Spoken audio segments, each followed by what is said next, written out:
We're good to go. All right. Beautiful. Thanks, guys. Thanks for being patient with me. We're back now. We're back now. Mag, if you can drop and come back, we should be good now. I fixed the live streaming issue. Yes. We're good to go. All right. Oh, that scared me for a minute because it it's not a good look um when I'm trying to go live and people are not hearing me. It's almost as if uh you're talking to yourself, and I don't want that to happen. But yeah, we're good to go now. So back to the matter at hand. So yeah, I was talking about the patriarchal culture and the gender double standard. A man over 30 is seen as choosy or focused, while a woman the same age is seen as leftover, or she's being picky. You know, they tag women in different names just to um just to justify a man. It's okay for a man to it's okay, absolutely okay for a man to be as single as long as he wants to be single. But for a woman, it's a different ballgame entirely, and that is scary. It is scary. It is something that goes on in our society, and nobody's paying attention to it. Nobody is doing anything about it, and it's almost as if it's a taboo, right, for you to even talk about it. And I'm speaking about it today. Um, 1 minute. I'm speaking about it today because I have people that had complained about it recently. Okay, Mag is back. You can hear me now. We had people that had complained about it recently, and I have people that are facing such issues currently, right now. I have um, friends that they've been called single mothers. They've used it to drag them on social media. Um, they use it to belittle them as if your opinion doesn't matter because you're a single mom. Whatever it is you're saying doesn't make sense because you're a single mom. And it's almost as if it's a slang or it's a line they use to shame women, you know, just like calling a woman a slut. Calling a woman a slut is uh, like the best way to insult her when you're having a back and forth. It has nothing, you're having an intellectual conversation, especially when you're smarter than the guy or the man. It's a threat, right? And it doesn't matter how you say it, it doesn't matter how you put yourself, it doesn't matter how you speak, you carry yourself, or how you dress. The fact that you speak brilliantly more than a man, I see this a lot on the TL. You're having an intellectual conversation, and you can see this lady is actually dusting you on all grounds with facts and figures, right? The next thing you can say to water down whatever it is she has said to you is to call her a slut. You know, you call her names just to shame her and disregard all the facts, make it look like whatever it is it's pointless. Whatever it is she's saying is pointless simply because at the end of the day, you're, you be ashawo. That's the phrase commonly used in Nigeria. Ashawo. When they use that phrase, ashawo, it's almost as if they've gotten the joker. They've gotten the checkup card. Uh they've gotten the best. How am I gonna put this? It's like the kings of all night, right? It's like you've won the fight. And guess what? It is accommodating to a lot of men. They consider that a way of winning a conversation, a way of winning a dialogue with any woman, especially if she's smarter than you, especially if she's got a good job. They will tell you she slept with men to get to the position she is. They will tell you she had to do whatever she has to do to get to the position she is, right? But in a very derogatory manner. And people buy into it. People buy into it in Africa. They buy into it and they just push on with that narrative. They push on with that narrative. And there are other situations whereby it's not even about she sleeping with men to get to the position. It's they will tell you, don't go and marry. Your mates are married. They actually compare you to other, you know, women out there that are married and they're doing okay. I mean, I've seen people having back and forth and they comparing a woman to uh Davido's wife. They do these things to water down the main issue they're discussing about, the main point of that conversation. They do these things to water it down. They tag women with so much negativity to make them look down on themselves, to make them look worthless, to make them sound worthless, no matter how smart they are. They just water it down. And the number two one is the religious and traditional misinterpretation. Oh my goodness. I've seen this happen many times, and it's affecting women in our society. There is, especially within the Christianity and Islamic religion, the teachings are twisted to shame women. The teachings are twisted in labeling them as unsubmissive. The s- uh, uh, the system, the religion, the culture is teaching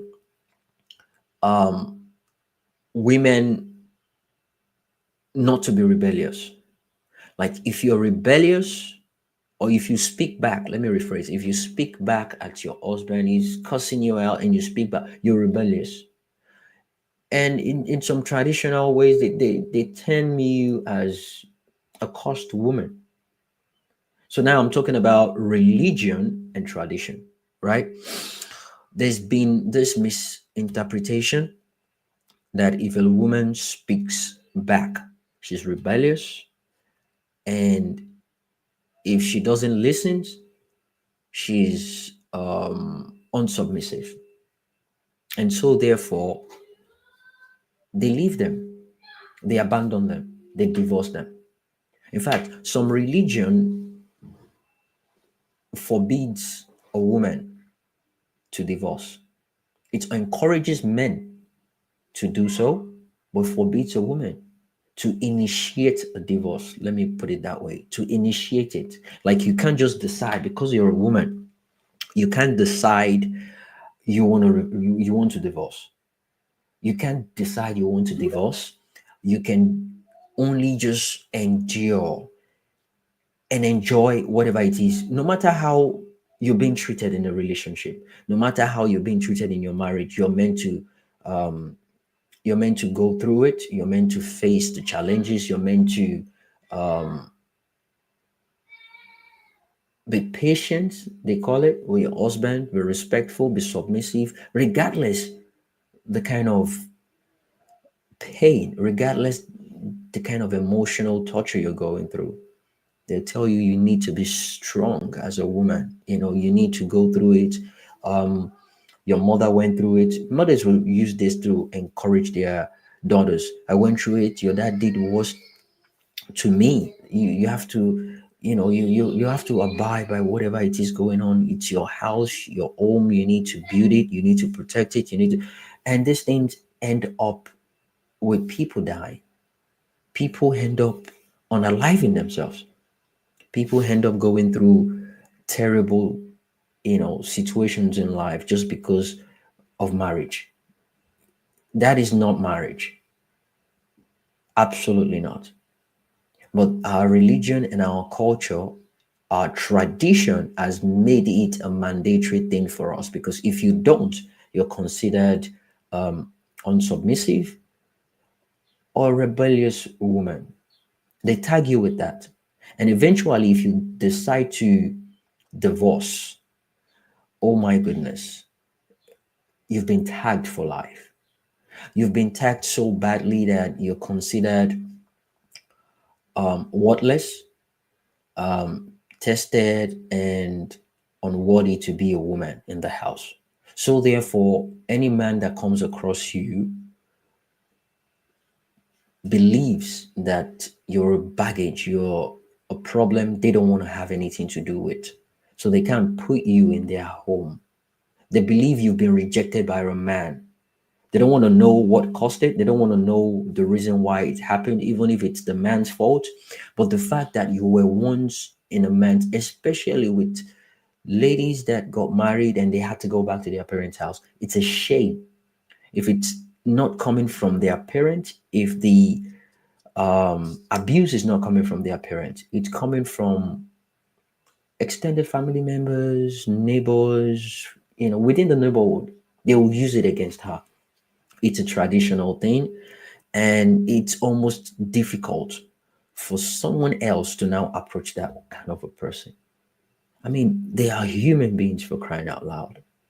And the reason why they are not probably in their husbands, you don't know why that happened.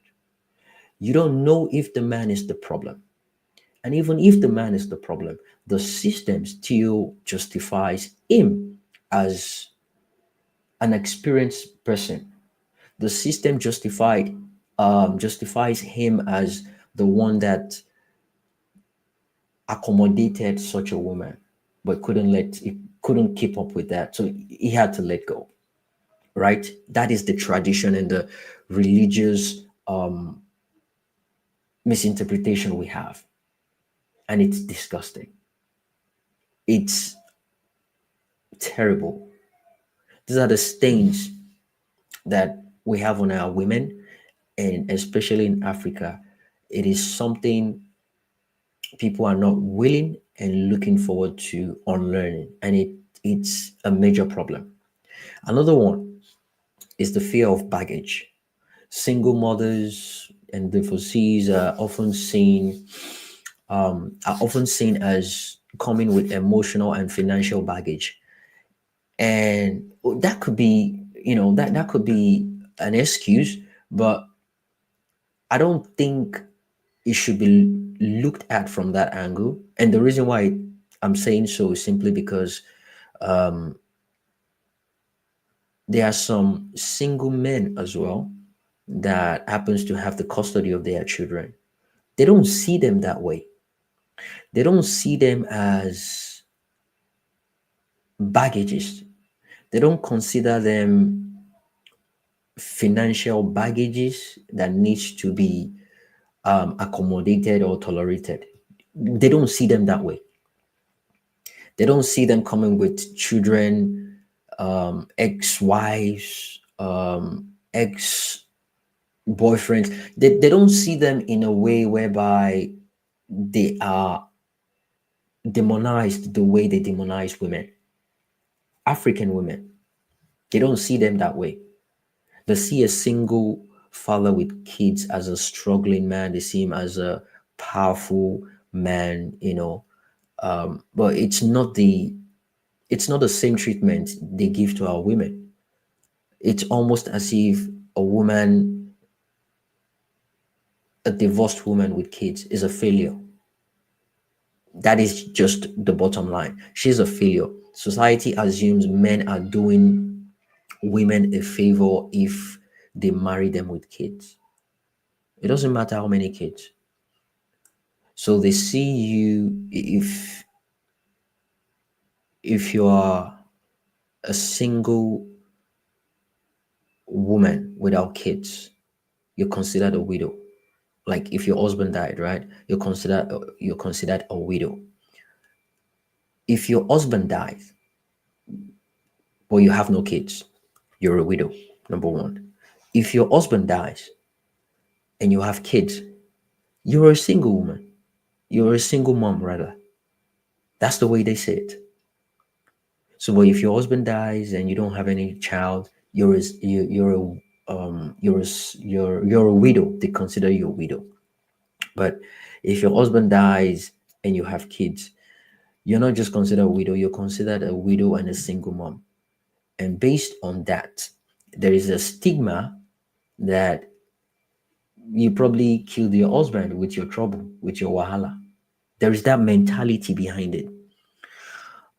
And there is also the mentality of baggages you coming with as a single woman with kids. These are the things men look into before they say they want to jump into a relationship with someone with kids. And the amount of kids does matter as well. If it's one kid, it's one thing to be able to tolerate one. It's another thing to be able to tolerate two, three, four. But then again, the question would not be focused on what happened.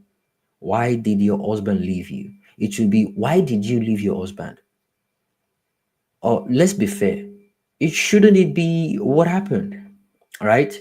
But the way they will put it to you, why did your husband leave you? Or why did you leave your husband? They make it sound like you are the problem automatically. They don't want to know what's been going on. They don't want to know if he's a drunk. They don't want to know if he's abusive. They don't care. They believe you to be in that relationship regardless if he's beating you, if he's maltreating you, if he's abusing you. They don't care. As long as you are in that relationship, they will tell you things like, ile oko, ile ẹ̀kọ́ ni. That a man's house is where you learn. Is an institution of learning. You go there and you learn. That is not learning. It's not a military school, for crying out loud. What are you training for? It's meant to be a relationship, not a slavery um, contract. But with so much focused on making our women our slaves, especially in Africa, we've so much made it as if we are above them, we know more than them, and there is nothing they can do to be more superior than men or to be superior than men. It's crazy. And you have families whereby the woman is way smarter than the husband, right? But simply because you claim you're the head of the family and your decision making is terrible, but because you want to lynch onto that title, man of the house, all you have to do is just be the commander in chief. It is absolutely ridiculous. It is ridiculous. And they will tell you, I am the man of the house, so it's whatever I say. I used an example a couple of weeks ago. I said, look, you just got married. Let's put aside the fact that you probably didn't discuss about, you know, your location or where you guys are going to settle down. Your wife used to live in Abuja and she makes 5 million naira every month. You, the husband, you live in Lagos and you make 500,000 naira every month. Every month. Now, maybe you've lived in Lagos all your life, right? And you're used to Lagos, you don't want to go anywhere else. Your wife has a steady job that brings in 5 million naira. You have a steady job that brings in 500,000 naira. But you want your wife to leave a job and come to Lagos to meet you. Why? Because you're the man of the house. You're the head of the family and it's whatever you say. You don't want to go to Abuja to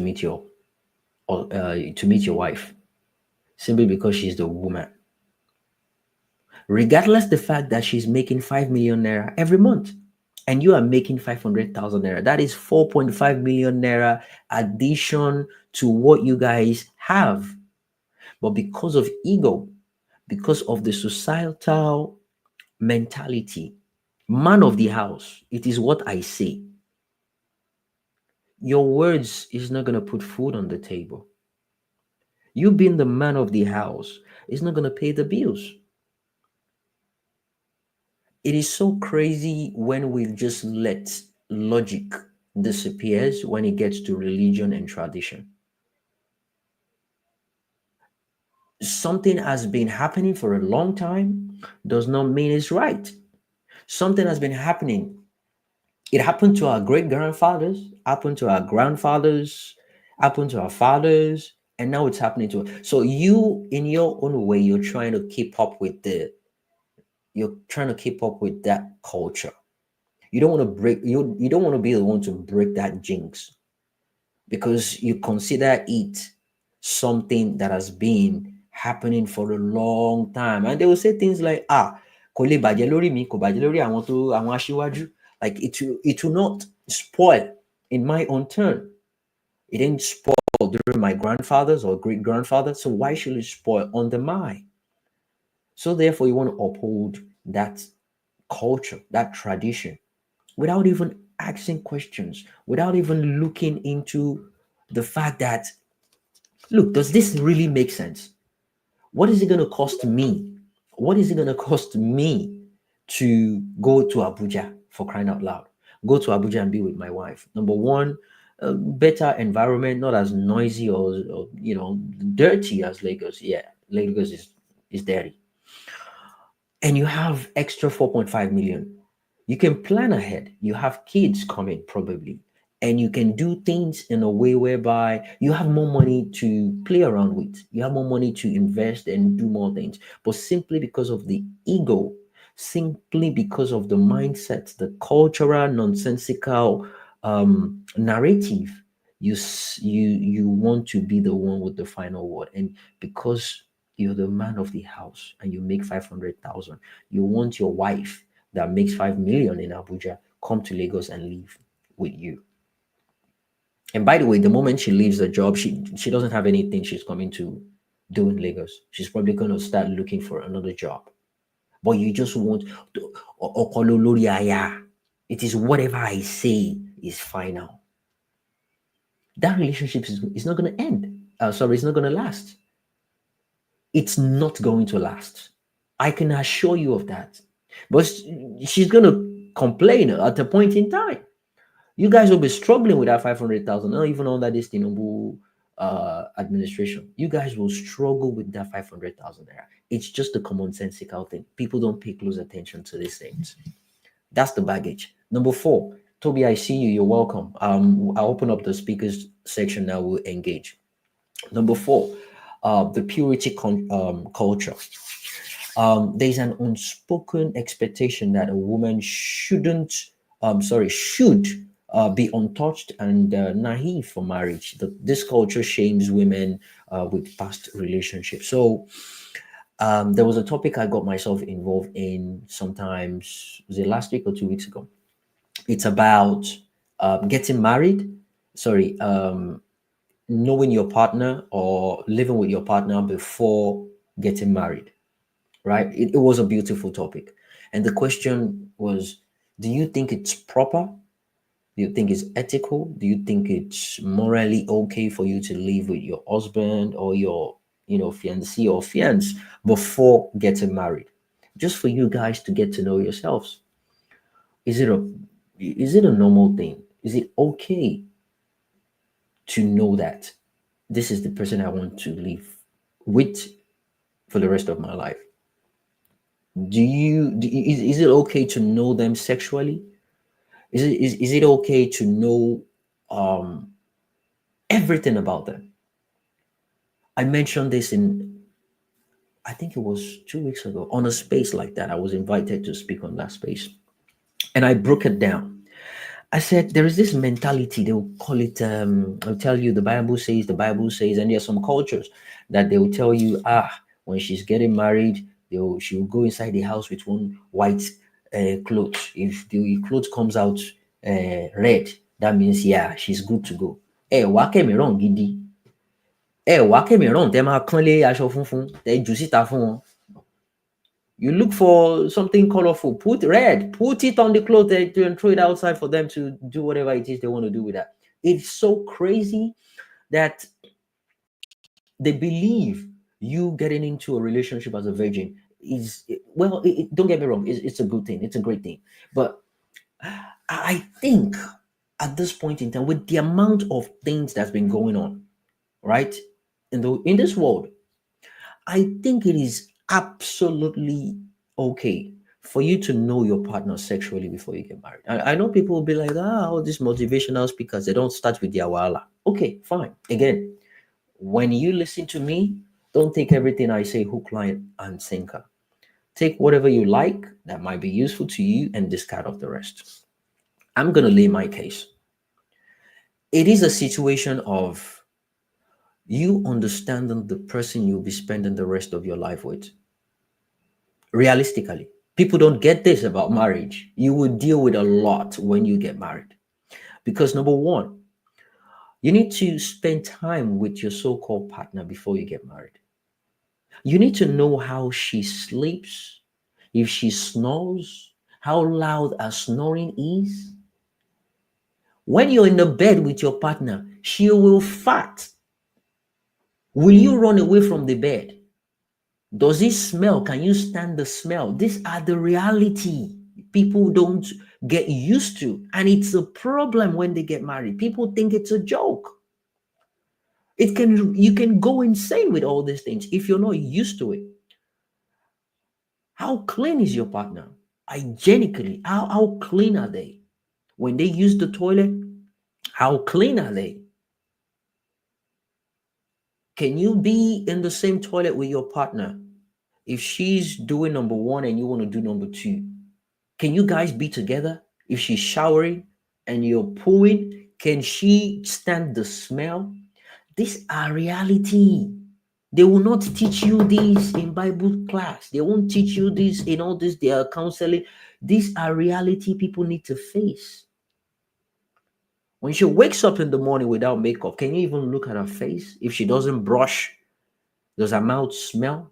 Do you have mouth odor in the morning when you wake up? Can she stand it?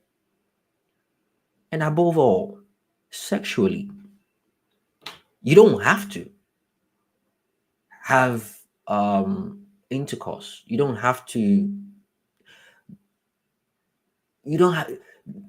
it's not a must for a penetration.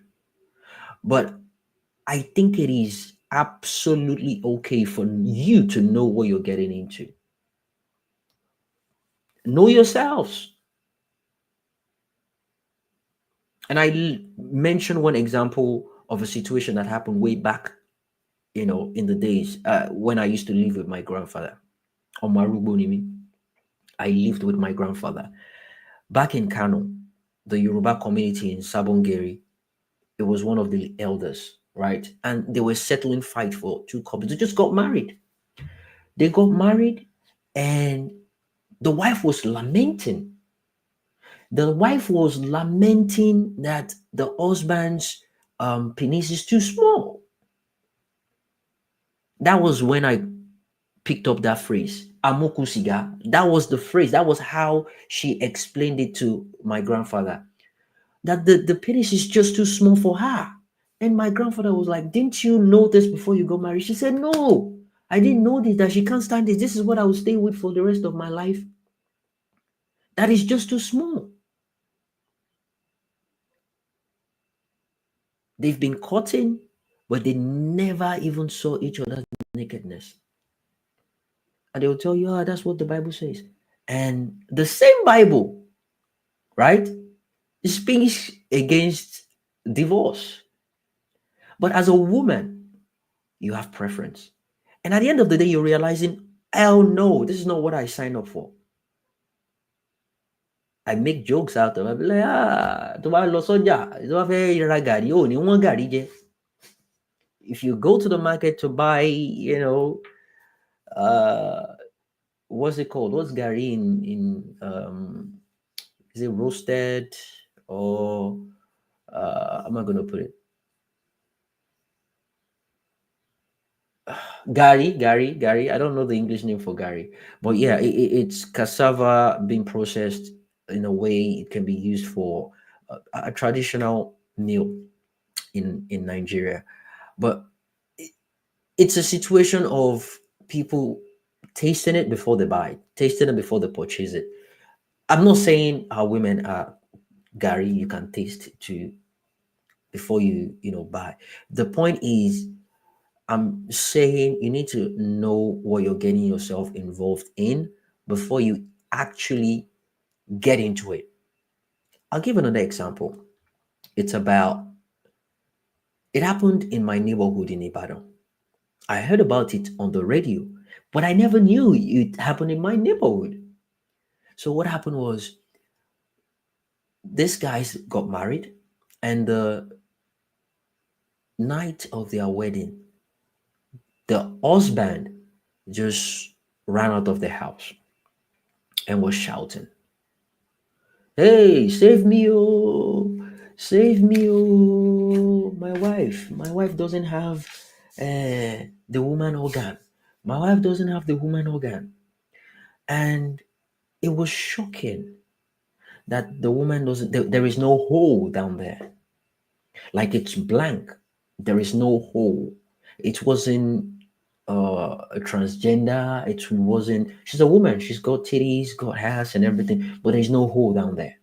Now, this is something that the parents knew from day one when they gave birth to that girl. They went to the hospital, they did everything they could do.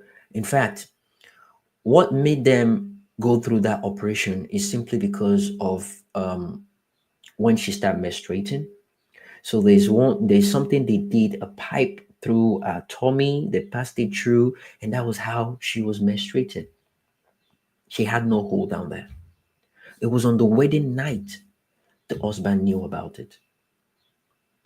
He made effort before they got married. A couple of times when she comes to visit, he made effort. But that did not happen.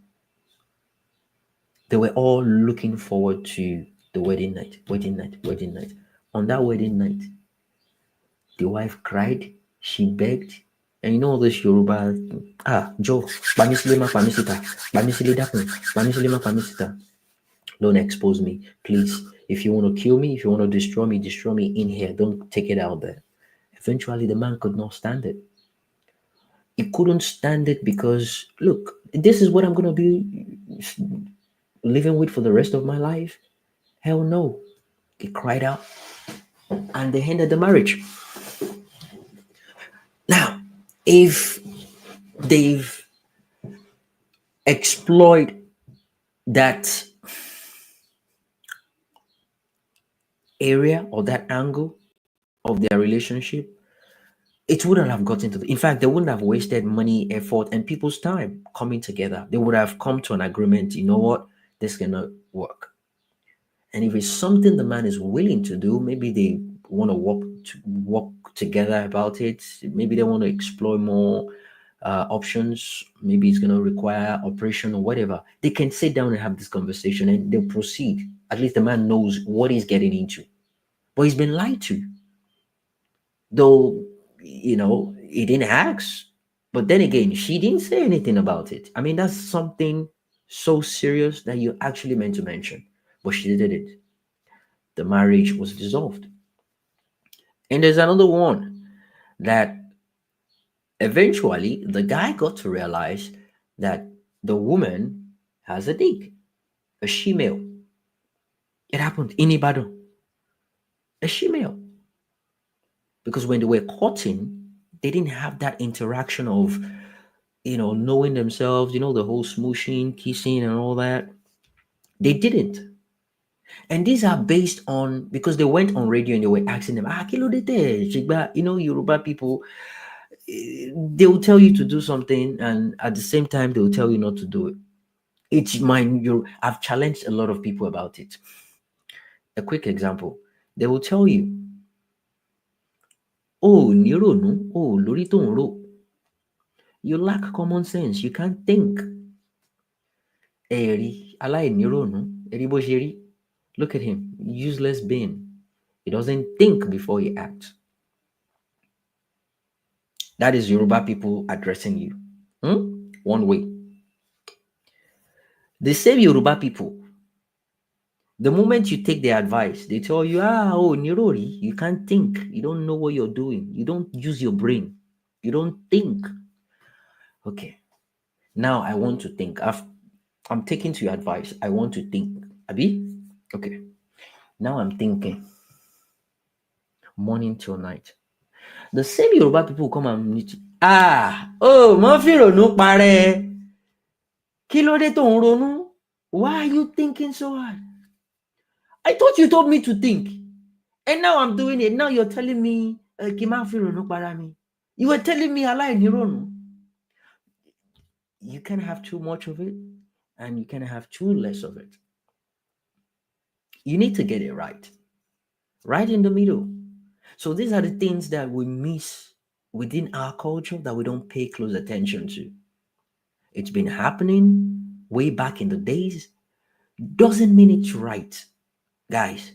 Absolutely doesn't mean it's right. There are a lot of things that we've been doing conventionally. We never questioned it, and we never knew the damage these things are causing because we refuse to ask questions. We refuse to talk about it. We refuse to know how it started. Who came up with this idea? Why was it brought up? Why are we practicing it this way? What would happen if we do it this way? What would happen if we don't do it this way? It has become a culture. I still have more points to talk about, but before I proceed, I want Toby to jump in. I noticed he came up earlier on. I don't want to waste your time. I don't know how busy you are down there, but thanks, guys, for joining. I'm now stable. I had a glitch initially. When you deal with technology, these things happen. But we're back. We're going strong now. Thanks for people watching me on TikTok, on Twitter. We have over. Oh yeah, loud. Okay, loud and clear. All right, beautiful guys. We have over 80 people on TikTok.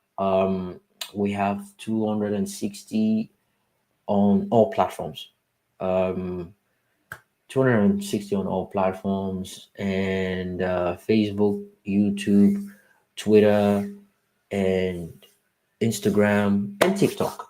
Thank you so much, guys, for being part of this. I see Mag, Tudo, Fatai, Luadamilare, TK, Emeze, Kolade, Tai Lulu, Chuk, Aku, Anaske, CJ, Lydian, Sachi, Happy Listener, Uche, Michelle, Laura, Smart, Jaluis. Thanks, guys, for being part of this. Yeah, other spaces you could have actually gone to listen and be part of, but you're here with me. Thank you so much. I so much appreciate it. Please share the link, retweet, like, and send to people to be part of this conversation. It's a difficult topic that people don't want to talk about, but yeah, I'll talk about it. I'll speak about it, and I'll address it for what it is. Why are divorcees, widows, single parents, or sorry, and women above 30 stigmatized for marriage? People don't even want to marry someone that is divorced, regardless knowing what caused it. People don't want to marry someone that the wife died, sorry, the husband died. People don't want to marry women that are above certain, age, and the ones that are not even above certain age, the ones that, sorry, the one that decide that they're not ready. And that's the thing that the culture doesn't pay attention to: preference.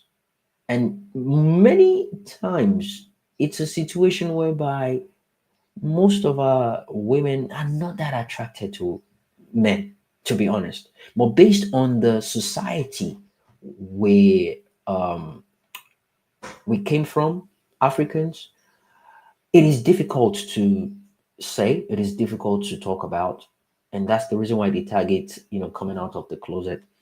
Most women, they prefer being lesbian, but because they don't have the guts to say it out, especially if they're from a Christian background, African home, it's difficult for them to say. So they rather just be that way. So the parents don't see them with male friends. They don't see them. They notice the way they dress and everything. It's difficult. And the only time they tend to have the boldness is probably when they leave the country. It is that bad that it's until they leave the country, they get to a society where they can be accommodated. They're not going to be demonized for who they are. So the fear of that is one of the reasons why they don't want to even come out to say, you know what, I'm gay. I'm still going to talk about that in one of my podcasts, homosexuality in Africa. It's a topic people are shying away from. It's a topic people stay away from. It's played it played a nasty role within the so-called obedient movement during the last election. It's a topic I would love to treat, and I would like to engage people in that manner. But today we're talking about the stigmatization of single parents. And the reason why I'm using parents is simply because not just women, men can be single parents as well. But there is this extra stigmatization towards women with single kids. They probably see you as a promiscuous, as a loose person. They tag you with names that you're far away from the situation of, you know, why you're single or why you're left with the child you're looking after. So that's what we're discussing today. Widows as well. And when we say widows, people think, oh, maybe 50 years old above, 80, 70. No, we have 25-year-old widows. We have 30, we have 32. Name it, we have them. These are real live experiences by people of all ages. Thanks for being part of these, guys. I so much appreciate having this engagement with you. Toby, how you doing today? You've been patient and listening keenly. Jump into the conversation. What is your take on this? Are you one of those that stigmatizes widows, single women, um, over 30 that are still single, and people that are divorced? Um, I would love to to hear your take on this. What's your take on this? Let's start from there, and as we jump into the conversation, I definitely would have a couple of questions to ask you. But welcome, Toby. How you doing? Jump in. I also good afternoon. It's the first time actually greeting someone on space. But yeah, I'm not really a people person. I don't really like people like that. So I'm not on the agenda of why single plus widows or divorces should be stigmatized. Actually, I do share your point of view. However, I just want to point out something Go that ahead. during your initial parts where you said most women. I mean, to be fair, I do see your perspective when you see, especially if we're using Nigeria as a context, right? A lot of women would rather be with their fellow gender than really be with Nigerian men because honestly speaking, if you Twitter you read timeline about men and stuff and how men stand on certain things, you kind of see why most women would not. But I think, not I think, however, sexuality is not a choice. So, regardless of the situation, to be fair, women will still be with men and stuff. Women that still hold on to certain conservative views and whatever, right? Just chime in. I think you made excellent points. I do want to add one point, however. I think non-conformity is also one of the thing whereby, and I'm not married, so I can't speak for divorcees or widow, but I do also because I listen to a lot of sexual conversation between men and women, friendly relationship, right? And there's a lot of stigmatization that single mothers, 30 plus women face. There's this label. I used to be on Clubhouse gosh, it was 2020 thereabouts. There's this room I used to frequent on. It's called Alpha Males Mentality. There's a branded label they give to women who are 30 plus. They call them women of the wall. I don't know if it's a thing on Twitter, right? But there's that stigmatization that once you're clocked 30 or once you're above 30, you're on the wall. They bring up talking points with pregnancy, right? You won't be able to give birth, stuff like that. Even though there's like some biological factors that ties to their points, they sort of bring up that whole fear tactics, right? So one of my points I want to bring up is non-conformity, right? Whereby most women would rather let me not say most, some women would rather prefer trying to get an education, upskilling their career level, trying to be something in the society, right? There's a fear that comes with that ideology when you don't conform. No, go ahead. Sorry. Okay. All right. When you don't conform to the status quo, right, of what it is to be the thingy, right? I think if you look at socialization and how men and women have been socialized in society, right, on how we're supposed to be and how we're supposed to act, you will see where people always if you're a woman who chooses to prioritize career over a relationship, you're kind of being seen as the evil one. That, why would you want to prefer an education? Why would you want this? Why would you want that? You have a man to do all that kind of thing. So you see that, most there are women who don't conform to those societal standards. They might be stigmatized when it comes to marriage. I do think because you made a very good point with the whole purity culture, which is interesting, and I also think there is I'm careful of trying not to use the word pedophilia, right? But there is a quote unquote grooming thing. Whereas you see cases, they say, we're going to talk about a topic, right? Whereby they told you things that, as a woman, actually, oh my God, can you hear me? I'm getting a call. Yeah, we can hear you. Yeah. Sorry, yeah, I had to just decline it. So there's this whole thing whereby, people, there's this statement that they say that, men shaped by events and happenings. The cases of, you see, whenever they're trying to make conversations concerning marriages and stuff, right? There's always this talking point of she's not that. Cases of whereby men who are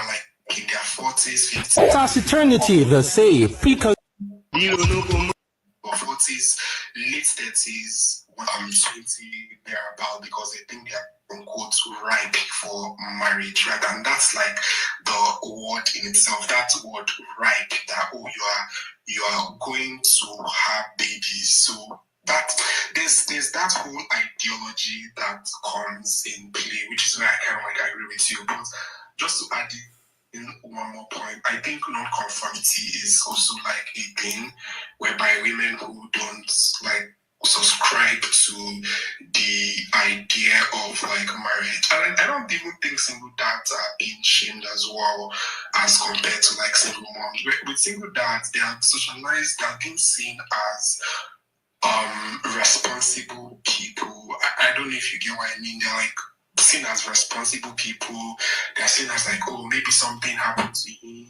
And even with single dads, right, that have kids outside of wedlock and they're not married, the backlash is not always there. It's always you see, they will always divert it back to the woman that, what did she do? Something must have happened that they will still praise him as a single father for being a quote unquote, that's in this case in point, this is a responsible man, right? Responsible or dead with anyone. But they will still praise you as a single father for wanting to be in a having your own kid and raising your own kid. There's no much backlash. Even when women choose to maybe bash single fathers, the virtual is not there as compared to like you as a single mom who is raising a kid. And if you look at it, if you ask like their reason behind why you don't want I mean, preferences is valid. I agree that everyone has preferences and everyone should be able to, be with whoever they want to be with. So for someone like me, um I like to check preferences too. I like to know your reasons behind why you like what you like. What is the point? And you notice that whenever like most people who quote unquote not like opt for single, even men that you notice that even when men choose to, again, everyone has preferences, right? But notice that when men choose to like also go for like single mother, there's always a backlash that comes to them that, oh, this woman would leave you. There's this notion that like, oh, she has probably wasted her youth sleeping with multiple different people, and that's why she has multiple children or one kid. There's this ideology that, oh, as a single mother, you're not sort of like a good mom because that's. Sorry, I keep getting a question I need to answer right now. It's more important. But yes, I just to wrap up, I think my one point is the non-conformity. It's also one of the things that is there. And I have put in the chat, I think the whole patriarchal socialization teachings of what it is to be a man and what it is to be a woman, right? So if you as a woman choose, again, I think I'm repeating what I'm saying, but yeah, I think that's like the only points that I think I need to what you're saying. Yeah, Thanks. yeah, that's beautiful, Toby. Thanks. Let me help you with that. It's almost as if I mentioned it earlier on, and I love the fact that you're bringing it up again. Um, Men do go through divorce as well, and we have some widowers as well, right? But the thing is, divorce in men is seen as a badge of honor. It is seen as a badge of experience that, yeah, you pulled through, you went through that, you pulled through, you did well, right? While in women, it's seen as a badge of failure. It is seen as, you're a woman, you failed, you can't even keep your husband, you can't keep your home, you can't get it together, you can't have your husband, your children under one house and keep it that way. So the woman is seen as a failure, and the man is seen as a well experienced man. So the badges are different. The badge for man is a well experienced man badge. Boom. And for the woman, it's a failure badge to show that, yeah, this one, she's not good to be a wife. And it's an invisible badge, obviously, but this badge is what they carry on them. And the moment they are known to be divorced, the badge is there. Like, everyone sees that badge, and that badge is a signal for people to stay away, especially men, to stay away from such a woman. And that's a failure right there. you know Regardless what had happened, they don't even want to know why they're single. They don't want to know what happened that led to that situation. And even sometimes, if they know, right, and men get to go into a relationship with them, I mean, men trying to date a single woman with kid, right, or kids, during that dating period, if there is a single misunderstanding between the two of them, a single, just a tiny one, the man can actually use it to drag her. She can use it against her. Ah, no wonder. Now why your first husband no stay? They hear what? You argue too much. That can hurt, because that might not even be the reason why you're not with your ex again. It might be your ex is the problem, but simply because You had a slight misunderstanding. They just use that. And you see, situations like that pinch real bad. That puts people in a situation, that puts people in a position of, you know what, I'm never going to marry. Or men are just so shitty. Then they give men names. They give them names, unthinkable names. And some women will actually make up their mind and be like, you know what, I'm never going to date a man again, ever in my life. Things like this do happen. And it is so bad and common in Africa. It is common in Nigeria. My people do it very well. I see it all around my neighborhood in Nigeria. It is so bad, not just Nigeria. In Africa, it's a mentality we need to kill. And you use situations like um a single a single father saying, or a divorced guy saying they can't marry a divorcee, or they can't marry a single woman, or single mother rather. A single father. Oh. You yourself, you're a single father, and you are picky. You're saying you want to marry a single woman. You don't want to marry a single mom, but a single woman. You're looking for someone that's not married before. You get problem. Oh, you have problem.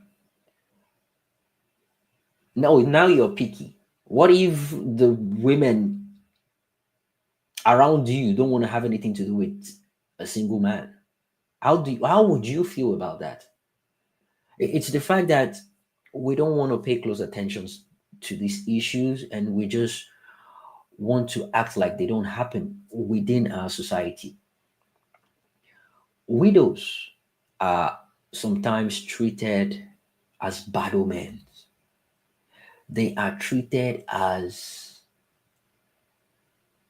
people with diseases. They are treated as people with uh, bad omens. Yeah, I think that's the right word. Bad omens. Like you see them like they have a disease on them. They've got a curse placed on them, and you can see that curse, right? Because in most cases, again, especially in Africa, they blame some women for their husband's death, especially in those rural area and those superstitious community.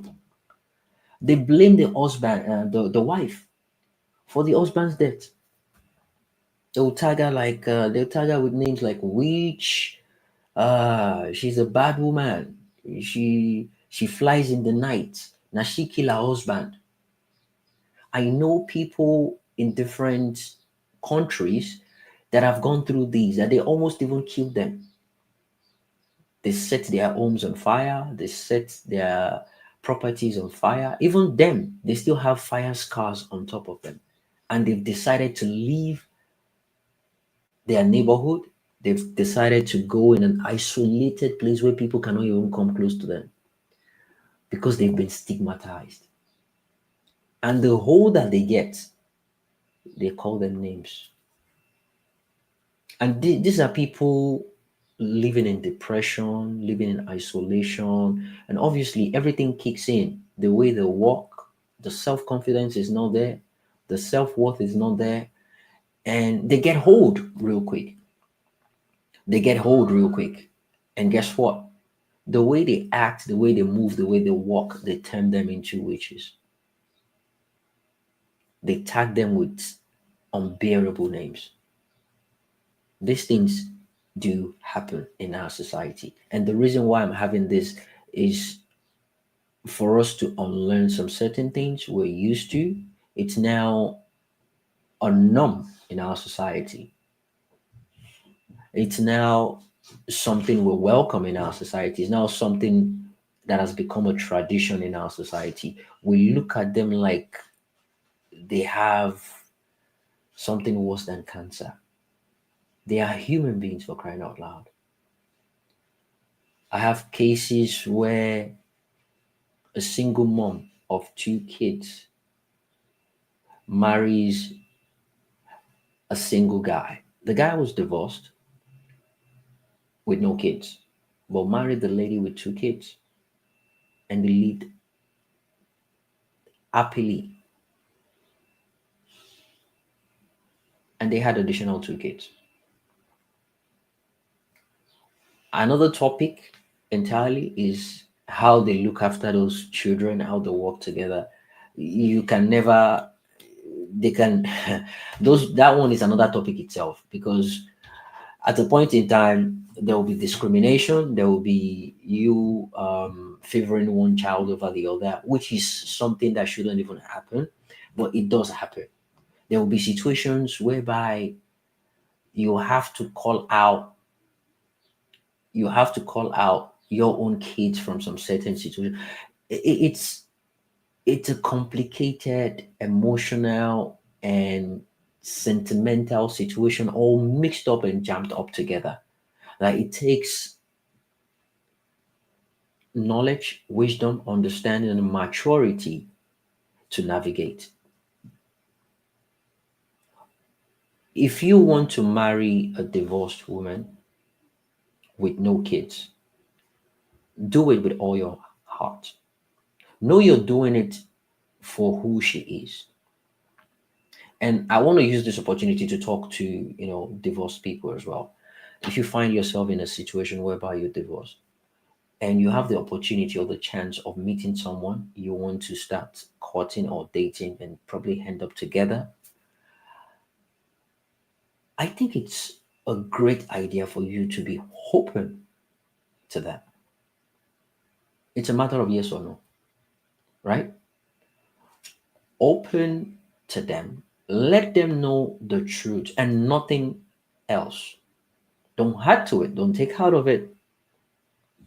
Let them know the truth. It's a matter of them sticking around or living.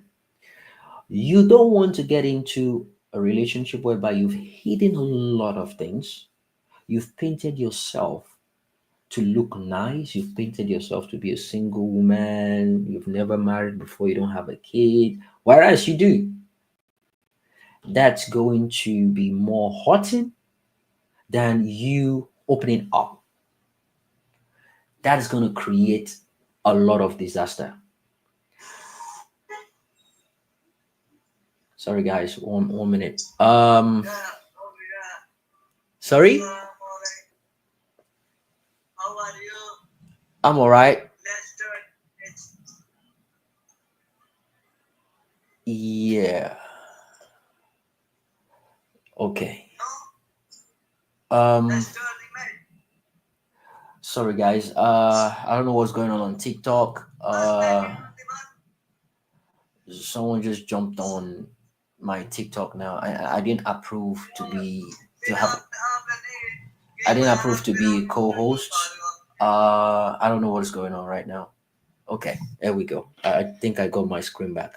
The person just popped up as a co-host on my screen. But anyways, I lost my train of thought. Um, Ilona, are you back? Ilona Pop, you're back. Jump in real quick. Let's hear from you. I believe you picked one or two things from what I said, and we go back to Toby. Welcome, guys. Thanks for sticking around. You can request for the mic. Let's have a conversation. You can talk about your experience, what you know about the topic, how you feel about the topic. Um, and we're not here to drag anyone, we're not here to insult anyone. We're here to get educated, we're here to learn and unlearn some things that are not normal, some things that are not meant to be happening in our society, and some things that people think because it's been going on for years means it's right. No, it's not. It's simply because certain generations got used to not asking questions, and they passed it on to their own kids, and their kids passed it on to their own kids, and they keep passing it on like that. We're here to break that jinx. We're not going to be rude about it. We need to look into this topic intellectually, analyze the issues, and address them based on experiences people will be sharing with us, and a different ideology, conception on this topic is going to enlighten a lot of people. It's an international platform. People are watching across the globe right now. And I thank you guys for joining. I see people on TikTok, I see people on Twitter, Instagram, YouTube, and Facebook. Thanks for being part of this. I so much appreciate. And this episode is brought to you by OBG Foods.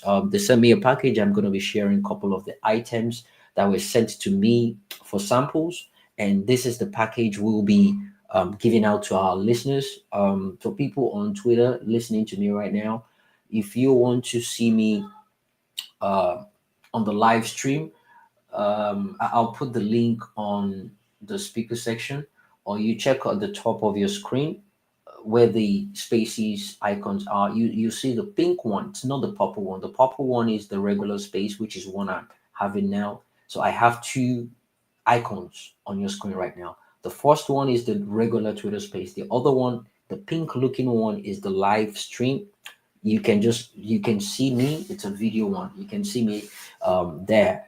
I'm gonna be showing and displaying some of the items they sent me. It's a box actually, and it contains a lot of items. That's how big it is. That's the size of the box, right? So I'm gonna open it up. It's already open. I'm just gonna bring out all the items sent in here. So this is the package that will be sent to each listeners. But instead of sending it to them, because I don't think anyone will be willing to send me their address so I can send them food, right? We've come up with an idea of gift card vouchers. So wherever you are in America, in all the 50 states, um, you can just go to the nearest stores around you with the voucher, and you get the exact products. What's this price? I think it's about $100 or thereabout. But yeah, the best quality African ingredients you can get in America, right here. They're in Canada as well. They're in Canada as well, and they're working towards establishing in the UK. So this is Tiger Nuts. They send me Tiger Nuts. This is Tiger Nuts.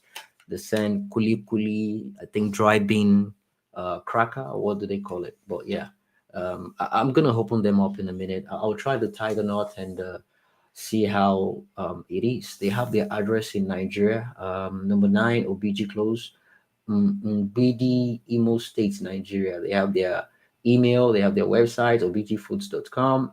I'll get there. But yeah, they are the sponsor of Off the Cuff with Jimmy. And we're now partners. Great doing business with them. Anyway, let's be back to the topic and we'll move on from here. Ilona, thanks for coming back up. How you doing? Jump in. Hey Jimmy, I'm so sorry. I will need to have a couple of minutes since I am writing an email while you were speaking. Please give me a bit of time, and I will raise my hand again. Thank you so much. Not a problem. Not a problem. Toby, jump in. Yeah, Toby, are you there? Are you done with your phone call? All right, Toby is not there. Yeah, I'm here. Okay, all right, go ahead. I can actually remember like what I was going to say, but I think so I think one of also like the factors with this stigmatization that comes with like single women, 30+ women, divorces. I think one of the factors too is I might be wrong, Sha, but it's mostly like this relationship talks whereby each gender is given a relationship sermon as to like how to find a better. I don't know if you are conversant with people. So I'm not there are people on this app, for example, on Twitter, the likes of the John Does and who teach men how to be men. They're kind of like one of those factors that kind of like perpetuates the whole stigmatization of like men shouldn't like be with women who are in their 30s. And if you kind of like really look at it,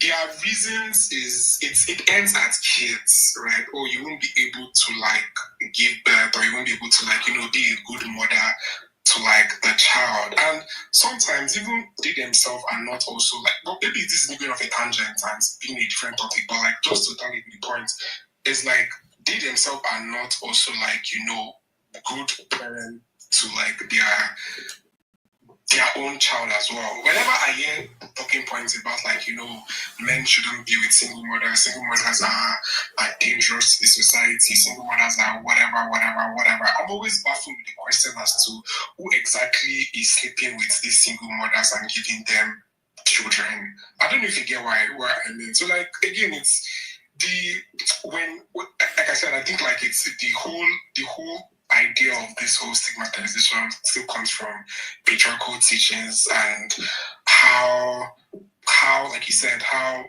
it has been passed down from generation to generation, right? How men view women, and how men view women and what women are supposed to do, blah blah blah, XYZ. So I think that's like one of the things that sort of like plays in here, because whenever I hear a talking point of like, oh, she has been this single mother, she has been run through whatever, I'm always left with the question as to exactly like who exactly is making single mothers? Because Beautiful question. Beautiful question. You're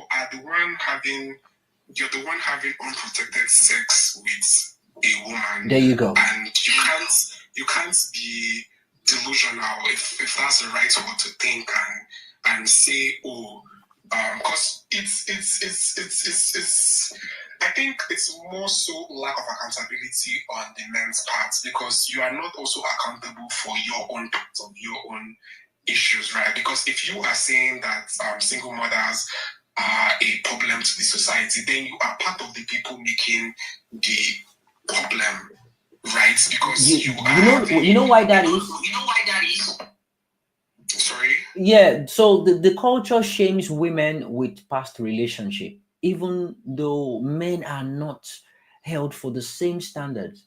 They shame women based on past relationship. They call them names. They tag them as, the bad person that couldn't look after the husband, look after the kids or the household. Women are tagged with a terrible name, but they don't tag men that way, right? They don't tag men. As a matter of fact, many still see marriage as a woman's economic upgrade.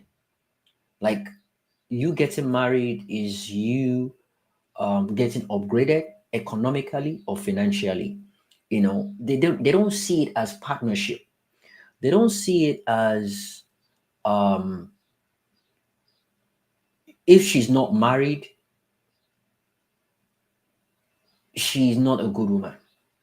They see it as, if she's not married, she must have failed in one way or the other. She must have done something wrong in one way or the other. And they see divorce people or divorcees as disobedience. They see them as, unable to keep a man, unable to be submissive, unable to look after the man, unable to be, unable to cook, unable to clean, unable to be a wife, a good wife in quote. They see them as that rather than a survival of an unhealthy marriage. They don't care if the husband is being abusive. They don't care if the husband is beating them blue and black. They don't care about all those. All they care about is the fact that no matter how much he's beating you, you're meant to be there to withstand it.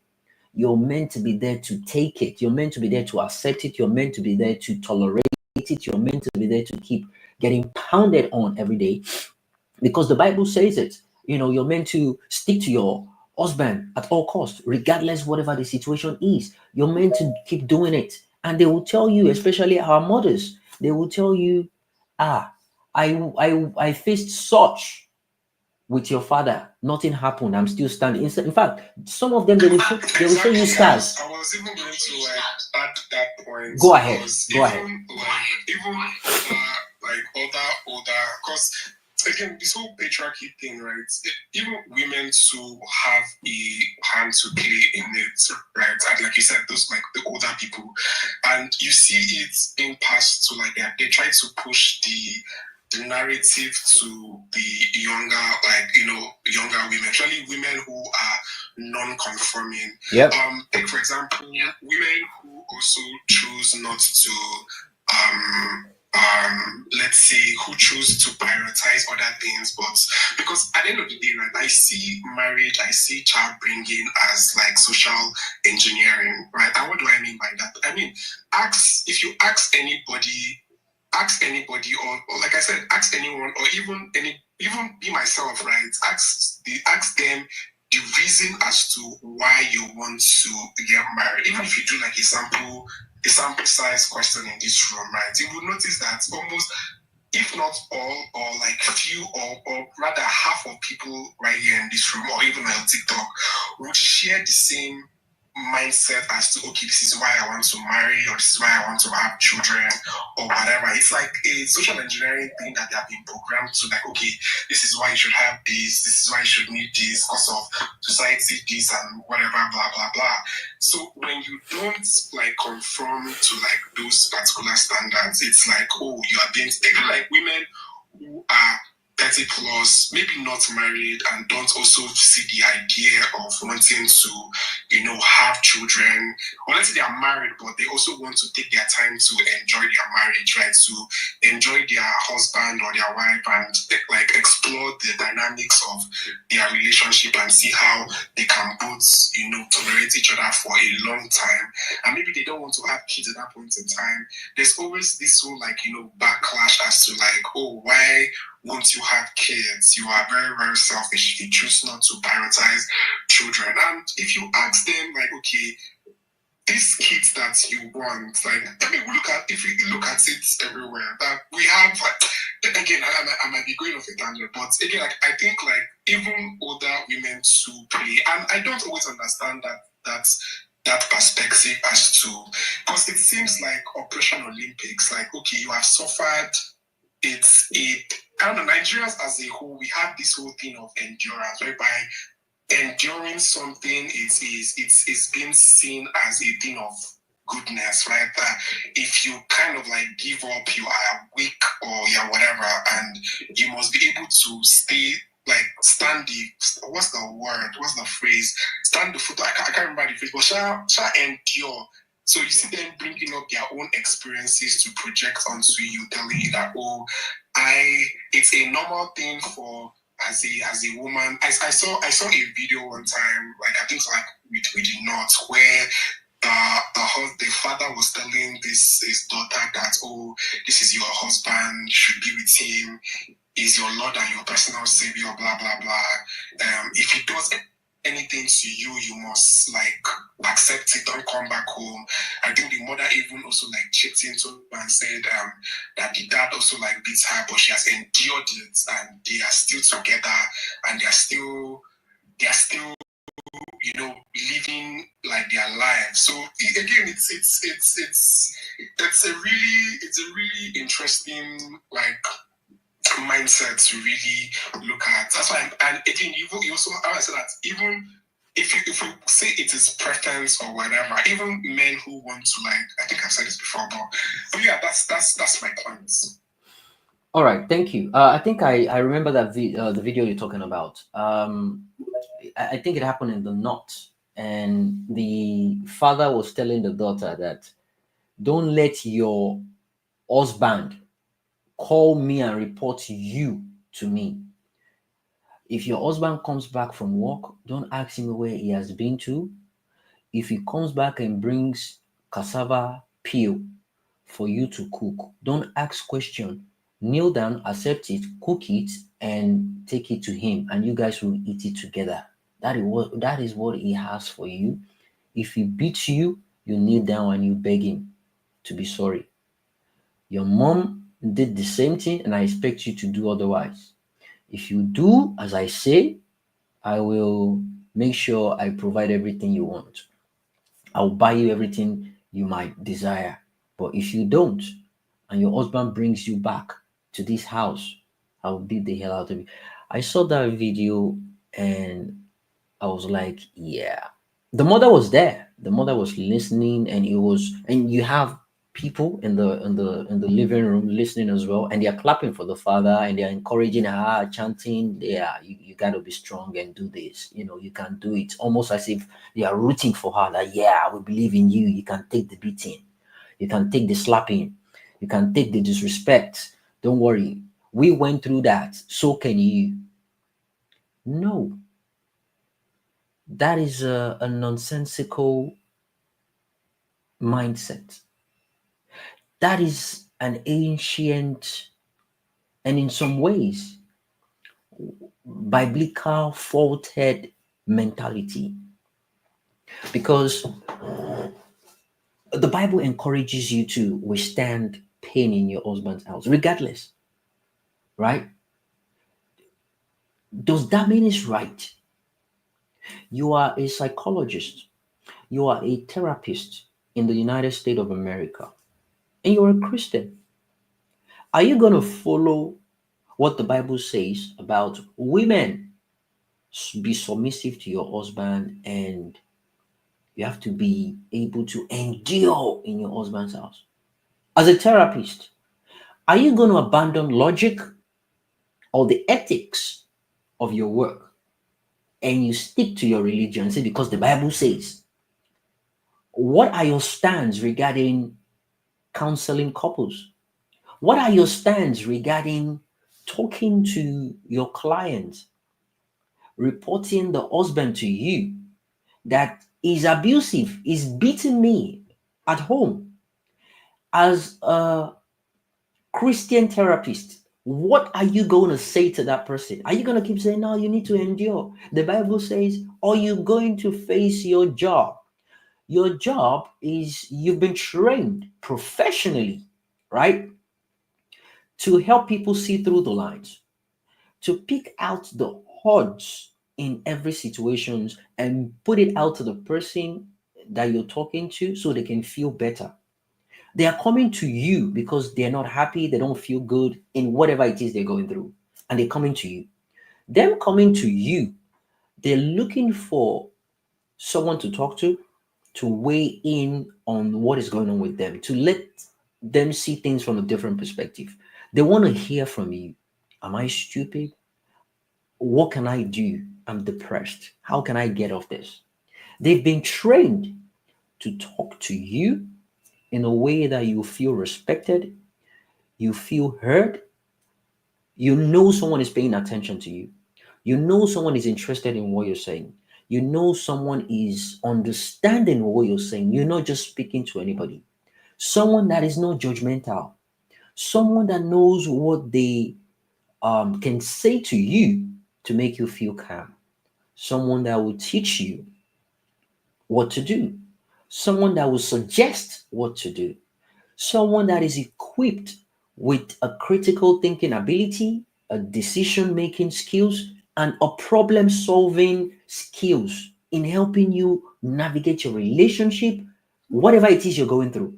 So, as a therapist that is a Christian, what are you going to do in that position, in that situation where you have someone that the husband is actually beating her in and out? And the Bible tells you to endure, be submissive and all that. And as a therapist, what are you going to say to that woman? Isaac John, you dropped. I'm not sure why that is. If you want to come back, please. It's an open space. I'm looking forward to your opinion and what you have to say to that. Ilona, I believe you remembered what you want to say. Do that real quick so we can move on to Icon. Thanks. Real quick is a bit of um, acknowledgement, of course. I'm really sorry that I needed to drop out again. However, yes, I actually just wanted to say I do agree with whatever you said before. And yes, it would be very hypocritical from my side to say that it is a husband's job to make all those decisions, as I presented myself in the beginning of the previous space, which was ended, a woman after 30, it means a woman sees more, a woman feels more, a woman is experienced. And a woman knows a bit more, and the only conclusion, Jimmy, and maybe also some other people in the space who can resonate with this, regardless the race or the location you are currently being in, it is your own responsibility to take care of those topics. If a woman, I have listened to Kevin Samuels, if some of you know them, know this person. He unfortunately passed away a couple of years ago, and he said one really good sentence, like men are in charge of marriage, women are in charge of sex. For example, if me as a woman, if I give myself freely away to any kind of man who comes across, I cannot blame him afterwards that he's a bad husband in the best case if he decided to marry me. In the worst case, in the most cases actually, that he's my baby daddy and and I have 5 or 7 children from him. I cannot expect from him to take the lead. The thing is, I, as a woman, I have to take charge of my own destiny. Exactly, also like you men. The problem is that everybody, I have this feeling, as long as I live on this earth, I have the feeling that each gender is expecting from the other gender to take charge. And that is the question in your space. Not why are divorces, single moms, this and that stigmatized, but why are those moms, single moms and divorces deliberately deciding to marry those kind of guys when you see those guys are nothing good for you. But in some cases they don't know until they get married, though. You know that, right? Yeah, but you have to know that you cannot get married blindly. Don't you agree with that? So how long do you think courtship can last for before people get married? Like, for you to know someone long enough, how long do you think you can do that before you get married? I would say from my feeling and from the experience maybe my parents do come from, it has to be at least a year. It has to be circumstances where you see how this other person is dealing with him, how is he behaving. You cannot see that just from the couple of dates. I have the feeling nowadays everybody wants to meet their future husband, future wife just after a couple of dates. It's impossible. Of course everybody is presenting themselves in their best form, after a couple of dates, but that's not a realistic way. But do you know people can actually pretend for 2 years before start showing their real color when they marry? And even besides that, my parents, they've been married for over 50 years now, and my dad used to say something to me, 10 years ago. He said something one day, and he was like, "Look, I've married your mom for over 40 years now, and I'm still finding out some behaviors from her. I'm still realizing some things she does that I don't like." So it's not, it doesn't have a time frame, right? The bottom line is the tendencies. People can pretend. We have actors. People can actually pretend to get what they want, right? And the moment they get what they want, they just relax and they just, chaos just blows out, right? They can pretend to get you, marrying them, and it could be a situation of no worry, let me get what I want, and when I get you, I will show you paper. It could be a situation of maybe the girl's father is a rich man and they're just pretending they're tolerating, and whatever insults the lady, maybe a sports brat, talks to them anyhow and all that. And at the back of their mind, men, some men can actually have it at the back of their mind. I'm just playing along. Just wait till I marry you to get what I want, and then I will show you paper. I see you, Ikonuzo and Karigo. Don't worry, you guys will jump in. I just want Ilona to answer that. Then we'll move on with the mic and we have a roundtable discussion. Ilona, what do you think about that?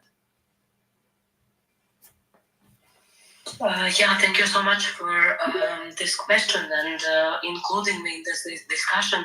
I mean, of course, everybody can pretend, but I assume your father maybe he got married very young, and I guess our experiences are just different. That's For correct. example, my father, for example, he was 47. Imagine, he was 47 when he married my mom. So it means he knew what relationship is about. He knew what life is all about. He had specific experiences. Maybe it's not so fair from your father to say something like that about your mother, but because if it was his choice to marry her when he was so young, maybe he was just too young, and he would need to, if the time has passed.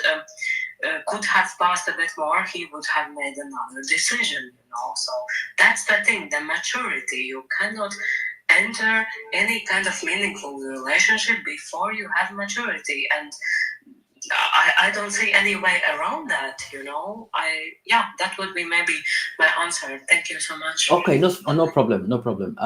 Yeah, so I heard you. I believe you answered based on how you understand the point I just made. But yeah, I mean, it's a conversation, and I believe people up here might want to engage you.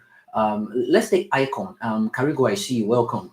Chu Kwebe, I see you too. Icon, how you doing?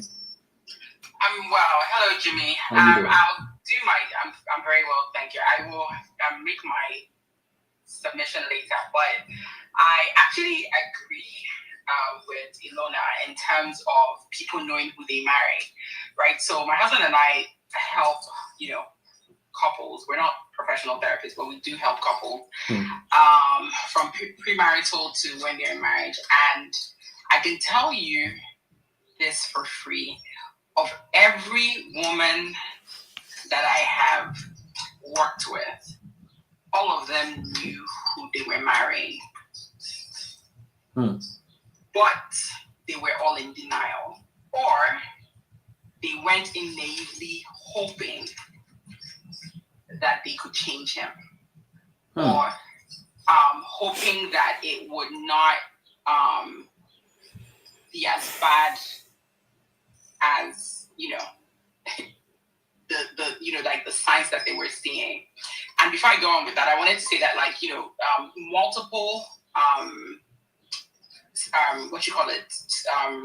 whatever's have been conducted, studies have been done, and they come up with, so when you look at especially autistic male and female, it's usually very easy to identify male kids that are autistic.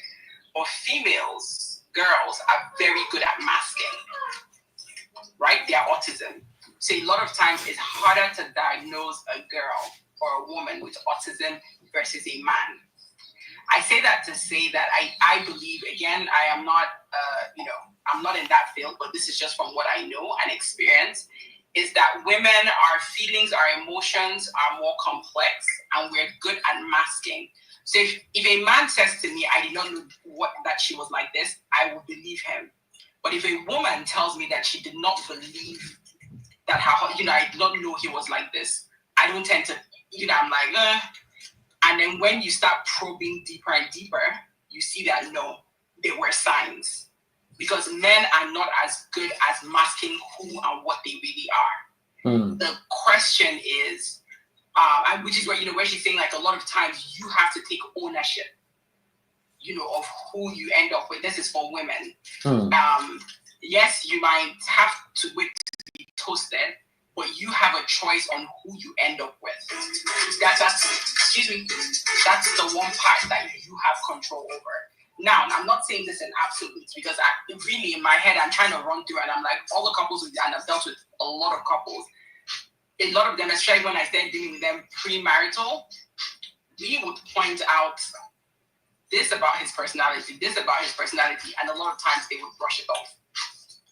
And then when it manifests, you're like, this was kind of like clear that this is where this was heading, right?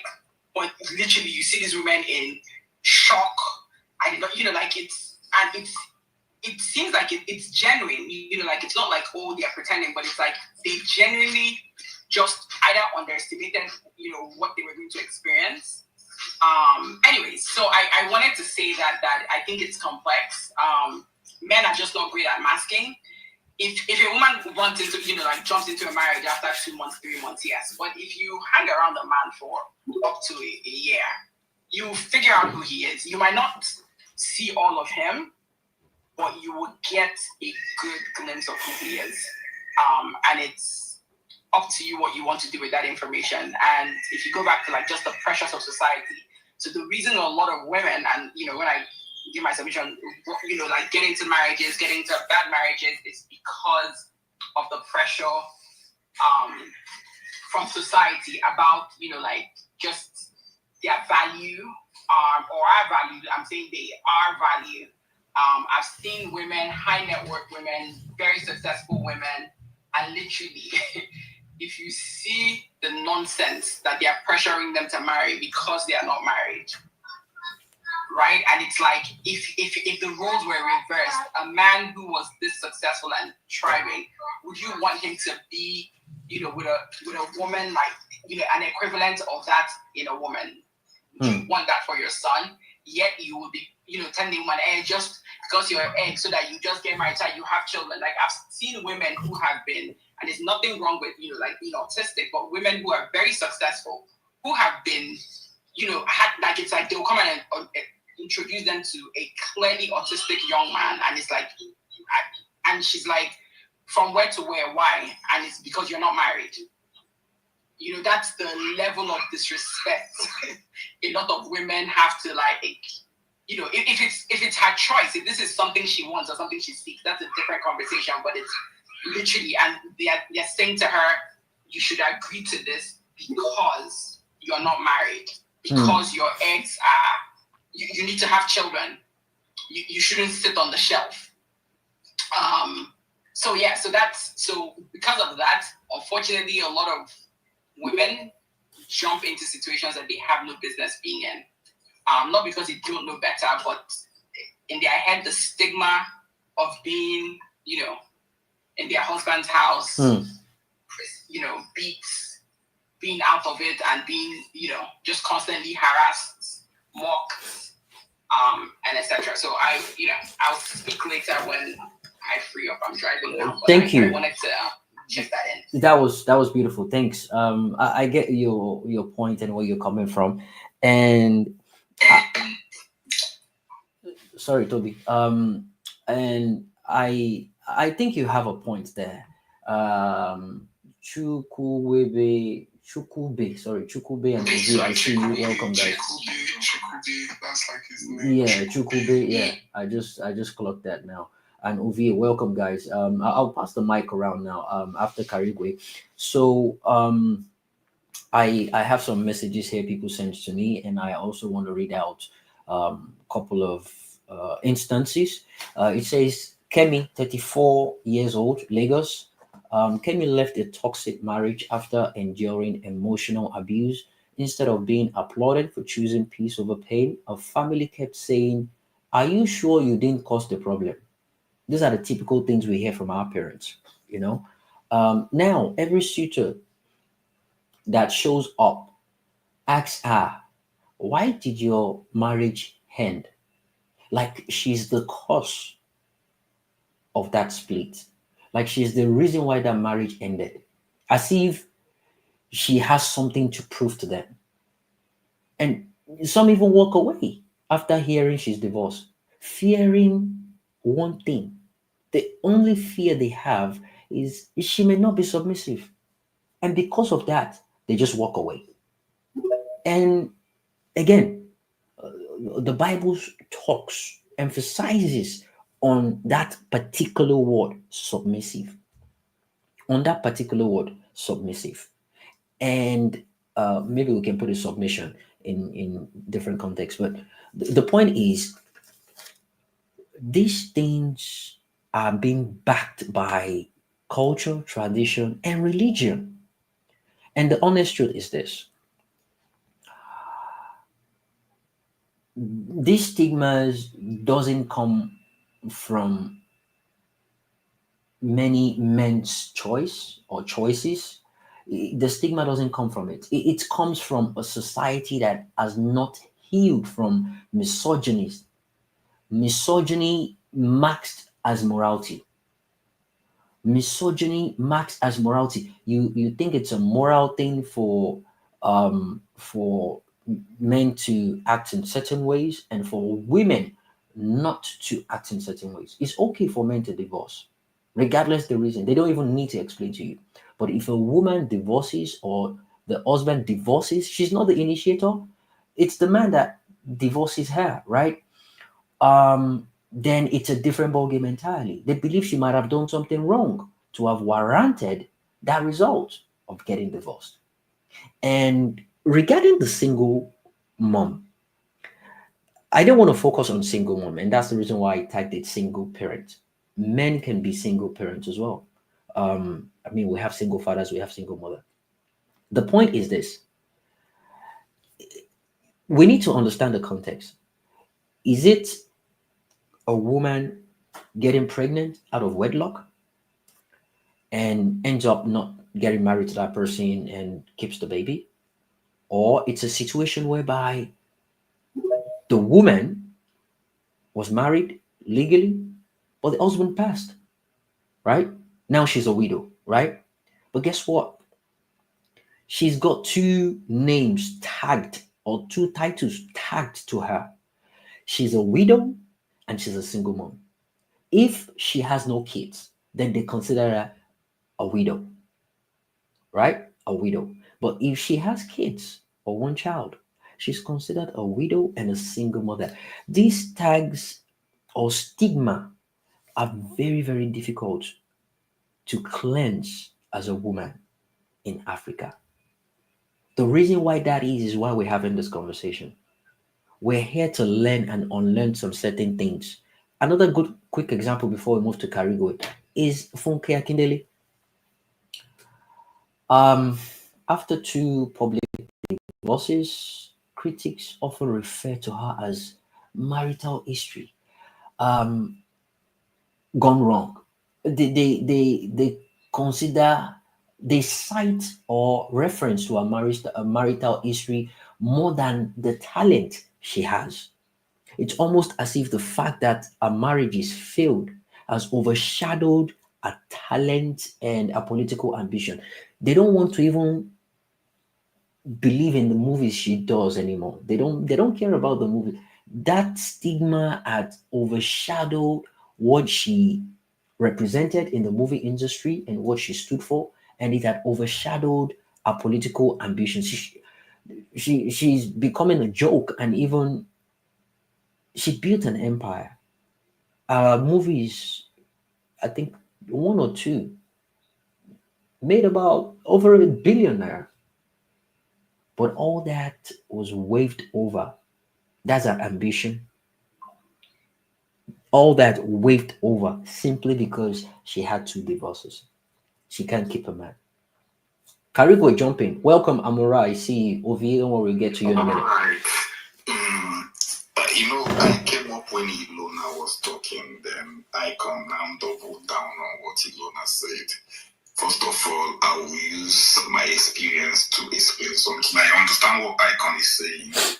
Most times, people see the signs and live in denial, but telling me that somebody cannot pretend. Okay, let me share my experience. I had an uncle growing up. Okay. I have an uncle. When we were growing up, he was still very young. and there was no woman that lived in our streets that if he wants to get them, he wouldn't get them. So one day, I and my cousins, with some of my friends, called him because he's a free spirit. Although he's no longer a free spirit now because he's now too religious. I don't know what happened. We called him and asked him how when we started pursuing women on our own, we now asked him, how do you get these girls? Because no matter how born again a girl is, you will see a girl carrying Bible every day, and this man will still get the girl. So we asked him how. He said that girls, if you want to get a woman, show the woman what the woman wants to see. If the woman wants you to be a rich man, appear rich. If they want you to be an intelligent man, try as much as you can to appear intelligent. If they want you to be humble and patient with them. With time, you will wear them down with that behavior you're showing them. So if it's for pretending, people can pretend as long as, if that thing is important to them, they will pretend for however long they want to. One of my friends that was in that conversation with my uncle, he's an atheist like me today, but he's currently dating a born-again Christian to marry her. He's going to church with this girl. They've been in a relationship for 2 years. The girl doesn't know that he's an atheist. They've been in a serious relationship that is heading towards marriage. This guy is going to church speaking in tongues, but he doesn't believe in God. Wow. And he's pretending. Yeah. I've told him many times to tell the girl, but he told me, as in, I can't be the one that will tell the girl. So he's doing this to impress the girl. In the church, even the pastors, they like him in the church because he's carrying the church in the head. He doesn't miss services. But he's an atheist. The girl's parents use him as an example to the girls. But he's an atheist. He's an atheist. When we gather as atheists and talk, when the girl is not there, he will join the conversation and criticize religion. But if the girl is there, he will be arguing with us seriously as if he's defending religion. But obviously, he has made it clear to you guys that this is a stand. Yeah, he started that defending religion in front of the girl when they started dating. Wow. So all those things, people pretend. Then me, I posted my secondary school recently. The kind of school we went to taught us how to live in different personalities. We have personalities we show to elders that will see us somehow. We have the one we show to our mates. That is the kind of training. That's why I spoke about that. That's the kind of training I was given as a child. I have different personalities that I show to different people. I've smoked weed. I've done different kind of bad things, but my family don't know that till today. If they are reading, if they listen to the recording of this tweet, some of them will be surprised. I will send it to them. They don't even know that I've smoked cigarette before. And I still have an auntie today that doesn't know that I'm an atheist. Wow. So all those things, people can pretend, but sometimes people see it and ignore it. But if I want to pretend to you and not let you see it, believe me, you will not see it. So don't let Ilona, why I came up with Ilona was kind of saying that anybody that ends up in a broken marriage is the person's fault because they knew. Sometimes you don't know. Yeah. Sometimes you don't know. Thanks. Yeah, thanks, Karigo. I was gonna say it's when you talk to the woman that you will know what she knows and does not know. It's just like a lot of times when women will tell you, and I know that a lot of education needs to be done because a lot of women are naive. But do they see signs? Yes. Do they know what it is all the time? No, because they have a goal. That's my opinion, and I might be wrong, right? This is just an opinion. But it's when you speak to the woman that you will know what she knows. She might listen. She might know, right? But she decided, you know what, I like this guy and I want to marry him. I'm just telling you, that's how deep and complex women are. I know, but let's icon that if you know this girl's family, and the reason why the guy started pretending to be religious, you will know that the girl doesn't know. If the girl knows, she won't even be talking to the guy in the first place. This girl, she's very angry that the guy is still talking to us. But the only reason that she kind of tolerates the guy somehow is because she is always seeing the guy trying to preach to us to repent. That is the reason why she's not angry. I mean, she's seeing that the guy is with us so that the guy will convert us. Not that the guy is our friend. And that's the same thing with the guy's parents. The girl's elder brother is kind of not too religious. So whenever the parents wants to talk to the boy, they will be, all these things that parents do now. Why can't you be like this guy? And this is somebody who don't follow us smoking, bro. So sometimes people if they want to pretend, they will pretend. All right. That still doesn't mean that people don't see the signs and not. People see the signs sometimes, and like the way Nigerians are seeing signs everywhere now and still living in denial that there will be election in 2027. People see those kind of signs in the marriage and still stay there and be hoping for hope that they don't know where it's going to come from. All right. Again, Nigerians are going to church. You know that the pastors are fake, but they are still going there. What do you want to say about that? That's the denial that I'm talking about. Now they will read the Bible, then still I will point out contradiction in the Bible. They will still come to my page and be using what I don't know to defend it instead of just to let it go. That's how some people are in a relationship, but some people genuinely don't know that the person is like that. Right. Thanks. I love that. I love that engagement. Just to say something like to what Carnegie and what Icon and what the other woman was saying. I think like a very clear case example. Okay, Aloha, I can't really like pronounce her name. I think a very really clear example of this whole idea that like people know the partners that like they are choosing and choosing to get married to them is a clear case example. In this case of Sky Johnson and Haley Bailey, right? I don't know if you I guess I'm looking at the TL. There's a clear example of a woman who is who knows fully well that this man has been a criminal and has been gone to jail for committing that particular crime, and then again choosing to now still like be with that like person. I don't share Icon's view that they are, or rather Carigwe's view that they are men who can actually marks like who like they really really are. But I get towards Icon's view that no matter, especially if you look at the context of like, let's say you are cohabiting with somebody, there's no way, no how that you won't know the kind of person that you're just mention that point. But yeah. All right, thank you. But before we proceed, we're meant to go to OVA now, but I want to ask Carigwe a question real quick. Carigwe, can you marry a divorcee?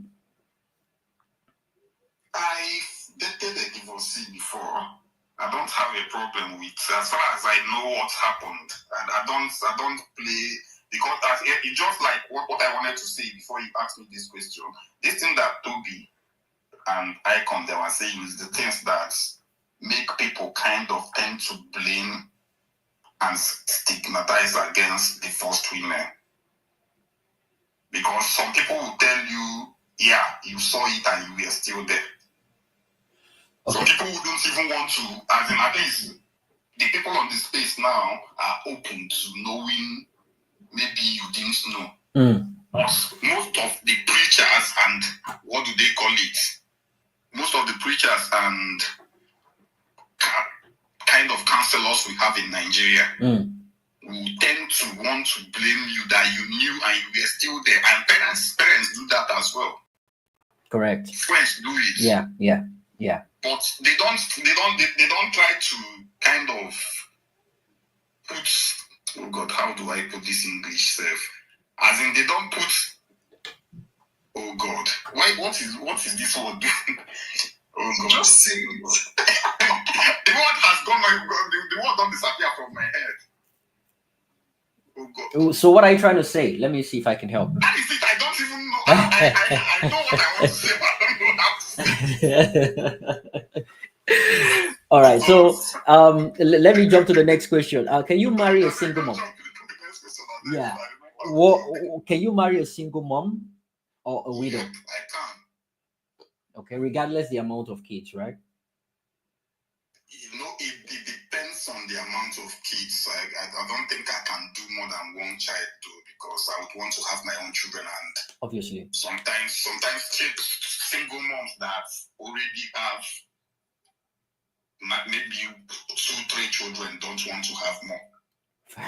Fair enough. Not that I'm not going to marry them because they have children, or because maybe they don't want more children. That makes sense. And that would it's like you shortchanging yourself. You might want to have 2 or 3. Yeah, I don't have kids now. I want kids, so that I don't plan to marry. I want to be a single father.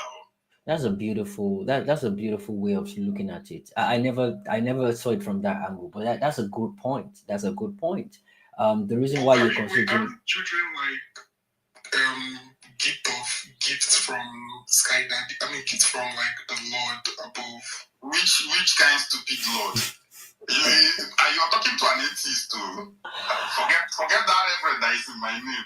All right. So I get your response towards those 3 questions.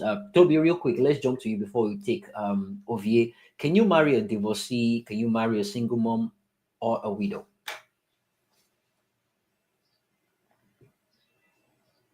Toby, you there? All right. I'll take that as a skip. All right. Ovie, jump in. How you doing? Welcome. Thanks for the patience.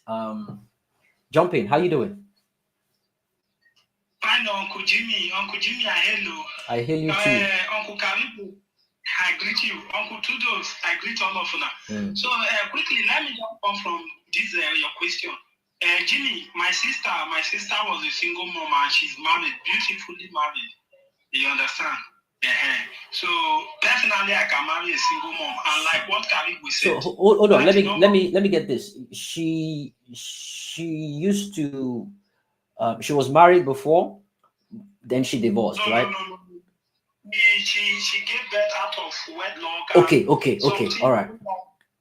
Yeah, based on some things and all of that. No, don't worry. Don't go into details. I just want to get the point. So she had how many kids? 1 or 2? One. Okay. So she had kids, and the person that married her, is the person single or married? Single, is a young boy, very single, and they just had their first child now together. There you go. So they have 2 kids now. Yes. Beautiful. And Jimmy, my mentor who happens to be a man of God, also married a single mom, and today they have 2 beautiful kids together, plus the firstborn that the lady gave birth to. So, and I've seen, even in Nigeria, that's why sometimes from my own environment, I've seen how single mom are marrying every time. It happens every time. And I can share you a lot of people that are married as single mom, like that from my own environment, actually, and even within the church. So that is why, personally, to answer the question, and I go to my submission, I can marry a single mom, and I agree with Reverend Karigwe. One, because like what he said, because most time when single mom, even men, when they tend to have some number of children, they don't want to give birth again. Secondly, I should be responsible. If I'm going to marry you as a single mom, I will take the responsibility of those children as the man. So it's another thing. So if I know my responsibility will not be more than, I can't take more than one responsibility for another man's, let me use it because it's not my son, but along the line, he will be my son definitely. But if I know I can't take responsibility for more than one or two, I will not want to do it. You understand? So it depends on how, because definitely when I marry you, those children automatically become my children in terms of responsibility and oversight. Even though along the line as they grow up, they will want to, go and meet their father, which is very, very okay from my own end.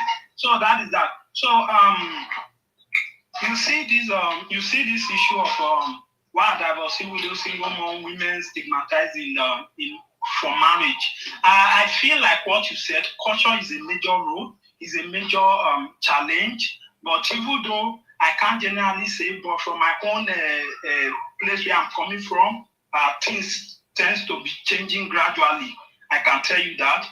Secondly, in terms of religion, yes, it was stigmatized, but now I can tell you, even in religion, even among ministers and even among members, things are gradually changing. So I think there is a dynamic in changing and all of that. I just gave you an example of a personal mentor and all of that. So and we see, and in my church we have wedded people like that.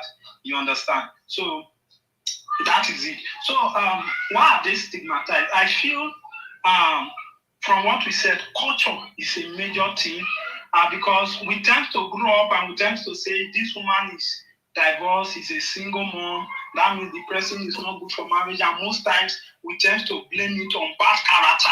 You understand? And why would this woman divorced? Because she has bad character.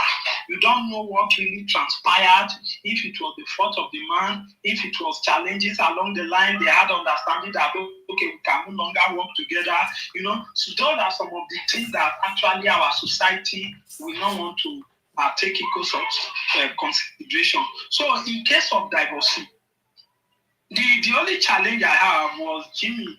Like you were giving Uncle Jimmy, you were giving an illustration of, okay, the only challenge I have is if a person divorce one, divorce two, divorce three, then I feel you are the one that have the problem, not the partner. That is where my own challenge comes in from this issue of divorce. Because you cannot actually divorce one, two, and even the third one you are divorcing. I feel there is something about you that we need to check. There should be a problem with you, not from the partners. So what if they now marry? What if they now marry the fourth person and the relationship is stable? I said to Jimmy, I think the right question would have been, what if the person is maybe someone like me that has OCD that don't tolerate nonsense? Yeah, it could be that, but what I'm trying to push is the amount of time the divorce happened. Maybe the people she's coming across are not the right person. So is making a case that if you divorced the first, second, third time, then maybe you're the problem. So my perspective is, so why, so sorry, what if it's a situation whereby you've not gotten the right person, you've not gotten to the right person? It's a situation, it's a gamble. If you marry the first time, you might be lucky. Sorry, Ovie, don't worry, you'll gain your time. We can have that interaction. If you marry the first time, you might get lucky and everything works out fine, right? You might not get lucky the first, second, third, fourth, or fifth time. If you're persistent, if you're desperate to have a home, you want to have your own family, husband, wife, daddy, and the kids. You want to have that. It's beautiful, right? So it could be a coincidence whereby trying it the first, second, third, it not necessarily the person, the woman, let me put it that way. It could be a situation whereby she's just unlucky meeting the wrong set of people. Okay, it might just be that, right? And eventually she might now end up meeting someone that is maybe equal to what she wants, or even as bad as she is, if we want to paint her as bad. Maybe she might meet someone that is as bad as she is and she loves it that way. So the amount of time doesn't necessarily mean the lady is the bad person. It could be a situation that she hasn't met, the person she connects with. Jimmy, sorry, this thing is leaning towards ladies. Can we just say person, not Yeah, so woman? it's leading. It's leading. It's Before we know what is happening now, it will become only women. We start talking about only women and forget about the men. no. It is. It is about Instead of women. saying ladies, Yeah. So the person. it is about women, and it's simply because women are more stigmatized than men. A man, it's a badge of honor for the man. It's a badge of encouragement. It's a badge of experience for the men. Oh, you're divorced. Ah, well done. Ah, you tried. That woman must have been a terrible wife. That is the stigma I'm talking about. Men don't have the stigma. Women has the stigma. To women, it's the stigma of failure. They see you as a failure. And you know why? I'll explain why. The why is simply because right from childhood, we've been brainwashed. Our women, our girls have been brainwashed by our parents that when you wake up in the morning, you prepare food for the whole house. You wash daddy's clothes. You cook for the whole house. You clean the house. You wash, the clothes. You wash the plates. You wash the dishes. You go and grind pepper. You list out all these things, and mommy is the one superseding over all these things, right? And when you cook, maybe it's too salty. You'll be hearing things like, "That is how I've been teaching you. Is this how you go and be cooking in your husband's house? Is this how you'll be misbehaving when you go to your husband's house?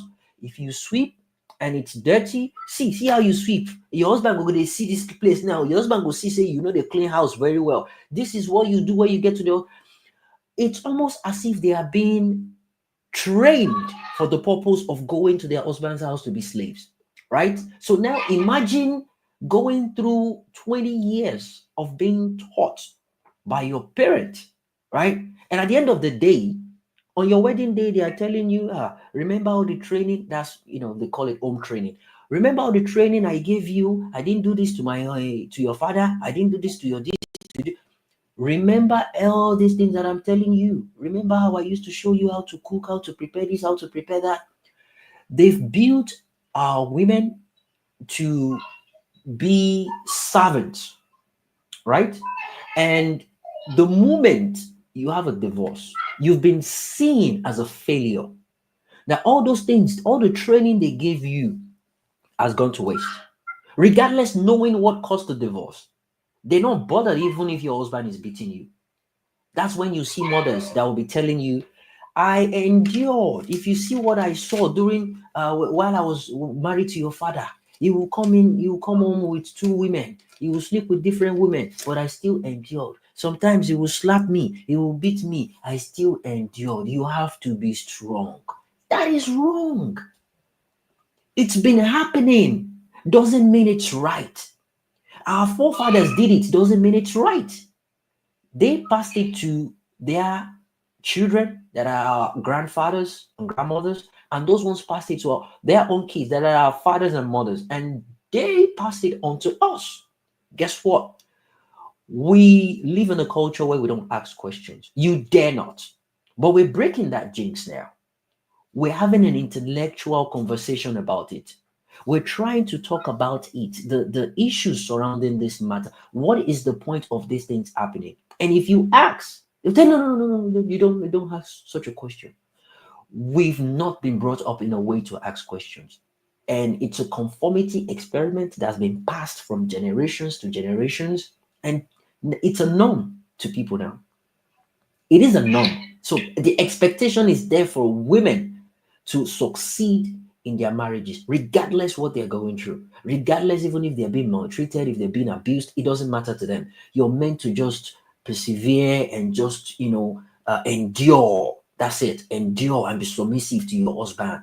I mean, we see how our mothers, they will kneel down with tray to serve nine food. We see all those the way they've been doing it back then, the conventional method of looking after our daddies, our uncles, and all that. Aye Anto, we're evolving. You don't expect something like that to happen now. What is the point of sending your kids to go get educated? They have all this knowledge, they study all these things.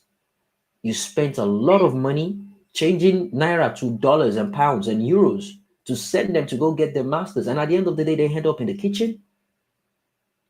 Something as little as food cause fights between couples. That shouldn't be the matter. So that's the reason why we're focusing on women, because men don't get stigmatized. Men get praised. They get a badge of experience. Women get badges of failure. And that is absolutely wrong. That's the conversation today. But thanks, Karigwe. It's well noted. OVA, carry on with your Okay, thank you. Am I audible? Yeah, loud and clear. Go ahead. Jimmy. Yeah, Yes, check who. Yes, sir. Yeah, check who. This your word end in the kitchen. Yeah, I'm alright. Don't worry, you go. OVA, what? Explain what you mean by ending in the kitchen. So okay, I'll come to that. Don't worry. I hold you that explanation. Don't worry. I'll get to you in a minute. I want OVA to wrap up so we don't interject his train of thought. Don't worry, we'll have that conversation. OVA, carry on. Let me just write it down. How do I mean end up in kitchen? OVA, go ahead.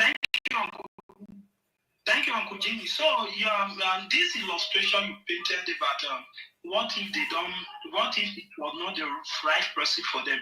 Then I believe, as a person, when you have a bad experience the first time, you have an experience the second time, it is a time for you to sit yourself down and think, what is it that I'm doing wrong, or what is it that is it pressure that is making me to go this wrong way? What is it that is making me still meeting these wrong people? Then I feel it is not a time to put yourself under pressure and want to make mistake. And that is why I said it is going to be a major challenge for you, and we are going to link it to your fault, because either you have refused to stand on in the place whereby you are not pressurized, or there are some character deficit that probably you have not worked on, or there is pressure that you are not able to handle that is making you to keep wrong, So those are some of the things, and it all points down to you, not to nobody as an excuse. So that is why I came on from that point. Now, not talking about this issue of widow. I feel even the Bible said, even the Bible, Apostle Paul was writing that even if you read the book of First Timothy, sorry, I'm bringing religion, but I'm a very religious person. Timothy said that women who are from 60 below, I even advise them that are widow that they should marry, so that they will learn to be focused, so that they will not be gossiping about. So even the Bible advised widow to marry. So it's not a stigmatization that probably religion will say, oh, because this person is a widow, they don't have to marry. No, even the Bible in all their emphasis have emphasized that widow should always marry, probably because of our culture, and probably because of in our religious settings, the right knowledge were not passed down. I think that was the challenge and all of that. So I feel today widows are still getting married, although culture has been a major stigmatization. Then when we now come to 30 plus women, we have a society whereby we think the major challenge with this stigmatization of 30 plus women is this issue of why would this woman is getting old now.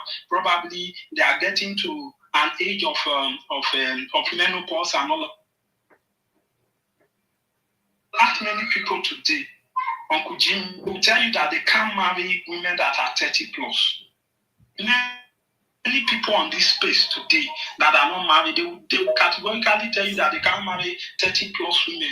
Probably, maybe by the time I'm so, they will excuses and all of that. Some of them will tell you, and one of the major excuses that you will hear mostly is that it's probably they have bad character.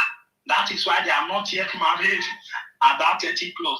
But they remember that there are ladies who are, even at their age of 20, they were focused on their career. They were focused. I have some of those ladies as friends. They were very passionate about their career. They were very passionate about their destiny and all of that. So I probably they are get stigmatized. Probably for this woman to be 30 plus, that means she has bad character. Jimmy, personally for me, personally for me, I used to tell people around me that I want to even marry a woman who is my age. I'm not that old, but I have a specific age because of my age and all of that. I will prefer a woman of 30 plus, probably because, especially because me, I used to say that when you marry 20 people, ladies that are still in university, I think their liability, sorry to say this to you as a man, but when you marry a woman who is striving in a career, who is doing everything, and you are striving from your own end, at the end of the day, you guys put yourself together, you can get something and all of that. So I feel caution is the major reason why stigmatization and all of that. Even though at a point religion played a role, because probably the people who were at then the religious were not really equipped with the right information, just like our forefathers who were not really equipped with the right information, who were custodians of culture. But now, like what you said, Uncle Jimmy, things are changing and perspectives are changing, and every day we are seeing 30 widow and single mom, especially, they are, getting married. I might not know of anybody else. So I think these are options, and we should. And let me quickly wrap up with this, Uncle Jimmy. Sorry. You talked about women going to school and all of that. I believe, I still make this emphasis that when we say a woman going to the kitchen, it's not that is very tense. And today, and that is why I used to advise women that if you know you are going to be a call, if you know you want to be a core traditional man, and if you know probably you will not want to, some of these things, you will not want to have some issues with them and all of that, you can go for a modern man. To round up with this, I have a friend. The wife does not really watch his clothes. You've been rounding up for like 1 minute now. Sorry. Okay. I have a friend like this. I have friends who are doing well and all of that. They help their wives. In fact, this my friend, based on the wife and the wife, they are career person. They go home in the morning, they come back in the night. The 1 month I stayed with them, the woman, because of does not really even wash his clothes, he calls somebody who helps him to wash his clothes, and they are living fine. So you just point that to an understanding in marriage. Okay, this is the kind of person I'm marrying to, and this is what I want to do. So as a woman, if you know you want to the husband you are marrying is a core tradition nama, then I think you know what you are getting into. So I think that is just the bottom line. Thank you, Ayid, Uncle Jimmy. Thank you. All right, thank you. I thought I put up curriculum. So yeah, thanks for that submission. I disagree with a couple of the things you say, but yeah, I'll hold on to that for now until I go around with the hands. Uh, yeah, the guy that asked me a question earlier on, is he still here? I can't see you. Oh yeah. Okay, I can see you now. Right. So yeah, your question says how mute, so I can ask the question. It says, how do you mean hand up in the kitchen? So what I mean by that is um, a woman goes to primary school, secondary school, goes to the university, end up traveling abroad, get a master's, sometimes PhD. And at the end of the day, they probably go back to Nigeria, get married, and their husbands just prefer them to be housewives. Their husband prefers them to stay at home, look after the kids. They will be the one spending the whole money and all that, but they just want them to stay at home. They don't want them to do any other thing. And it's now their duty to make sure they cook in the morning, afternoon, and night for the kids as well. They will cook and look after everybody. Um, they don't expect anything from them other than that. In fact, they believe the only thing they should be known for is their appearance. They shouldn't be heard. They shouldn't speak when people are speaking. When a former president said it, his wife belongs in the other room. It's not necessarily kitchen. It could be just bedroom because you believe that our primary purpose is for sexual pleasures, and to reproduce, right? That's one of the reasons why I use that phrase, end up in the kitchen, which is a mentality that many Nigerians actually think about, which is what, not just Nigerians, Africans, that is the mindset we always have, and that's why they want women to be submissive. They want them to be the one to cook in the kitchen at all costs, at all times. And when you want to serve me, you kneel down with the tray, put it on the table for me. Now eat this, now eat that. If a woman wants to do that, Jimmy, what's wrong with all that? don't worry, there's If the nothing man wrong. can afford it. Yeah, double chief, don't worry. I'll get to you. Don't just hold on. Yeah, I wanted to say, guys. I wasn't, Jimmy, I Yeah. wasn't seeing, no, I wasn't seeing him on the comment section, and I know that on the speaker. Yeah. I know that everybody on the speaker can't say that kind of thing, so I was Don't worry, you'll get your time to speak. Everyone is going to speak, but I want to do it accordingly. Don't worry, guys. So there's no problem. There is no problem in doing all that, but let it be a situation whereby she's doing it on her own will. She's not being forced, right? She's doing it because she feels like doing it. You're not mandated to doing it. It's not compulsory for you to do. It's not a criteria for you to. It's not a must for you to. A woman does not belong in the kitchen. She belongs wherever she chooses. Boardroom. She belongs. She can decide to be on a ballot. She can decide to be in a studio, on a pulpit, in the kitchen. It doesn't matter. It should be a decision she makes on her own, not the ones the society, the religion, or the environment, the community imposes on her. That is the point. That is the point. It's as simple as that. All right, go ahead. So we after Chukube, it's Amura, Tolu, Double Chief, Karigwe, and Ilona in that order. Okay. Thank you, Jimmy. Thank you very much. I listen to people, can you hear me? Loud and clear. Yeah, thank you.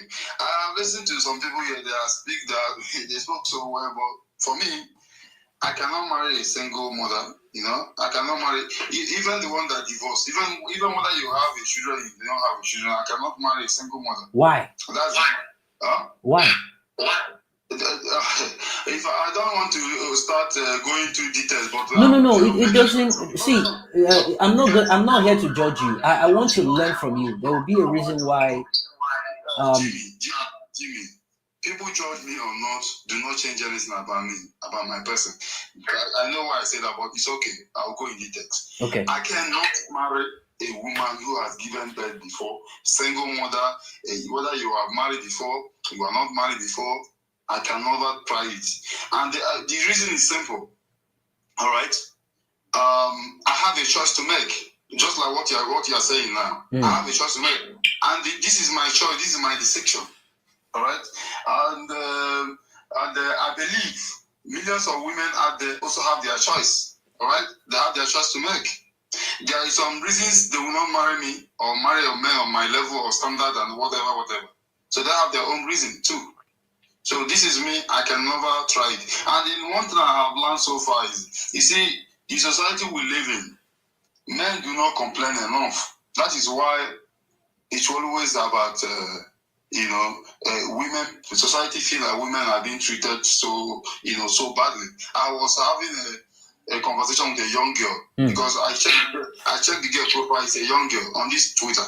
And it's a comment it's a post that I responded. I commented on the post, and she said, this is what she said: being a submissive wife is slavery. That means she believed that if a woman is submissive to the husband, the woman is slave. This is her own belief, right?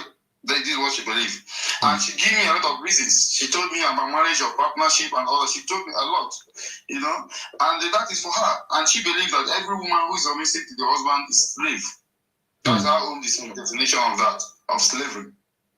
So you see, and now if I'm looking for a submissive wife now, she cannot work for me because she will not be submissive to me. Because she believes that if she's submissive to me, she's slave. And if she cook for me or she keep the house clean, despite going about her job and profession and all that, just like what you mentioned, it makes her a slave. So you see, marriage is not a law court. I don't want to marry tomorrow. I mean, I am married already, but I don't want a situation where as I'm married tomorrow, me and my wife and I will be moving from one church to church, from one court to court, and give no. I don't have the strength for that. That is why I married somebody who listened to me, somebody who understands me, So it's simple as I always advise people, I'm not married. Marriage is not something you do out of pity.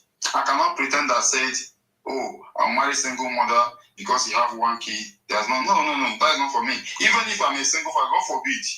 If I'm a single father, I won't still marry a single mother. I will go for a young girl, that suit me. I have a choice. Wow. I have a choice. Yes, I have a choice. Even if I'm in my 98 years, and my wife is not there, I decide to marry. I'll go and marry. I can't marry a single mother. I'll get a for myself. Oh, can I ask why every choice that you make? Yeah, the mic. His mic is giving a terrible feedback. If I finish, Yeah. So the question is, if me now I've made a choice that I don't want to marry, and I have a reason for that choice.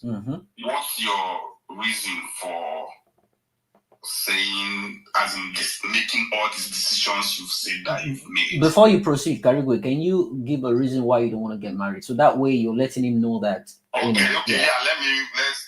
it be a two-way thing. There you go. I'm weak man, that's why you have to be a strong man to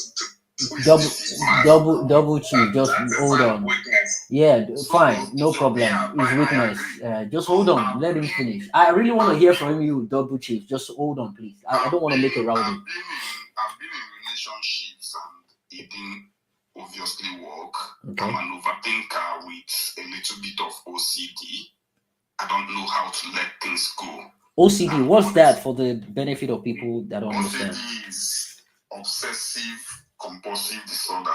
Okay, go ahead. I obsess if I get an idea into my head, it's very difficult for me to let that idea go.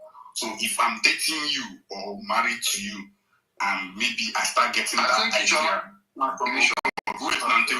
let me finish. Yeah. Chukube, don't worry, you're gonna wrap up. It's an engagement. Okay. Karigwe. Kind of, if maybe I start suspecting you are cheating on me, that will become a very serious problem because that thinking character in me will blow it out of proportion. So all those things, now even relationship, I'm not in a relationship at the moment. I tried one recently, it didn't work because of still, I am an overthinker and I went and carried somebody that has double the issue that I have. We dated for 2 weeks and we amicably went our ways because we didn't want to kill each other. Okay. So that's kind of my reason. I have a lot to work on, so I don't want to go and carry somebody's child and keep all those baggages on her. Okay. Your question to Chukube. Question to Chukube is what's his reasons for deciding all those things he decided? Did you get that, Chukube? Go ahead. No, I hear you loud and clear. Listen, my brother, listen. Let me not waste your time. I have a personal test. I don't just wave hand to any hand that wave. Let me just say it that way. I have a personal test, all right? And I have a very personal quality test in women. During my university, let me tell you, during my university time, despite not having money, nothing. I have nothing. If you see the kind of babes I carry, those babes, I call them babes because they are clean, you know. I have personal text. This is me. I'm telling you. I don't pretend to be what I can't be. That's my life. People that know me, people that are close to me, I know what I'm talking about. This is me. I do not hate single mother or somebody that are born before or whatever. But I'm telling you, I have tests. I can never, ever. Yeah, you know, not talk about marriage. You know, when you talk about marriage, listen, when you talk about marriage, all right? Like now, I'm married. I'm married now with 2 boys. By grace of God, I have 2 boys.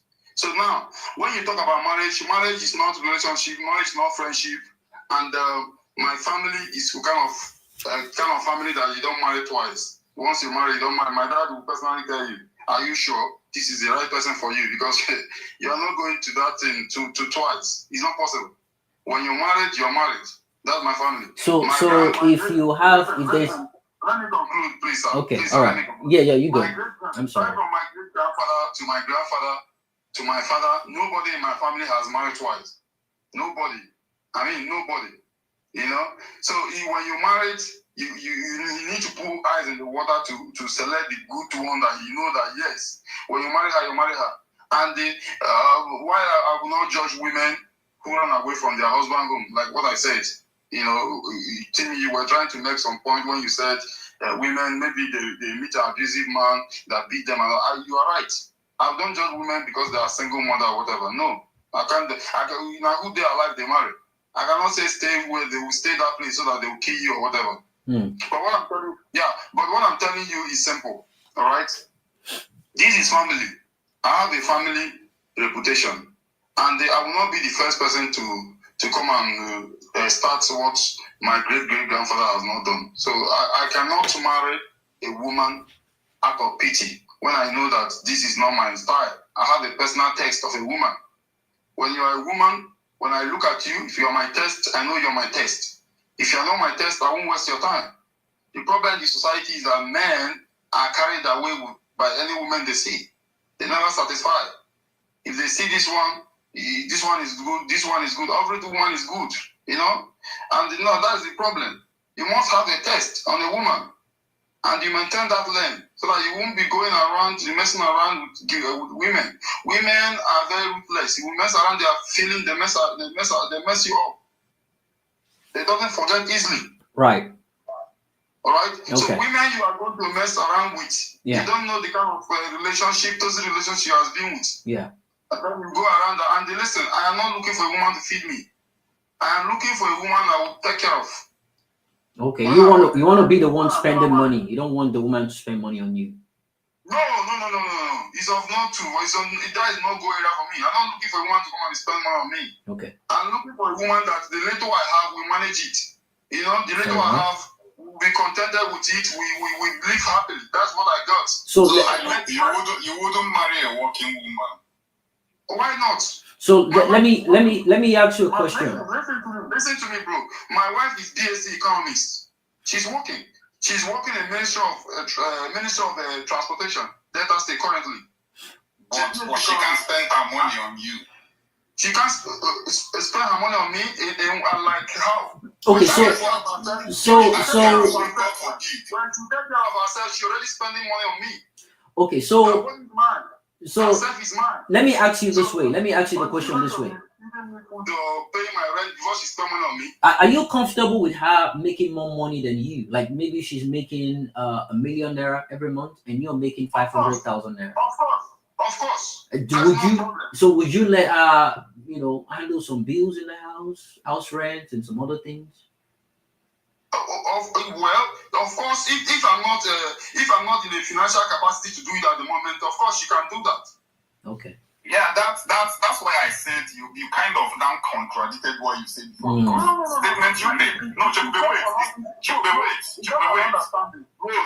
statement you made that made me say what I say. Understanding. It's just I know that you made a statement that the little I have is enough. Listen to me, my brother. Karigo, let's hear him. He's about to wrap up because we need to move to Amura. Listen, when you say woman spending money on me, all right? Some guys, not all, some guys. It's not like they are, getting married to. Because me personally, I have this belief that a woman that have a child, either a boy or a girl, either one or two, she's already okay in life. What she needs to do is to carry on. Her goal shouldn't be marriage to marriage. She just will carry on, build the standard, train the child to the standard she wants. So what if the child is just girl, not a boy? Girl and boy, what is the difference? They are human beings. Okay, all right. Our brother Oliver the Cock was standing and say, I'm okay, I'm one. Child is a gift from God. Good. I like that. Go ahead. Yeah, so what I'm trying to tell you is not like see, what kills the world is understanding. Understanding is everything.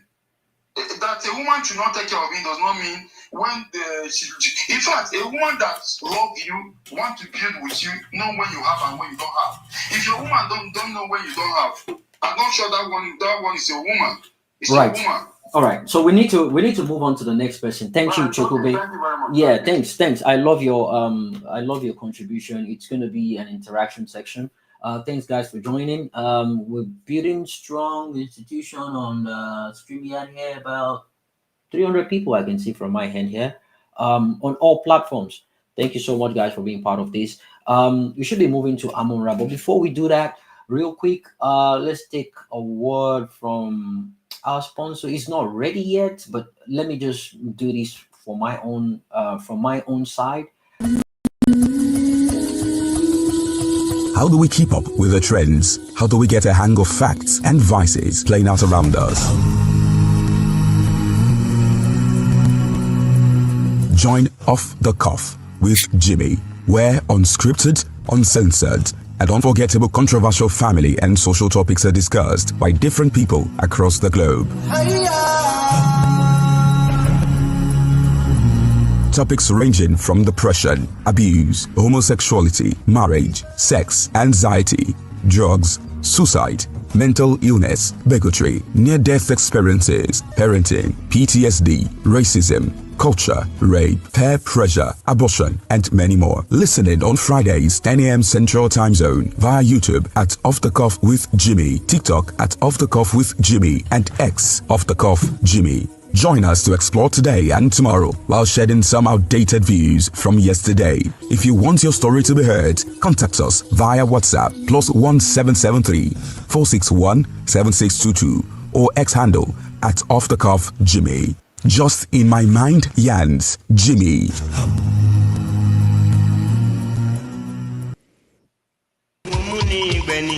Taciturnity, they say, precauses ill luck, while a problem shared is definitely half solved.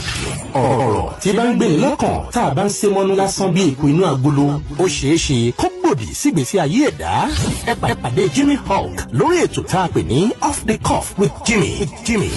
Where conversations flow, breaking silence, sharing stories of struggles and hope to repair from darkness to light, engaging real guests narrating life's ordeals from personal experiences and overcoming them, discussing emotional issues ranging from marriage, rape, religion, abortion, parental failure, death penalty, depression, siblings rivalry, social media addiction, suicide, healthcare, etc. Off the Cuff with Jimmy. Ní gbogbo ọjọ́ Friday, 10 a.m. Central Time on X, TikTok, Facebook, YouTube, and Instagram. You can't afford missing these.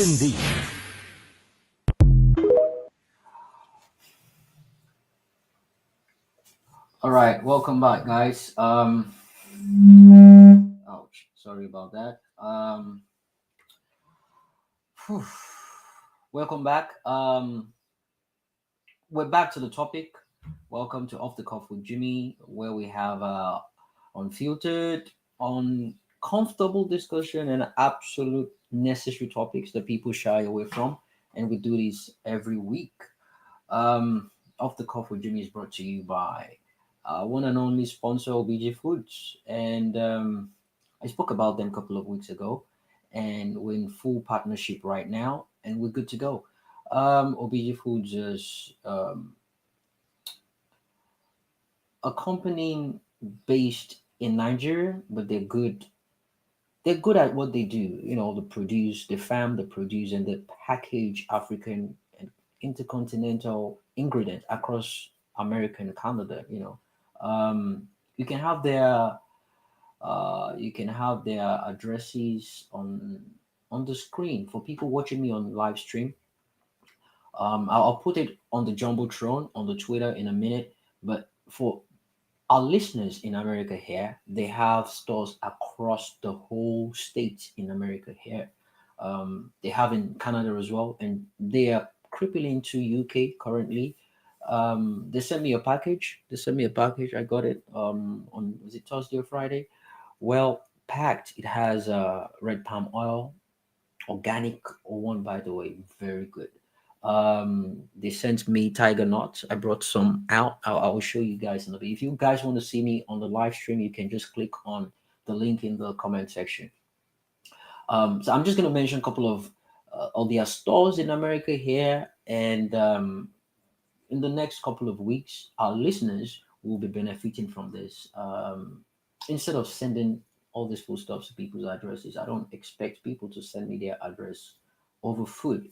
I spoke to the CEO, and we might be coming up with gift cards to our listeners, and they can pick up a package of whatever it is they want. They can mix it up themselves. They pick it up in any of the African stores across America. They have udon stores in Milwaukee, Wisconsin. They have Africa on the Bay in Tampa, Florida. African Choice Food Market in Orlando, Florida. Africa Caribbean Market in Houston, Texas. They have Chuma's Groceries in Angover Park. That's in Illinois here. Dora African Produce in Los Angeles, California. Mokola Market, Houston, Texas. They have Matthias International Food Market. That's in Grand Rapid, is that Mississippi. They have Ndaya Afro Tropical Market in Tulsa, New Appy Market in Atlanta, Georgia, and Old World Market in Chicago. I know that place. I go there to shop myself. So they have the best of quality product, quality, authentic African ingredients you can think about, from egusi, well packaged egusi, bean flour, gari, banga sauce, ehuru, name it, they've got it all. And they have snacks like kuli kuli and tiger nut. They sent me some. I'm going to be munching on them in a minute. Tropical Hot Market in Oklahoma, Wazobia Market in Houston, Texas. They have Super Giant Mat in Atlanta, Georgia. Leon Star African Market in Nashville. Bel Air International Market in Louisiana, and Kumasi Kejeta Market in Columbus, Ohio, and World Food Market in Iowa, and they have in Dora African Produce as well in Los Angeles. That'll be it for now. I'll be calling on other stores as time goes by, but you can check on their website www.allbgfoods.com. I'm going to put it on the live stream. You'll see it sliding across the screen for people that actually want to patronize them. If you want to check out any of their products, you can do that, and it's on the screen. If you check me out on the live stream, you see their product there. It's well, uh, presented in on the screen on the live stream.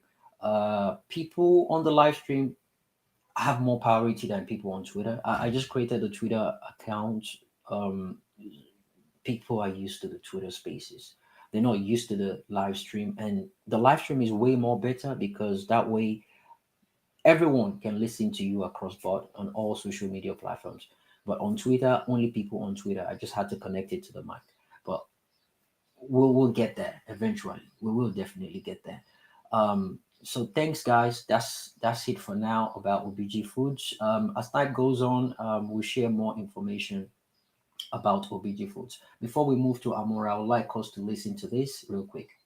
Single mothers when they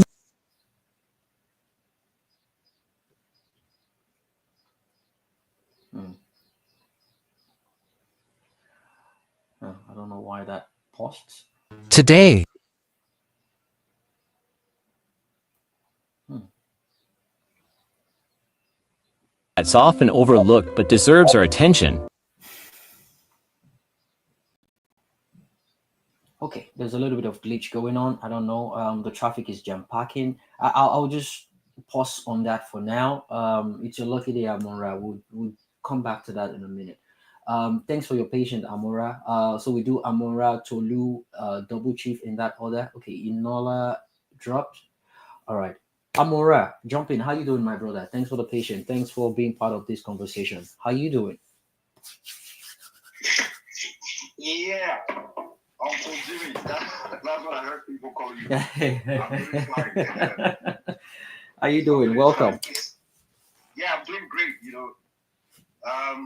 I'm glad my time is up. Not because if I had waited another 15 minutes, I probably won't end up going out. I've been ready to get out of the house. The same thing happened on your space like twice. I'm sorry. Got stuck in the house. I'm sorry. No. It's okay. It's okay. So anyway, peace be upon you. Peace be upon the speakers. A lot of people have said wonderful things, wonderful things, and it's thought provoking because sometimes, and this is what I tell people: always have the opportunity to listen to people, based on different topics. You might have heard someone comment on a particular topic. It could be political. It could be spiritual or religious, and you get irritated. But then when you hear that individual speaking on a neutral topic, you're like, okay, so I'm making presumptions about this individual. And I love the last speaker. What's his name? Chuku. I can't pronounce it, but let me just call him. I think the last speaker. Chekube. Yeah, thank you. Chekube. I love him. And the reason I love him is he was himself. Regardless of the space or regardless of other people's views, he expressed himself. He brought something to the table that this is me, regardless of who you think I am. This is me. This is the decisions I take, and these are the decisions I take.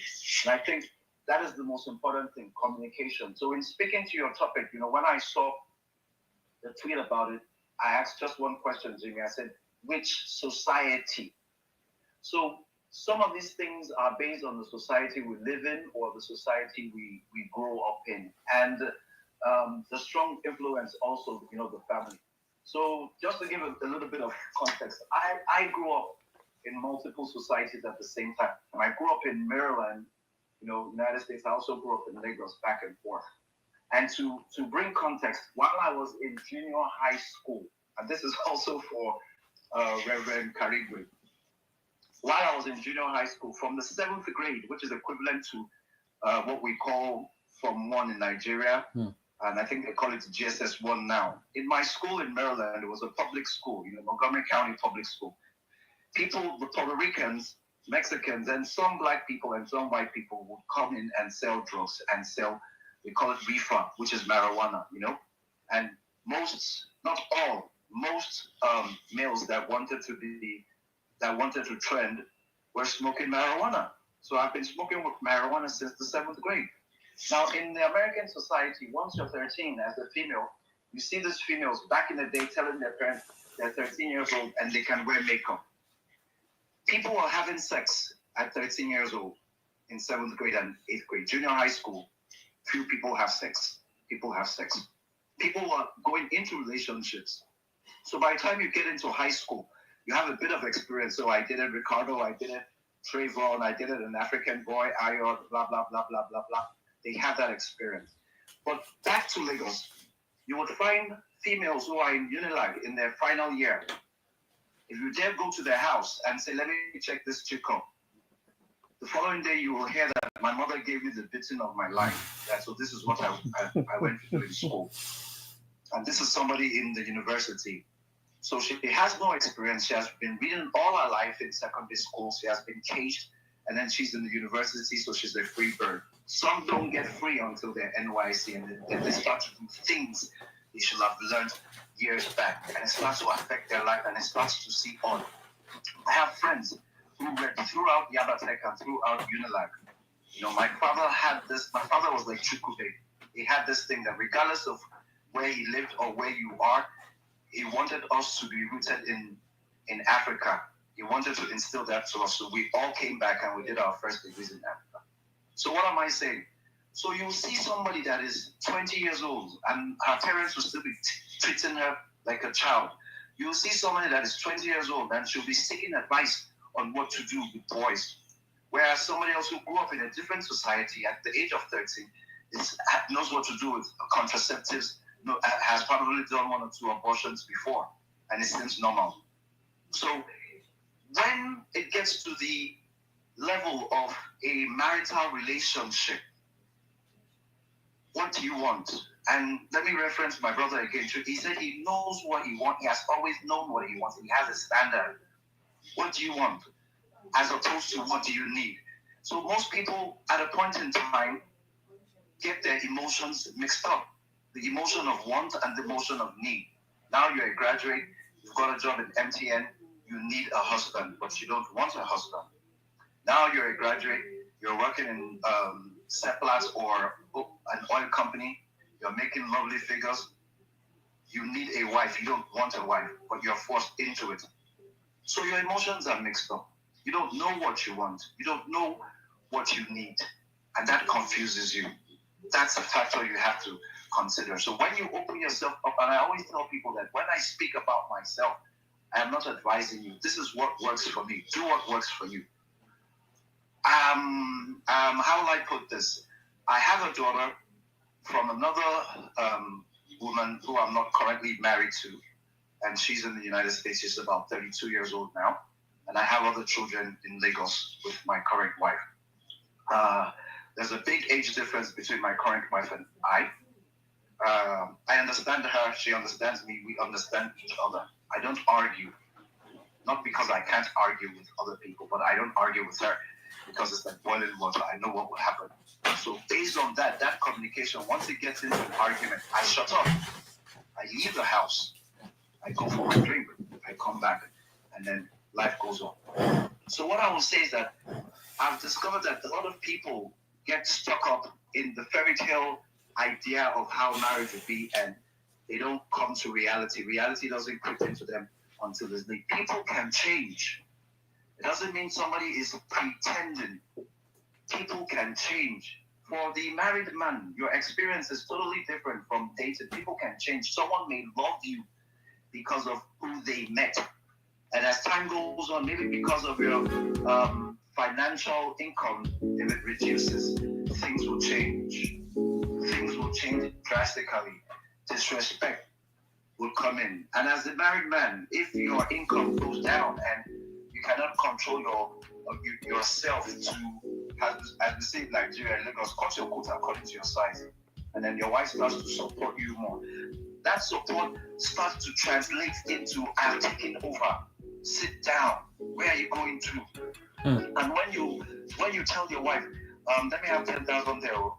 I'm expecting some money. When it comes in, I'll give it back. So she gives you the 10,000, and you go out of the house. God forbid it's not in your car, it's her car. And then she calls you and you don't pick up the phone. When you get back, it's hell, because she's going to tell you that if I didn't give you that 10,000 naira, you will be in the house. I called you and you refuse to pick up the phone. You see things like that and you are confused. You are having a mental breakdown because you're wondering that this has been a lovely lady all along. Why is she abusing me like this? Why is she talking to me like this because of 10,000 naira? But what you don't understand is things have changed for you. Her perception of looking up to you that, oh, you will solve this problem has changed. She now sees herself the way she used to see you, a problem solver and somebody who's in control. So why do I need to respect him? Because that respect came not because of anything, but because of that problem solver status that she saw in you. So things will change, and it works the other way around. See, males that I had always been, I think I was like the other guy while I was in Unilag and while I was in Yabatech. I drove a convertible, the BM convertible I brought from the States. I was a club chief. I would date girls, I would date different sorts of girls. I had no issue with females. But what I'm saying is that you see people who are active to marriage sexually. You see people who are living the la vida loca pre-marriage sexually, and that turns the female on where she feels comfortable. But then when they get married, the guy suddenly turns into, Hail Mary, Mother of God. This is my wife. I can't be doing oral sex with my wife. I can't be doing this kind of rare entry with my wife. And he has a good idea because he wants to live a holy life. He's always had this idea of how marital life would be. And then he reduces all those sexual escapades. And that starts to affect the female. Because she'll have her ideas also, and probably our assumptions will be, is he doing it with somebody else? So that lack of communication that, look, you're my wife now, this is not a girlfriend thing. When we were girlfriends, I would get drunk, I would take drugs, I would take aphrodisiacs just to make you happy. I can't be doing that now. You're my wife. I can't be treating you like that. I want to treat you with respect. But you don't know if the female wants to be treated with respect. Then again, we make a lot of presumptions, and I always tell my friends, I'm in my mid 50s, approaching my 60s. I tell them that sometimes you might learn a lot dating younger girls. I had this friend once, and while we were driving, I said, pick up your phone, just feel comfortable, tell me I'll reduce the music. She said, no, don't mind the stupid boy. And I go, why are you calling your boyfriend a stupid boy? And she goes, because he's a stupid boy. He promised me that in 6 months' time, he's going to teach me how to smoke loud. I said, he's going to teach you how to smoke loud. Don't you tell him you smoke. He said, if he knows I smoke or if he knows I can laugh, he will run away from me. So the guy thinks he's dating an angel, a baby.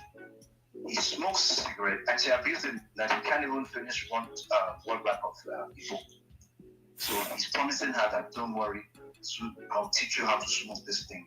And the girl smokes already. So he's presuming that she doesn't know anything. And she's looking at him that this guy's an ignorant clown.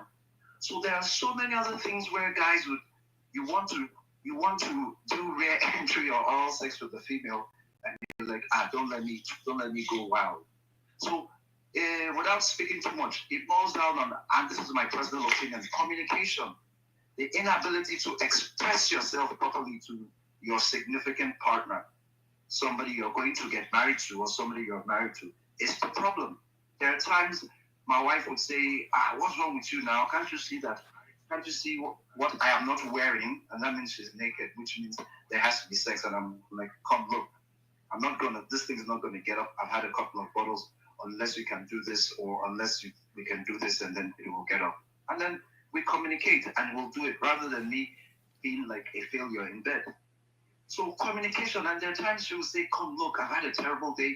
Somebody abused me in the office and the thing is disturbing me. Sex is not on my mind right now. Communication, I'm not going to look at it that because of an argument she's denying me. I won't look at it as denial.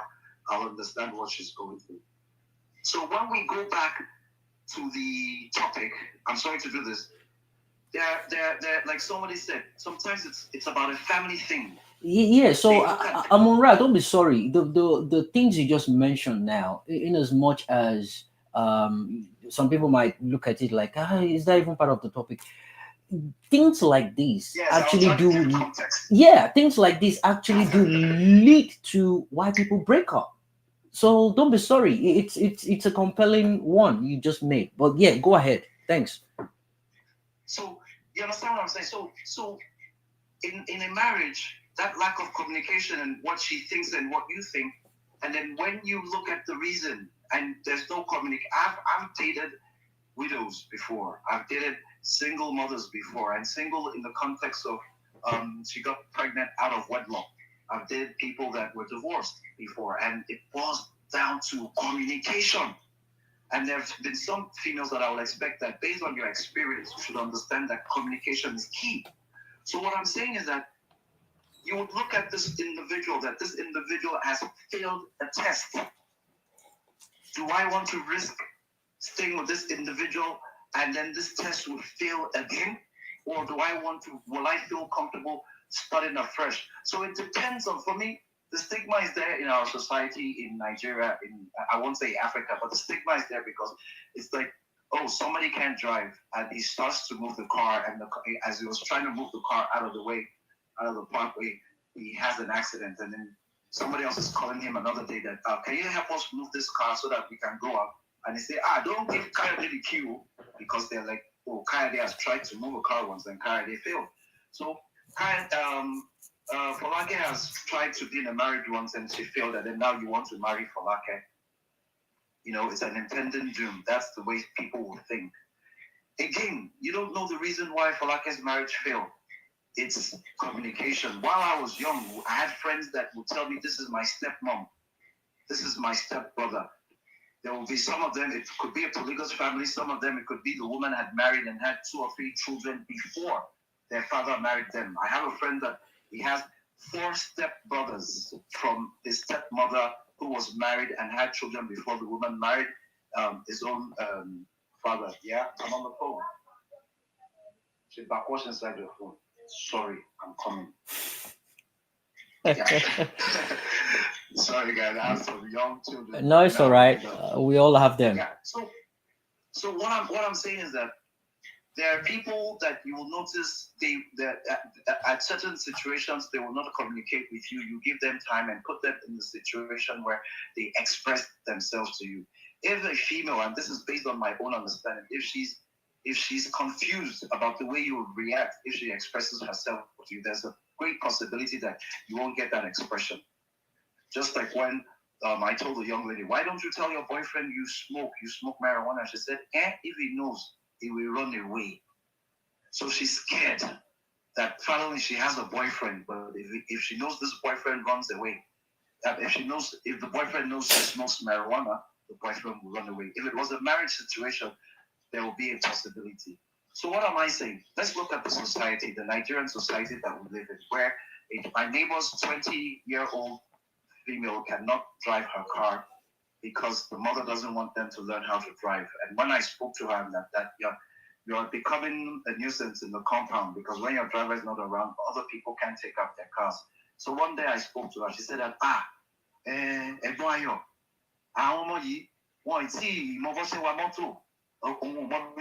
in they can't drive. She doesn't know where they go. That by the time they can drive, don't I know that we go far? So that's the single mother's fear. Her children are in Unilag and none of the girls know how to drive. She's trying to restrict herself so that they will not blame her for being a single mother. She's afraid that her children will go wild if they can drive because they will go further and move all over the place. Again, the divorcee, the influence, outside influences for people who don't learn to take their own decisions and seek other people's advice. What you will get is you will get the opinion of other people. What worked for other people that you want to try, and it will be a disaster to you. If I'm having an argument with my wife and I continue arguing, it will be a disaster for me. What I do is I leave the house and go for a drink. If my friend or the next person tries that with his own wife while he's having a conversation and an argument and he just leaves her and leaves the house, that might be the end of the marriage. And he's like, oh, this works for Ayo, let me try it. That might be the end of the marriage. And if I try what my friend tries and stays in the house and he's screaming with his wife and they're both screaming and the neighbors are knocking the door and they're both screaming and then at the end of the day they make love at night. If I try that with my wife to stay in the house and scream with my wife, that might be the end of my own life or my own marriage. So what works for one person might not work for me, and that is the danger of taking advice based on other people's experience. That is not your situation. So stigmatization, it happens. A woman who's divorced, a woman who's and then the age. People want to marry younger females because of that stigma of when are you going to have a child? Even if if your wife is 35 and you're going to fall into a situation where you have to try for 10 years, it's kind of risky. But if she's 25, even if you have to try for a long time, eventually something will come out of it. And this is the parental pressure. This is the pressure from the society. There are things that you would not regard in another society. There are things that you would not look at. Oh, she's divorced. I'm dating her. Oh, she has 2 children. I'm dating her. There was this program on primetime TV in America back in the day, the Brady Brunch, where the man had children, like 4 or 5 children, and he married another woman that had 4 or 5 children. Mr. Brady Brunch, and they lived together. That is mainstream media preparing American children for what can happen. The story of Different Strokes. What's the man's name? He's a white rich man in New York, and he adopted 2 black boys. Gary Coleman and the other guy, and that was their stepfather. This is mainstream media preparing America for what can happen. In Africa, we don't prepare our children. We don't prepare the society. We don't brainwash the society to prepare them to the reality of life. So what I'm saying is that in a different society, by the time you're getting married, you're prepared that if it doesn't work out, I can opt for a divorce. If it doesn't work out, this can happen. People will know. People get married in high school. Yeah. But here, it's like, what are you talking about? You're getting married and the marriage is crashing. That's a failure. There's a problem. No, that individual is not prepared to be in a marriage that fails. Because that individual is not prepared to understand that if that marriage fails, you can move on with your life. But the other brothers spoke about that in their church. They encourage people, divorcees and widows, to remarry. Yeah. So for me, in landing my plane, I think I was flying too long. No, it's fine. You just have a you can. I mean, wrap up now. Okay, yeah, let me wrap up. So for me, what I'm saying is that the way I, as an individual, react, being exposed to different things, different societies, being exposed to different things at a younger age, being exposed to different things at a mature age, will be totally different from the way other people react. I have friends that disturb me every night. They want to go to the club. They don't know the club they want to go to, and these are 50 and above, 55 and above. And I'm like, why are you going to the club at this age? Because this when we're in college, they never went to the club. So the most important thing for them to do now is to experience what they never experienced. So when you have certain females who have not experienced the la vida loca, who have not experienced other males doing things for them, there's a possibility, and let me add that, a possibility that at the point in time, the wrong time, when someone starts to do things for them, they will be confused. So in the office, when someone buys them lunch, they're like, it's my husband. He won't even say one day that he should send lunch to me. See this person that's just because someone sending lunch. So many things, so many factors, so many situations. Yeah. But we just have to. The most important thing is encouraging people to speak about it. Right. There's so many things we don't speak about, and then reminding people that this is me. I am married. This is my second wife. My first wife is in the United States. I have this experience, so I'm speaking based on this experience. So you see people who don't have children, they start to advise people that have children. It can't work out. You see people who are not married, my wife is laughing. You see people who are not married, they start to give marital advice. So basically, that's not advice. That's just an opinion. So one must recognize the difference between an opinion and advice based on personal experiences. So let me land my plane right there. Thank you so much, Amora. That was beautiful. Yeah, Lenti, thank you. you're welcome. You're welcome. Lenti, well loaded. I love the way you started by laying down instances and the reason why things like that might happen in some cases. That was beautiful. Before we go to Lou, guys, we're talking about why divorcees, why divorcees, why single mothers, why women above 30 who are unmarried still stigmatized for marriage, and it's crazy. I was on a space a couple of days ago, and the topic came up, but it was focused on divorced people. I just thought about jamming the whole thing together, and single women, unmarried, widow, um, divorcees, and single parents. It could be father, it could be mother, single parents. The stigmatization is just so annoying, and it's mostly in Africa. I don't know why that is. Why does the society treat women like they missed the train, or even worse, it treats them like they actually derailed the train? So we're here to break it down. We live in a society that teaches women that teaches us that women um, are meant to have this mindset of the highest achievement in life to them is being someone's wife. That is the society we live in. Like, the best achievement, regardless what your degrees are, you have to get married eventually. And if that marriage fails, or if um, your husband passes away, man, and you're left to raising a child on your own, God forbid, or especially if you're 35, you're unmarried, you've not found anyone, you're not even interested in getting married, because some people are just like that. They just want to be like that. Some people are lesbians, but they're scared of coming out to talk about it or to mention it. Um, these things do happen. But here's the kicker: the same society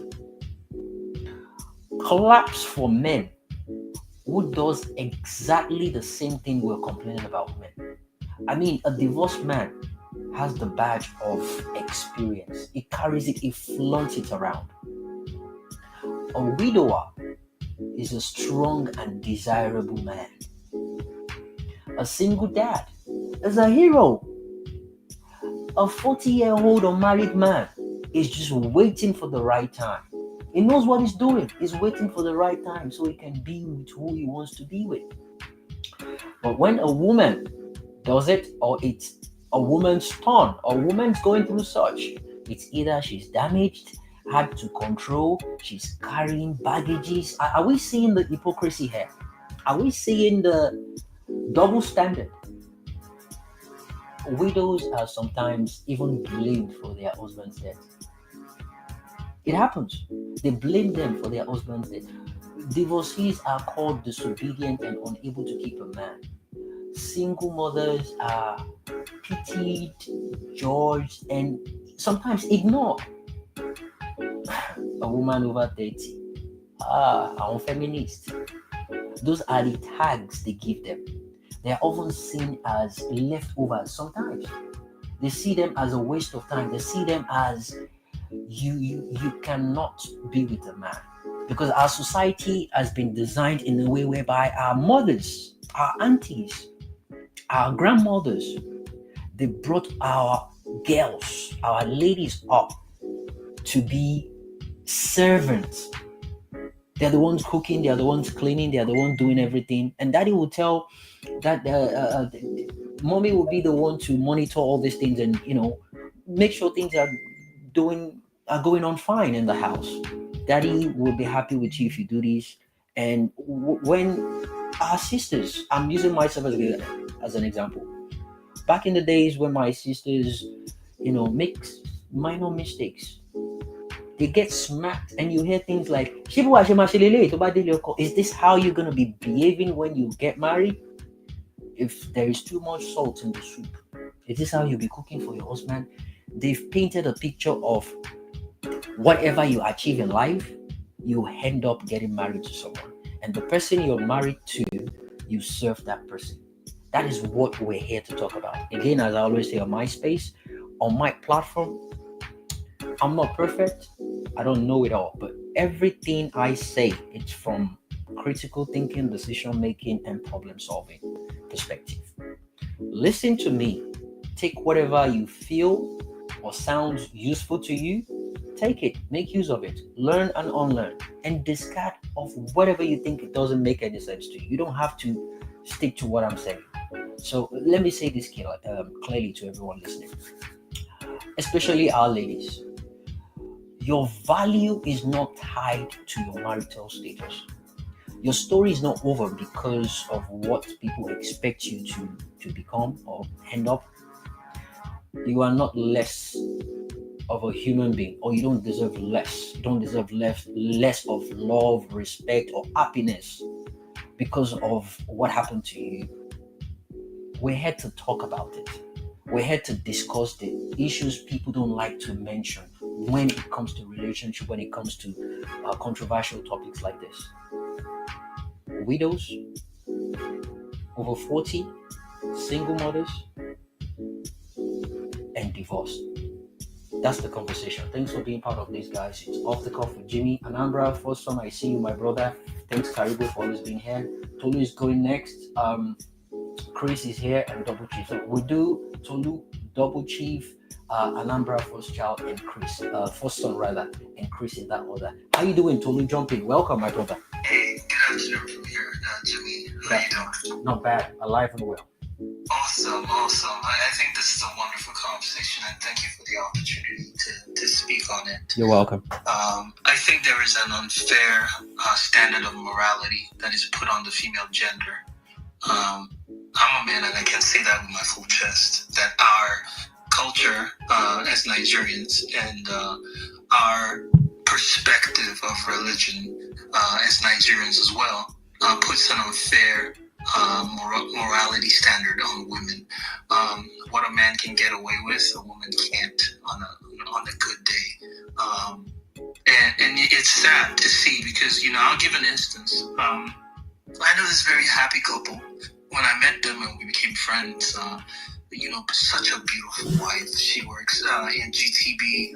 This was before I left Nigeria. She's like a manager in one of the GTB branches. She's doing pretty well, very successful, very driven, very comfortable woman that this friend of mine married, right? And he's also very successful in his job. He works for Chevron, so he gets paid in dollars. So if you're paid in dollars and you live in Nigeria, that's the life, right? Yep. So he's doing pretty well. But every time now that I'm in America, every time he travels to America and I go see him, there's always another lady in this hotel room, and it's confusing to me because in my mind I'm like, they're happy. And this woman is everything any man could want. Beautiful, successful. She was successful even before he married her, right? She has a, act together. She loves Jesus. My goodness. That woman stays in church. Everything you could ever want. A woman that, the way she even looks at him, you would know that she's submissive. She's not combative. And that's just me from the outside looking in. I don't know what happens in their bedroom, but just from the outside looking in, the way she interacts with him in public, you will know that, she respects this man. But every time he's here in America, he's with a woman. And he doesn't see anything wrong with it. The indoctrination of a man having multiple women as, like, let me borrow words from Jimmy, like a badge of honor. Is so ingrained into our culture that most men don't even see anything wrong with it. It's like, in my mind, I'm picturing being her, even though it's none of my business, I can't intervene, right? Because I love both of them. But I'm picturing being her, that this guy comes to America, for business or whatnot. That's what you told me. You go, you sling your dick at another woman, and you come back home. I'm excited to see you. I'm not seeing my husband in 2 weeks. The next thing I'm thinking, I want to lay with my husband. I want to make love to my husband. I missed him. You take that same penis that you put in some strange pussy and put in that woman. I'm sorry. I don't mean to be using explicit words. No, it's fine. It's an adult conversation. Exactly. Yeah. So it's me just seeing that this woman did nothing to deserve this, but because again the indoctrination has eaten deep into our culture to the point now that you commit something that is criminal worthy, if I could put it that way, but you, the criminal, doesn't see that is wrong in any type of way, and you argue it to the death that you're a man and you gotta do what a man does, right? So just taking that instance and bringing it back to the topic, it's like a woman gets divorced, she's blamed for the demise of that marriage. Now, if you understand how relationships work, you will understand that there is never a one-sided problem to the demise of any marriage. There is never, none. There is no, one person is in absolution the problem, right?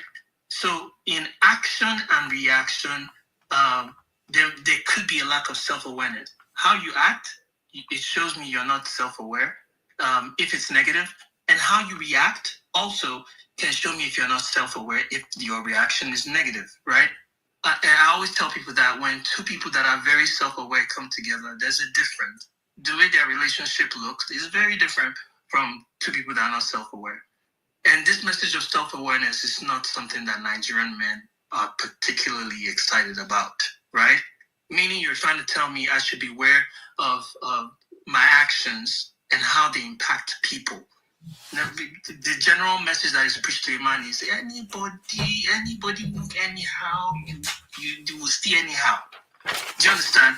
That anybody move anyhow will stay anyhow is it's a conversation embedded in lack of self-awareness. Because even if someone antagonizes you, and I always tell people, if you meet a pig, right, and the pig throws some mud on you, and you jump into the mud and try to fight the pig, at the end of the day, if I'm passing by, I don't know the difference between you, the human, and you, the pig. You're pretty much the same, right? Because there's mud all over both parties, right? So some people take the conversation and say, hey, no, you do anyhow, you see anyhow. That conversation cannot be had in a loving marriage, because it's not a question of if you do anyhow, you see anyhow. If someone acts a certain way, then you, like I will agree with Amun-Ra, you use communication to express how you feel, and it's not something that is taught in our culture. Like if I work with kids in my job profession, I work with kids with autism, Asperger's, and all that, right? And one thing we try to teach them is instead of reacting, express how you're feeling in the moment. You know, instead of trying to throw a punch, right? Say in the moment how you're feeling. Hey, I'm feeling very angry in this moment. You're signaling to the person that is hearing you that something they did in the moment is making you angry. And if the person is also self-aware, they are hearing you and say, man, I may not understand why what I did made this other person angry, but I'm self-aware enough to respect and empathize with what that person is feeling, even though I don't think what I did is all that to be angry about. See, so that's the thing. That lack of self-awareness is what moved to machismo. African men going to marriages like, no, I will never see myself, even if she's begging you to see yourself. And it goes both ways. She's begging you, but you must understand how what you're doing is impacting me negatively, and I don't like it. How dare you question me? How dare you, there's this, how dare you try to hold up a mirror for me to see myself? Because honestly, marriage is a mirror. All the flaws that you never knew you had, marry first. You will know that you have plenty flaws. True. Right? True. Exactly. So the marriage is a mirror. And most people look in that mirror, don't like what they see. And instead of fixing what is on their face, they rather destroy the mirror, which is their partner, and say, I don't have a problem. This person I married is the problem. Do you understand? So if you understand how relationship works and how self-awareness works, you will never be judgmental to anyone that walked away from a situation that is not prospering, right? A toxic situation.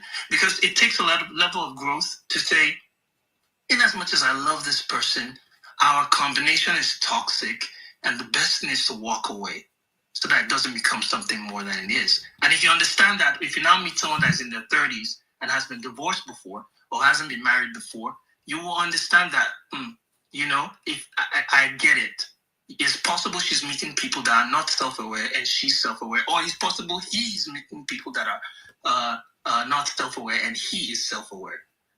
So to land my plane, it's unfair that men get to do whatever they want to do and women are held to a standard, right? If we want to make it an equal playing field, let's hold both ourselves to a standard. Man, one woman is fine enough, right? And if you find that one woman, you must have enough empathy to hear her when she says something you did is impacting her negatively. Your ego should not be triggered by, how dare you be telling me, me that I'm moving perfectly, me that I'm providing for this family. How dare you, And on the flip side too, if a man, you have a self-aware man and you're a woman that can be unreasonable. If a guy says, sister, I love you, but this thing you're doing and saying constantly gets on my last nerves. And instead of you to empathize and say, oh, bros, no vex, you say, is it that big a deal? It's not a big a deal. Why are you acting like you're a boy? You're just here crying. You're crying because of this small thing. And then you know that relationship is headed for the rocks. So I ended there. Beautiful. Thanks, Tolu. That was beautiful. I was reading comments as you were speaking, and you nailed all the talking points. I listed out earlier on. I love the way you balance the whole thing. Beautiful perspective from your submission, as always. Thanks for that. That was beautiful. Without wasting any much time, let's go straight to Double Chief, and we go to Anambra's sons afterwards. And by the way, Double Chief, before you go ahead, I also took my time to list out major reasons why we have these situations besides the unexpected deaths that turn someone or women into widows. Being a single mother, um, there are different issues, there are different reasons why relationships like that end, from infidelity, adultery, domestic violence. We're going to talk about all these things. These are the issues that people don't even pay close attention to. But eventually, once that marriage breaks, they don't care who's at fault. They put the blame on the woman immediately because they believe there's this mindset that whatever it is going on in your marriage, you're meant to endure as a woman. And the kind of people that tells you these things gives you concern. Your mom will be telling you this. Your pastor's wife will be telling you this. People you look up to, and they will tell you, endure, endure. Osinachi endured and she died. Anyway, that's gonna be what people are gonna be mentioning in, maybe the second time they give a submission. But I just want to put this at the back of our minds to let us know that it's always okay to look deep down into the reasons why we have issues with women pulling out of a marriage. You don't know if the man is the cause, but the fact that they're divorced, you don't even want to hear what happened. You automatically believe they are the problem, which is unfair, to be honest. Double Chief, jump in. I know you're gonna go on a different. Jimmy, I feel beg Double Chief and you something. Double Chief will say something that might make this thing very long. Can't Anambra first talk first? Then no way. Double Chief, you reach 1 hour. No. So let's do this. Double Chief is gonna go. As a matter of fact, I thought about that, but I mean, it might give Anambra's first son a topic. Don't worry, it's fine. No problem. Yeah. It might give Anambra first son a talking point, which I believe is going to. Trust me, this guy is going to give us a talking point, and I welcome it. I mean, on my platform, everyone is welcome. I'm not here to judge anyone. My duty is to create a platform for anyone and everyone to come, give their submissions. No one is going to attack anybody. It's a conversation we're all hearing. It's not in my place to give people names, but I'll remind you that it's an international platform. Everyone is listening to you, across the globe. Okay. People are going to see you for who you are based on your submission. And that is just how I see this particular platform. So, Karigo, don't worry about it. It's probably going to trigger a lot of people from coming up to speak. I have no doubt about that. But I don't want him to be interjected or attacked in any way. Let him have his free time to speak. And if he wants to have a conversation or back and forth, we'll definitely allow that. But thanks for bringing that to my notice. Yeah, Double Chief. I will pray for the strength of the Holy Spirit. Mute your mind. Don't worry about it. Don't worry. I don't think it should get to that. But yeah, Double Chief, go ahead. Welcome. Thank you. It's very good. Thank you very much for allowing me to contribute to this topic. First of all, before I even go further, I want to say I disagree with Tolu based on his last submission. Okay. Because from his submission, he was already judging the man in the situation. And he said he was friends with both people, both the guy and the lady. But no man just goes to marry a woman without asking. If you know this man, you already know his antecedents, you know his way of life before he got married. It wasn't like he changed after he got married. If before you become that kind of man, you would have been a playboy in your single season. You'd have been someone that's seeing different women. But you said you were friends with both of them, and you still allowed them, to go ahead and marry each other, and you're surprised all of a sudden, oh, now it's kind of different women. There's no surprise. You've known this guy. And the woman, why can't you say it's a poor choice? Because this man asked that, will you marry me? And she agreed. So would you say it's a poor judgment on her side as well, saying yes to a man, with that kind of attributes? So we can't just put it all on the man. The woman also accepted to marry that man. That's by the way. Now, this topic of divorcees, widow, single mom, and 30 plus women, I think I don't want to model them into the same topic because the reason for every single person involved in this topic is different. Like divorcee, I think we can separate them from the widow. The widows, we can sympathize with them. Even in fact, in my culture, we sympathize with the widows more than divorcees, because we don't know the reason for the, why for the divorce in the first place. There could be so many reasons. But the widows, there's even allowance for the younger brother of the husband of the widow to take charge of the family, to even marry the woman, to kind of help the family to continue, because they understand the weight of the load that will be on that woman, especially if certain things are not taken care of, like insurance, maybe the house is not paid for, everything that will make their life easy while the man passed away.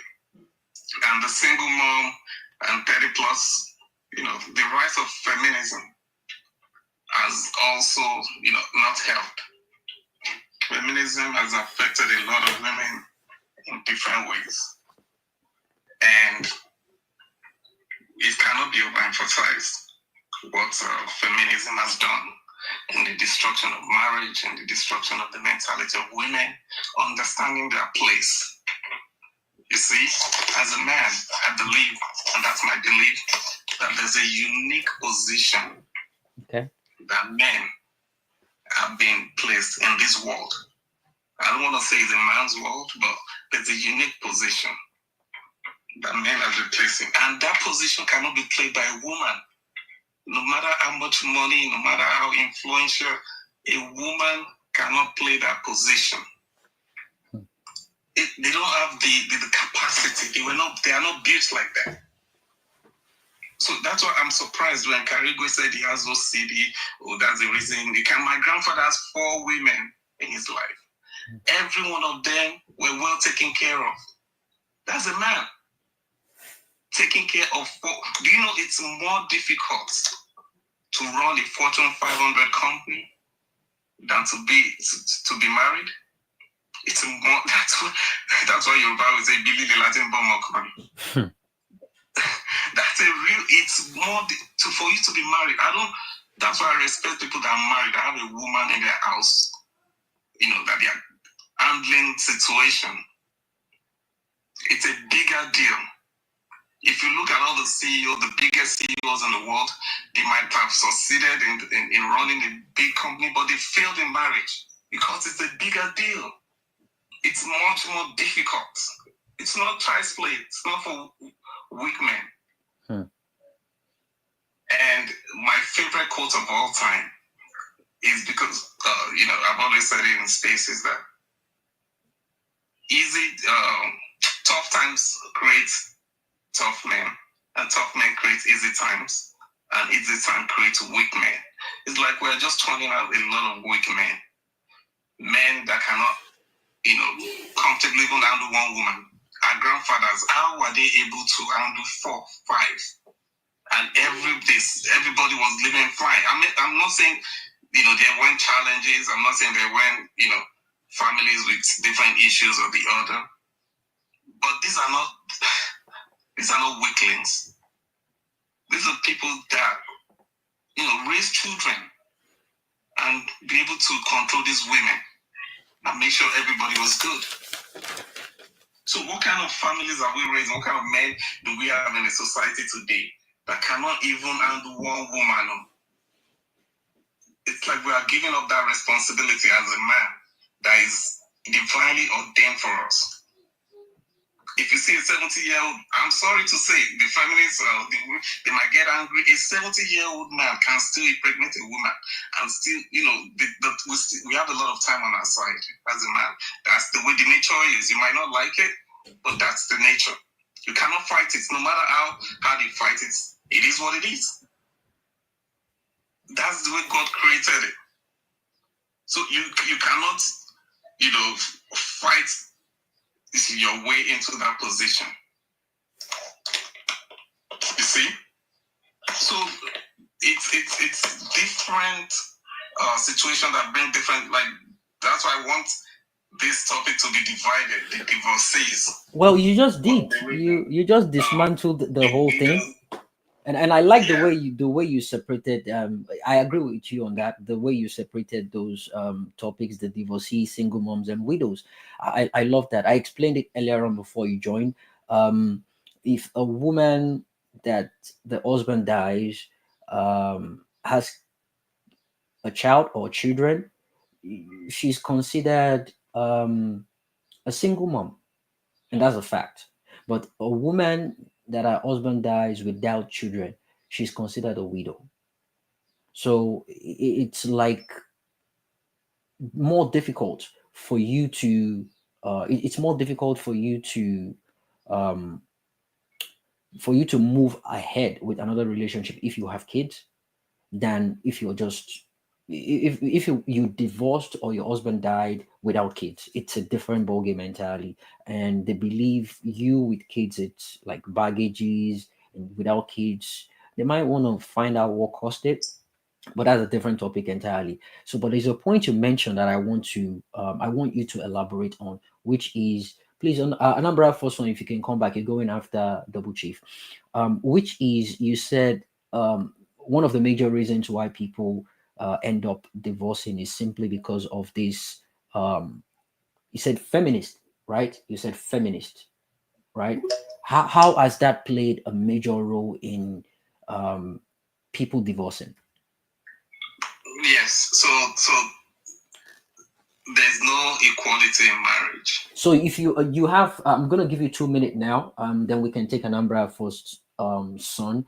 But I genuinely believe, yeah, I was gonna say that I genuinely believe people actually want to engage you. So this is what we're gonna do. After you speak for 2 minutes, I want to know if Anambra for son. No, I mean considering the fact that he's meant to go next, I want to know if he has a question for you. Then we go to other people that has questions. Then we let Anambra's for son have his own submission. And but yeah, go ahead. 2 minutes.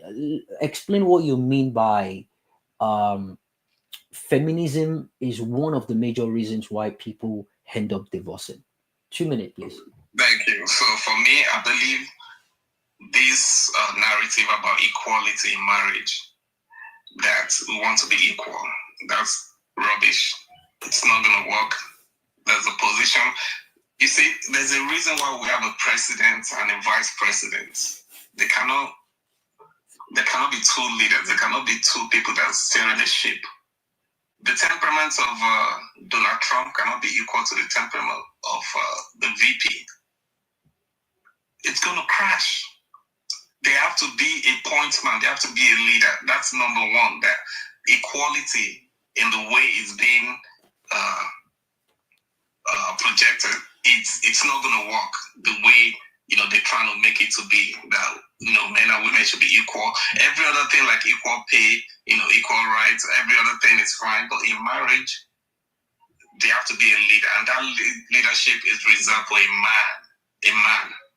And that's why I'm very pissed with men like Carrigo is saying they're absorbing themselves of that leadership position and saying, giving excuses of OCD that they cannot hold that position.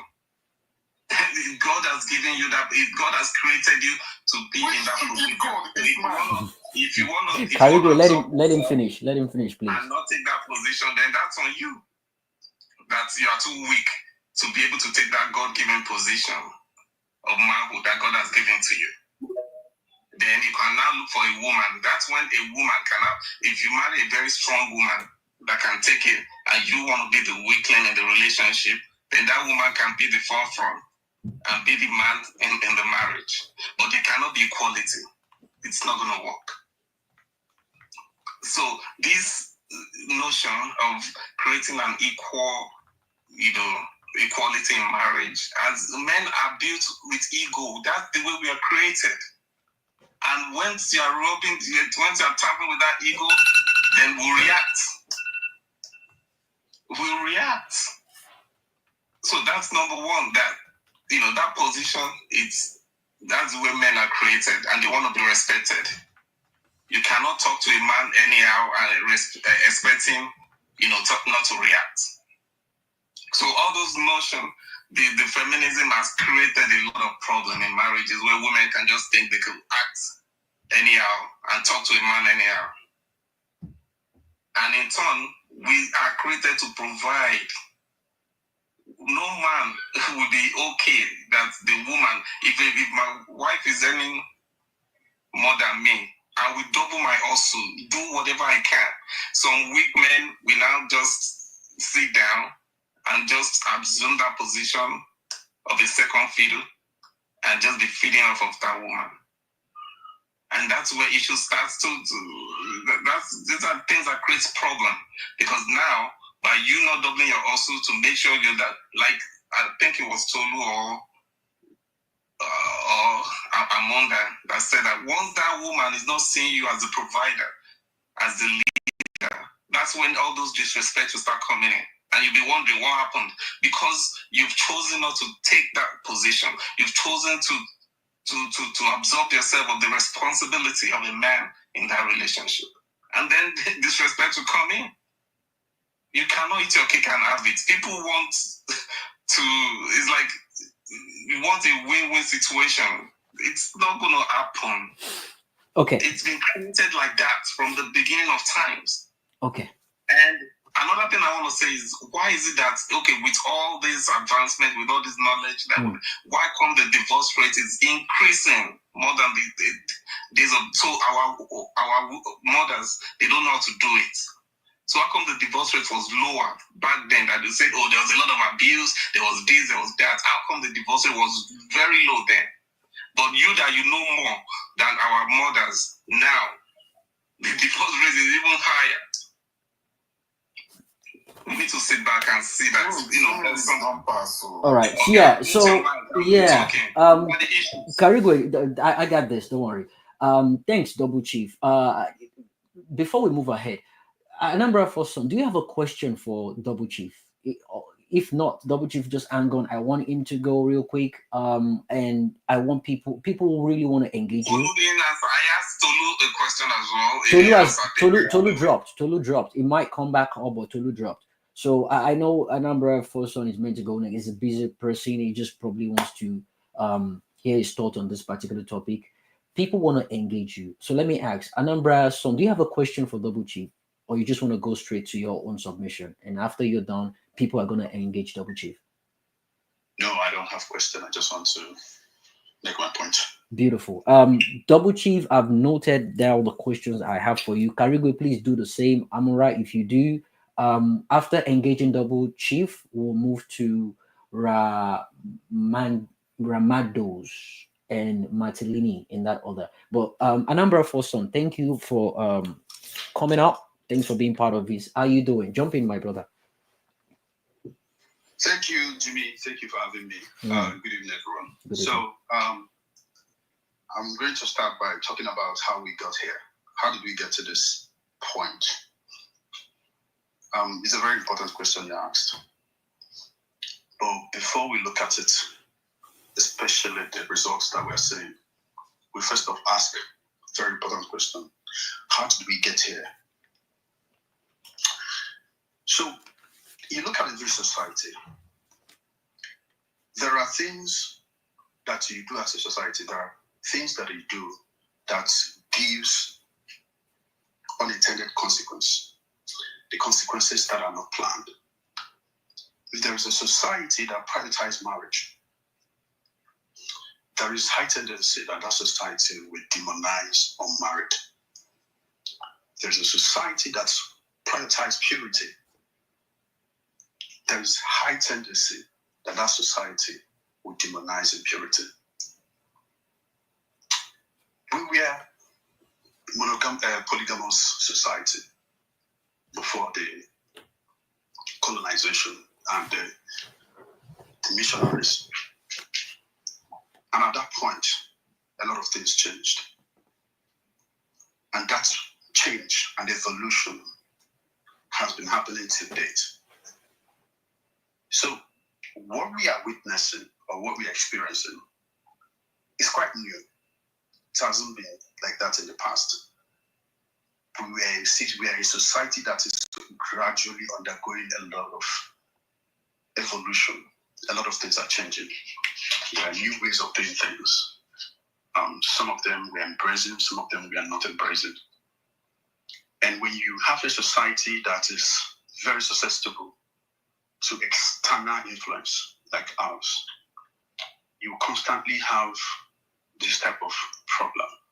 And when you put on the table a society like ours, compare with Eastern Asia society, for example, you ask yourself, there is a consistency level on that, the Eastern Asia, in terms of the way they do things. Even though statistically there are reports showing a lot of decline in marriage, a lot of decline in childbearing, and so on and so forth. This is a result of new ways of doing this, evolution that is happening across every society. But if you look at our society, for example, and the question you are asking is very important. Why are divorces, widows, single mom, 30 plus women stigmatized for marriage in our society? And the answer is very simple. It's because all these things you mentioned, we are never here. They were never here. It's something that we never prioritized or we never tolerated. It was never a thing. It's a new phenomenon, sort of. And that's why it's being stigmatized. So, are there any society where these things are being embraced? I don't know, but to the best of my knowledge, if you look at societies across the world, you see places where there is high number of divorce, a single mother, a widow, and so on and so forth. There's something wrong. Some of these societies, they have underlying rot in their society, something very fundamentally wrong in that society. And I'm not saying that the ones with the lower rate of divorce have the best society. The point is that research always point towards the fact that divorce rate, high divorce rate, leads to something very bad in that society. So when people look at this, like I said, we are a society that's easily influenced by a lot of things around us. And when we look at this and we say, this is not good enough, this is the consequence of this, then we somehow start stigmatizing it, start talking down on it, it will result to what they are witnessing. A lot of people who are in that position today, not by their making, people who are in their 30s, they didn't get married, not because they are not good enough, not because they wasted their youthful age, or not because they were, but because they were not fortunate enough to get the right person. But they will still be categorized as people who somehow didn't do the right thing. There are people who got divorced as a result of something very important. Maybe very unfavorable situation. Maybe the husband is abusive. Maybe the husband lied about a lot of things. These women are still categorized as divorcee or widows or people, single mother rather, who probably brought whatever is happening to them upon themselves. So these are the things that we are witnessing as a result of the consequence, right?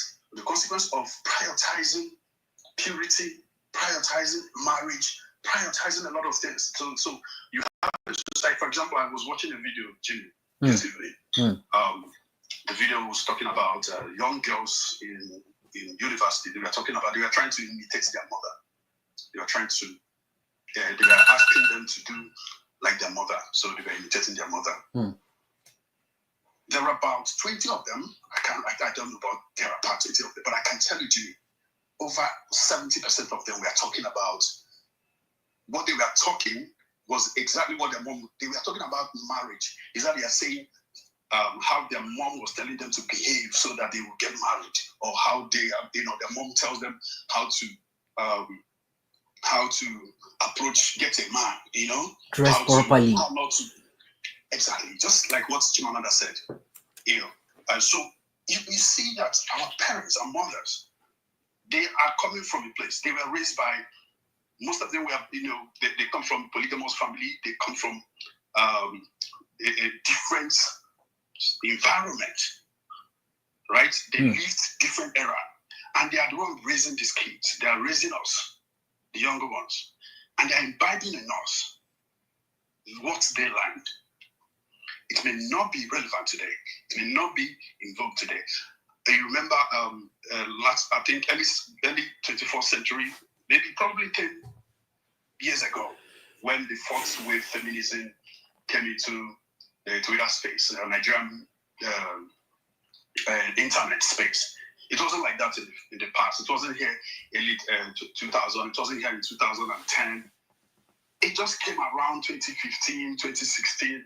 The fourth wave feminism became very popular. Everybody was jumping on the bandwagon. And what happened? It resulted to high spike of divorce rate. And that led to a movement, the manosphere movement we see on timeline. The manosphere movement started around 2021, 2022. It's not even something that has been here for a long time. But before manosphere, there was fourth wave feminism that was sweeping across the entire continent. And a lot of people were calling the whole idea Western way of doing things. It has nothing to do with us. And this is an alien to our culture. And what the movement was pointing out, the core value of the movement was really important. But of course, in every movement, there are people who are going to hijack it and, of course, bring in their evil, just like Chimamanda said. Definitely. These people use the platform to demonstrate their evil. So a lot of toxicity now entered the space and messed up a lot of things.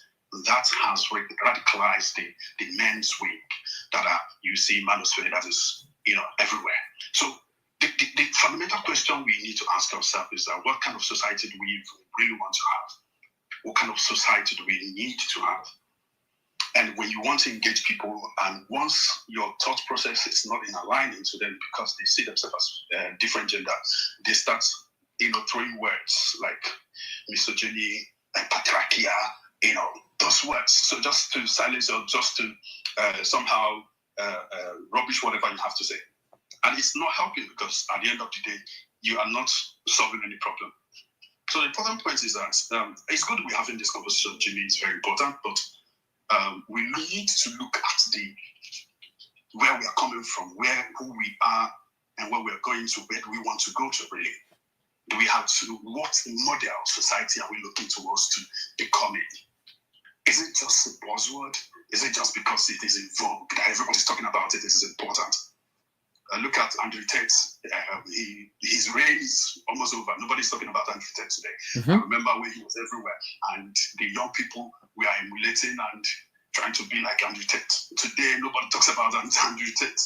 So it's always something that comes and goes. And before even the manosphere in the Nigerian Twitter space, I've come across MGTWO, the men going their own way on Reddit. You go on Reddit to see a lot of incels, white incels who have the different groups doing their own movements against women. There are black pills, there are red pills, there are blue pills, there are so many pills.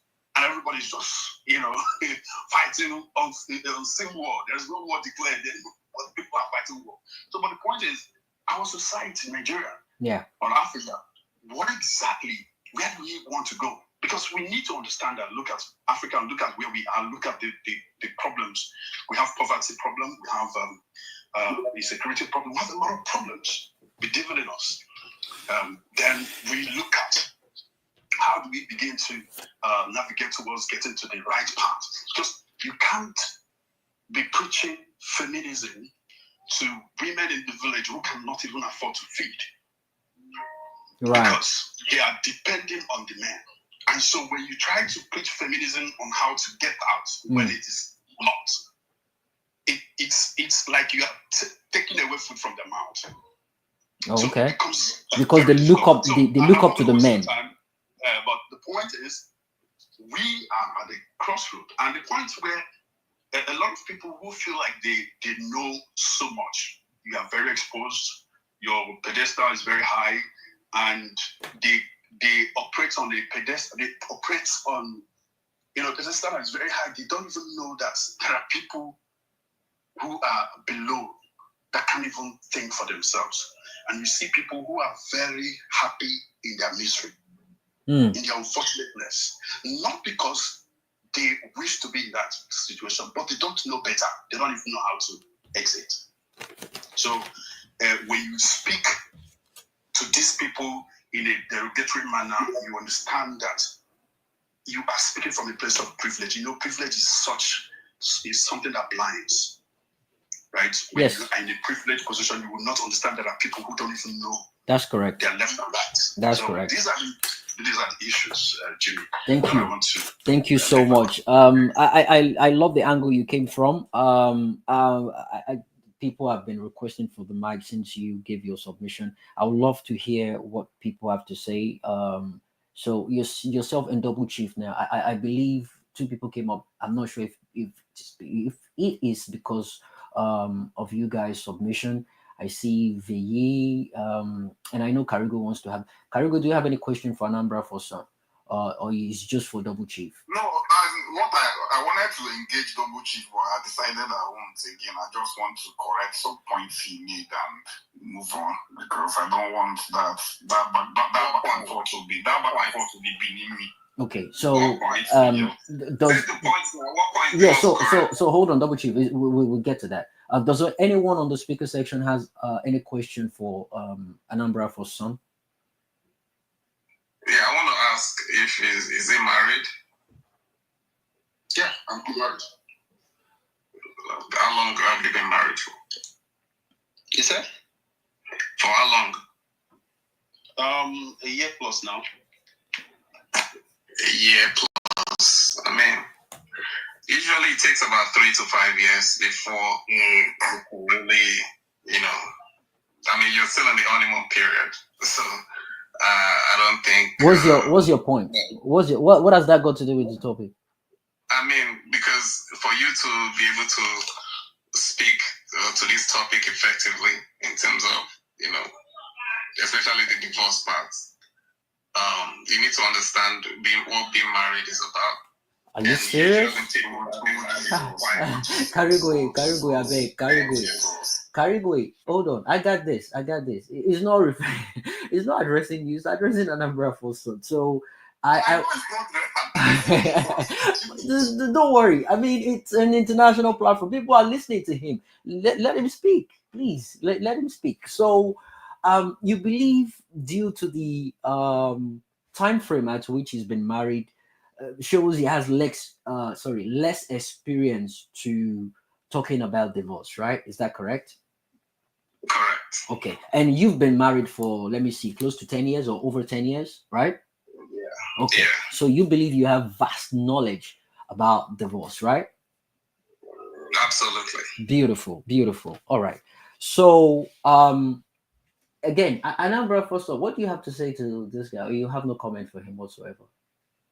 I don't really understand where he's coming from because Karigui, let him speak. You said you don't want. You said you don't want to engage him again. So let. Yeah. No. Karigui, let him speak. Let him speak. That's why you're not married, because if you're married, you'd learn patience. Okay, fair enough. With a woman, you can't be coming off your mic and not giving the interjecting every time. Okay. You need a lot of patience. Your mic muted. You will get patient. Why you unmute your mic? Karigui, I love this engagement, but I want to hear from Anambra first. Son, please let him go. Anambra first, son, what do you have to say to this? So I don't really know where he's coming from, because is it that I do not have I shouldn't be having an opinion on this topic because I just got married, or what? Are you saying that people who got married for years should only be allowed to have the opinion on this? I want to understand where you're coming from, because what I have said, most of my contribution on this topic has always been laying foundation on where we are and where we are going and what led to where we are today. Mm-hmm. So is it that what I have said, are there anything that I said wrong? No, what I'm saying, the reason why I asked that question, because of your take on the divorce, and I'm saying that usually when you're married, the first 2 years, usually the first year and the second year, the honeymoon period, You guys have but the challenge starts from like if you've been married for 5 to 7 years at least, 5 to 7 years, then you would have seen the highs and the lows. You would have seen the highs and the lows. I get your point, but it's very tangential because what we are discussing is why, right? We are looking at whys, and when you are asking that question, you need to look at a lot of factors. But how would you know why if you've not even gone through that journey? That's what I'm saying. That if you've not passed through that experience of seeing the highs and the lows of marriage, seeing the things that goes on the marriage, having the back and forth, you've not seen the true. Even if I am married, listen. Even if I am married, I have a lot of people who have divorced as friends. I know a lot of them. There you go. Even if I am married, there you that go. alone is a lot of experience. There you go. So I know a lot of people who have divorced. So I don't think it is wise for you to say that I have to go through divorce. Yeah, it means you have to stay. Another person, what Uche, what is actually saying is you're meant to be in your marriage longer enough for you to have an opinion about divorce. It's the length at which you've been married for that justifies your opinion on this topic. That's what it's saying. So what if I have divorced just 6 months after my marriage? Should I also be qualified to have an opinion on divorce? Double Chief, that question is for you. Let me not speak for him. What do you think about that?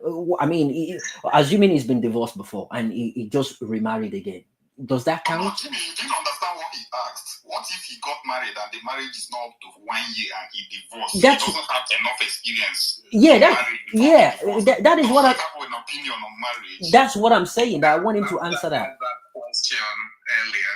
That is he married and how long? So if he's been divorced before, then he could tell us, he could give us that point of view. But there's a reason why I asked that question because if you're married, what is the reason? Give us the reason so we know where you're coming from. I'm telling you that the first year or two, you cannot speak about divorce because you don't even know your wife yet. You guys are still in the honeymoon period. You've not seen the other side of each other. What actually makes somebody that has been in a marriage for 10 years know about divorce? You can't know. So Double Chief, let me ask you this. What if they've been courting for a very long time? What if they courted for 4 or 5 years before they actually got married? Have you seen people that have been courting for like 20 years and the moment they got married, they got divorced within like 3 years? Yeah, that's possible. So are you saying? Yeah, there you go. It's completely different. What does that tell you, Double Chief? What does that tell you? It tells you being married is completely different from being, boyfriend and girlfriend or courting. It also tells you that you don't need to be in marriage for 7-10 years. There you go. To know about there you go. That's a good point. And I'm trying to say that the reason why I ask is to get your point of view and your experience in that regard. If you had gotten divorced, I would ask a question, a follow-up question. But I have a lot of people who have gone through that. And their experience is not your experience, so you cannot go by other people's experience. Yeah, so but it doesn't. Karugo, please hold on. It doesn't have to actually be divorced to have that experience. Okay, so let's put it this way. Are you looking for people that have divorced? Because Amora is here. If you're looking for people that have divorced, Amora is here. We are not talking about divorce alone. There are topics here. Okay, there are single mom. There are 30+ women. Stigmatization. Yeah, thank you. These are the things that I touched on. There are so many areas I touched on. I talked about the culture, the idea, what people prioritize, and the consequence of prioritizing certain behavior. That's correct. In society. That's correct. I talked about the impact on the social change that is happening among young people, especially the fact that they are being raised and groomed by a generation that prioritize certain things, that is getting married, becoming somebody's wife. I gave example of how I watched a video where girls, 80% of them were talking about what their mothers were telling them, and they are all about marriage, how to be a good wife, how to be a good wife, how to be everything. I mentioned that, and I also talked about the stigma that women go through, especially those that marry late, right? Yeah. Because of how society views it. Mm-hmm. I talked about that. So if I mention all of these things and you single out just the divorce, I don't think is a fair opinion. That's what I'm telling you, Double Chief. I don't think it's a fair opinion to just single out the divorce. We are not talking about divorce alone. And Double Chief, you've never divorced before. So what gives you the right to know more about divorce than him? Is it because you've been married longer than him? So there's a reason why I asked that question. What's the reason? Please share with us. Over time, when you've been married that long, you've seen the highs and lows of marriage. You could speak from experience that when this happens, these are the true nature of women. When you marry for a year, you still don't know the truth, and that's why it's a honeymoon period. You can marry for you can marry for 20 years and still don't know everything. The entire thing about your wife. No, you can't. You can't. Jimmy, can I say what I wanted to say now? So let me. Oh, so now you want to engage him? I wanted to talk. Oh, okay, your own submission, right? He started engaging what you did, Anambra person, and the thing is giving me headache. Okay, so let's do it this way. Double Chief, are you done with your question? So Lucifer, I can see you requesting for the mic. By the way, guys, if you can't hear me clearly, you might want to check your app. There's a new update for Twitter. Check it out, update it, and come back. Otherwise, you'll be going, back and forth. You'll be dropping. So please do that and come back up and be part of this, interesting conversation. So, Double Chief, I want us to wrap up your engagement with Anambra first son. You said he needed to have been married for a longer period of time to actually have an idea about divorce. You've been married for close to 10 or even more than 10 years. So do you think you have more experience to talk about divorce than he does? And why? Okay, so the reason why I say that, because like I said, you've seen the highs and lows of marriage. You've seen where like you've been close to divorce, but you've seen like things that you've done to be able to make amends and they're back on track. You've done things that could have made you guys go your separate ways. You've seen it all. And then you come to a conclusion that we're better together in this journey than, separately. So these are the things, life experiences that will inform your decision and, the way you see things. And that's why I was asking him that question, to be able to know, his train of thought, to see why he's coming to the conclusion he's coming through. And the divorce, the widow, the women that were married, if I tell you about my personal experience in terms of divorce, I'm speaking from, the things I've experienced. Have you been divorced before? No, but I've been close. Okay. And I know what it meant to be that close, and how we have to, resort to going back to the basics, going back to the traditional ways of our, of our fathers, our mothers, all those things that were taught. You mean by her submitting to you and doing everything? Exactly. Okay. Yeah. Okay. The stupidity of that's why I talked about feminism in my first submission, that it has created more harm than good. So what are the things she did to now for you guys to have gone back to the traditional way? Was it she going back to the cultural method of cooking for you, being the one to look after the house, cleaning the house, doing,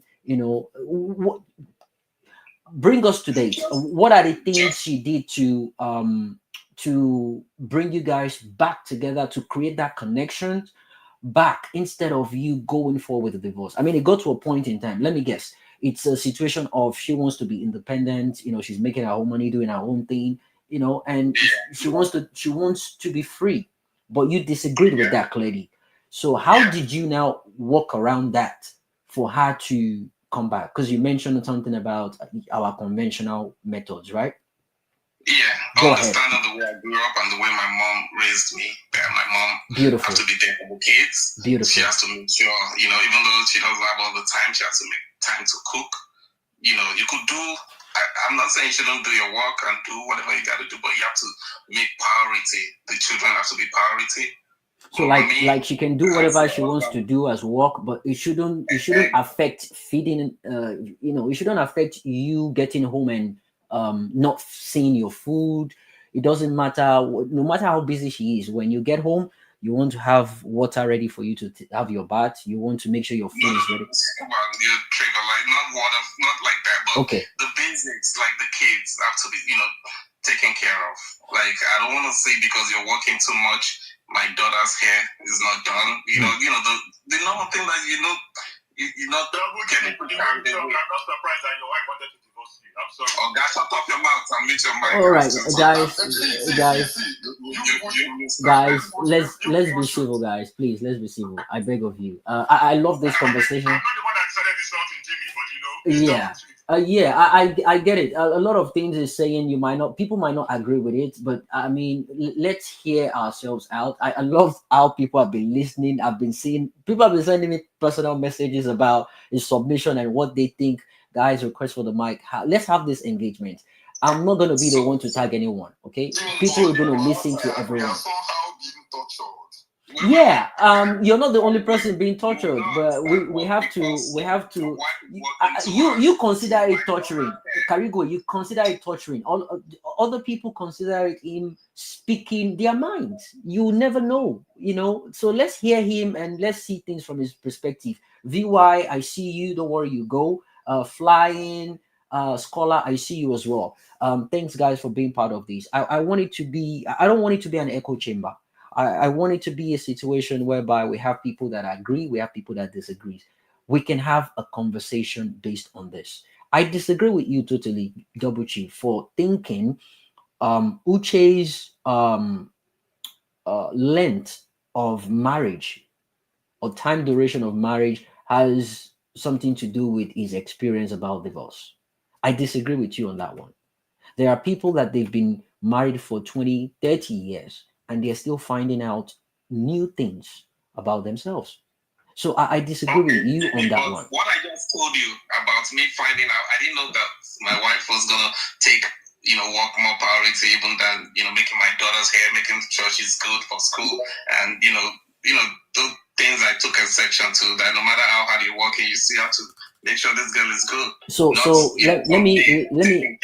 let me ask you a question. So Anambra person hasn't experienced that, so he doesn't know how he's gonna react when that happens to him. So these are the issues I'm talking about. Yes. I don't really know how he's going to react to that when that happens.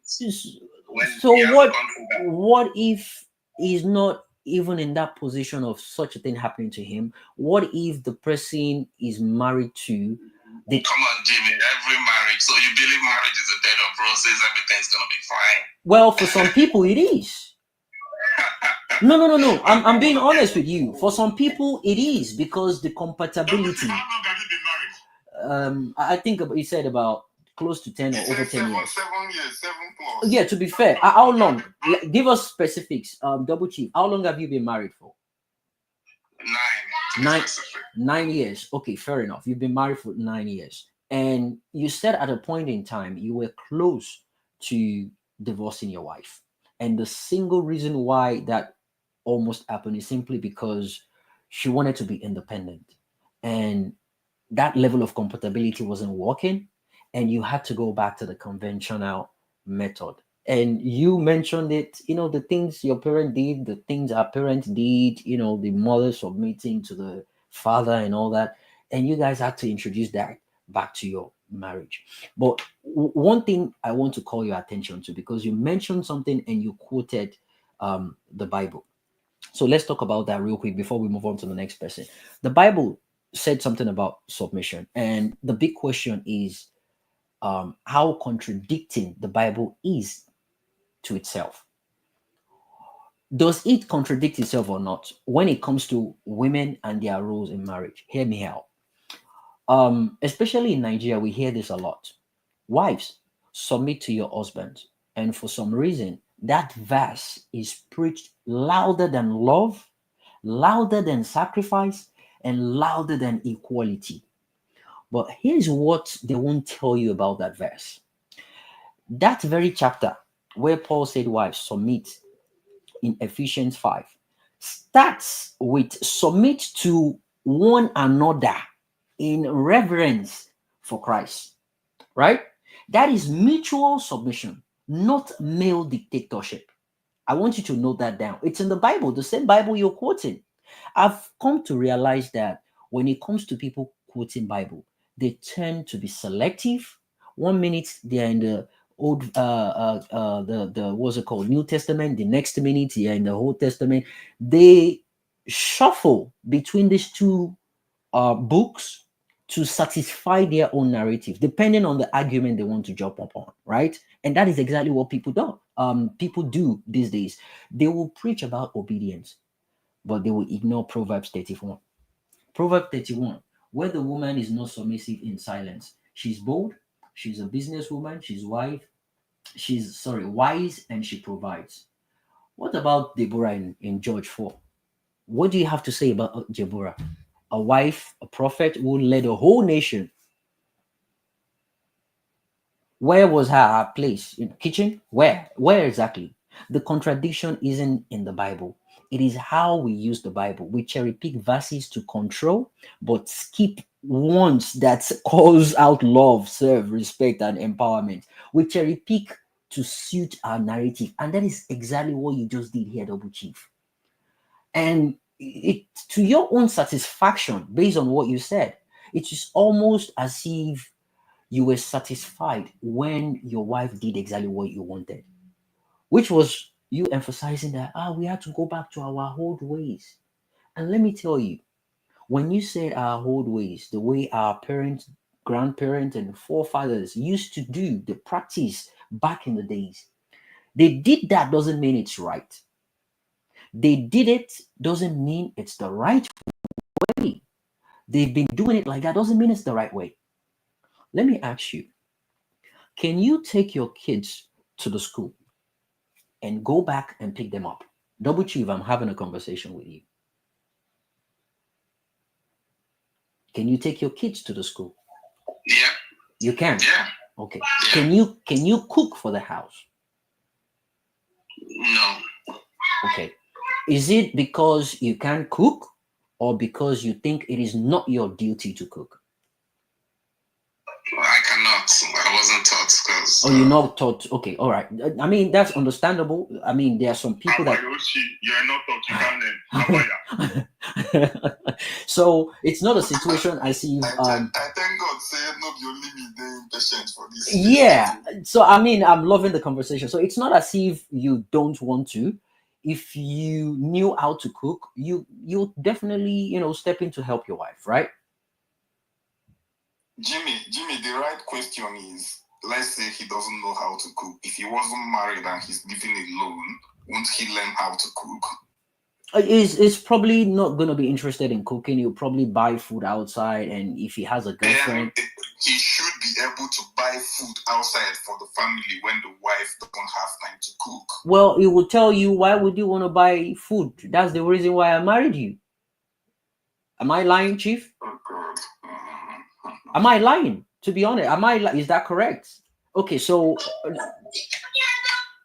am I lying? Did I lie? No. Okay, there you go. So let's put food aside. Can you do the dishes? Like maybe everyone finished eating. Your wife is tired. She went to work, picked up the kids, came back, cooked. Everyone ate, and there are plates in the sink. And she's tired. She's knackered, and she just probably slept off. Maybe she hasn't even washed her hand. She slept off after eating immediately. The kids are, playing up and about in the house, and you've eaten. They served you food. You came back from work. You're tired too, but you still have more strength than she does. She's already asleep. Can you wash the plate? Can you get um can you get a bowl of water, put her hands in there, wash it off? You know she's tired, right? Wash it off, let her sleep, then you go to the kitchen, wash the dishes. Can you do that?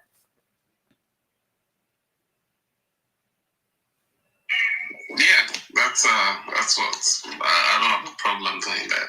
That sounds excruciating.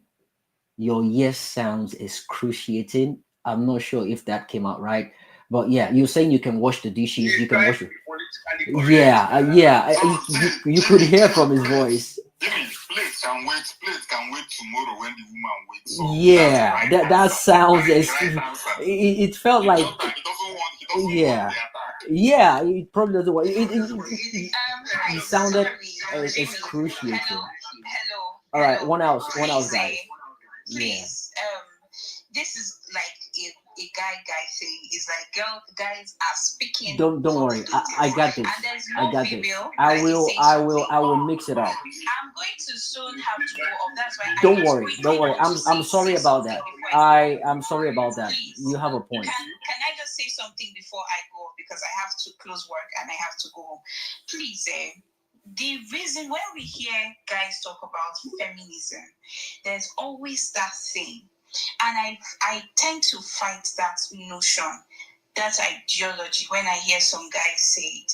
This conversation, the whole premise of this conversation we are having, is the reason why we must all be feminists. Guys and ladies, men, you're having daughters, oh, don't forget. Your princess, your little princess that you are pampering and you are covering and you're investing in. One day she's going to be in, let me use you people's words, in a man's house. Now, I've been married for 7 years plus. So because I heard somebody say somebody should not talk, which I don't think is right. He has his opinions too. But Right. at the same time, a lot of things are flawed. The whole premise of this conversation is why we must all be feminists. Feminism is about fighting for the rights of the female. It has nothing to do with all this nonsense women are doing, saying they cannot. I am working. I've been here at work since 7 something a.m. I'm going home by 9. Tomorrow I'm going to make my baby's hair, my daughter's hair. They've been calling me at work that she's not feeling fine. I cooked 2 days ago at 12 a.m. But at the same time, I have a nanny. My husband helps me to feed the child in the night.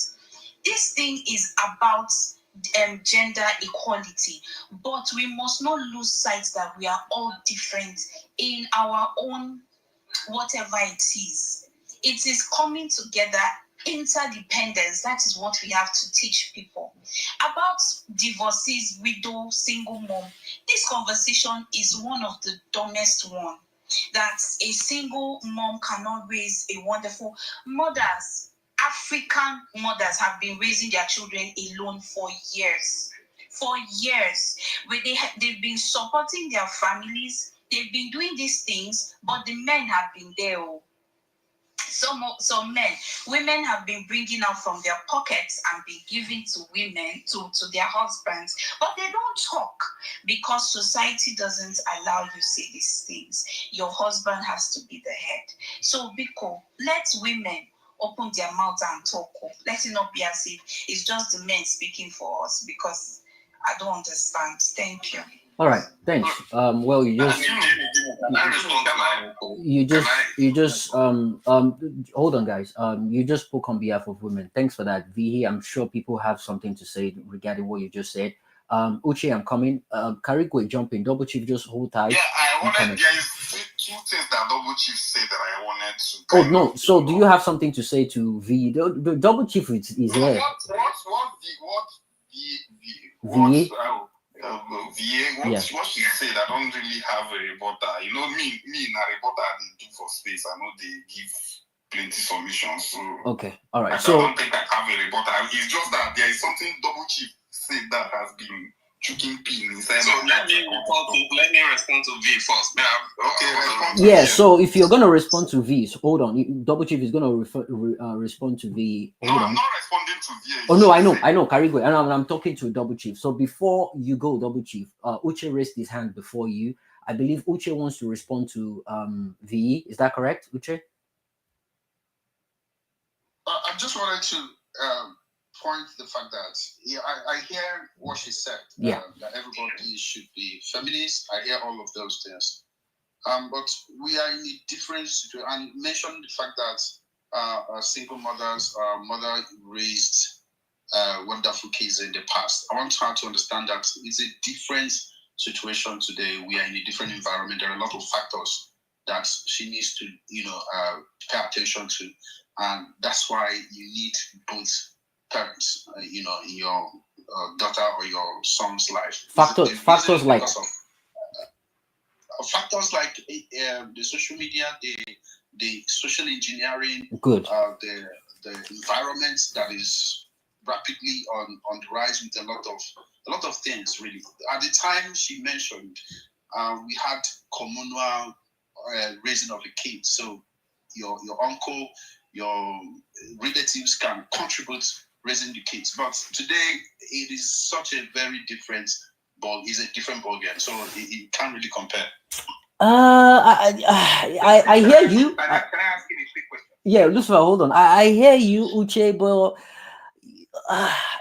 I love the angle you came from, but it's a bit dicey. And the reason why I said that because you see the whole concept of uncles and community raising a child. We had a lot of pedophiles back then that we never paid attention to, and they abused a lot of kids. Thank you very much. That is a beautiful point. Times have changed. Times have changed. We have this mentality of one person gives birth to a child, the whole neighborhood look after the child. Yeah, if we have the proper, decent, reasonable ones, but how are we going to know that when you have uncles that have um little girls sitting on their lap, and they'll be pushing their legs and they're getting hard on. We have pedophiles that we never paid close attention to. We have predators, uncles, family members. We can never stop having this people. Yeah.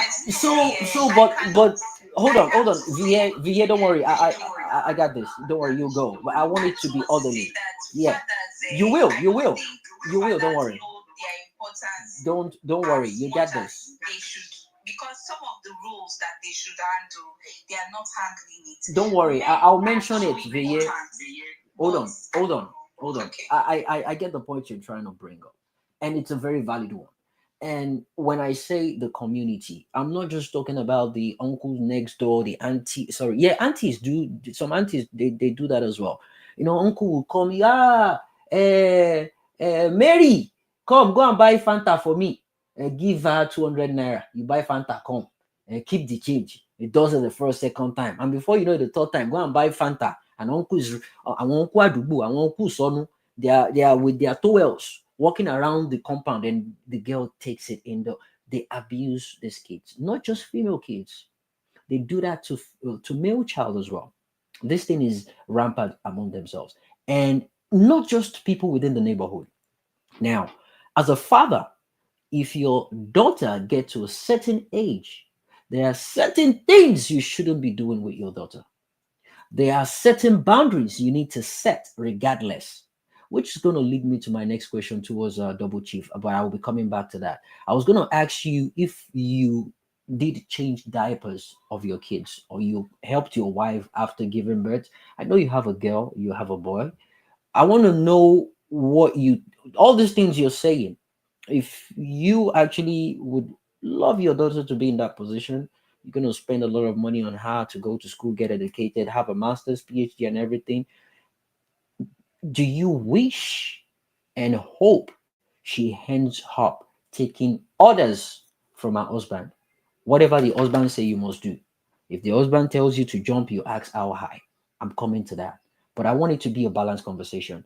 I see every single person on the speaker section. Thanks for joining, guys. Keniki, Flying, Scholar, Karigwe, Amunra, Chris, Lucifer, Double Chief, Uba, VA. I see people requesting for the mic.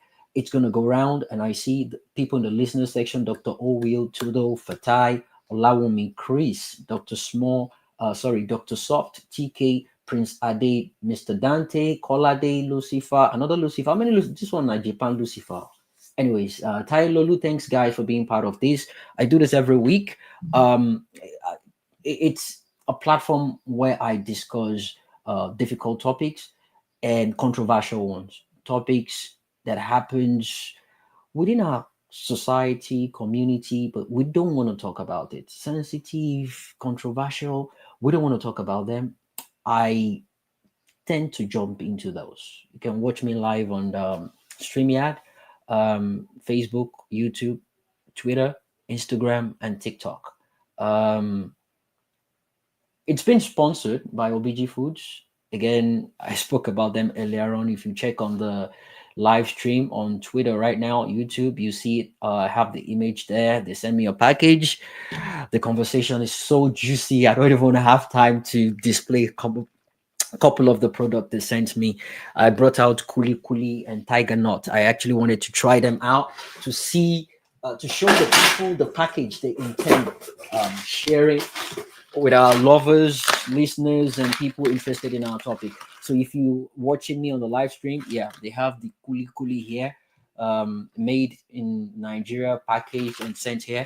They have all their product across America, over 200 stores in America here. They have Aya, I also call it Aya, and they call it Tiger Nut. They have it right here. I'm going to be trying some of these things out. But yeah, they're the sponsor of Off the Cuff with Jimmy, and they are the sponsor of my program on Twitter, TikTok, Facebook, Instagram, and YouTube. Thanks for being part of this. It's been a wonderful conversation. I love the engagement, matured mind, and experienced people. I'm not taking this for granted. Other spaces are out there. People are going, joining, listening to spaces, but you've decided to come here. Thanks for doing that.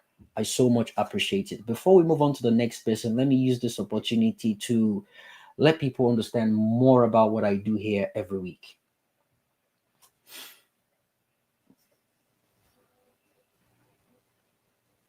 Shaped by events and happenings. How do we keep up with the trends? How do we get a hang of facts and vices playing out around us? Join Off the Cuff with Jimmy, where unscripted, uncensored, and unforgettable controversial family and social topics are discussed by different people across the globe. Topics ranging from depression, abuse, homosexuality, marriage, sex, anxiety, drugs, suicide, mental illness, bigotry, near-death experiences, parenting, PTSD, racism, culture, rape, peer pressure, abortion, and many more. Listening on Fridays, 10 a.m. Central Time Zone via YouTube at Off the Cuff with Jimmy, TikTok at Off the Cuff with Jimmy, and X Off the Cuff Jimmy. Join us to explore today and tomorrow while shedding some outdated views from yesterday. If you want your story to be heard, contact us via WhatsApp +1773 461 7622 or X handle at Off the Cuff Jimmy. Just in my mind, Yans Jimmy.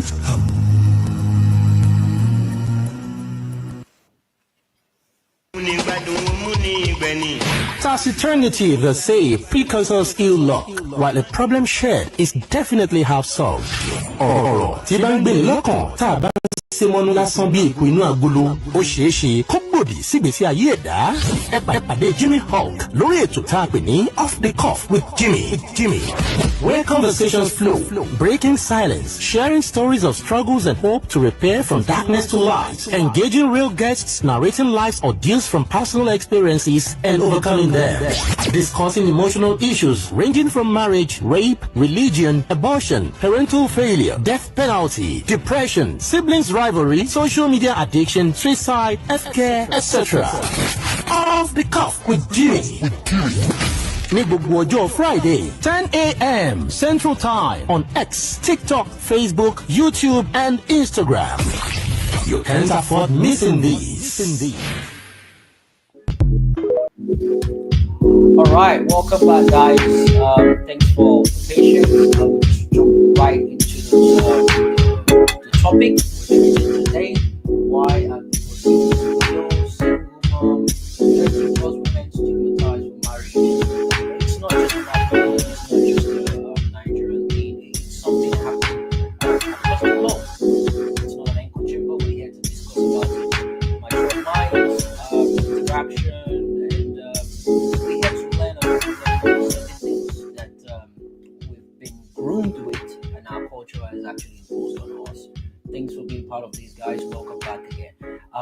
let me start by saying this. Aisha lost her husband in a car crash. Just weeks after his burial, our in-laws tried to take her properties, claiming she was no longer part of the family. In some circles, she's called a carrier of bad luck, and men hesitate to marry her because they don't want to die young.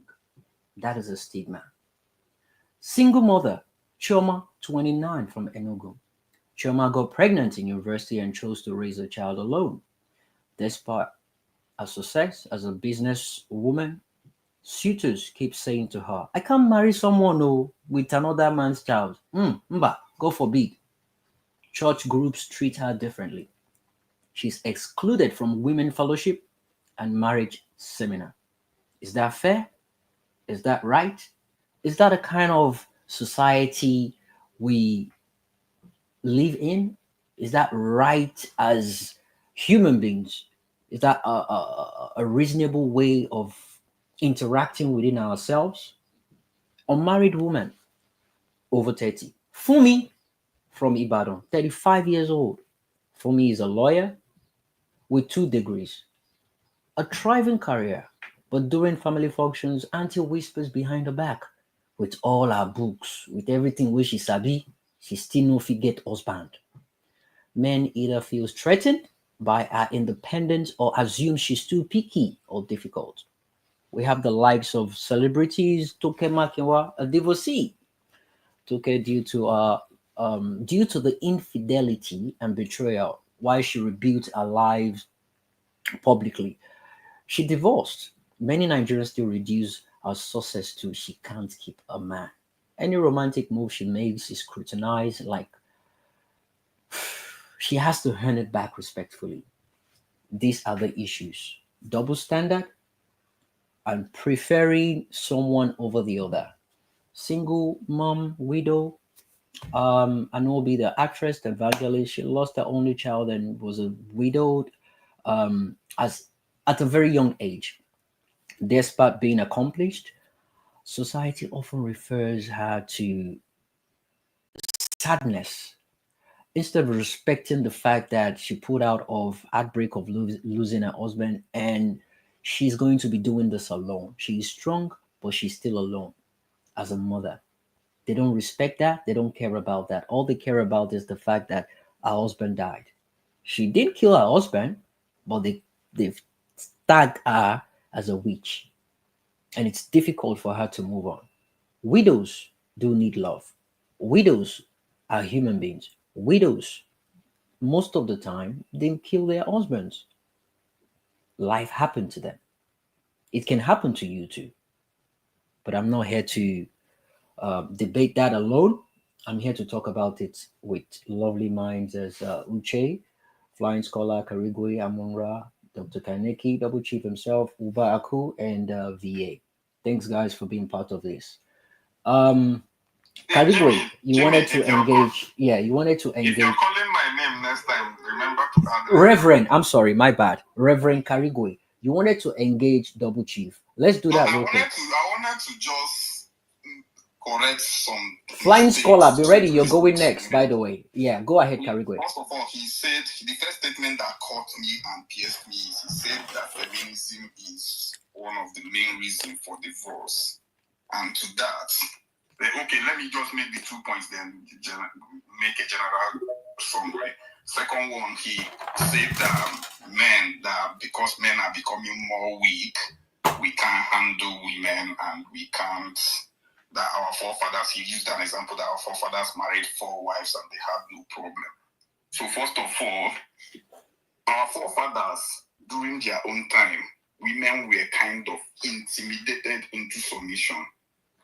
Women, this stigma we are talking about today, there's no stigma now. If during our forefathers' time, if you divorce, you're in for it. If you leave your husband's house, you're in for it. So even if your husband is messing with you, you have to stay for the sake of what the society will say. So because divorce rate wasn't high that time doesn't mean that our forefathers knew how to handle women. Women just like the way our age grade we are raised, we are beaten into submission, not respect. The way all of us, we are beaten into fearing our parents instead of respecting our parents.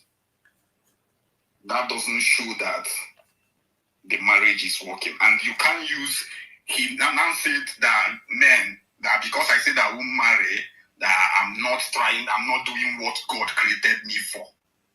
I don't understand what he means, what God created me for. Is it only African men that God created like that, or every man all over the world?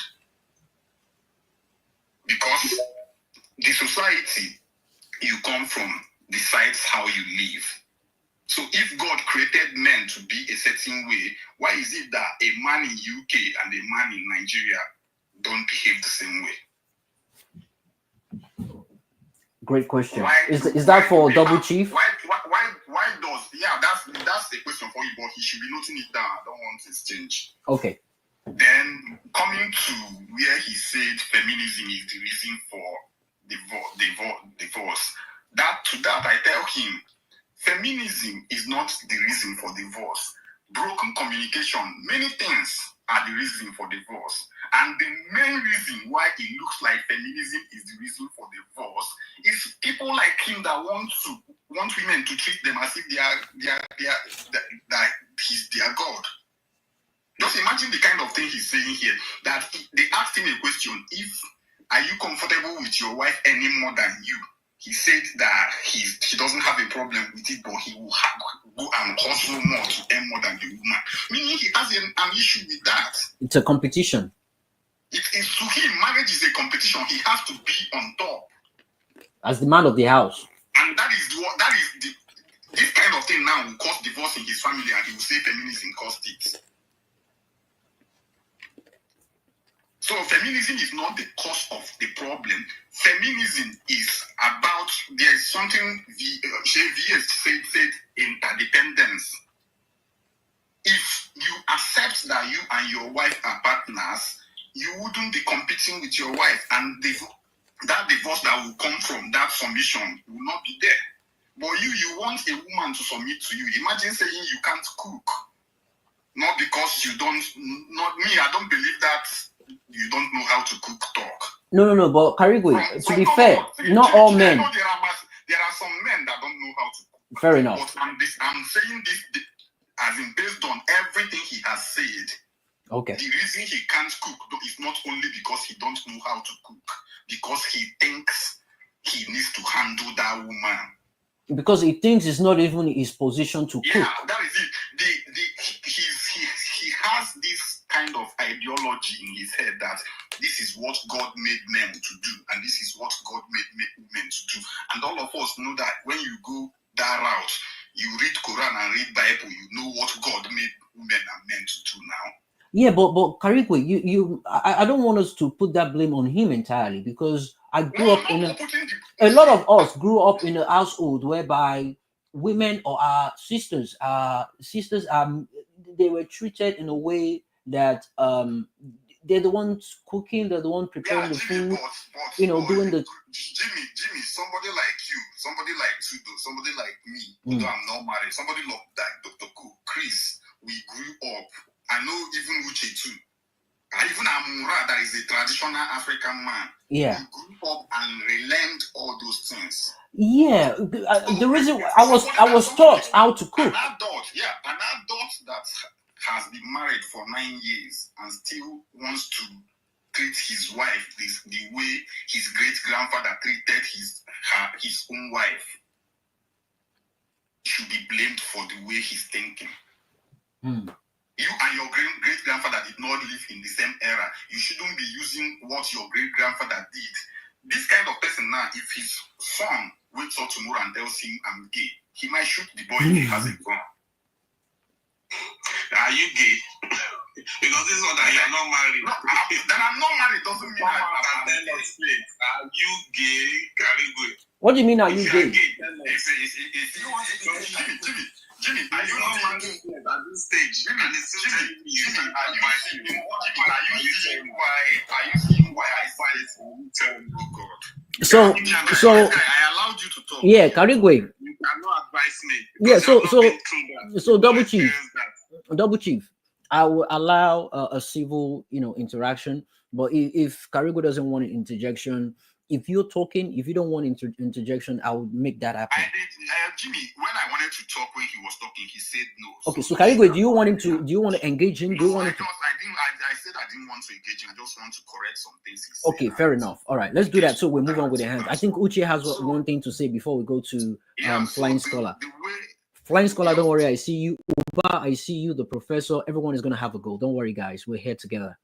People requesting for Mike. I see you too. Sorry, Karigo. Go ahead.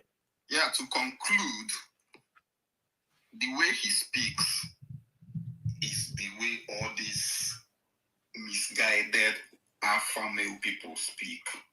That they want, if they will behave badly, then if problem comes into their relationship, they will blame feminism for it. But you can't be trying to treat a woman the way people treated women in the 15th century and you expect not to have a problem. The world has changed, so you should change with the world. Then my final submission, my final thing is, I knew Double Chief long ago when he was still talking this thing, but I don't know. Daniel Boala said that the brain works 24 hours, but immediately you join APC, it shuts down. Since these guys started supporting Tinubu, it's just as if they removed his brain and they make a new person. Are we going political now? Are we going political? Because I'm just, me, I don't, I can't go there. I'm telling you what, I'm this is not people that know you, people that know you. All right, guys, guys,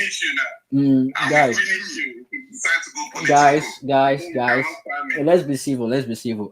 So Karigwe, we don't want to go political, to be fair. So I know it will go messy if we do that. So let's not do that, please.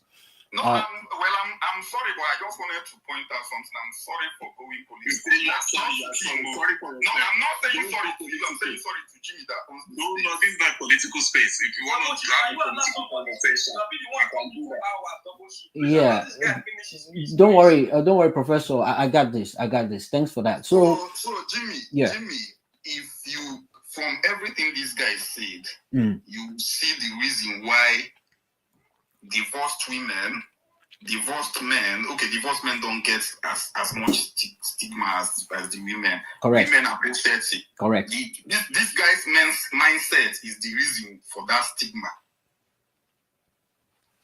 Fair enough. I like that. Is reason for that stigma. I love that. Uche, jump in. Then we'll go to Flying Scholar. I know you just wanted to say something when they brought up that point. Then we go to Flying Scholar and we take a new cue. Double Chief, I know a couple of people have questions for you. Just hold tight. We'll pass the mic around. Mike, I see you. Welcome. The Professor, I see you. After Flying Scholar, Uba is going next. And Pasquido, if you want to talk, please raise up your hand. Uche, come through. How you doing? So, Jimmy, I just wanted to say that this is a very systemic problem. It's a systemic issue. So when something is very systemic, you don't treat it on a superficial level. The surface level treatment will just be, we are just having the conversation for the sake of it.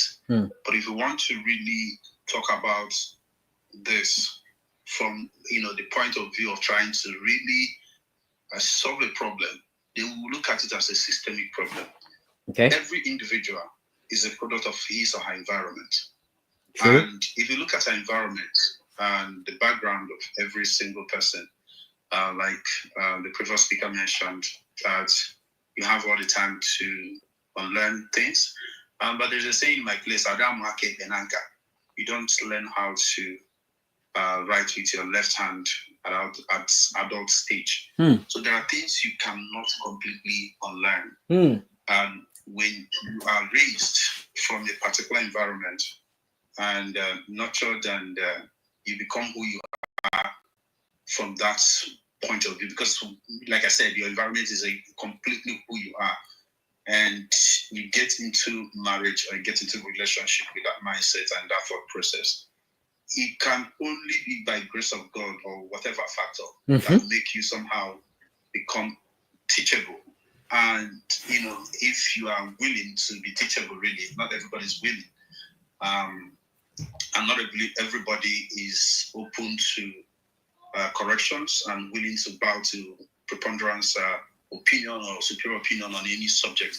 So it becomes a problem when you have somebody that is unwilling to unlearn. So I don't think the blame should be solely on the individual. Is on the system. The society is designed to be that way. A lot of times when I engage people and they throw in words like patriarchy, misogyny, I have a problem with it, because I always tell them that this words they're throwing around, it's not solving any problem, because the people you are even throwing these things to, they don't even know the meaning. So it's a waste of time. You need to first of solve the root cause of it. And how do you think we can solve it, Uche?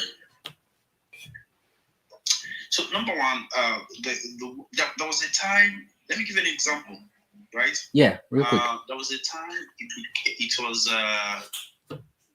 people. I think some young girls came online and started calling out some Igbo men that are in the markets that grab women. Okay. So it was a campaign, and they were saying the grabbing was a rape, it was sexual harassment. They were labeling a lot of things. Okay.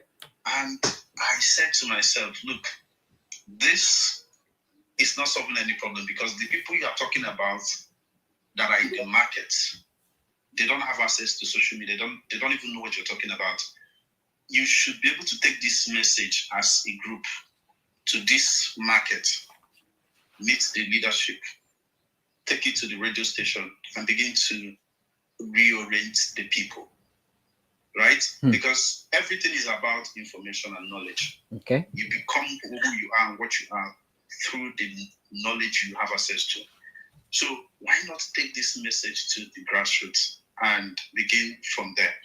You do not use shaming tactics. There is something shaming does. It brings out defense.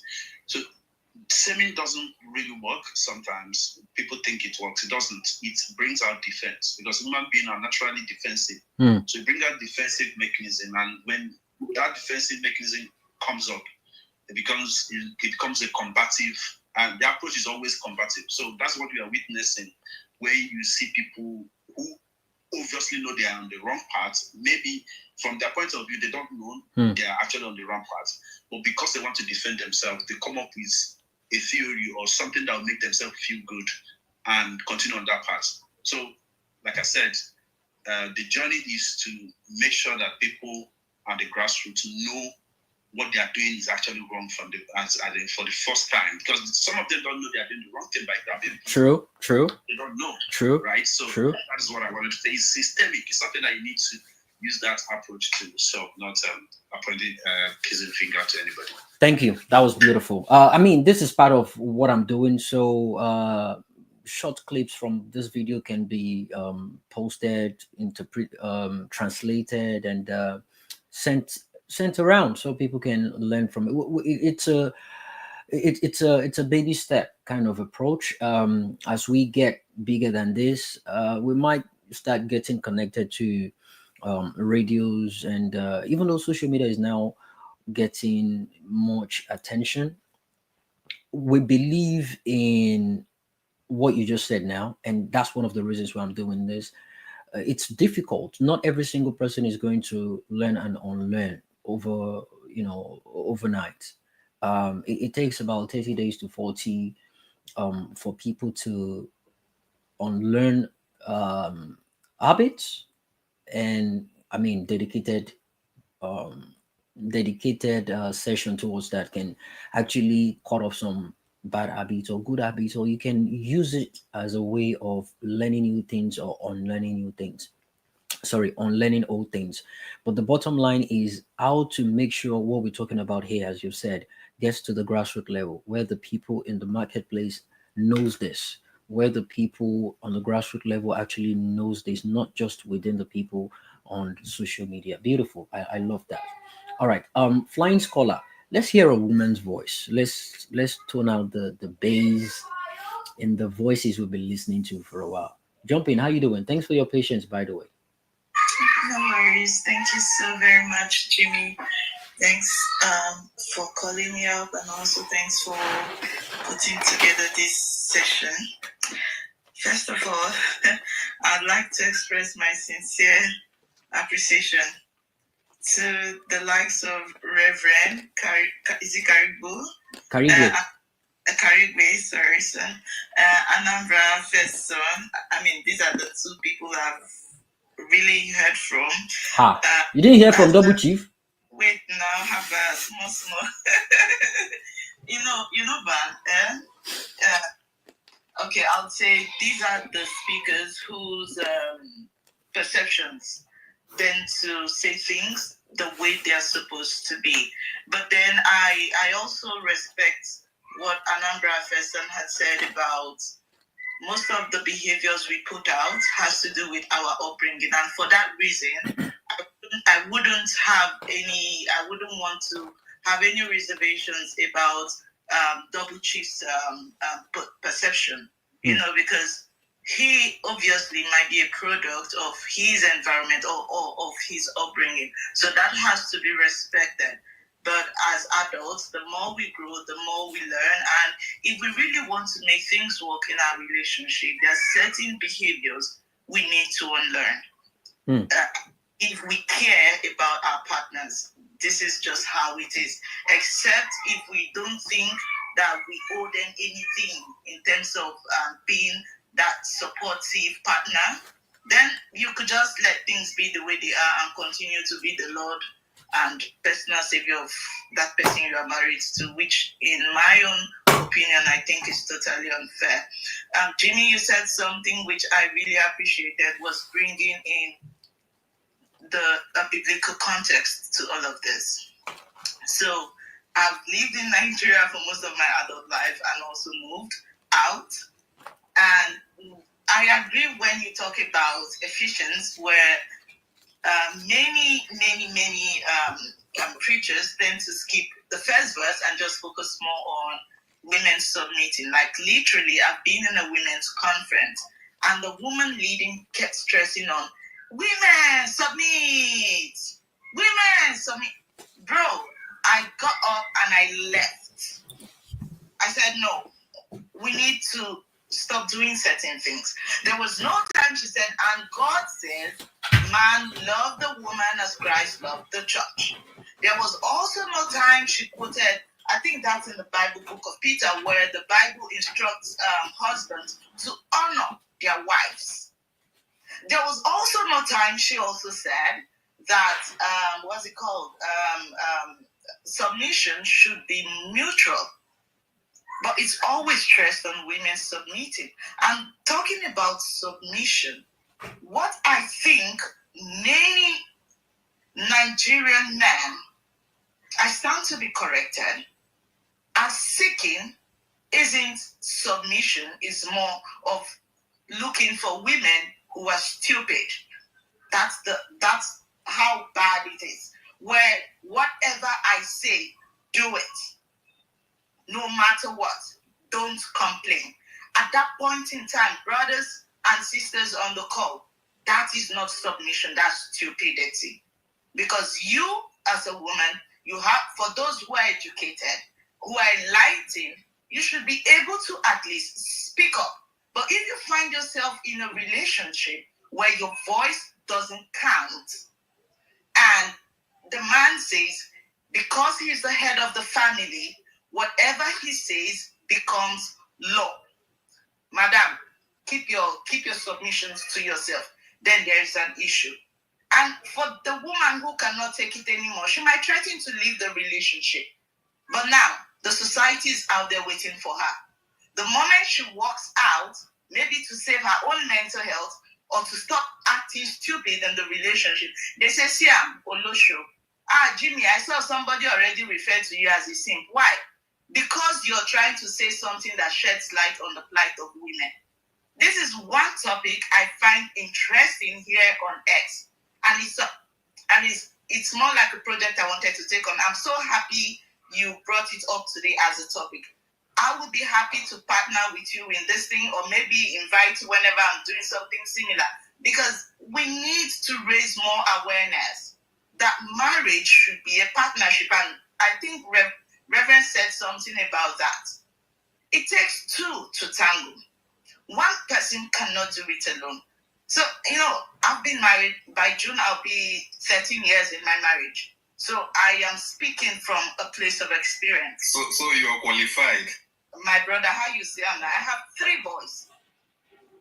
So as I speak to you, I'm coming from a place of experience. I also worked as a social worker at some point in Nigeria. But there's something my husband said on the day of marriage. He says, sweetheart, divorce is not an option. Why did he say that? Because what we're looking for is a relationship that will stand the test of time. So whenever there are issues, we communicate. We listen to each other. As I'm talking to you, my husband cooks. I cook. Because we see it as a partnership. He dates the children. I can also do that. So it is not about to say because you are a woman, all the cooking now you must do, and because my mama cook for my papa. Have we bothered? See, if not for any reason, and we say, okay, those who are well exposed and everything, carry out the survey of our grandmothers, the ones that are still alive, who married for 50 years. You need to do a survey to find out how well did they enjoy these marriages. You will be shocked to hear heartbreaking tales where a woman will be submissive, serving the husband, and before Baba will carry another woman come. But she has no choice than to smile and play along. Do you think those things don't hurt those women? But they stayed put. If they had their means, do you think they would be there? The answer is no. So what are we saying? It's about putting yourself in the positions of these women. Treat them like human. They are your partners. Partners for the future. Partners to grow a family together. So it shouldn't just be about one man to say, oh, because I am a man, everything I say has to be law. And then at the end of it all, there was one time, I'll just save us the time so I get off the mic. Okay. One time in Port Harcourt, my husband was taking the kids back from school and the youngest pooped himself. So he had to stop the car to clean his diaper because it was, smelling. I wasn't there. And then somebody said, when Mama did? My husband turned and looked at the woman and said, not only one person they born picking. You know say na man and woman bring pikin conward. If my wife not there, you know say I go fit to am. While in Nigeria, this comes back to double chicks submission about finances. While in Nigeria, my husband works with the bank and I worked for the United Nations, which should clearly let you know I probably was earning more because I was paid in USD. But did that make me lose respect for him? No. Did that also make him lose any respect for his wife either? No. But so you were making more money than him, right? Yeah, I was paid in USD. Great. Yeah, but that did not change the dynamics. He was that man that says, see, grace can come from anybody in the family if we see ourselves as one. Because whatever comes in for the home. It's about understanding. It's not about what my father did or what my mother did. It's about the now. Guy, how do we make this thing work? So the moment you see the woman as a partner in progress, the two of you will be able to have one voice. I could leave my house to go for walks outside. He holds on to the kids. But because there's trust, man no say nobody go misbehave. Yeah? We go come back every hustle now for the family. That's how it's supposed to be. And I want to end on this note. A lot of the issues we have, whether we agree or not, you see my gender about women, we tend to be the ones implementing it. For example, the issue of female genital mutilation. Who does the cutting? It's me. The woman does it. At what point do you tell the elders who are men to say, Baba, no, this thing they kill us, we're not going to do it again. No, this thing they reduce our sexual pleasure, we're not going to do it again. But no, you spread the legs of your fellow woman and cut it. Who shaves her hair? Is it the man? Hell no, it's also the woman. So at the same time, even when you come online, you will see a woman writing to say, women on our head, they submit for our fellow men. On the other hand, you see men thinking about the plight of women just like the likes of Jimmy, Reverend, and Anambra Person. But when men are busy trying to create a balance, sometimes we find women who think the other side to say, no, it must be like this. Please, whatever we're doing, let's treat each other as humans. And to know that one person will not be the one carrying everything, especially when it comes to chores at home. It's all about emotional labor. And that's what makes a lot of women at some point walk away from a relationship. Thank you so much for the opportunity to contribute. Thank you, Flying Scholar. That was beautiful. Your patience was absolutely worth it. Thanks. You gave some compelling points. The diaper issue you brought up. Oh my goodness, I've heard that many times. I never knew how good I was when it comes to changing diapers. I can change diapers with my eyes closed. Man, god damn it. I'll be flash when it comes to changing diapers. But initially, before I got married, I saw it like, ew. I used to be like that. I used to have that mentality of, okololori aya is whatever the man says. But when I traveled out of the country in 1998, I lived with my auntie and I saw the other side of life. My first country was in the UK. I schooled there, went to college, I went to university in the UK. I was looking after my nieces and nephew, and I saw life from a different perspective. My auntie's husband cooks. In fact, he has a special fried rice he cooks. Anytime he wants to do the special, everyone is happy in the house. He cooks for the whole house. He goes out, he does the groceries, he come back. It's like division of labor. Like if one person is tired, the other person picks it up. If one person is running late, but they were lucky to have me around. I was waiting for admissions and I was doing the dropping of the kids, picking up of the kids, preparing their lunch, preparing their breakfast. I know what they eat. I make sure the inventory is tight. If they're running low on, there's something they used to take back then. It's the equivalent of our own golden Weetabix. Yes, I remember Weetabix. That is what they use. I prepare Weetabix for them in the morning. Weetabix and oh my goodness, I take them to the park. I bring them. That gave me an experience of how to be a father. I learned. I knew the sizes of diapers. I knew the sizes of wipes. How to buy clothes for my kids. It was through my auntie.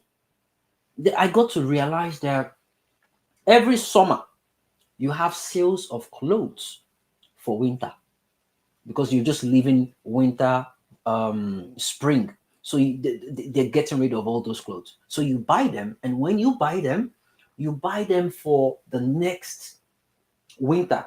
So if your kids are 4 years old, the clothes you'll be buying should be for 5 or 6 years old on sales.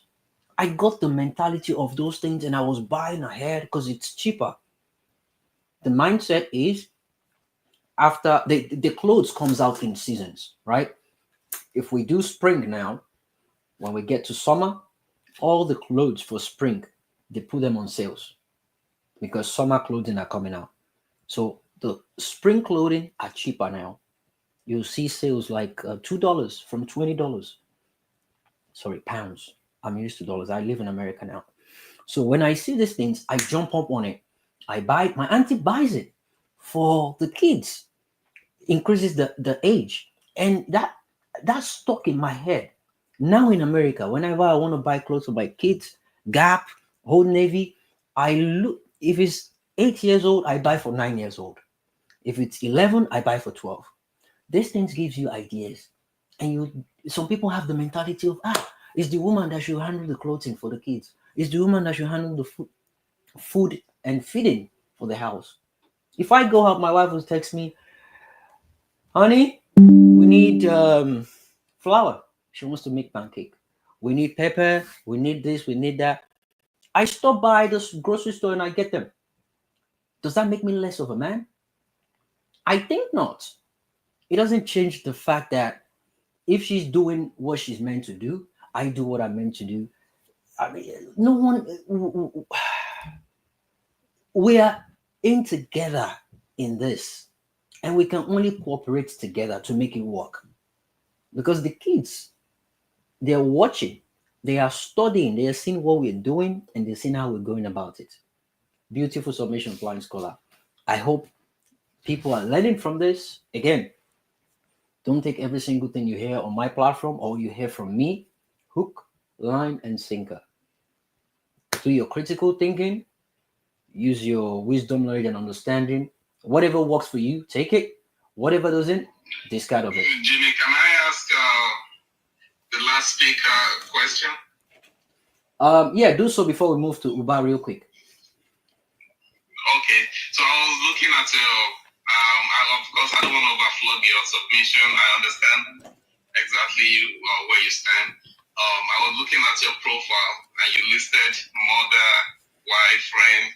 So all those things, is that listed in terms of your priority, how they meant to you? Is that how?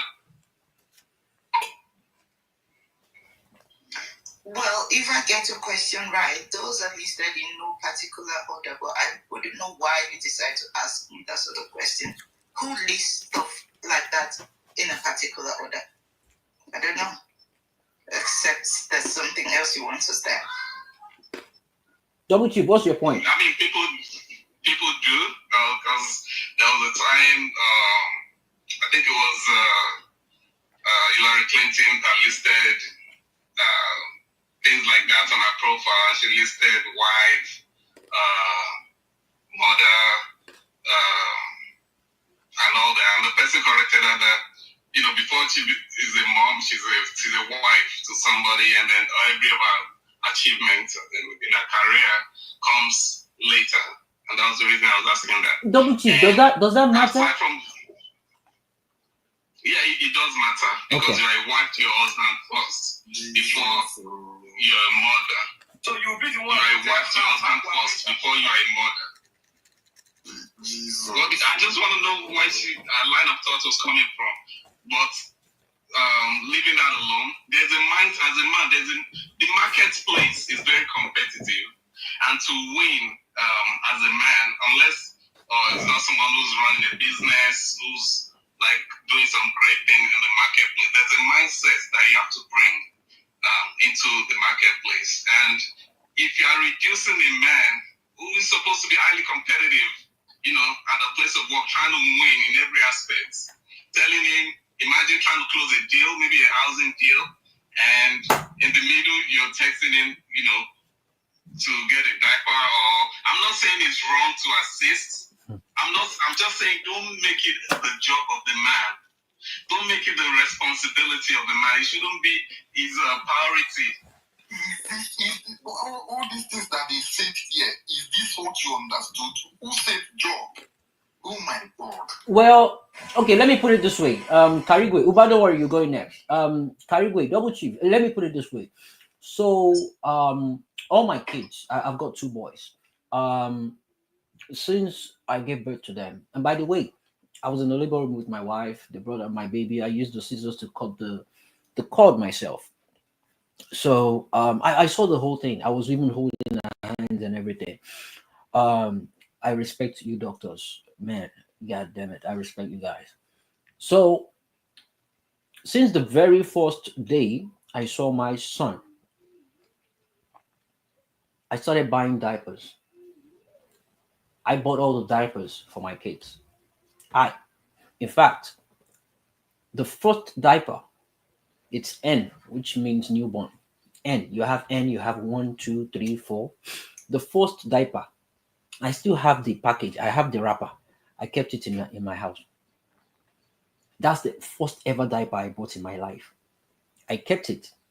I want it to be something I will end up showing him when he's of age, to show him, see, this was the first diaper I bought, and you wore this complete. I bought for the younger one. So it's not as if my wife can do it. I feel comfortable doing it. I've been in a discussion before that the husband and wife, they had a serious misunderstanding. And it was something as little as cooking. Cooking. When they met, they knew themselves, but they were hiding something from themselves. The man and the woman. They were hiding something based on what our community, our society has actually designed us to be. The man loves to cook and is good at it. The woman, the mother trained her, but she's very poor at it. She doesn't even like doing it. But when they got married, the husband is always angry and mad that the food is always tasteless. It's almost as if she's not putting her might into it. And she had pretended all along that she knew how to cook. And the man that could cook was thinking, I can do this better. Why are you ruining this for me? And he ends up going out to eat. When they went to the counselor, the husband spoke separately, the wife spoke separately. The wife told the counselor her mind. Look, I can't cook. My mother taught me, but it's not my thing. I can't. And I don't know how to express, I don't know how to tell my husband. Sometimes she buys food from outside, packages it, and prepare just service for her husband as if she cooked it. And when the husband spoke to the counselor, he said, I can cook. I'm a great chef. I know how to do this. I know how to do that. I know how to prepare this thing. And she cooks nonsense. And I taste it and I know this is rubbish. Why won't you let me cook? The counselor noticed that, brought the two of them together. And she broke it down to the two of them. And they made an agreement that day. Husband agreed that he's going to be the one cooking in the house. And the wife agreed that no problem. I'm going to be the one doing every other thing. Regardless, maybe splitting the bills. But I can buy the groceries. No problem. I'll do the cooking. Till date, I know those couples. They are living their beautiful lives as couples right now. So you tell me, do you think just because they want to keep the status quo, right? How our parents used to do you think they should have done that to save the marriage or to destroy the marriage? Double Chief has dropped. I hope he comes back. Anyway, let's move along. I had to mention that to let the people know this is not just about we coming here to talk. It's about sharing real life experiences that I've come across people in different situations. And it's as little as cooking that almost ended that relationship, but they sorted it out. Waiting concern anybody say now husband they cook for house. They live together. That's what matters. Jimmy, that your friend, that man is a simp.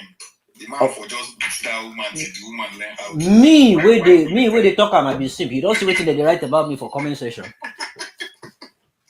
All right, Uba, thanks for the patience. Jump in. How you doing? Yeah, can you hear me, Jimmy? Yeah, we can hear you on the cricket. Right, that's good. First of all, I don't like how you guys are handling Double Chief. I don't like it. Okay. It's as if he's a senseless person. Oh, boy. That's wrong. That's number one. I'm sorry. Secondly, the last story you gave, who do you think has the fault? I want your honest answer. Who do I think has the fault? How do you mean? Like the woman knew that she does not have that ability to cook properly. Yeah. And she refused to reveal this to the man. And then and then in the end, this ends up causing a problem. So who owns the blame? Yeah, the woman actually she's at fault because she's meant to actually come out right. Jimmy, can I answer him? The woman is not to be blamed if I will give my own opinion. The society. Yeah, so it's one thing. So let me give you my reason. Let me give you my reason. I want a logical reason. Yeah, that's what I'm giving you now. All right, go ahead. Engage him. The woman decided to cook because she understood it that the society wants her to cook. She understood it without asking the man that the man might be angry if she shifts that responsibility of cooking to him because the society has already made her think that cooking is her responsibility. Meanwhile, the man understands. It was until they communicated with each other that they understood what they would have done. So the society is to be blamed in that situation, not the woman. You cannot blame the society. That's a wrong statement. Like you because she is not in love with the society. Okay? She first of all needs to explain to the man that this is my flaw. I don't know how to do this. Because you can't go into a marriage with someone who wants to be the head, then along you don't understand it. The man knows that the man doesn't know how to cook. So the woman is not hiding it. The man already knows. But the woman is refusing. Yeah, so Karigwe, so the woman she actually pretended as if she could cook. She didn't open up to the husband, not until the husband started picking it up when they got, they started living together. Apparently, anytime she goes to the man when they were courting, she buys food, soup and all that, and acts like she's cooking in the kitchen, and she just pours it from the bowl because they asked her how she's been doing it. The guy knew before they married. She comes over while courting and she cooks to him. He thought it was cooking. So the lady had to open up to the what's it called, counselor. So it was a situation whereby she wanted to please the guy, knowing one of the so-called duties of women. I wouldn't still blame the woman entirely. Yeah. So I will still here blame it the is. society. So it's one thing for the society. Now make the woman think the man No, Karigwe. It is one thing for the society to put you on that. It's another thing for you to be open about that with the person you want to spend the rest of your life with. That is my point. Jimmy, understand. I'm not saying that she's right for hiding it. Okay. The reason why I'm blaming the society is the reason why she couldn't say it is in her mind, the way the society is, men will not want to marry a woman that don't want to cook. That's what her mindset would be. If I'm her counselor, that's what I will understand. Yeah, so Karigwe, so what if communication, and that's what the counselor did. So what if the husband happens to be someone that cannot even cook, and that is a ground at which he can actually file for divorce? Yeah, that is it. But they love Jimmy. They talk like say you don't know what's in love. The woman loves the man so much that she's afraid if I tell him that I can't cook, he will leave. But that same food is a man's language. A man. Sorry, Uba. I'll give you enough time. The man can actually end that relationship because of food. Men can end a relationship because of sex. They can end a relationship because of different things, preferences. It's different men, different preferences. They don't joke with their sex. They don't joke with their food. They want it in a certain way, and they want it, on all level, right? The same as when it comes to sex. Some men have they have a high level of libido, right, compared to their wives. If you cannot keep up to that, it's a problem. So we're talking about divorce. Again, I listed out the points. We're still going to talk about the reasons why divorce often happens and how people end up meeting their compatible partners and whatnot.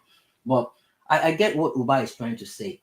Yeah, let us let him wrap up with his submission. Yeah, just 10 seconds, please. The reason why I said so is if these couple are from maybe the UK or the US where cooking is not that so much, as it's not taken so seriously, the woman would have been free enough to tell the guy.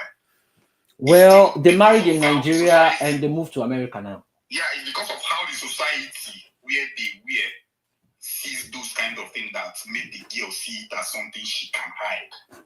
Okay, fair enough. That's another point. Uba, carry on with your submission. I don't want any interjection. All right. So as I was saying, you cannot go into a marriage with someone who wants to be the head of the home. Then during the marriage, you now want him to like stop being the head. Why? What was your reason for you not to assess this person to know that do you want to be the head after the marriage or whatsoever? You didn't, but you went ahead, accepted the marriage and did all of that. Then now you are coming here to cry and say that, oh, he's controlling, he's submissive and all of that. Whose fault is it? It's all your fault. It's your bullshit. So you have to do with it. You have to deal with it. It's your own bullshit. You have to assess with the man. You have to ask him, are you comfortable with this? Is this how you are? Is this or not? Then the man will also have to assess you. Are you the kind of wife that will be the submissive wife, or you want like the kind of equal kind of wife and all of that? So the both of you have to assess each other.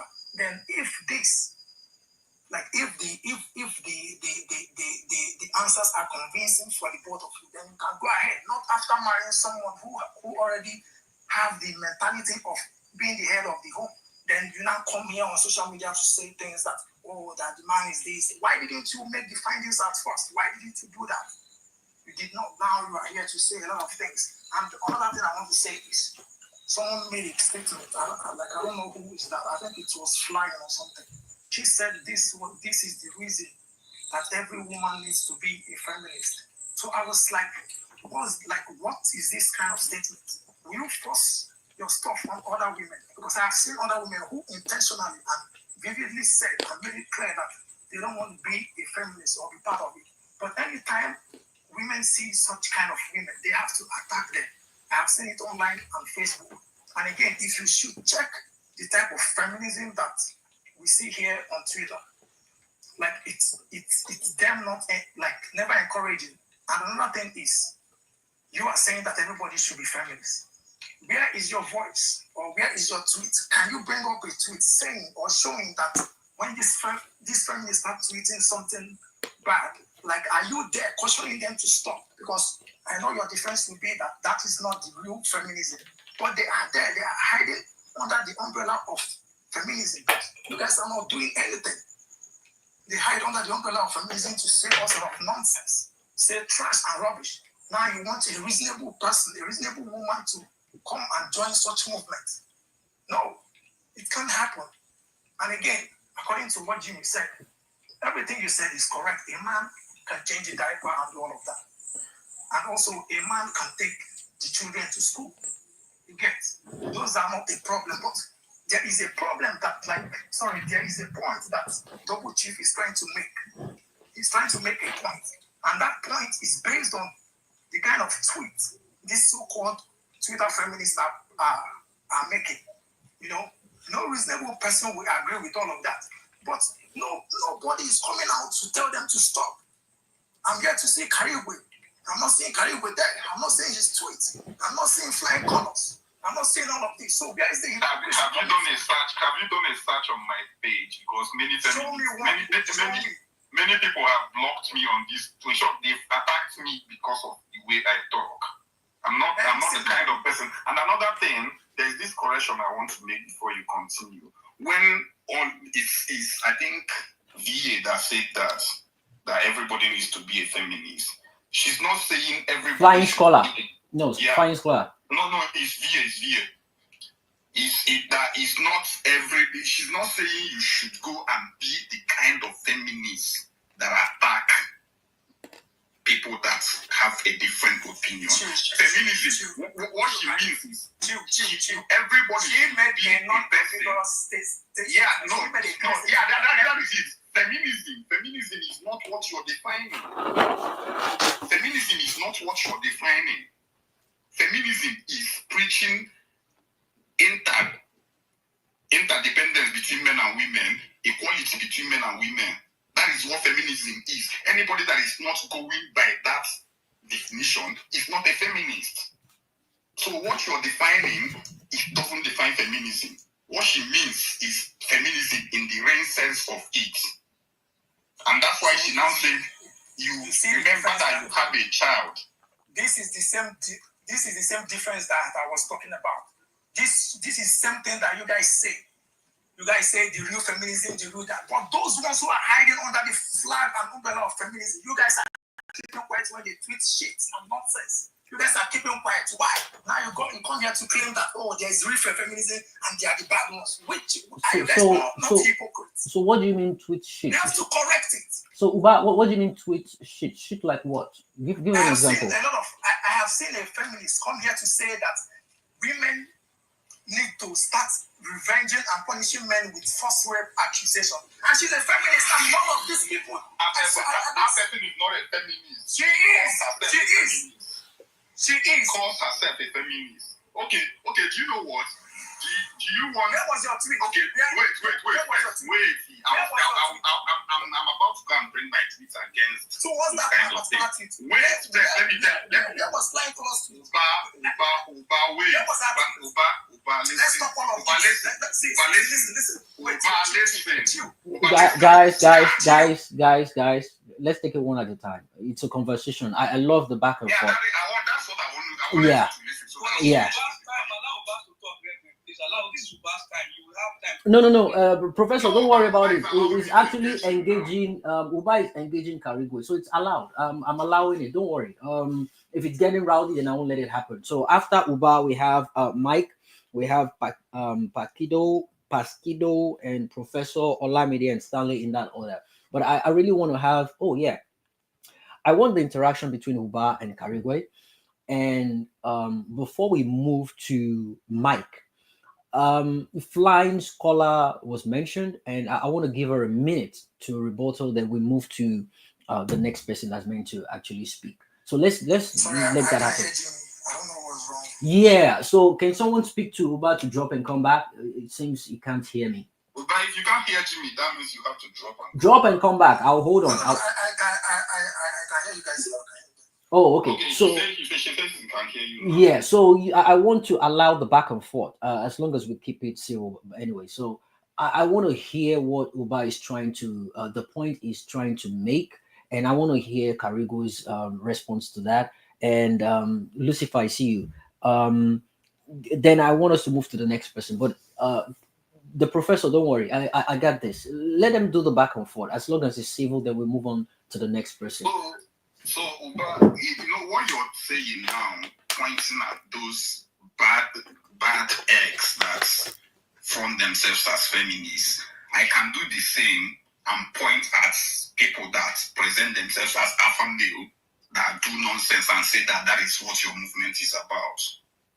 That is not what there are bad eggs. If there are kidnappers in it that come from Enugu State, it doesn't make the whole Enugu people kidnappers. If there are Fulani people are going about killing people, it doesn't make the whole Fulani ethnic group kidnappers and bandits. So what you're doing now is how do these are okay, maybe what you're doing is throwing away a crate of egg because one spoils. I don't know the correct adage, but that's what the summary of the adage. This is my point. Feminism, if you go to the dictionary, has a definition. So what you should be doing as somebody that believes in the equality between the female gender and the male gender is, if you see a feminist that is not going by that definition, you call them out and tell them, this thing you are doing is not feminism. But what you pronounce is you guys now paint feminism as evil, which it is not. Okay. It's now people painting feminism as evil. Feminism is not an evil sense. But that people, so answer me, who made the tweet? Yeah, a woman that says she's a feminist, but she doesn't understand what feminism is. So who is painting the feminism movement as bad? Yeah, that is it now. You now. Who exactly? Who exactly? Yeah, you now that is saying because of what this person did, and that you're now deciding if you want to refer to bad, how I don't even know what I would call those people. But if you want to refer to those bad eggs, you say feminists. That means you're calling both the good feminists and the bad feminists the same thing. you just decide to forget what feminist means and decide to paint all of them bad. That's what I'm saying.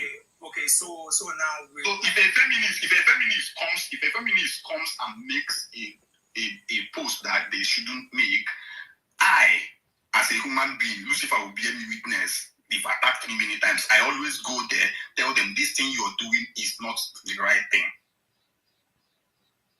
This is not what feminism is about. Okay. So now we have to apply the logic of exclusion.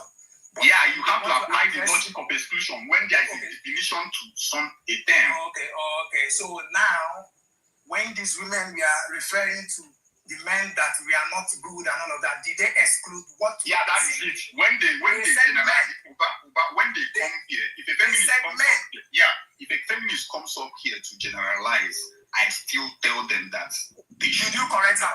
Did you correct her here? She did not generalize. She said everybody. She said men. She said men, and you did not correct. I was listening. I was paying attention. You did not. No one. Can you repeat what she said? Because I don't know. She was saying that men are terrible, that they don't know their job. That is exactly what one girl said here. And I was waiting for someone to correct her. I didn't hear that. And someone is here now trying to play some logic and smart. Jimmy, did you hear you say that? Because I did not hear that. Yeah, I didn't hear that either. I did not hear that. Yeah, I didn't hear that. I don't think anybody has said that. She said that men does not know their function. They don't know their duty, that they are terrible. That's what she said. Who said that, Uba? V-Y-E. Oh, VA? VA? Yeah, VA. I didn't pick that up. Maybe I did not pick that up. Yeah, I didn't pick it up. I to be honest, I didn't pick that up. And VA, if you're listening, if you want to come back up, no problem. I just want to clear that point because he's emphasizing on it, and I'll allow the back and forth. I'll allow the engagement if it's something you said and you can defend it. I'll like that. So I don't want it to be like a generalization that someone else will now come and start defending what was said or wasn't said. So, but yeah, let's leave it at that. I appreciate the fact that you mentioned it, and if VA is listening, she can come back up and defend that. Other than that, Uba, if you can wrap up in the next 1 minute so we can move on to the next person. Thank you. All right. Okay, so in the real sense, logically, no one is against feminism.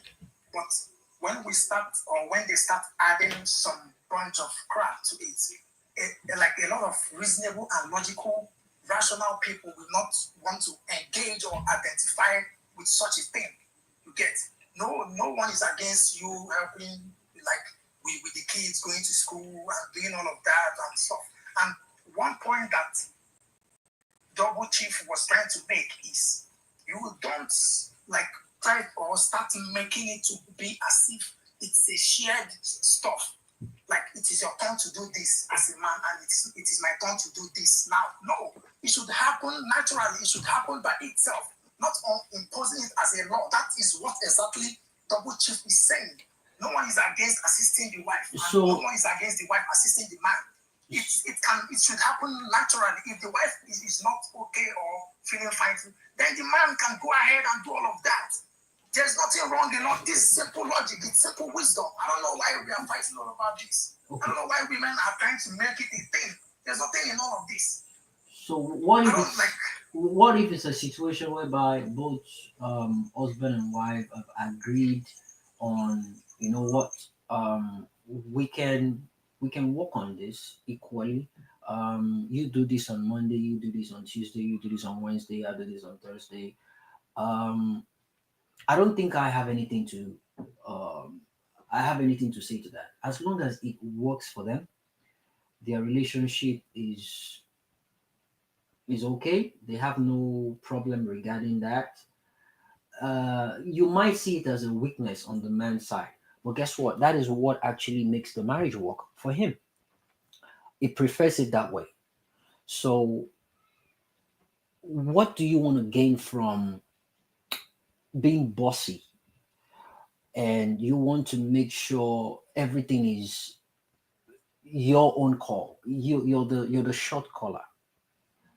Well, again, this is a mindset that we've had all our lives, and this is what, because people will come up and argue, it's that's how it is from the day of the Bible. That is how. That is what the Lord said. We are here to have a conversation. You cannot use the law, policy, and how things were done back then to justify what is going on right now, the kind of world we have right now. Back in the days, the kings were powerful. The kings were calling the shots. Back in the days, we're using chariots, we're using horses, we're using swords to fight wars, right? We've evolved. We evolved infrastructurally, economically, physically, in our dressings, automobile, name it. But we've somehow decided to retain the teaching of back then, which is the Bible, and we're using it to judge what we're doing now. These days, a king, who is a king compared to where governors are? Who is a king compared to where presidents are? The Boko Harams, are they fighting with swords? So it's a mindset of using the laws, the rules, the guidance that was used on people back then to govern. We're still using it now, all in the name of the Bible, all in the name of the Quran. Okay? And many of these things is what we are talking about now. Where does it say that a man has to be the head and whatever he says is final? Where does it say a man cannot have equal ground with the wife? I'm not even talking about the muscular, the muscular aspect, because people want to come up with that argument of, yeah, structurally men are stronger than women. That's a petty argument. We can go down that drain if you want. That's the argument of people that don't understand what feminism And feminism is not about biological equality. it's not even about the physical one. And the argument, and another thing is the point they always come up with, the examples they always come up with is, you know what if a thief come to your house? Who is going to defend the house? The man of the house. Again, it's a mindset thing, it's a mentality thing. It's only people in Africa. If a thief come to your house, It- you call police. It's only the people in Africa has that mentality. We'll be thinking about it. America, here everybody get gone. It's suicide mission. It also by the laugh. It is suicide mission. It is the mentality of how we live in Africa. That if thief come to the house, what if your wife happens to be a U.S. Marine? She has what it takes to fight terrorists, and you be accountant in their house, and thief come. You carry pen, go meet them. What exactly are you going to do? Are you going to say because you're the man of the house, your wife that has been trained to be a killer? Jimmy, as an accountant, you call them and do their tax. Are you saying because you're the man of the house, you will be the one to go and defend your house? Your wife, she knows taekwondo. She was trained by the U.S. Marines. So again, back then, the only reason why our mothers stayed in the house of our fathers and grandfathers is because they had no choice. Women were not independent back then. Women didn't go to school, they didn't study, they didn't do anything. They were maltreated. They had no choice. They didn't have the independence that ladies these days have. They don't. And the point that many of them were married for the purpose of working in the farm. This is me speaking based on my own knowledge in my own area, Yoruba man. They were married for the purpose of working on the farm. as many women as possible. They lived together. If their husband maltreat them, where are they going to? You can't go to your husband's. You can't go to your parents' house. They will tell you, "Ile oko, ile eko," you sit down there, you take whatever they dish at you. It happens back then. They feel comfortable with it. Doesn't mean it should happen now, and doesn't mean it is right at this point in time. But it doesn't, not everywhere, not everywhere like as of then. No, what do you mean not everywhere? Not everywhere, because in my place, I'm Anambra, I'm from Anambra State. Okay. Like when your husband is treating you wrongly, you have every right to go back to your parents' house. It's very much accepted. Okay. Here in Anambra State. It's a cultural thing, yeah. I mean, I don't know about it. I'm just hearing it now. So now you see the same logic that Caribbean was bringing, that you can you can't use because of one egg and throw the rest of the egg away. So with this, they can make an excuse. So all these things is like when we continue to apply the logic, we don't get anywhere. So the end point, my last submission is, before you get into any marriage with any man or any woman, the both of you should assess each other. Know and ask. If you're the type that wants everything, ask the man or ask the woman. If the both of you are good, then the both of you can go into the marriage, so that nobody will come on social media to cry. Marriage is not like that, my brother. Yeah. It's not like that. Chukwebe, let him land. Let him land. You have the go. Let him land. You can't tell people how to do or structure or lay or draw the layout of their marriage. Whatever that works for you in real life, continue doing it. Don't listen to anybody on social media or whatever.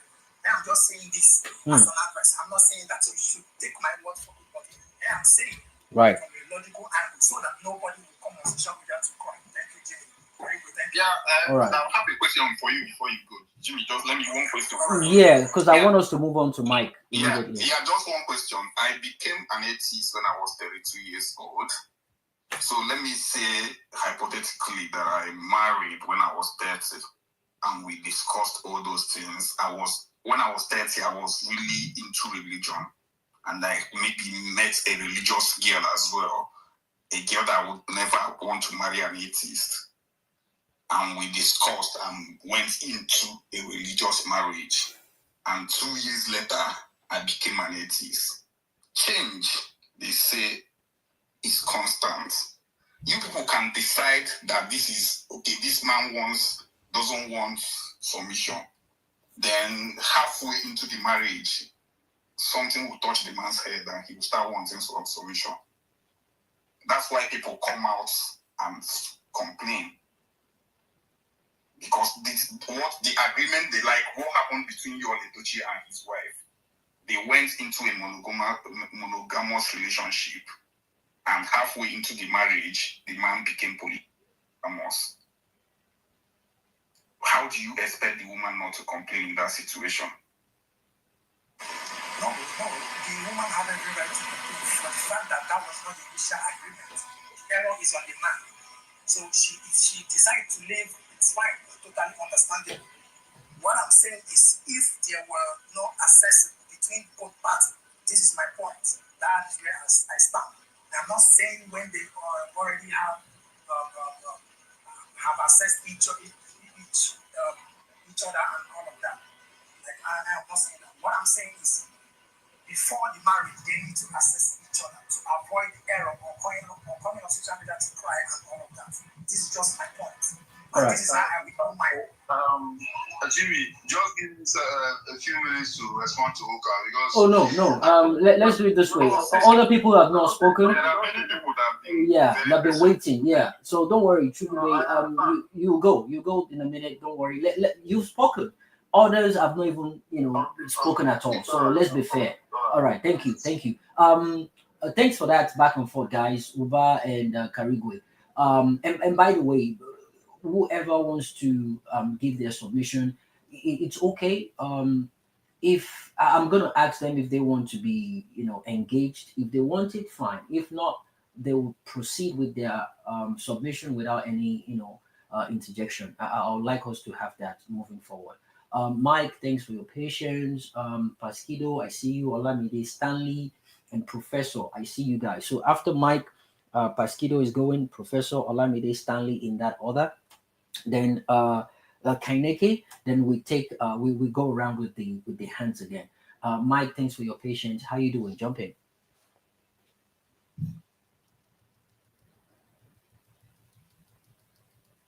Mike, are you there? Your mic is actually unmuted, but I cannot hear you. Can anybody hear Mike?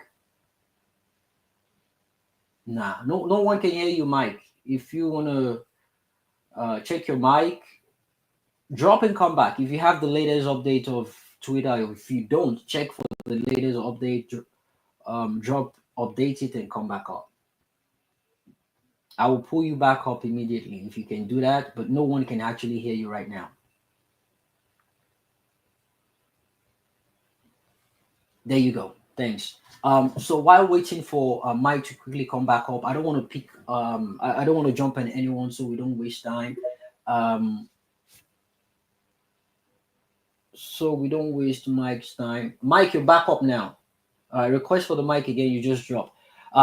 So I did a quick search about top causes of divorce in Nigeria, and number one is infidelity. Also known as adultery. Number two is domestic violence, abuse. Number three is financial issue. Um, Number four is lack of communication. Number five is cultural and family interference. Number six is sexual compatibility. Number seven is lack of preparation for marriage. Number seven is infertility or childlessness. Number nine is religious differences or spiritual conflict. And lastly, control or gender role misalignment. All right, we're gonna come back to that in a minute. Mike, can you hear us now? Loud and clear. Please Yeah, go. can you hear me now? Loud and clear. Go ahead. Thanks for your patience. Okay. I don't trust this network. Yeah, but we can hear you. Go ahead. We can hear you. Okay, yeah. So thank you very much. I just want to speak directly to the title and maybe touch on what some of the guys have said. So, why are divorces or slash widows or single mom 30 plus women stigmatized from marriage? The answer would be it's because it's the right thing to do. It's a natural way of ensuring the furtherance of the human race in the most sane manner possible. And it is a natural instinct that is devoid of any form of social conditioning. So even in a society where there was no form of social conditioning, and a man or group of young men see a woman who was with a child without a father, they are going to be wary of her. So first of all, in the case of divorce, the divorced women are not, I wouldn't say they are stigmatized, they're just, you're more wary of them or mindful of them in terms of like marrying them. Because first of all, most of them might be with children, okay, which is already a baggage on its own. And also, they also have characters, traits that they've gotten over the course of the marriage, which would make them very incompatible with a young man, with a bachelor who is looking to marry.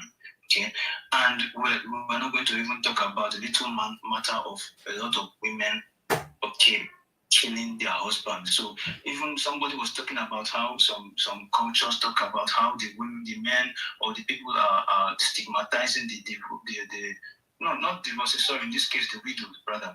The widow, killing her husband through poisoning or some way that nobody knows about, and they'll just say, oh, he has died. And in fact, this kind of covert way of elimination is what brought in a lot of these cultures that people are stigmatizing today without finding out why they came in the first place. Cultures like even the hair or going to the shrine after the man's death to find out if she's the one that killed him. These are the reasons. So divorced women and are stigmatized because they already had a husband and they don't the terms by which the woman was divorced is already a red flag on her head. And then the widow, you do not know the condition by which the man died, even though they say, oh, he died of a sickness, or he died in this way or that way. We will not really know what transpired between that woman and the husband. And there are chances that whatever she did to that man that caused that man to die would happen to that young man looking to marry. Okay? And then the single moms who did not even marry in the first place and they had children. Okay? This is also another red flag for serious men who want to marry and have a family. If they are single moms, they are having the seed of another man or even the seeds of another man. And then a man is probably, a lot of them, a man is probably still alive and is not taking responsibility. And you want another man to then come and take responsibility for those kids and treat them like his own, even though no woman listening to my voice would want her son to make a single mother his first priority for marriage. None of them would want that. They wouldn't want a single mother to be the first priority for their son. Neither would they want a widow or even a divorcee. Okay, so it's going to be very hypocritical and evil for any person, especially a woman listening to me, to push back on that. Because a single mother, as much as I empathize with the kids have no fault whatsoever, but she has made a bed that she has to lie on. Unfortunately, no man in his right thinking sense, at least no young man who has never been married or had a child before, would want to commit to that kind of woman. Okay? And then the woman who is above 30, 35, 38, who has never been married, what was she doing between 17, 18, or let's say between 18 to 25 to 27? What was she doing then that she couldn't land a husband? And that period was her prime. If you're talking about beauty, that was when she was the most beautiful. If you're talking about when she did not have as much baggage, that was the period. If you're talking about when she was even less stringent, less hit with the struggles of life and jaded and masculinized, that's the period. But she did not marry at that time. So there is something in her character. There's something that made all the men that passed through her from 18 to 38 to 35, there's something that made them not to commit to her. So it would be unwise for any man who then want to commit to her. And that 30 plus woman is even in a better position. As bad as it is, she's still in a better position than the divorced woman or the widow or the single mom. All of them are bad options as far as first priority is concerned. Now, maybe if a single father that is looking to remarry or divorce man, maybe he could consider them, or maybe if they are open to being a second or third wife. But as first priority, no woman on earth and no woman listening to my voice would want her son to go and do that. And in terms of somebody pointed out about cheating, the men that are busy cheating and the women are bearing it, I think this is fallacious because most married men do not cheat. They don't even have the options to cheat. You said what? Nigeria is Karigo, hold on. Karigo, hold on. Nigeria is the yeah, sorry, Mike. I didn't get that. You said something. You said most men don't cheat, or what? What did you say? I said most. You're talking about married men. I'm saying most married men do not cheat, not because they are righteous, no, far be it, but because they do not even have the options enough to cheat. Women from singlehood to marriage, they have the options to cheat. And how did you come up with this? Who cheats the most? Because it is evolutionary psychology. I do not need to go and bring up peer reviews because anybody can make a peer review. Okay. Exactly. And you Karigwe, I beg you, let him land. Let's what I was talking about. jot things down. Karigwe, please, jot things down. Yeah, you can rebute me after I'm done speaking. No problem. You can make a rebuttal. Yeah, I'll shut up now. Go on. Yeah, thank you very much. God bless you. So what I was saying, so it is women who cheat by far because they have options more than n to 1 in comparison to men, whether in singlehood or in marriage. And Nigeria is the capital of paternity fraud, unless maybe there's a new country in charge. Or even at that, maybe we move to third or fourth, but it's still a very, very high ranking for a country to be so popular for paternity fraud. Okay, so with the married women, they are the ones who cheat more. Okay, by far, mostly with their exes. A lot of them, their first children are not even from the man that married them. Okay, so when a woman comes to that start talking about how they've traveled and they're quiet and how our mothers before us were keeping quiet. That's wicked. That's a wicked statement because it is the men who keep quiet. A lot of these fathers and grandfathers, some of them knew that the children that they fathered are not actually theirs, but because of shame, they kept quiet and brought up and raised up those children under their name. Meanwhile, the man who gave that woman the pregnancy is nowhere to be found. And these women would then come and start whining and moaning about men. Meanwhile, they are the ones who are the actual culprits. Okay, so when the feminism and all these things, these are normal situations. Women by nature are feminists. Is the rebellious spirit in them. What quells it is the strength and the masculinity of a man.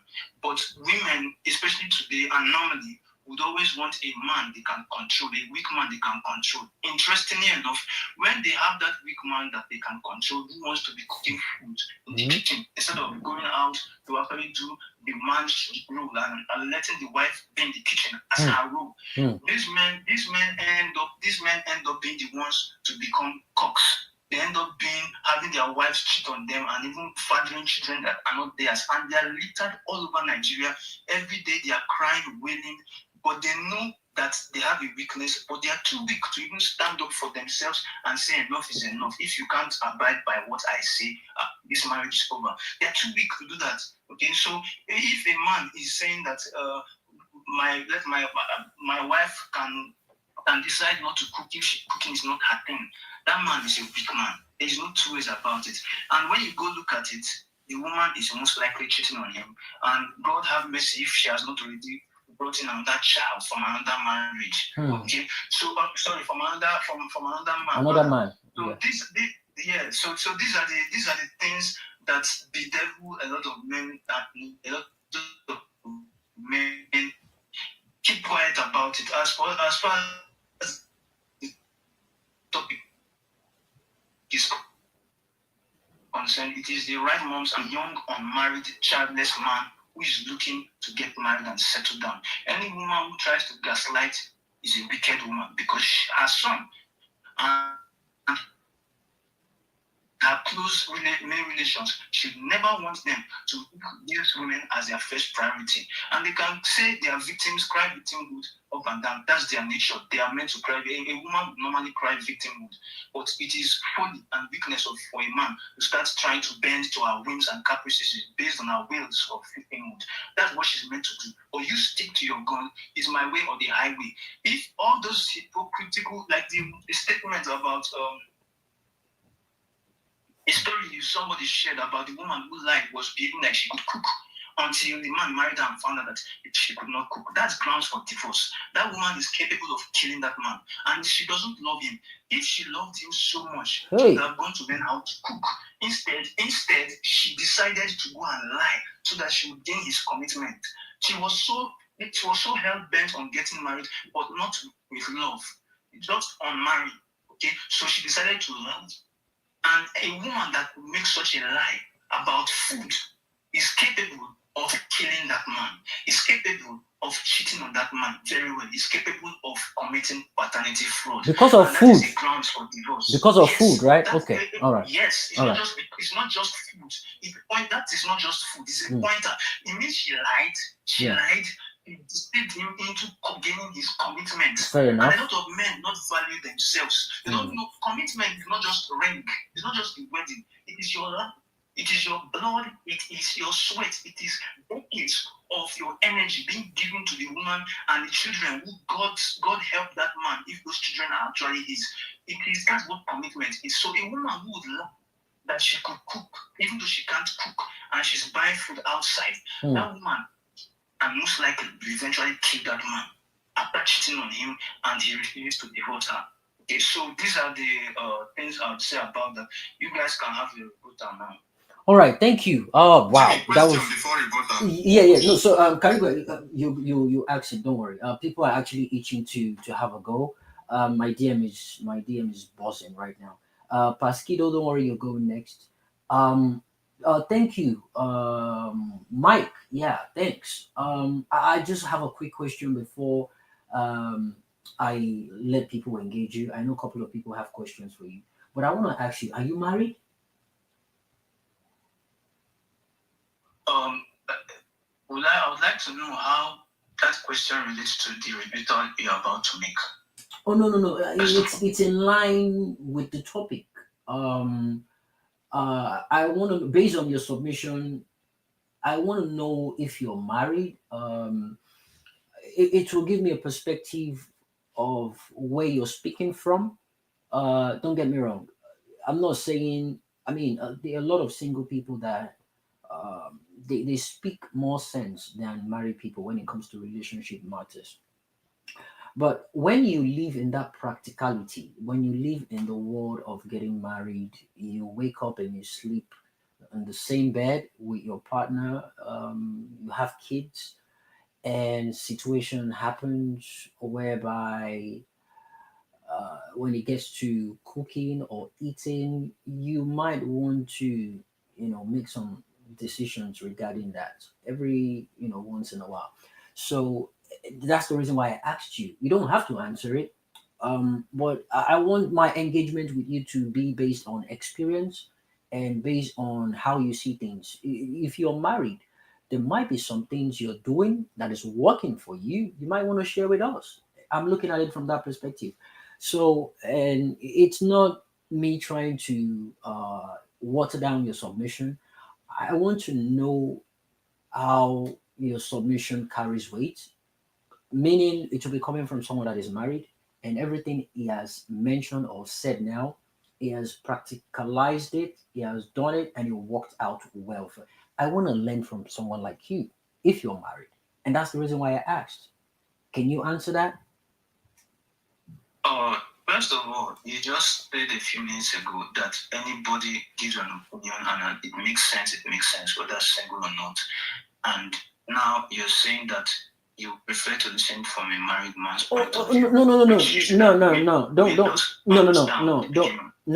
Don't misunderstand me. I didn't Jimmy, say. I think Mike should be his decision to tell us if he's married or not should be respected. If he doesn't wish to tell us, I think he should be allowed. It's irrelevant to this discussion. Thank you. Irrelevant because Jimmy never mentioned it in the title. If he had done, I would have known how to fashion my statement and then tell you if I'm married or not. But he never did so. So it's irrelevant. So the fact that you're actually going back and forth says it all. I don't need to debate with you. I only asked you a simple question. It's a matter of yes or no. You don't need to go all out on me. I'm sorry if I struck a nerve. Yeah, no problem. Thanks for that forgiveness. So much appreciated.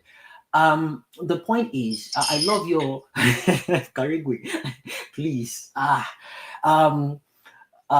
love your submission, and I can see on your profile you're a Christian, and you stand for the conventional way of how things are meant to happen. A man that allows a man that cooks in the house is a sin. A man that is doing the wife's job is a sin. You're a disgrace to manhood. You're not representing us. You're the one painting, including myself. I am, because once in a while I cook in the house. So I'm sorry, I'm one of those men that actually, disgracing men out there. Wow, so you agree you're a sin? Oh yeah, I am.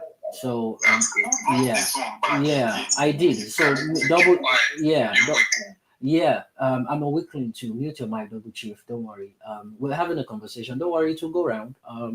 But the point is this: if me being a simp makes my marriage work for me, I don't want to be on that masculine level of having a miserable marriage just to prove a point, just to show that I'm a man. I've got balls right in between my legs. And another thing I was going to mention about. Let me ask you a question. Hold on, you will ask the question. You will ask the question. Don't worry. And I'm gonna answer you. So another thing I see about engaging people that are married is this. No offense to single people, and the reason I'm gonna mention it now. When I was single, I love going out. Oh my goodness. I used to work in a club back in London. I work at the club called Works, Oceana, Kingston University. And I was out there all day long. I was out there in the world. I clubbed so badly that I would lie to my auntie. My auntie is married to a pastor. Every Saturday I would go to work. I would tell them I'm going for night shift. And I used to work in Safeway back then. And immediately after work, I go to the club. The name of the club is called Mass. You can Google it up. I'm not sure if it still exists. It's in Brixton. Mass is a church, but at night they turn it into a nightclub, right? And by morning, 5 a.m., as they are sweeping and clearing the whole place, the church service begins. And think about the nastiest things they do in nightclub, they do it there. My point is this: I used to be in that world, and I saw that as a way of having fun. The noise, the loudness. I listened, I danced, I grinded, I did all lots, right? But I'm married now. I've got 2 kids. You know what having fun is to me right now?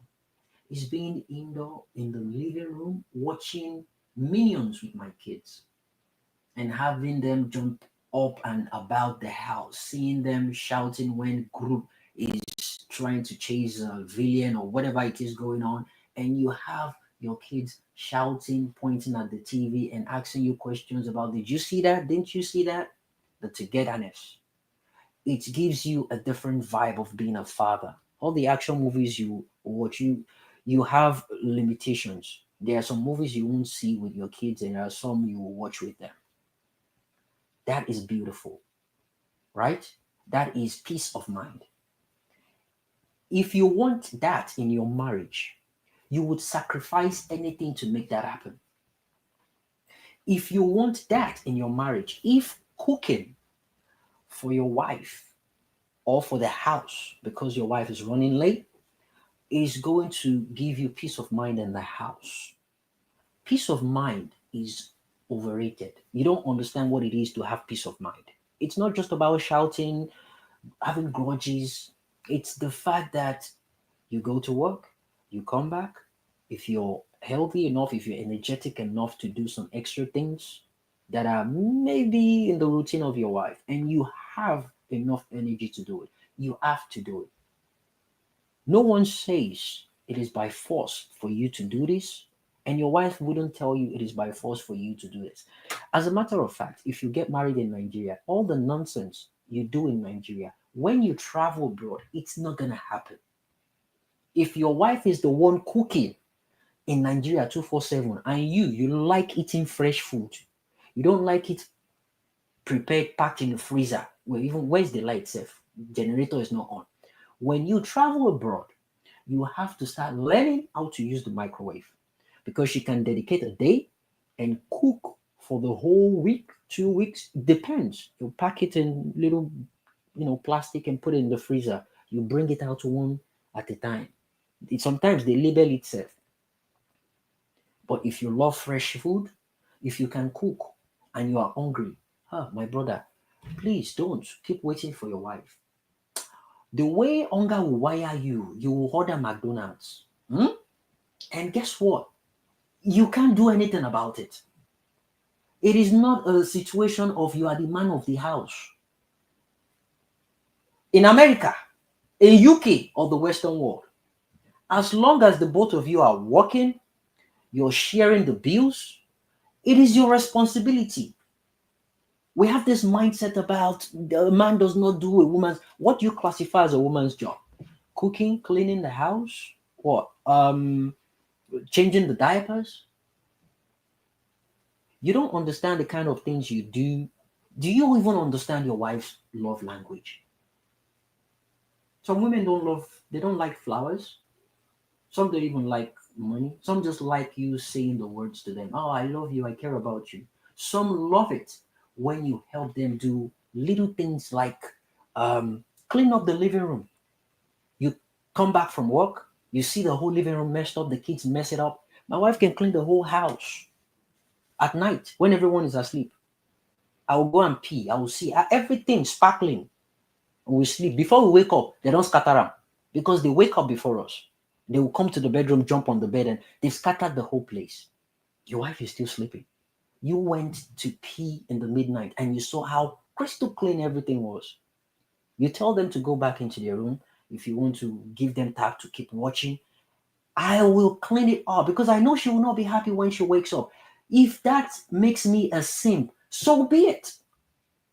And that's why I ask. It's not a crime if you're not married. It is just for me to understand that I'm talking to someone that is married and I want to learn from you. Because being married comes with experience. Now, how long you've been married for also comes with another level of experience. And people don't really understand that. Peace of mind is underrated. So you can do whatever it is you want to do. It's totally up to you. Double Chief, you said it earlier on. You said you nearly got divorced with your wife. You know why? Because she wanted to be free. She wanted to do things her own way. You wanted to do things your own way. But it's until you threatened her and she submitted to you, that is how you feel happy. And right now you think you have happy thing going on for you. But it's one-sided because it's what you wanted. I don't know what the conditions are, but based on what you said, it's because of what you wanted. Maybe she doesn't want to be stigmatized as a divorced person and she just had to just stick it up. Have you wondered if she's just enduring, if she's just tolerating you?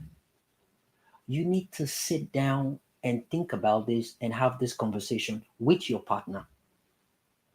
It's been happening back in the days doesn't mean it's right.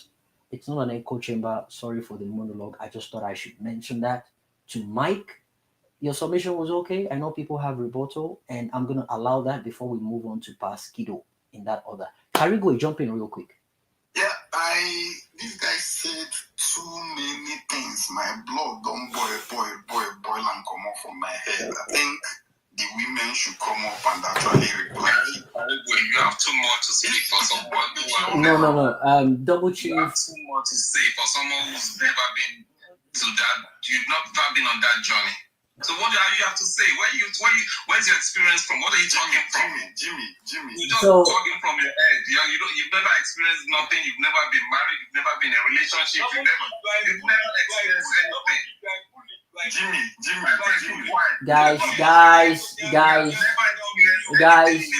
Guys. Double Chief. You see, this thing you came up with, if I leave you on Karigwe, you will leave the space. But I'm not gonna let that happen. And Karigwe, thanks for the maturity. Thanks for actually Jimmy, I know, I understand, and I appreciate the respect, and that's the reason why is you hearing him chanting Jimmy. Double Chief, let's keep it civil, please. I beg. Women are actually requesting for the mic, and I'm sure they're coming for Mike and Double Chief. But guys, please let's keep it civil. I love the basbos, but let's make that basbos intellectual. Let us prove beyond reasonable doubt against one another. I've made my compelling case. Double Chief doesn't have anything to say. Now he's attacking Karigwe for not getting married. But let me say this to you, Double Chief. Again, you don't have to be married to have experience. In fact, I've listened to you speak on relationships. I've listened to Karigwe speak on relationships, let me put it that way. The fact that he's not married, he's been in relationships before, almost got married at a point in time. He has arsenals of experiences he can actually share with you that you will never actually come to achieve for a very long time. It's not because he's smarter than you. It is because the life experience he has in a certain side of life is different from yours. And there are some experience that you have that he would never come across, right? My point is, do not attack him based on the fact that you've been married for a very long time and he's not. I judge my own submission based on the question I asked Mike. I have no problem if Mike is married or not. And I explained the reason why I asked, because peace of mind is something married people can actually relate to. You, double chief, you understand what it is to have peace of mind.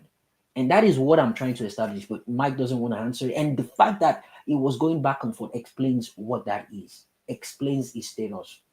But before I go to Pasquido, I've been saying the thumbs up and Jimmy, I down. never asked my question. Yeah, I know. Before I go to Pasquido, I've been saying the thumbs up and thumbs down. It's allowed. It's not an echo chamber. Queen Amma,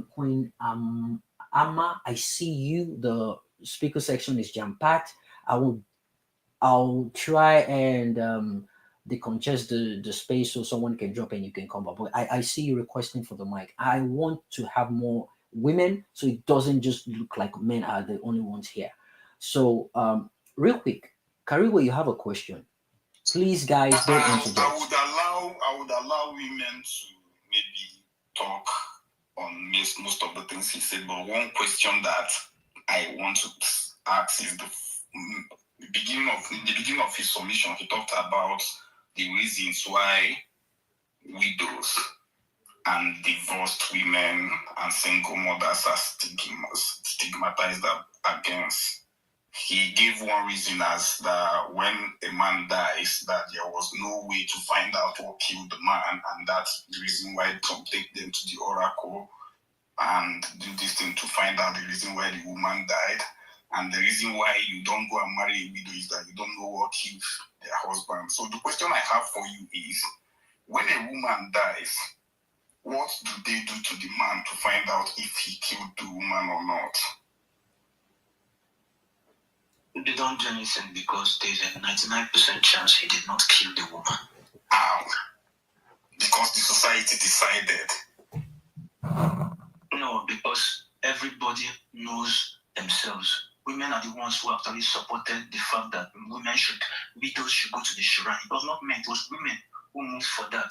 Okay, so everybody knows them. Women know themselves more than you that is trying to defend them.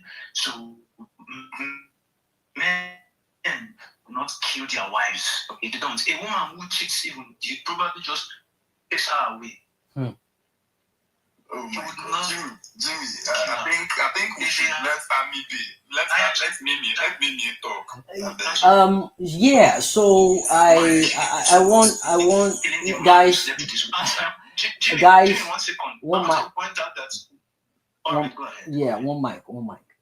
Let me address this. My DM is a mess. People actually send me message. So let me say this. So this is off the cuff with Jimmy. All right, it's not the regular Jimmy Andu, and I'm using this particular Andu because the off the cuff Twitter Andu itself is being used to live stream currently. There was a confliction during the first space we started, so I had to close it and start with another Andu, and that's the reason why we're using this. Otherwise, I'll be using the off the cuff with Jimmy Andu. So here it's not a bass blues, and people that know me are asking me what is going on with Jimmy today. Yeah, there's nothing going on here. Whatever we discuss here, I want to keep it based on facts, intellectual, and figures, right? So if it's political, I welcome all political parties. My enemies don't come my podcast live stream, and we had a brilliant conversation. Double chief with day here, I don't block him for all my other handle. It can only have this, what he's doing now. He can only do it on, off the cuff with Jimmy, and that's the reason why it comes here. But other than that, the value of conversation we have here is what I want people to listen to, and they're not just listening to one side. They're listening to both sides and different opinion from different people, so they learn. They know what certain people represent, and how different people's thinking faculties, and um, how they reason, basically, based on different topics we come up with. So that's the reason why we're doing this, guys. I love the engagement. I want us to keep it civil the way we've been keeping it. And I do so much appreciate every single one of you here. There are a lot of people having spaces right now. Currently, you could easily go there, but you've decided to stay here. Thank you so much. I don't take things like this for granted. Thanks a lot. It's why are divorcees, widows, single mom, 30 plus women stigmatized for marriage. It's an open conversation, and it's not a picky one. I don't care if you're single, married, divorced, single mom. Everyone is welcome here. I'm not going to tolerate any insults on anyone. I'm not going to, everyone will be protected on my platform. No one is going to insult anybody. And I'll respect people to keep it at that. And lastly, it is not your right to speak on this platform. It is a privilege. I would appreciate us to treat it as such. All right. Thank you so much. I will accord same respect to every single one of my speakers here.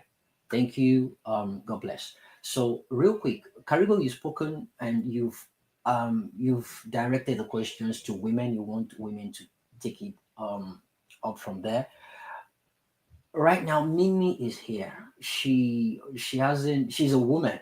I want to know if she has a question for Mike before we go to Pasquito is meant to go next, but I want to hear if Mimi has a question for Mike based on his last submission. Mimi, are you there? Yes, I'm here. Good evening. Good No, evening. good day. I don't know where you are. Yeah, it's actually evening here, 4:43 p.m. Chicago Central Time. So you're good. Good evening from my side. Good day from wherever you are. Thanks. What question do you have for Mike? No, I don't have a question. I have a rebuttal.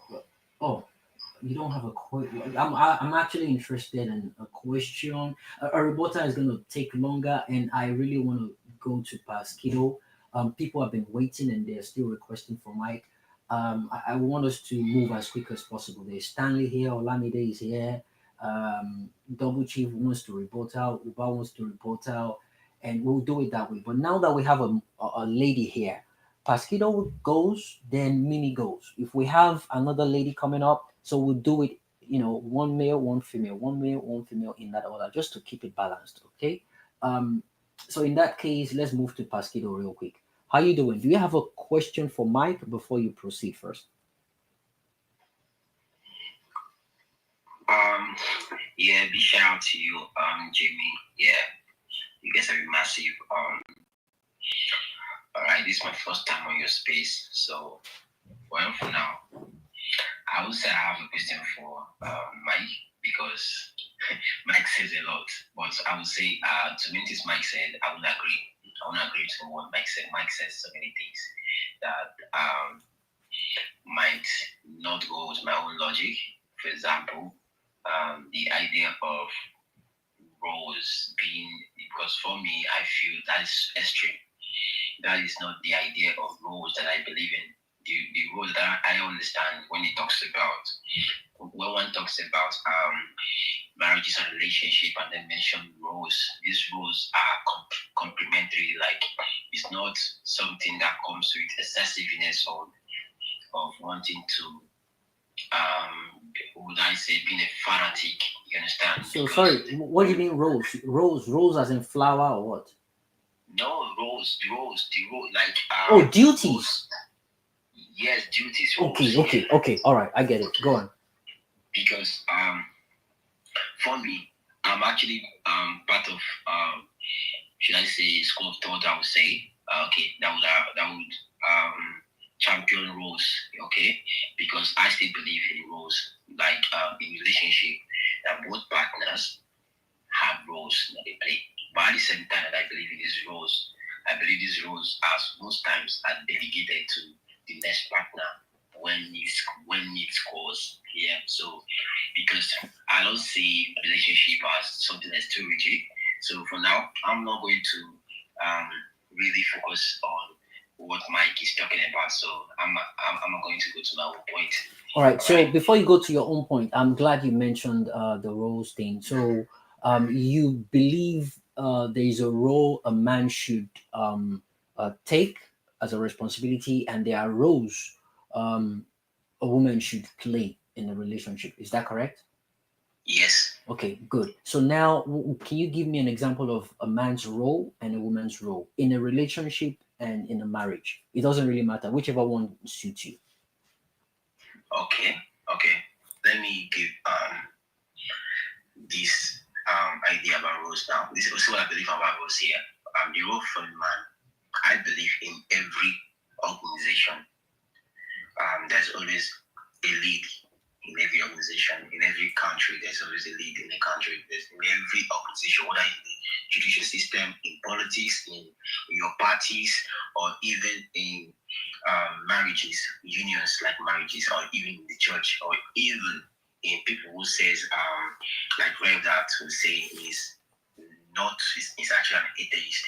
Whatever organization you find yourself, there's always people who play a lead role. Okay, so this also channels down to relationship. So in a relationship, there's always a lead role. Okay, but for the fact like it might come down to become traditional when one says the man is the lead role in those, like plays the lead role, is the head of those union or those relationship, or the established relationship. So it might come down to being traditional because the first man being the lead actually shows like you're coming from a traditional point of the idea where man is always the lead or whatever. But I still feel that is how it is. Okay, but the difference is, for example, now let me give you an example. Okay, because why it is like that is because you don't make decisions without somebody making the final decision. Most times the opinions that becomes a decision in every organization happens not to be an opinion of the person who takes the lead role. It happens to be an opinion of someone else. Then the decision is made by the lead person. So, all right. So it doesn't actually have to. The thing is that when you're dealing with things like this, you need to be lenient. What I mean lenient is like you need to be open to reason and open to understanding point of view or where the person is coming from, or being like, should I say, how like or how will I put it, like I don't fancy it for somebody who's rigid in decision making. That's why I don't like. That's why I don't like things about too many principles. I don't like relationship where too many principles, too many rules, too many. You have to do this. You have to do that. You have to do this. This is your rule. This is your that. I understand that it's rules, but these times I feel like it's complementary in the sense like it switches. Sometimes it switches. For example, now let me say for example now. There was a lady here that was here before. I can't figure her name. She said she was married, and she mentioned something about she earns in dollars. Her husband doesn't earn in dollars. I think her husband works in the bank, and she works with the UN and God. I don't know, but I think something like that. So she mentioned about how she complimented the husband. That is perfect. Okay. So I don't know, but I would have asked her a question if I was on the mic then, because I would have asked her, okay, when it comes down to because she earns more according to her, and there's always time when you have to pay the bills, like trying to collect up like the bills. I mean, pay your rent. Does she believe that she can pay the rent? Because sometimes, as a rule leader, a natural man instinct. This is what I believe in. It's not about one. It's not an obligation or what you must do, but it's something that reason tells you you have to do it. Okay. For example, now, if I were in that condition where I have a woman that earns more than me, like she said, her husband is less than her, and she earns more, and I have to pay a rent, even if she earns more than me, I still find it as I still find like I still actually see myself as a person who's supposed to pay the rent. Though if she offers to pay the rent because she could pay the rent, that is complimentary. It's not complimenting the other role. Forget, as far as there's a head, the head is the first person that takes that step. But now, in the woman's role, like if I should mention talk about the woman's role, people will say, normally, okay, start from this now. When a woman is pregnant, she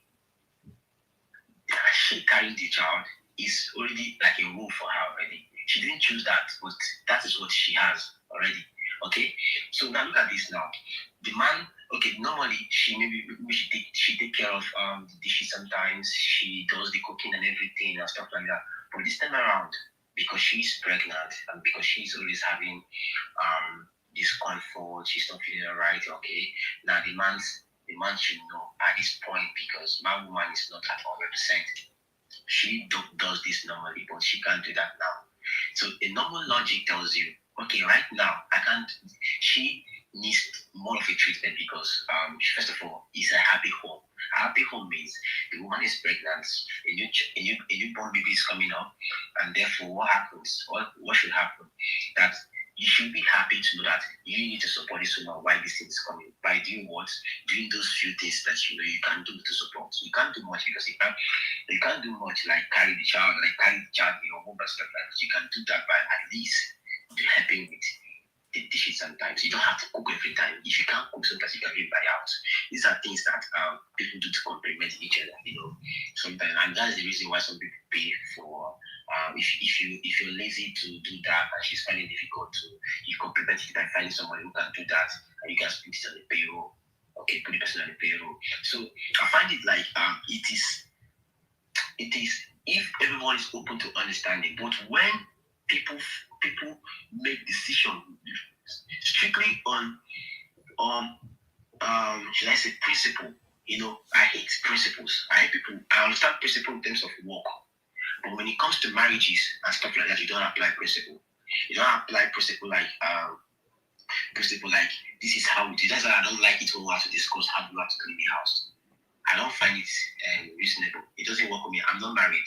If you're trying to know if I'm married, I'm not married. I'm 33. I'm 33 this year, but I'm not married yet. So, however, but do you have a girlfriend?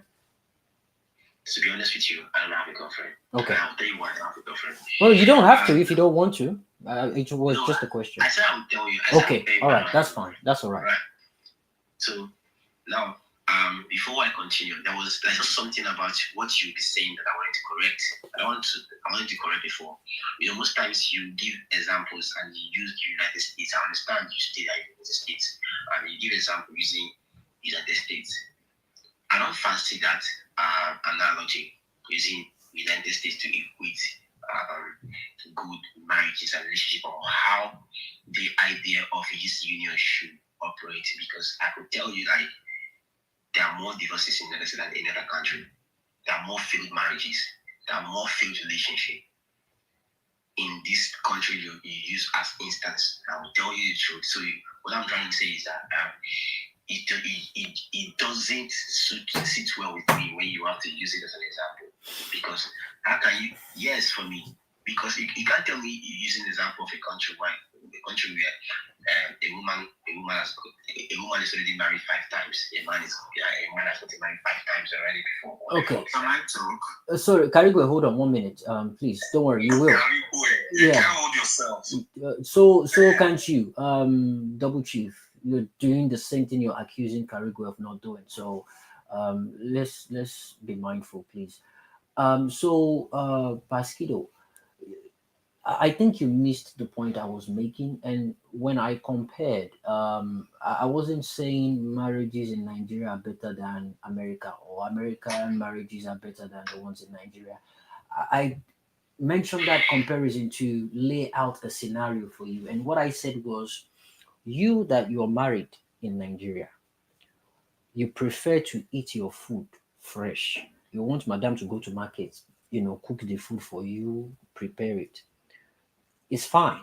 You can leave work, as early as you can in Nigeria. Tell your boss or someone will cover up for you, and you go to the market, buy things, rush back home. That's good. But when it comes to an environment where they have rules and regulations, where you need to clock in and clock out at the precise time, right? You don't have that luxury of time.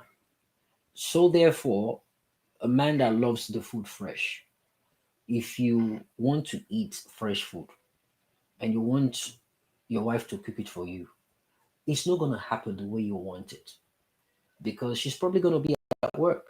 So if you want it, you can prepare it yourself. Otherwise, she would prepare these meals and pack them up, label them, put them in the freezer, and when you're ready to eat, you can bring them out, put them in the microwave. That was the comparison I made. So I never told you marriage in Nigeria is better than America. Okay. Yeah. I understand what you're saying.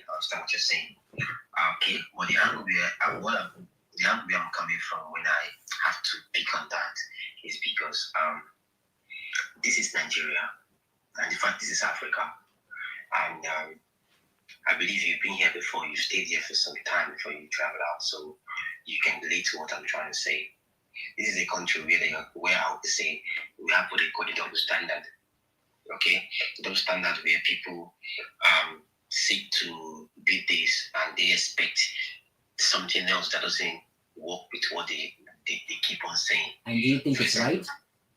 So wrong. Yeah. So exactly my point. So it happens doesn't mean it's right. It's been going on for a long time doesn't mean it's right. And that's what I'm saying. This is Nigeria. That's what happens here. That's what happens here. Yeah. So you see, this is the reason why we're having this conversation. We need to change that narrative of this is Nigeria. We need to change that narrative. The same goes with African time. These are some of the reasons why I'm having spaces like this, conversations like this. We're meant to come here and talk about things like this. We're not paying close attentions to. I love the fact that you mentioned this. These are the issues. It's normal in Nigeria doesn't mean it's right. It's been going on for a long time in Nigeria does not mean it is right. I love the fact that you mentioned that. Go ahead. All right, because this whole double standard of a thing, you will see a girl. Okay, earlier you guys were talking about feminism and the idea, the meaning of feminism, where everyone was explaining feminism and stuff like that. You see, this is a country where you see feminism and then you hate feminism. This is the country where when you see people who say they are feminists, you just hate feminists because these are people that give the should I call it I'll call them the painful aggressive feminist. Okay, I call it the painful aggressive feminist. The feminist that hate, because the idea of feminism, I know when the idea of feminism came on first hand was basically talking about giving women the same opportunity that were given to men. All right.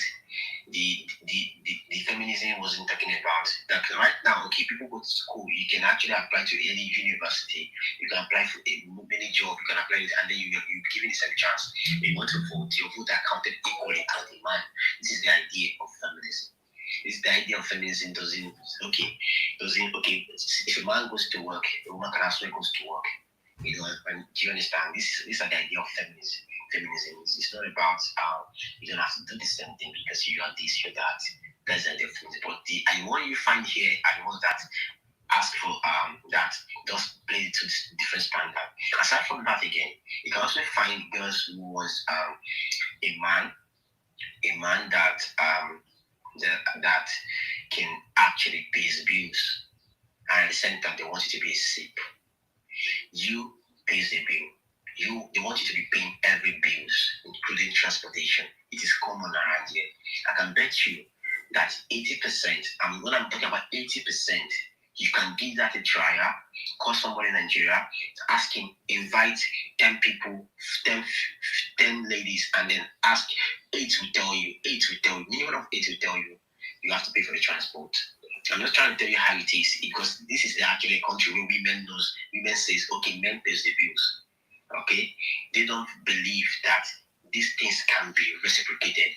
This is the country where you find that very common. It's the country where many women will go into marriages that they don't like, that they know fully well the man is aggressive, the man is this, the man doesn't it's not going to maybe it's not going to let you have your own life, but they will go into that marriage because can you wrap up in 1 minute, please? Okay. Yeah. So what I'm saying in a sense is in Nigeria here, we tend to find that we have excuse me 1 moment. I'm trying to all right. So we tend to find that relationship in Nigeria isn't a fault of like faith marriages, basically single mom, the topic overall. I'm trying to get an idea on this topic, right?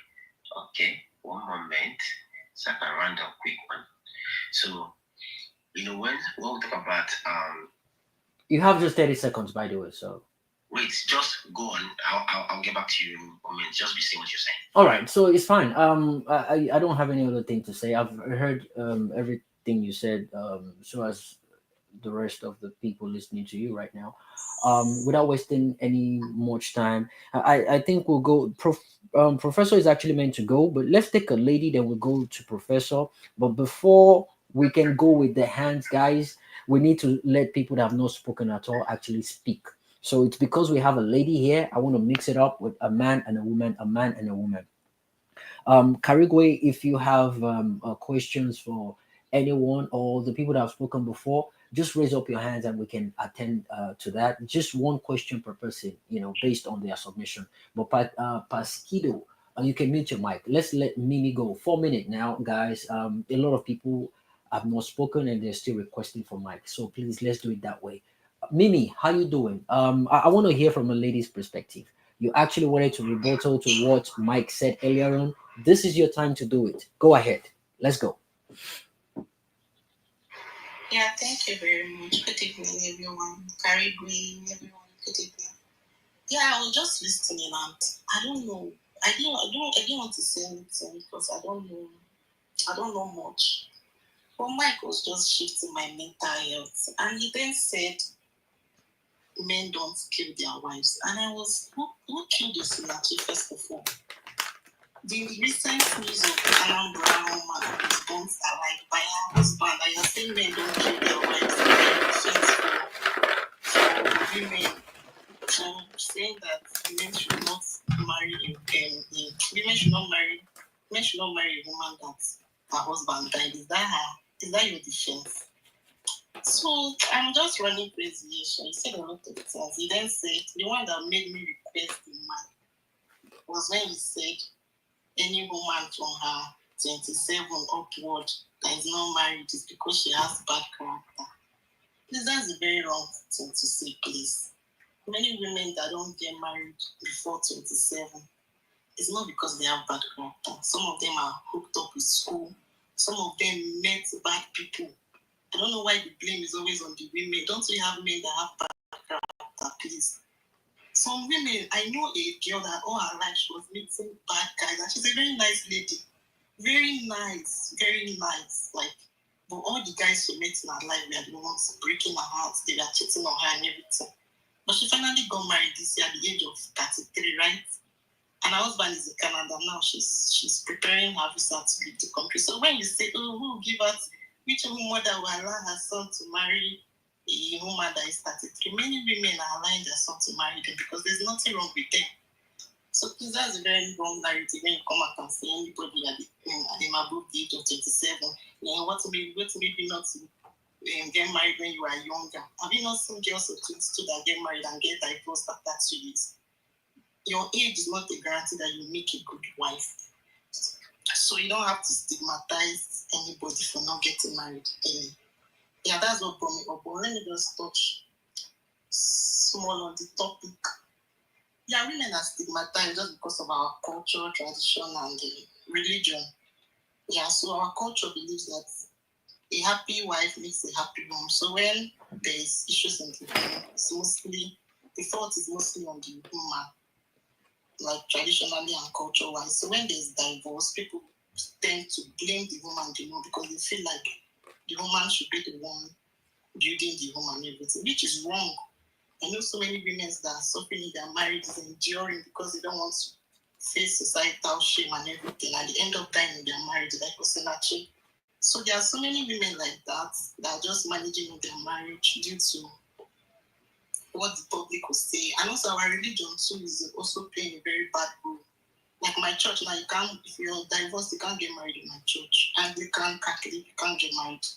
You will go to another church and get married. So they frown at divorce because of the Bible. The Bible preach against divorce and the rest. So I think that's another reason why women are frowned at. Yes, and another reason why it looks like women are stigmatized is because we can't marry. They have to marry us. So a man now don't want to marry a divorced woman. He will go and marry someone that is fresh we now we can't marry who we want. We have to wait for them to marry us. So that's why it looks like the stigma is on the woman. But I'm happy that the world is evolving nowadays. You see people, they are proud in their singlehood. They are single moms and they are doing well for themselves. And they are getting married. A lot of single moms are getting married. Nobody is looking at what people will say. Many people are living toxic marriages today because they don't care again. Nobody is feeding anybody. So now the world is evolving and I'm happy about that. And yeah, I think I'll drop my mic here. Thank you very much. All right, thank you. Real quick, does anyone have any question for her? Does anyone have any rebuttal to what she just said now? If not, let's just move on to Professor immediately. Sorry, guys, I need to move fast because of people that have not spoken. Is a feminist. Is she a feminist or? Okay, Mimi, that's a question for you. Sorry, I didn't get the question. Are you a feminist? Oh no, I'm not. I'm not a feminist. No. Can I ask a follow-up? Why? Yeah, Mimi, that's a follow-up. Why? I think feminism is preaching equality, but my Bible tells me that the head of a woman is a man. Here we go. Here we go. God bless you. Here we go. Okay. All right, Jimmy, I think another person talk. Don't worry, someone is coming to marry you to US. You shouldn't be single. Okay, are you gonna hook her up? Are you gonna hook her up with your life? With your life? I'll follow you now. These are the women that shouldn't be single. Okay. That's what we're talking about. These are the ones preserving the womanhood, Abi? Yeah. Harry. Yes. Mulasi. Jimmy. Yes. Paskido. Sorry, Jimmy. Wait, I want to come. Sorry, wait. Guys, we need to move ahead. We've got people that have not spoken. About you were saying something. Yeah, I don't like how everyone was kind of laughing at me or making jest of it. Like, so it's kind of somehow like I think we should have respected our decision. Who is laughing at her? No, I saw laughing at but we are not. No. We are not laughing at her. We are laughing at. No. Karibe, you don't even need to. I strongly support. Yeah, so you don't have to complain when people do that. Many times when I give my submission, when I speak, people give me thumbs down. On my own platform, people show different emojis. It's their way of expressing themselves. You cannot police that. So let's just leave that. It's one of the signals on, as a space host, it's one of the signals to know if what people think about certain topics or points. See, someone is giving me thumbs down as I'm talking. So it doesn't matter to me. It's his own opinion. So I cannot police him. I can't tell him not to, right? It can be somehow to people that are seeing these things. You feel like what you're saying doesn't make sense. It might demoralize your spirit, but be focused. There's no amount of thumbs down that can derail me. I'm used to it, but I understand where you're coming from. But sometimes when people say things that you relate with and you see other people doing thumbs down, you go on break your phone. Say, what? This message just makes sense now. How does it not make sense to you? That is life. All right. But I get where you're coming from. I totally understand it. Let's keep it moving, guys. Professor, thanks for your patience, even though you interjected people a couple of times. It's your go. 5 minutes. Yeah, thank you, Jimmy. Before you say 5 minutes, I wanted to say on the beginning of my speech, I want to tell you to start giving people time so that we'll be able to regulate everything. A lot of people have said a lot of stuff, and I don't even know where to start from. But I want to correct something. First of all, I want to commend Mike. Mike, when you were talking, I posted a lot of thumb down. I agree with most of what you said, but you just got a follow. I followed you. You made me laugh. All through your speech, I was laughing. I had to follow you. So I like to see more of your stuff. No, I don't agree with most of them. So which one did he say that actually made you follow him? No. I followed him because he made me laugh. He said a lot of stuff. Oh. For the comic relief. Oh, okay. Yes, Okay. All right. That makes sense. Some of the things he said didn't make sense to me. Okay. All right. I get it now. I get it now. So I want to comment on what I want to quickly correct something on double shift. I know you are shift and you are double shift, but I from when I tuned into this channel, you were the first person I listened to, and I had to say, if I have opportunity to talk, God will not forgive me if I don't correct this thing. Being married for a short time does not guarantee or does not mean that somebody doesn't have experience. You may be married for 10, 20 years. The experience you have with that 20 years is different. Marriage is dynamic. Two people in marriage can never have the same experience because they are married to different persons. Besides, somebody can get married today, tomorrow, next tomorrow, they divorced already. So if somebody even is married for 1 month, that person should be appreciated or should be celebrated and should be given opportunity to speak as a married man or woman because he's married.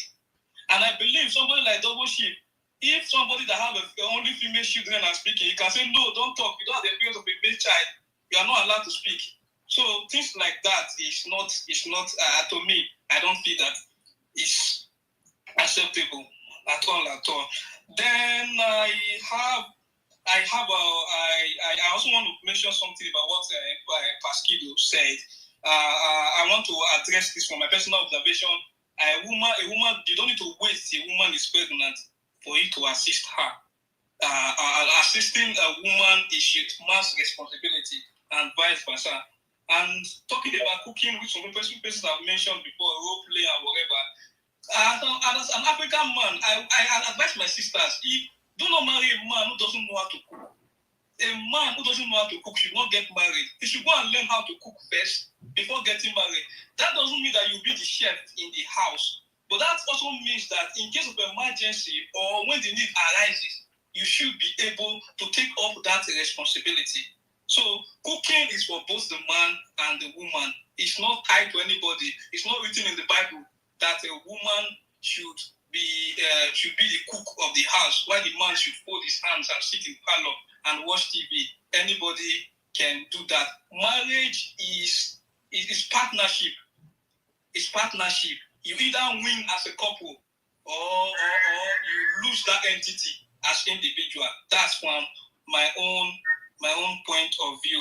And I also want to say that people that wrote about marriages in the Bible that we are following or using to preach in church, many of them are not married. Many of them were not married. Like Apostle Paul and many of them. Yet they had experience, including our Lord Jesus Christ. The Bible records that he wasn't married, but he spoke.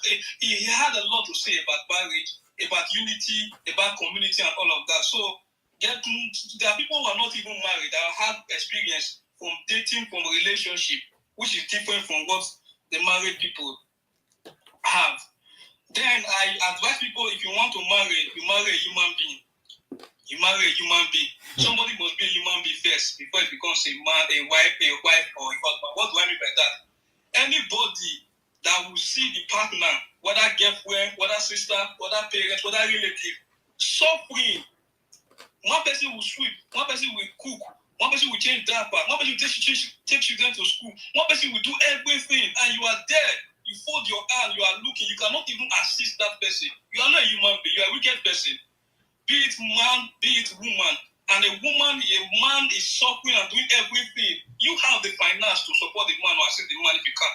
And you fail to assist, letting this man to borrow money when you as a wife can assist and support the man, yet you fail. You are not a human being. This characteristic of somebody having human feeling, somebody knowing when the other person is in need and being there for them, that should be part of the things that should be observed and admired first, appreciated from a couple before you even start to say, from somebody, before you say you want to marry them.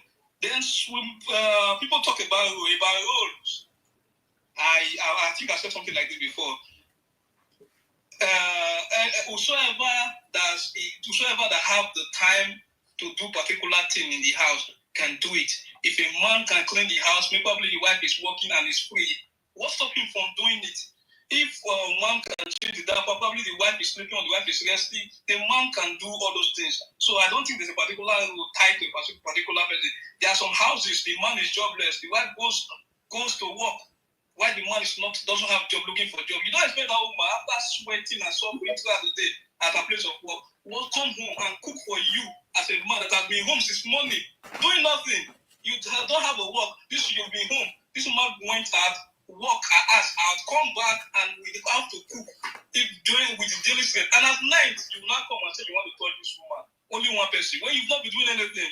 So I think these are things that we should look into.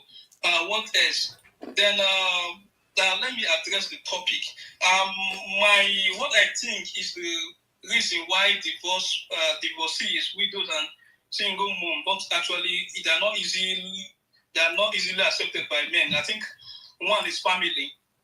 Family has a role to play in Africa, of course. You're not just getting married to somebody, or see you getting married to the family. Family has a lot of. Sometimes the man may like this girl, but the family, when he consider the battle he will fight, internal battle among his family for them to accept this girl, he will want to rethink whether single ladies elsewhere that he can easily approach and things will move on. Then number two, finance.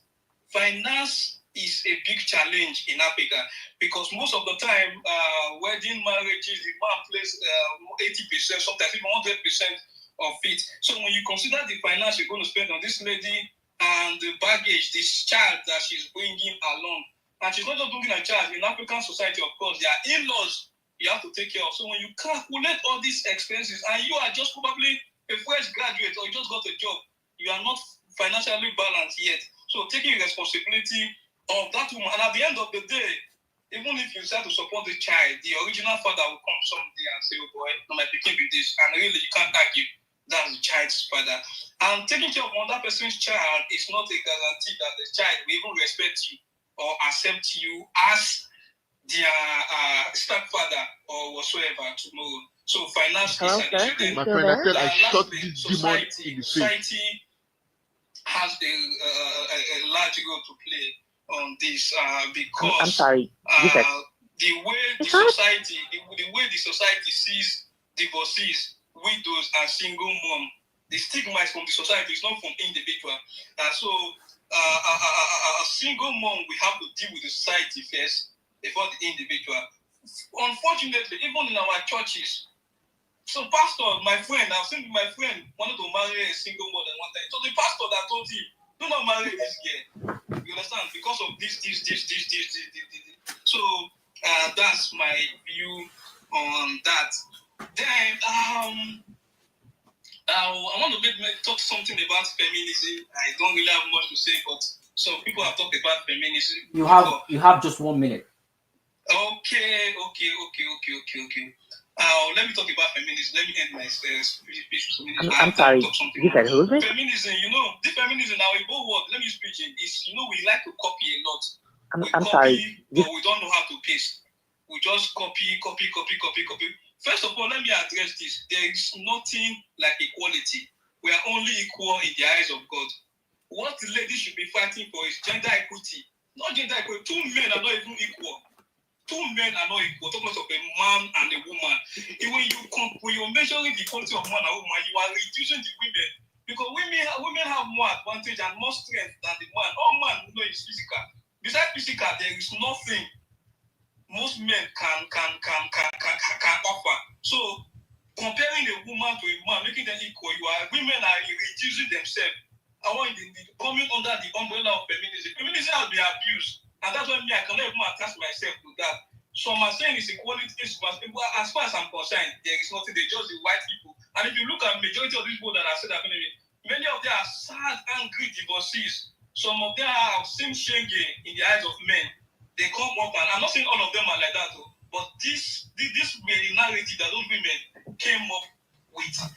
Talking about leadership, lastly, besides provision, somebody made mention of provision. Besides provision, as a man, what other thing can you do in the house if you want to be a leader? Some men only provision. That's why some men, when they lose their job or they can no longer provide for the family, they become weakling in the house because the only thing they know how to do is provide for the family. Whereas it's not like that.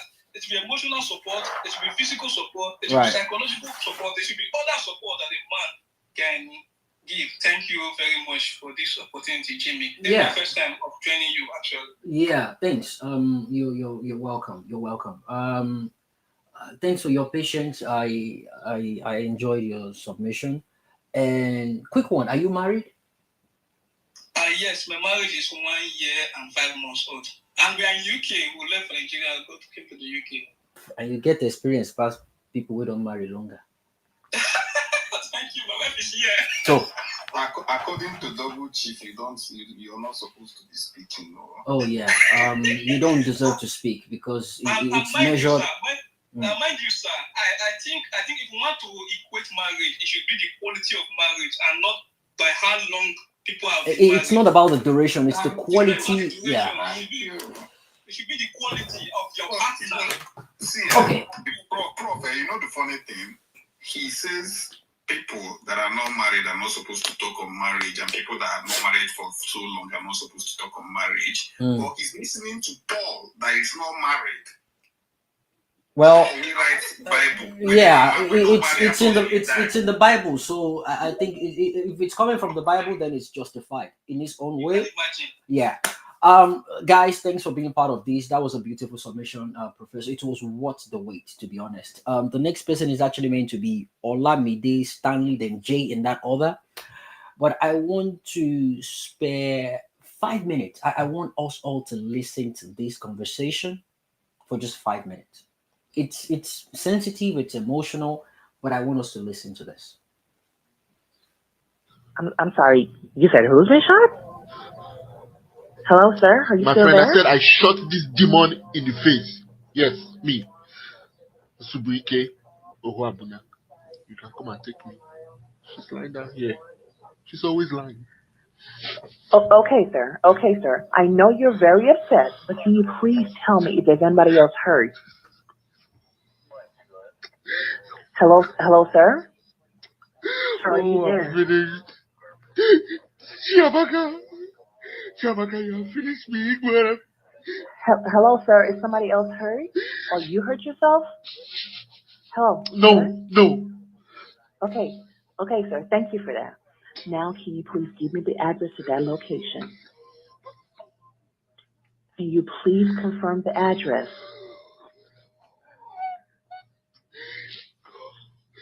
Sir?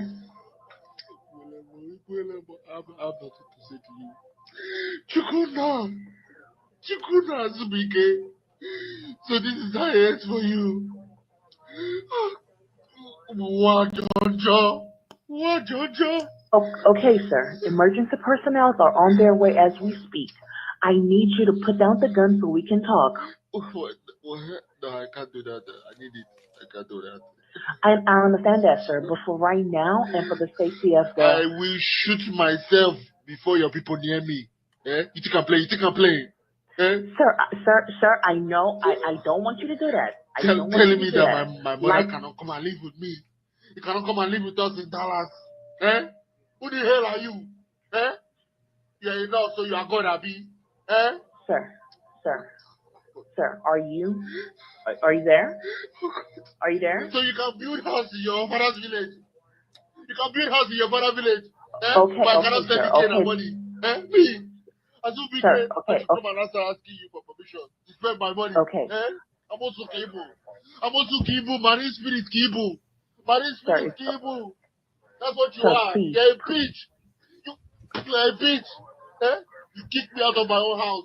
Turn my Sir, children against me. please calm down. Turn my Sir, children please against calm me. down. You want to be the man Sir, of the please house, Abi? Impossible. Oh my God, question. Oh my God, question. Hello, sir. Are you there? Please Please speak to me. Please. Sir, are there any children in the house? Oh God. Sir, I would really, really like for you to...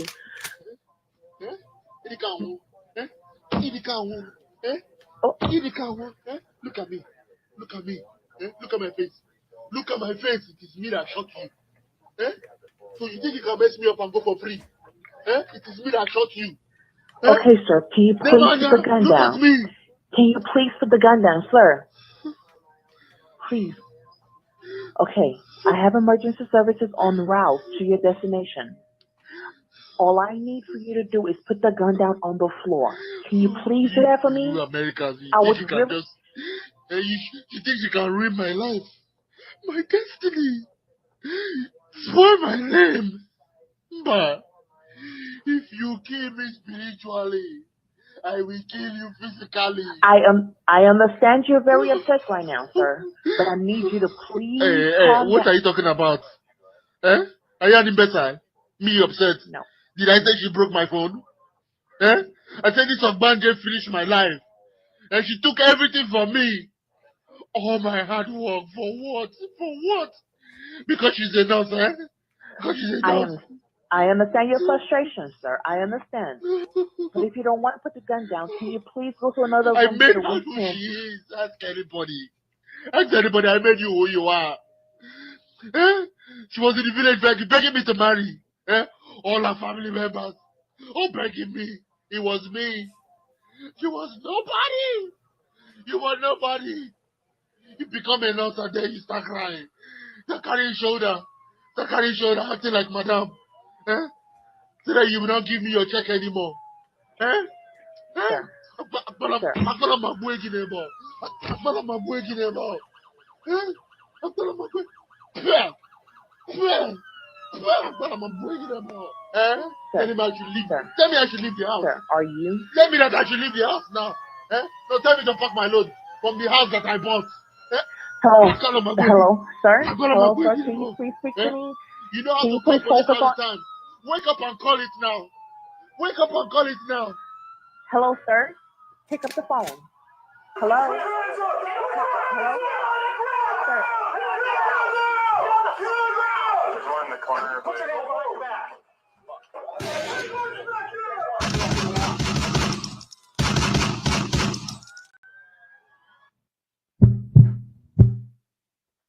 And that's it.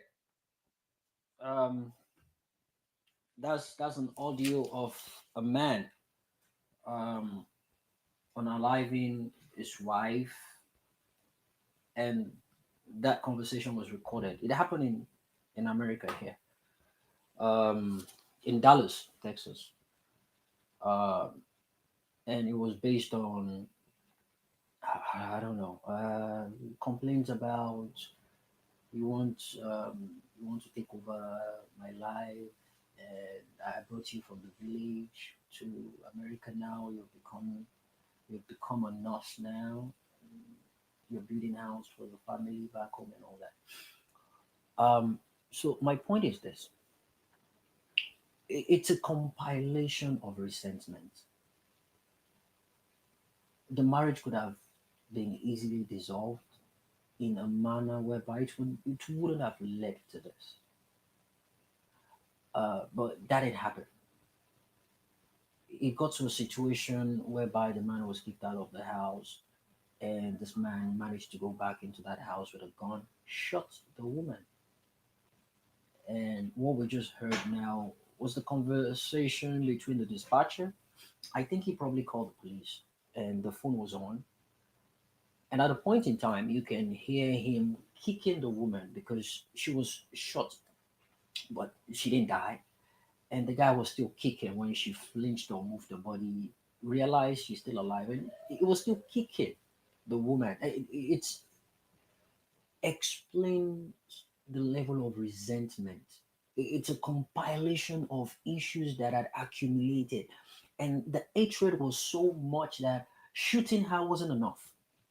You realize she's been shot, and you stood by her, you're watching her bleed out, and you're still kicking her regardless of the bullet wound, right? You refuse to call for ambulance. It was the dispatcher that was trying to keep it on the phone. And if you're long enough, I think about 1 minute, they will locate your um, precise location, right? He didn't give them the address. They found out where that place was. Sadly, he died. The lady too died. He was ready to end his life because he knew the cops were coming, and the lady was telling him, "Can you put down the gun?" And he said, "No, I will hand it before your people get there." So, and that was the banging you heard, the gunshots. Wake up and call it now. Hello, sir. Pick up the phone. Hello? Hello? Sir. There's one in the corner. Put your head behind your back.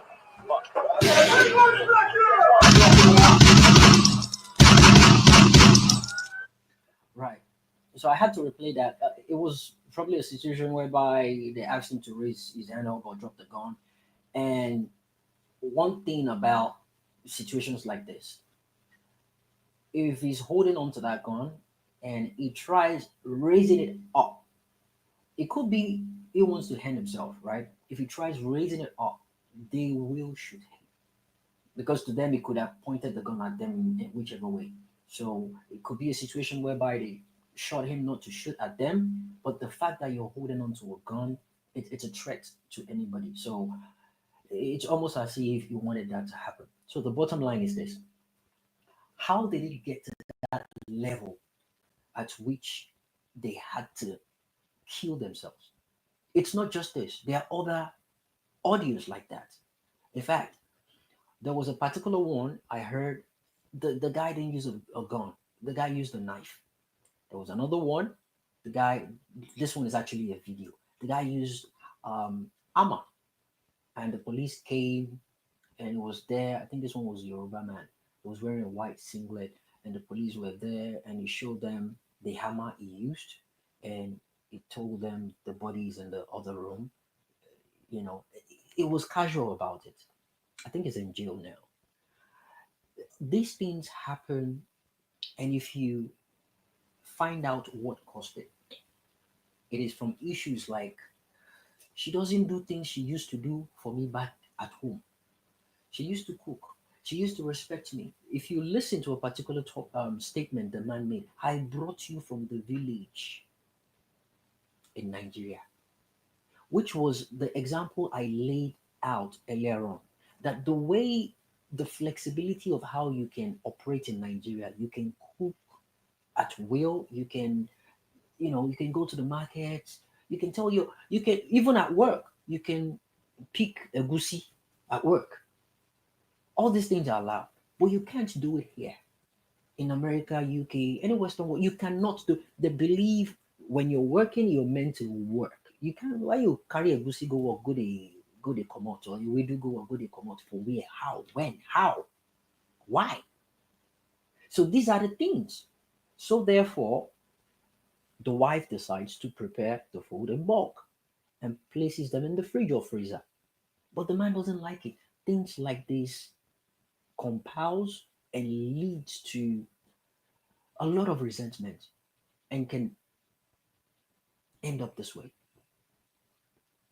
I had to play that audio so people will understand what we actually mean when we say stigmatization. So, would you have preferred your sister, your daughter, your mother, your aunties to stay in that relationship and end up like that, or divorce? I'll let that question keep rolling or rigma rolling within you. If you want to answer that, that's fine. If you don't, but it's something I want to be on people's conscience as we move along. Thanks for listening, guys. Olamide, thanks for your patience. And after that, we take Stanley. Then we take a new cue afterwards. Olamide, thanks. Jump in. Olamide, if you're speaking, I cannot hear you. I don't think anyone else can hear you. But you might want to check your Twitter app. There's a new update, guys. You might want to check it out, update it, come back so you don't have any interference regarding speaking. Olamide, if you want to drop, check if there's a new update. Drop, come back so we can hear you. I don't think anybody can hear you. Olamide, you there? Can anybody hear Olamide? Can anybody hear me? I can't hear him as well. Beautiful. I'm glad I'm not the only person. So Olamide, drop and come back and we can all right. So request for the mic again so I can pull you up. I don't want to pick someone else. Stanley is actually meant to go. So after Stanley, we take Jay. And before Jay goes, we have a lady here. I think um, it's only fair we have a lady, sweet angel. We have a lady go now. Just to mix it up. Before we have a lady, we'll do it a guy, a lady, a guy, a lady that way. Um, but Olamide, are you coming back? I can't see him on the space again. You probably.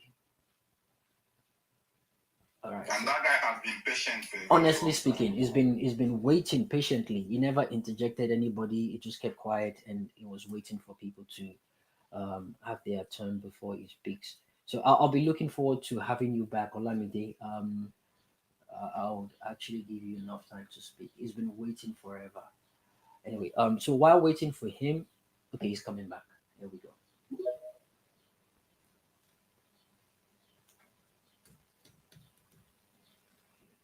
All right, here we go. We can hear you now, Crystal. Okay. Thank you. Myself last time. Yes. Hey, Yeah. So I didn't know. hey, your mic is terrible. We can hear you right. Yeah, it's cracking. Uh, but yeah, Let's hope it just be nice. hold on. Let me drop it in. Maybe. Yeah, I don't know. I don't know if it's network. Are you using Bluetooth? Are you using earpiece? Are you using speaker? If you want to disconnect any of those, I really want to hear you. No. Yeah. No, let me just. No, when I will change, I will switch to another network right now. Oh, okay, beautiful. All right, beautiful. So not to waste time, because a lot of people are waiting. So by the time you come back, you might have someone else speaking. That might take you a while. So yeah, let's just take Stanley real quick. In that order. Okay, thank you very much for allowing me to speak. Hello, can you hear me? Loud and clear. Thanks for your patience. Go on. Yeah, thank you. So, my opinion is that, so I will just share my personal experience. So, there's a difference between marriage in the African society and in the Western society. We shouldn't mix the two, otherwise, we're going to miss the mark and we're going to miss a lot of errors. For example, in my case, I was brought up by a maid back home. I am originally from Liberia. So I was brought up by a maid.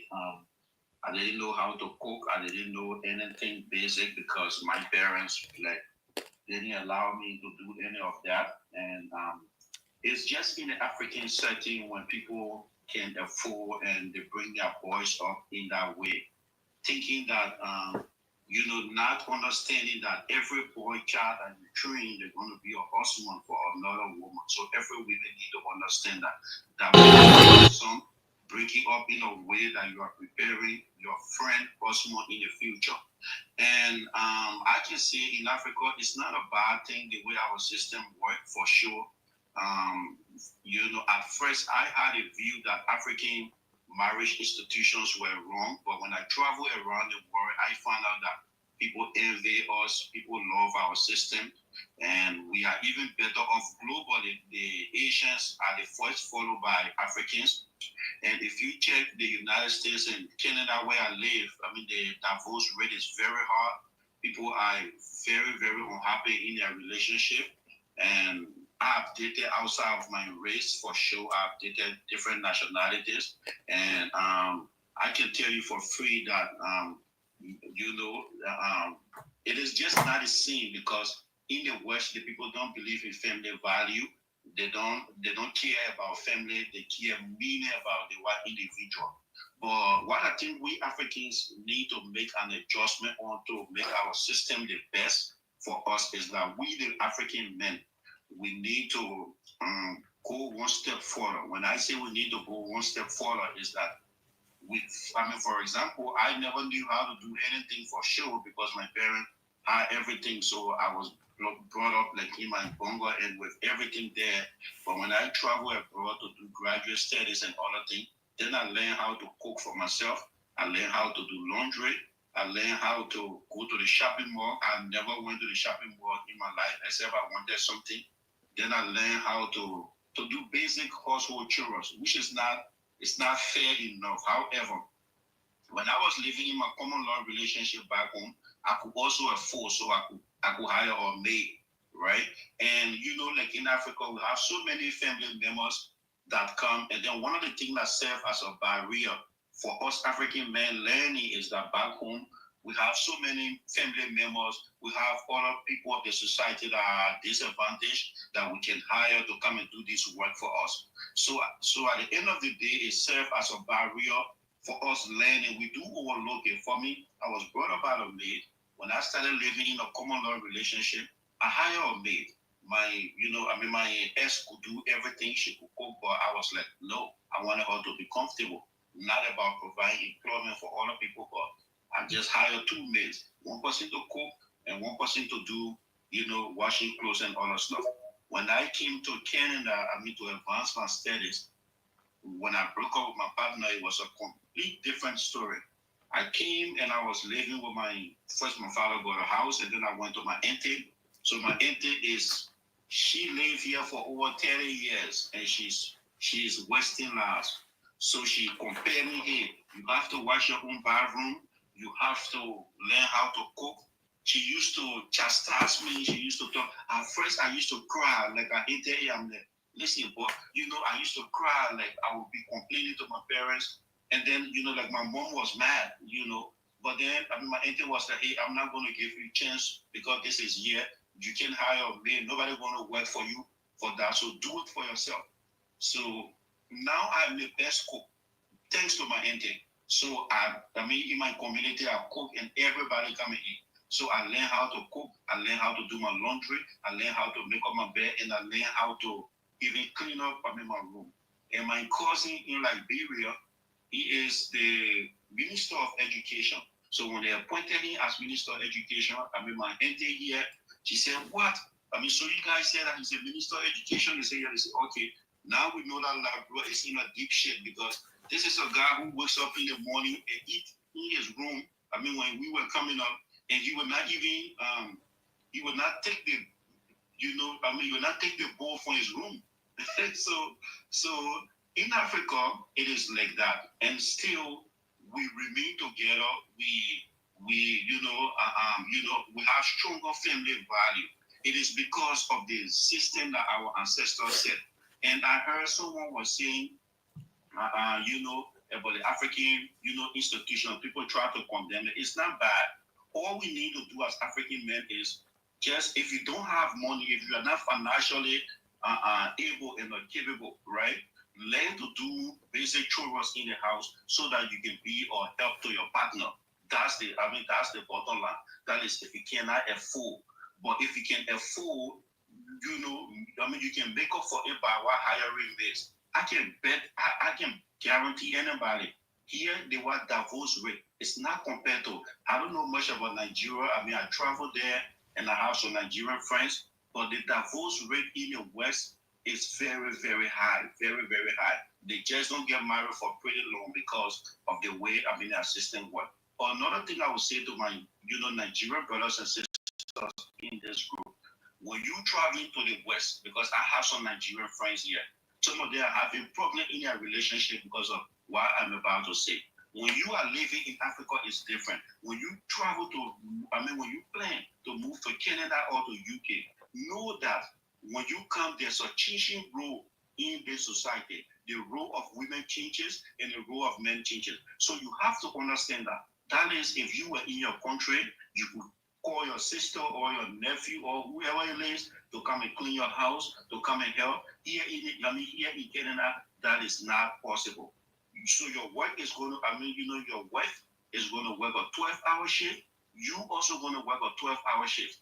You're not going to allow the people daughter to come working for 12 hours and come and clean the house and cook for you, and then in the night you want to have sex with her. Bro, it's not going to work that way. She will be exhausted, and there where there where your whole misery will start from.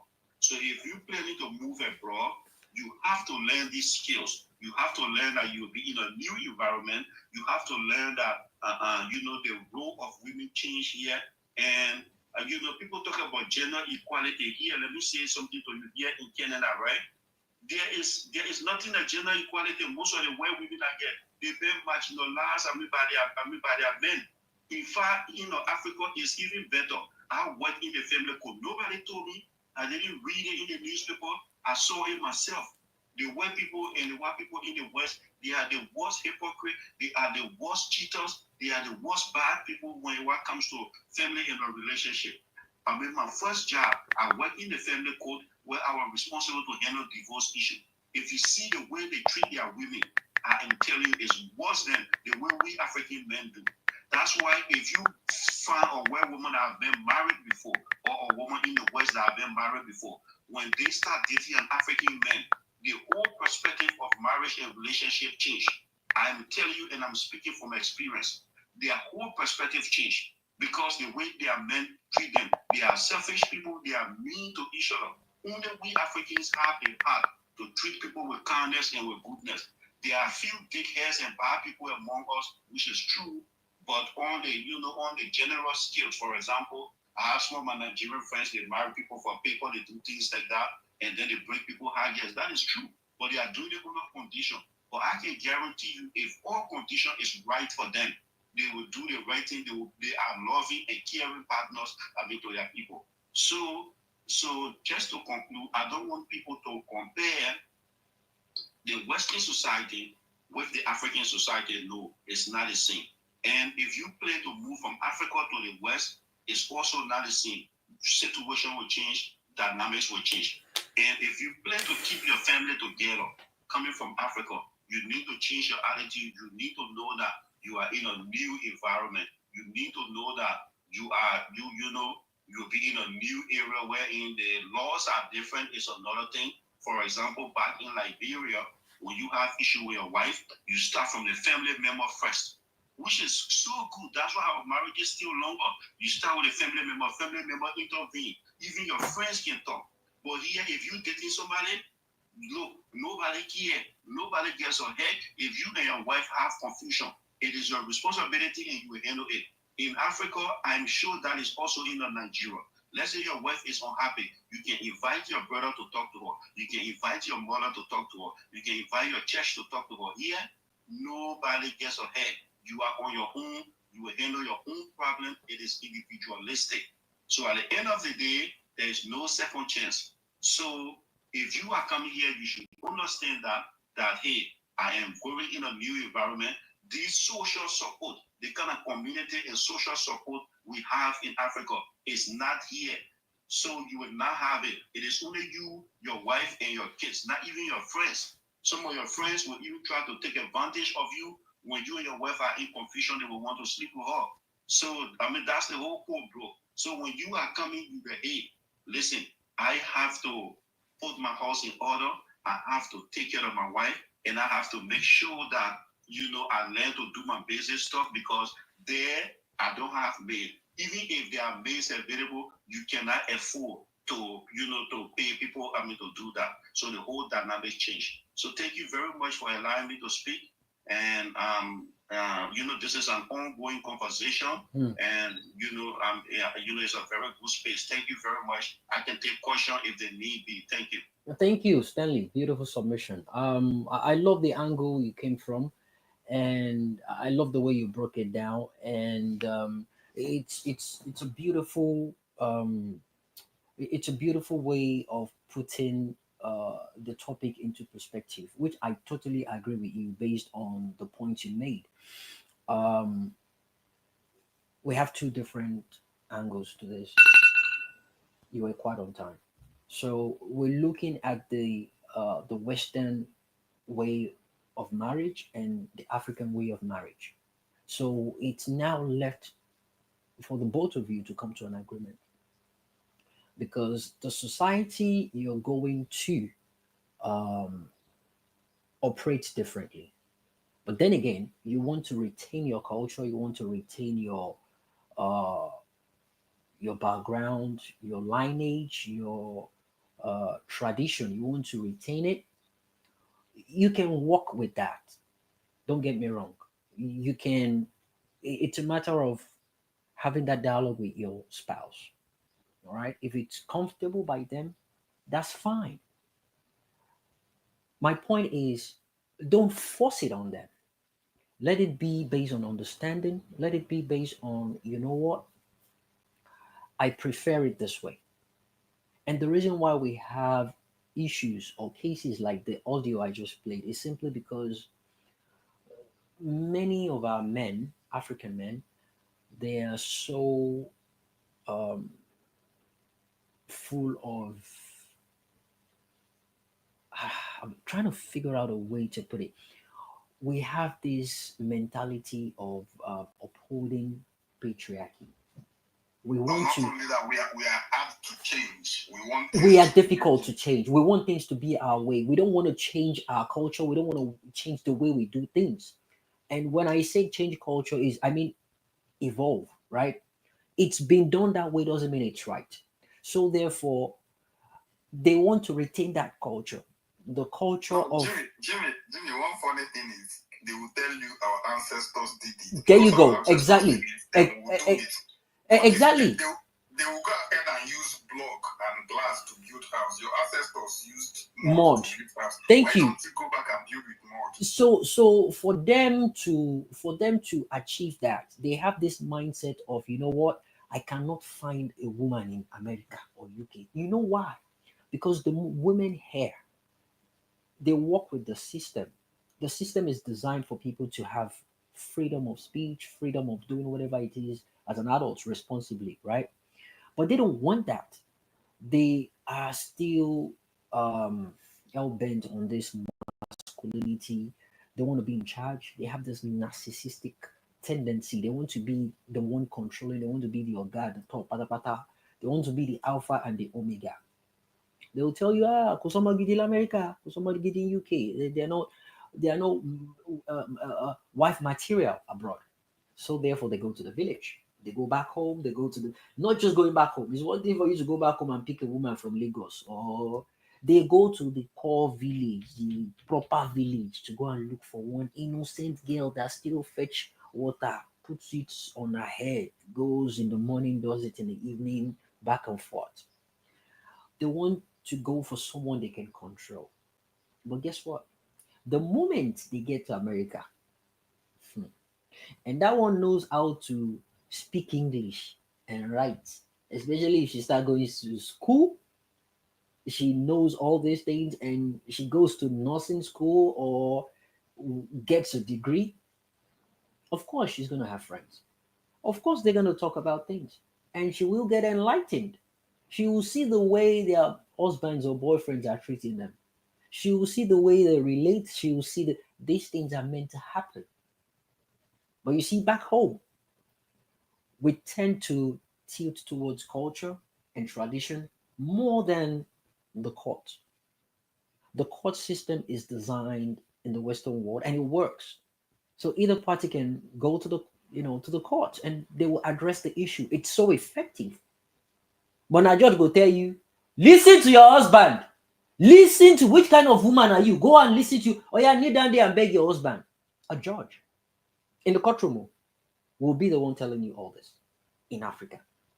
But here, it it's none of their business. You've brought the case to them.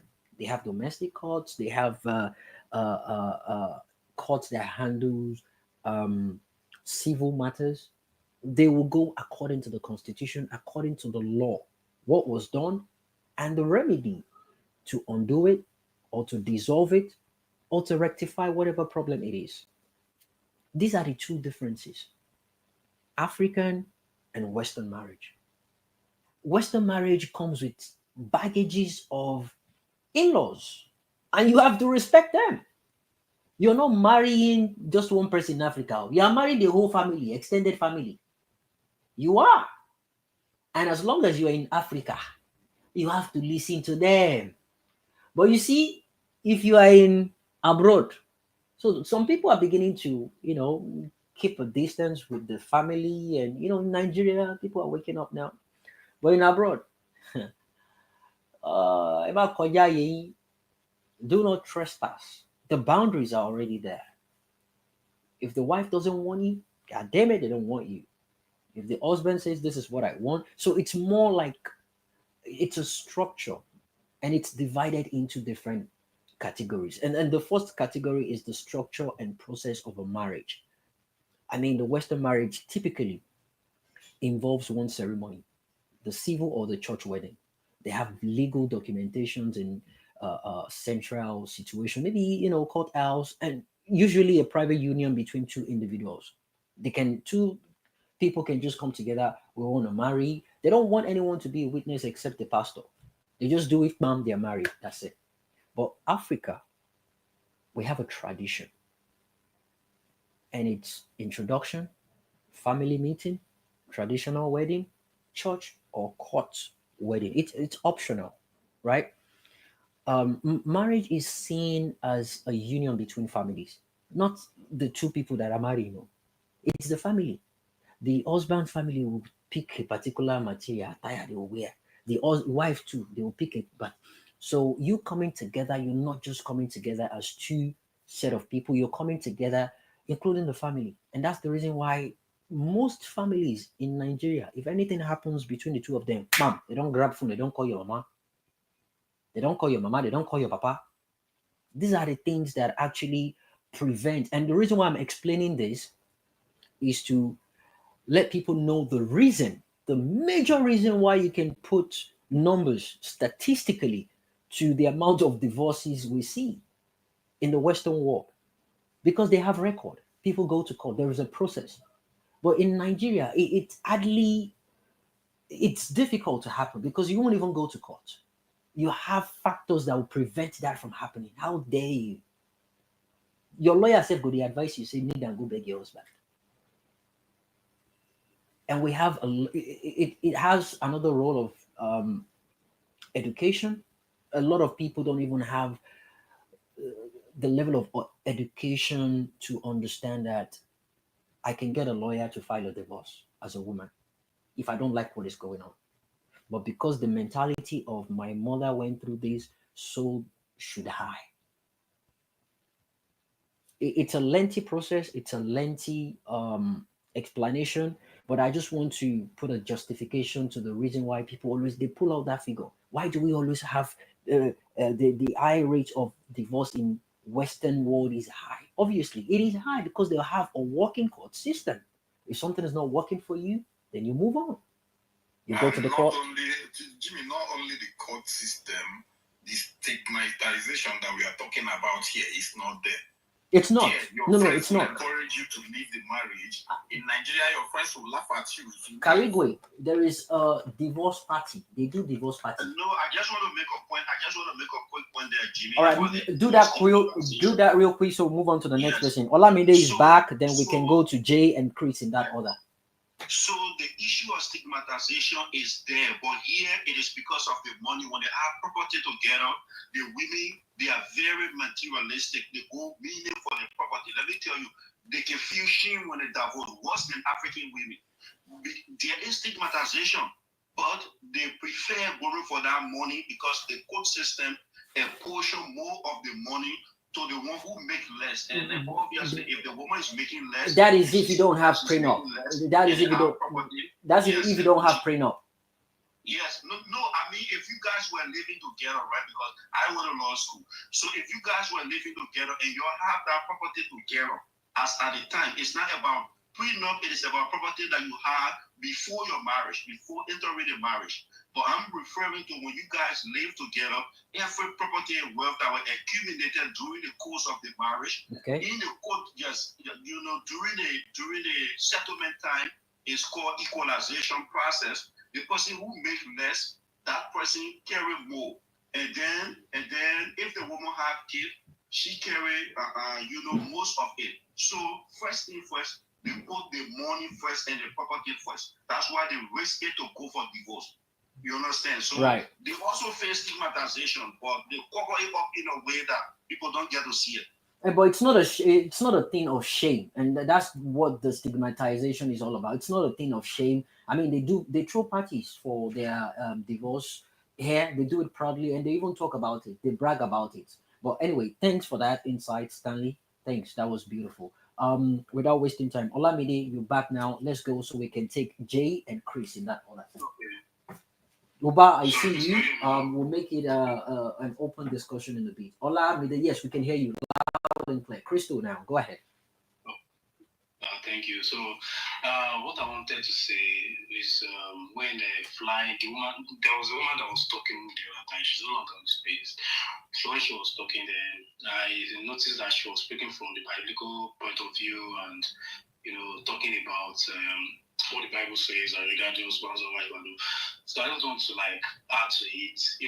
As husbands and wives, you don't have to, as an husband, as a man, you don't need to think you have to be bossy over your man, because that place that used to quote that wife should submit to the husband. I think the verse before that it's also said that we should submit to one another.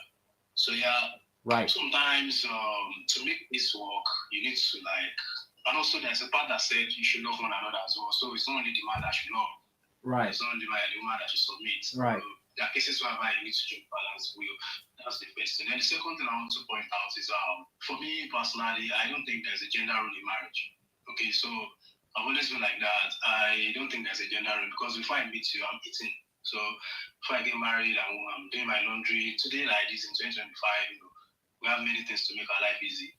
There's laundry service, there's a washing machine there, there's you cook, you eat. So you don't have to meet a woman and think that that's the primary reason for the primary reason for marriage, as I know, is partnership. So any other reason hangs under that partnership, maybe procreation or protection.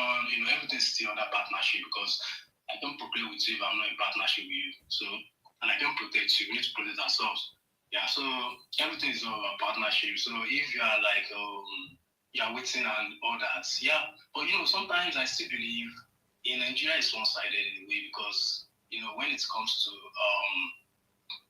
house chores, in the olden days they believe, or in the Bible days, women don't go to school, women don't work, they don't go to military, they don't learn skills or right, business and all. right. So they were meant to be home wives, they do house chores basically because it's only the man that is working. Right. So, but here in Nigeria, currently, this 2025, we are evolving. Mm-hmm. So every right, every opportunity men are entitled to, women are entitled to it today. So when it's in the aspect of house chores, okay, men need to understand, which is quite alright. But our ladies also ready to understand that okay, men are not sole providers anymore. Because when they come out with the narrative in the Bible days, carefully, our women they provide for them, there is no gender role in marriage. There is no gender role. Right. It could not necessarily. Okay, for one time I was talking to someone and then the lady asked me, that was my view about 50-50. I said, I don't think 50-50. For me, I believe 100. I believe 100 because I also started an example. I said, if I'm earning 2,000, if I'm earning 2K, and you're earning 2.5. Oh, sorry, if I'm earning 2K and you're earning 500, for me, if you ask me what's my monthly income, I'll say I'm earning 2.5. I'm earning 2,500. If you ask you as well, you should be able to say your monthly income is 2,500 because it is 100 for me. Like, there's nothing like gender role in marriage. But yeah, the person just told me that, and I've always dated someone like that. She's a feminist. She doesn't give, but she also believes, there's no gender role in marriage. But when it comes to buying things for that one, it's only the man that has to, So it's for me partnership and let's protect ourselves. There's nothing like, are you not the man? Are you not supposed to protect? No, we protect ourselves. And then when it comes to house chores, you are eating before you meet the lady, right? Mm-hmm. And you are washing your clothes. You maybe you are giving it to a laundry service or you get it made or you are cleaning. So why do you want to put it on her that I'm not married to you? This is 2025 issue. Everybody should have a laundry service. Yeah, well, but they will tell you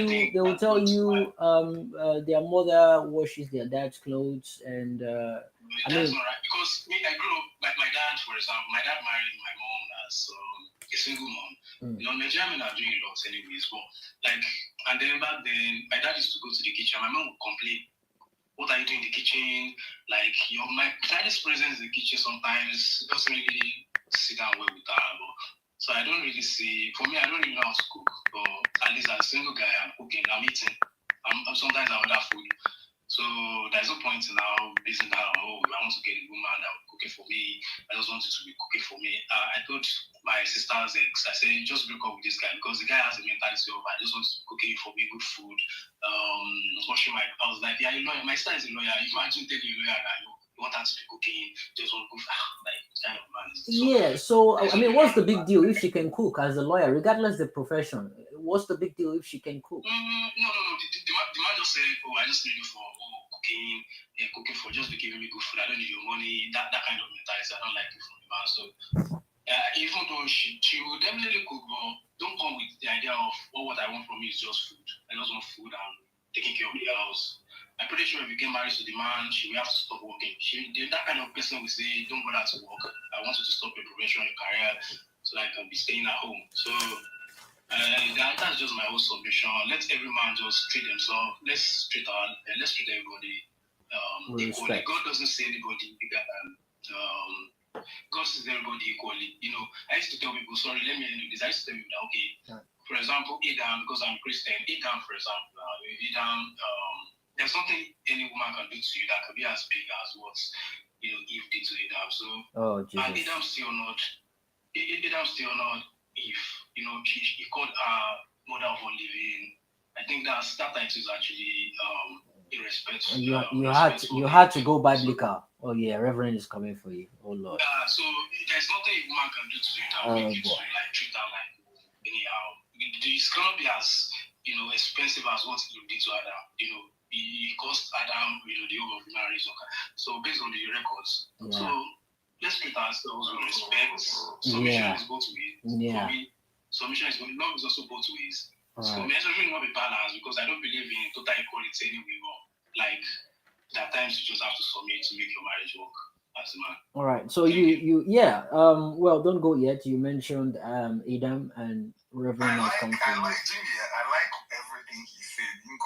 Until you mentioned Adam. Yeah, I like the one thing I learned from what he said. I used to say it's 50-50. This 100 that he brought is another perspective to see things, because if we say 50-50 and I'm earning 2,000 and you're earning 500, if you give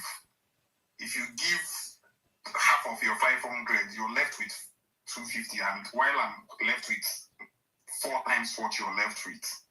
But if it's 100, we are putting everything together. It's a good thing. Then my question now is, what did Eve do to Adam or Gabek? Don't be offended. Yeah, based on the accounts of us, based on the account, thank you. All right, I don't want us to waste time on that. We need to go to Jay, then Chris. Yeah. All right. Based on the accounts, we learned that Eve was the one that lured Adam and made go to chase him away from the garden, right? And then Eve. All right. No. Don't. I promise Jimmy that it will not be long. I've seen where you're going. Let me just correct that impression. According to you people and the Bible, God created Adam to be the head. God created Eve as an afterthought. So it's like Eve was Adam's child. If your child maybe your father kept poison and told you people not to go to it, and you came back and saw that your child has given poison to your other child, and they try to convince you to take that poison, will you take it? Adam should have been the head of the family and tell Eve, God said, no, I will not do this. So Eve did nothing to Adam. Well, maybe Eve was the first feminist. Yeah, from that aspect, yeah. You have a point. So Jimmy, what did you say, Jimmy? I said Eve is the first feminist. No, Lilith was the first feminist. That's why Adam rejected her. Oh yeah, I heard that one for the first time for space. I want Chris. Hey, so Adam had a side chick. Adam married. No, God actually, if you watch the story, God made everything male and female. God created woman, male and female, from dust. There you go. That was the ancient real story. Yeah. But Lilith, because they were created equal, refused to submit to Adam. Then Adam told God that they don't. Oh, so Eve submitted, but Lilith didn't submit. They don't made Eve from his body to make Eve submit. How God created? How is it that he was in Genesis chapter 2 that they created Eve after they've made all other these things? What was Adam doing with his prick? All those were in chapter 1. All right, I believe that question can be answered tomorrow. I'm glad to announce that the Bamian Church. One second, guys. One second. I'm glad to announce that the Bamian Church is back. is back, and Pastor Tudo, uh, what's it called now? Bamian's Coven. Hey, way Coven. Hey, ìpàdé àwọn ẹlẹ́yẹ. Bamian's Coven is back. And tomorrow's topic is man proposes, God disposes. It's on the Jumbotron, guys. If you check up on the space right now, you see it on the Jumbotron. And it's for 11 a.m. Well, my own 11 a.m. Central Time, Chicago time. I don't know what time it's showing, depending on where you're viewing it It's from. 5 p.m. Nigerian time. There you go. So, guys, you don't want to miss it. Oh my goodness, it's been a long time, and it's usually on Saturdays, but I think they moved it to Sunday now, and I think I'll go back to Fridays. And I'm sure Tudo did this because of my Saturday space. So I think I'll be moving back to Friday, because from the breakdown I did, and analysis that was sent to me, the first and second Saturday spaces I've held now, it shows that my numbers grew um, on Fridays compared to Saturdays. So for experimental purposes, I'm going to be trying Friday next week to see if that is true based on the statistics. So again, when I decided to start on Saturday, I explained the reason why. So we're still at the experimental stage, building it up. We want to know what the people want, and we want to be perfect with the timing. Rome wasn't built in a day, but it's a great experiment, and I love the engagement. It's building, it's growing, and I love it.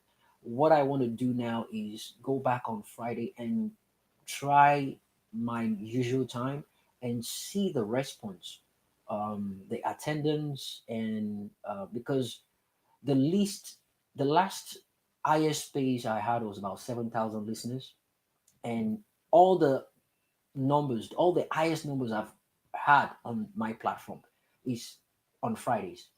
Everything happened on Fridays, right? But the Saturdays, regardless the topic, the Saturdays, I know I have more numbers when it's political topic. But when I had religious and social topics on Fridays, there was a particular one I had. The feminist one was about 2,700 listeners. Um, but yeah, I think it has to do with the days of the week. I've not tried Monday. It's my time schedule. I'm not doing it full time. But I think I'll go back to Friday. So, but I love the angle at which the religion conversation popped in. And I believe the best time to mention this is to let the people know that if we want to talk about this, on a larger scale, please do not miss tomorrow's The space. people that were itching to reply me just come tomorrow. Yeah, that's exactly the reason why I brought it up. So please, let's do that. Thank you so much. Now let's take the three people that have not actually spoken at all. We'll take Jay, and we'll take Chris with the K, and we'll go to just there are four people actually. So Jay is going next. Chris with the K is going after Jay. And Justice 4 is going, then Chris with the C is going. And after that, it's an open mic for everyone else to be part of that before we wrap it up for today. Jimmy, please, before you call the next caller, Jimmy, please. Say that again? I am the only one, before you call the next person, please, Yeah. I'm the only one that have been giving 5 minutes since every other person that has spoken, you didn't give them time, and I don't know. I did actually. I didn't mention it, but you can, if you listen, you hear the timer in the background, and that's when I interject them. If you pay close attention, I did. Everyone, I put up the timer for them. You just happened to finish up. You wrapped up with your submission even before the time elapsed. So, but don't worry, you're still on the speaker section. If you still have more things to say, don't worry. We'll have an open mic in a bit. But let's hear from people that have not spoken. You're welcome, my brother. Let's hear from people that have not spoken. So Jay goes, then Chris with a K. Yeah, you're a bit muffled up, but yeah, if you are you using earpiece. No, I'm not using an earpiece. Okay, loud and clear now. We can hear you now. Better. Okay, thank you very much for the opportunity to speak. Go ahead, 5 minutes. Okay, yeah, I know Caribou. I met him before in one of those spaces where we're arguing about religion and God and all of that. And you mentioned that it's going to come back. I just want to say this briefly. One thing I didn't like about that space that made me not to join again was that if a Christian comes up to speak, the person won't even finish talking. atheists and agnostics will just flood in, and he won't even be able to talk again. And at some point, they don't let Christians to speak up before interjecting them. So if it can be corrected in the next spaces, it will make a lot of sense. Thank you. Now going into Sorry, one second. That was a beautiful point you just made. As a matter of fact, you're not the only person that mentioned that to me, and I'm glad you mentioned it. And I will want to re-emphasize on that. Um, a lot of people reached out to me and they were telling me, let Tudo, let me pause your time. Let Tudo here. Let them, can you go here? Let them know, attack people. People want to interject. People want to speak, and I'm glad it's coming from people like you, Jay, and you're speaking about it now. It shows that you want to have an intellectual conversation and you don't want to be judged. And that's just the bottom line. A lot of people want to engage the spiritual, religion space, but they feel like it's an echo chamber. They feel like they are judged even before they speak. And they feel like people look at them as a stupid someone or stupid people when they speak. And it's just a situation where, and I understand. And the reason why I understand is simply because they understand what they are defending, right? So you coming to speak to them about something they know, it's almost as if you sound stupid to them. It's justified that way. But my point is, if they can just accommodate that and let the people speak, you don't have to say it to them. You don't have to make them look stupid on the public. It's an international space. It's one of my best spaces. I like listening to it. I learned a lot. Now there I know say Lilith Day. I never heard about Lilith. Now that place I know say Adam get side chick. First feminist. And I was like, I told my wife, I said, hey, quickly. I said, I heard something on Tudo's place today. They say, I Googled Lilith. I see him. I say, hey, my childhood. Oh. Well, I wasn't, I didn't blame myself because most of the time, if they say me I go church, I they chop the money for Google, I they use the money. I know they go all these student church. I didn't pay close attention in all those things. So I grew up in a household where I was used to all this spirituality, and I want people to understand this. Going on to those space to have this conversation, see it from their perspective. I'm glad they're here today listening, and I'm definitely certain they'll be making corrections moving forward. And why I have spaces like this, sometimes when people come, they say some things. My wife will open the door and she'll look at me. She'll be doing her hands like, sorry, like my brain cells. But I have to accommodate people. I need to give people that platform so they can speak. Double chief. I don't block him for all my platform, all my handles. The guy attacks me and I don't even engage him. But if I meet him on any space, double chief cannot speak on any other space except this off the cuff with Jimmy. I will curse him, his father, his mother. That is double chief, the one that you see him comfortable speaking on my platform. So I decided I want to keep it professional here. Sometimes you go to talk, Bele go to turn me. But I want to have this atmosphere where Tom, Dick, and Harry can come and have a conversation. Intellectual basketballs. Let it not be you telling people you're stupid. Let them say things with their own mouths, and the people listening to them will know that really you're but you create a platform where they can dance naked in public and you'll be the one beating the drum. That's just the way I see it. But I'm glad you mentioned that. The people hosting it, the people handling it, they can hear it now. And I'm definitely certain they'll work on that. But thanks for bringing that up. You can go ahead. I'll resume your time now. Thank you. All right. Thank you very much. Thank you for mentioning it. And let me just say this quickly. I won't waste time. In those places, I tried as much as possible to just avoid the Bible and just use logic. But sometimes it just people just want to go back to the Bible. And last week, Karikwe told me then, I can't even forget that. Karikwe told me then, I'm the person who did this thing, and I have the right to remove you. And I was removed. It was just like, wow. Oh. It never made any sense to me. Okay, now going back to the topic we are looking at. Oh, that's in pain you be that though. He paying you. You still remember they promote you. He paying you. Personally, I like arguing with atheists and agnostics, even offline. Do you understand? Yeah. So coming somewhere where I thought people are intellectual and calm, I mean, I respect Dr. O when he talks to me, but of course sometimes he insults me. That's fine, but I still respect him. But just let's talk on intellectual basis. There's no need for banters or removing me because I mean, in my defense, your time hasn't started. Yeah, don't worry. I'm returning your time. I appreciate the fact that he brought this up and the people. Sorry guys. No, don't worry about it, Jay. I mean, it's one of the reverend in the house, so I want it to happen. Is for the improvement on their own side, and I want them to rectify and do whatever it's necessary to move on the ministry. It's a brilliant point you're bringing it up, and I want this to be addressed. So let the engagement go ahead. You have your time will be retained. No problem. Please. Yeah, for the sake of people still waiting, please. Yeah, I can't remember the day I actually removed. You know how many people you remove? Yeah, I would remember. Anytime I kick somebody out of the space, people that are regular on our space will know that the main reasons why I kick people out is when they start pushing a dangerous perspective on things.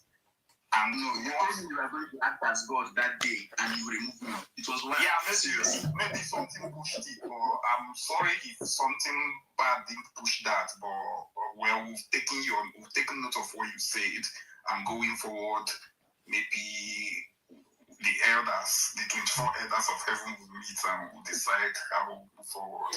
Thank you very much. Thank you, Karigwe. Beautiful response. I can guarantee you guys. Three people are in my DMs right now, and they're like, okay, now they'll join tomorrow. They want to see if they've really changed. In my DM right now, one said, okay, I will see if they've really changed, especially this Karigwe. I'm reading it out to you. I'm not going to mention names. One said, that doctor who was in the keep quiet, you wicked. You go they knock you, you go they knock you left, right, and center. And okay, they came for all of you. They said Tudo doesn't really abuse you, but what pains most is you're full of shit and it kicks you out. Okay, and this guy is really pained. And that you're full of shit, that logo, that thing hurts to the point that the guy remembers. And I'm not going to mention their names, but I hope the elders are going to work on this. And I believe if you do, you're going to see a lot of difference on your space. I've missed that space so much. Honestly speaking, it's educational and it's enlightening. So if we can keep it that way, people will come and they will know they will come and speak freely without being demonized on code names. But thank you so much, Jay, for bringing that up. I so much appreciate it, and it's a great feedback. Go ahead now. Okay, thank you. All right, what I want to say regarding our topic, I'll start with the topic I'm seeing on the screen, which is why are divorcees and widow, single mom, 30 plus women stigmatized for marriage. Okay, I'll start with single mothers. The truth is that a lot of men are wired to think that for their first marriage or for the first woman that they would want to build a home with, that woman should be somebody that is as innocent as whatever. Because for men value innocence. And whenever they see that innocence, irrespective of location, whether you're in Africa or you're in the West, irrespective of location, men value innocence. And what do I mean by innocence? I basically mean they just want that woman who is basically, of course, most men would say they want a virgin. Most men would say, oh, they want someone that's, that's maybe, even if the body count is, even if she has had sex, the body count shouldn't be much. They just want somebody to build with. Now, when they have that option of choosing any woman that doesn't have a child and then one that has a child, you see the options are now limited. The man would rather say, okay, I would rather want to go with one that doesn't have a child. And that is why we see a lot of single moms who say, why is it that no one picks us? Why is it, are we not good enough? No, it's not about being good enough. A lot of men I'm not saying all, but a lot of men just want to start with someone new, afresh, input. Do you understand? Now, regarding the stigmatization of single women, men see women that are single, irrespective of whether it's good or bad. Men see women that are single mothers as people that have made mistakes already. And because they've made those mistakes, they don't want to put themselves in such a shoe of shouldering the mistake the woman may have made in the past. So therefore, they now see those women that already have children and say, oh, irrespective of the circumstances, which is really wild and which is up for discussion and debate, irrespective of whatever circumstances the woman might have had that child in, they already see that woman, oh, she already has a child. Oh, okay, I'm going to draw back a bit. The man does not know, okay, maybe the previous husband was maltreating her. The man does not have any information as to maybe the husband has died, no information, but already seeing that child and not seeing a male figure standing beside the woman, the man that seeing this woman will already say, oh, something is wrong here. Why am I now coming in? What if I come in and then become a second option? Does this woman really love me? Because she already has a child somewhere. So what if I'm just coming in as a replacement to what she wished she had? So these are some of the psychologies that go on in men, that make them to now see those single mothers and say, oh, I'll not marry. So forget about what we see on Twitter and what single mothers are. Those ones are stories. But behind the scene, there's so many calculations. It's just like women too. Women make calculations before they finally choose the man they settle. Especially the beautiful ones that have a lot of suitors. They consider a lot of things. Same thing with men. When men are faced with single mothers, they consider a lot of things. And these are some of the things that make them to draw back. Now, regarding the stigmatization, and single women and this and that, the truth is that over time, because it's bad news that sells, over time, a lot of single mothers have, the men willingly, if a man loves you, the man loves you, whether you're a single mother or not. A lot of things are blind to him. When they now take into some of those women now try to establish relations with the father of the child, if he's still alive anyway. And some of those stories get into the internet and then it becomes a hot topic of discussion and it blows up the net. And it now boils down to the fact that what if that woman didn't really love you and you were just an available option and you willingly presented yourself when there were other options around? So that's the problem. So it's not basically is the man's fault or is the woman's fault or is the society's fault. It's both the man's fault, it's both some of the men's faults, and also for some of the single mothers, it's their fault because of how they treat men that finally come into them. Some single mothers are amazing, by the way. Then regarding women that are 30 plus, the truth is that I don't know how we all give this. I think medically, basically, or biologically, we tag the age for the right age, whatever the age, the age that women should get married to be 30. To be fair, let me change it to 40 plus. Let me change it to 40 plus. That is more relatable. Let me change it to 40. I mean, 30, you can be 30 and still be single. I'm trying to focus on where the stigmatization starts because we have some anti that they know, they up to 50, 60. So let's start from 40 to be fair. But yeah, go ahead. Okay, starting from 40, the truth is that most women in our time are career oriented and career focused. Beautiful point. So you wouldn't say they are married. Of course, marriage is something that they always think about, but majority of them are career focused. Let's take a lady, for example. She gets into university 20 years and then she spends 6 years in medical school. Let's say the lady studying medicine and surgery. 6 years in medical school, 1 year in residency, 1 year in NYSC, that's already 28, 29. You understand? What time? Of course, she must have related with guys in school. But what time does she now have? She's probably now 28, almost clocking 30. What time does she now have to probably get married? Like the point I'm trying to make is that in our time, it's not like the past. In the past, women had a lot of time to do whatever they want to do in terms of, they give birth to you, you grow, then they are thinking of marriage straight away. But now a lot of women are career focused. So we already have a gap where there are men available. Men will always be available. Women are also available, but a lot of them are already into other things that are taking their time.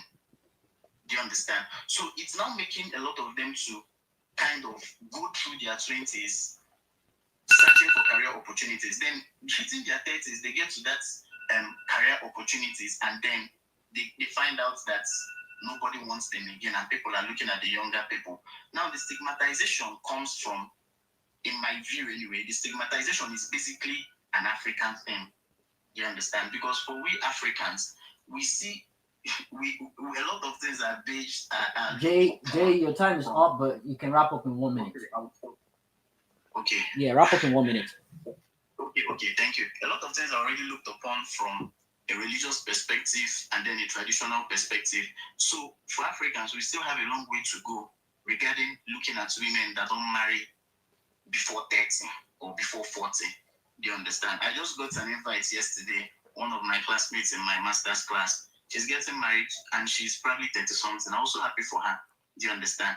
And I could understand that over the years, she must have been, because she's very hardworking, very serious, she must have been career driven. Then all of a sudden, it's now time to marry. And already the pressure is already on her from family members. And that type of pressure comes basically from the African society. That's my point. Then regarding feminism, there's this guy that spoke who was just hitting the point, the professor. He was hitting the point in a lot of things he was saying. I'm going to end here since my minutes are done. All right, thanks, Jay. You can stick around. I'm certain a couple of people might have questions for you. Just hang around. We're still gonna pass the mic around before we wrap up with the space. I'll be handing the space on live stream in the next 10 minutes. So I don't know, Chris, do you want to go for your submission now? You want to wait for me to wrap up with the space? The live stream I'm doing, I want to wrap it up officially. Then I'll now come back on this Twitter space so we can focus on that. That way, people don't need to see me. They don't need to see my video or visual recording or live streaming any longer. So if that's okay by you, that's fine, and I can quickly just do that, or otherwise I can let you have your submission now. We take it from there. Oh, Chris dropped. Oh wow.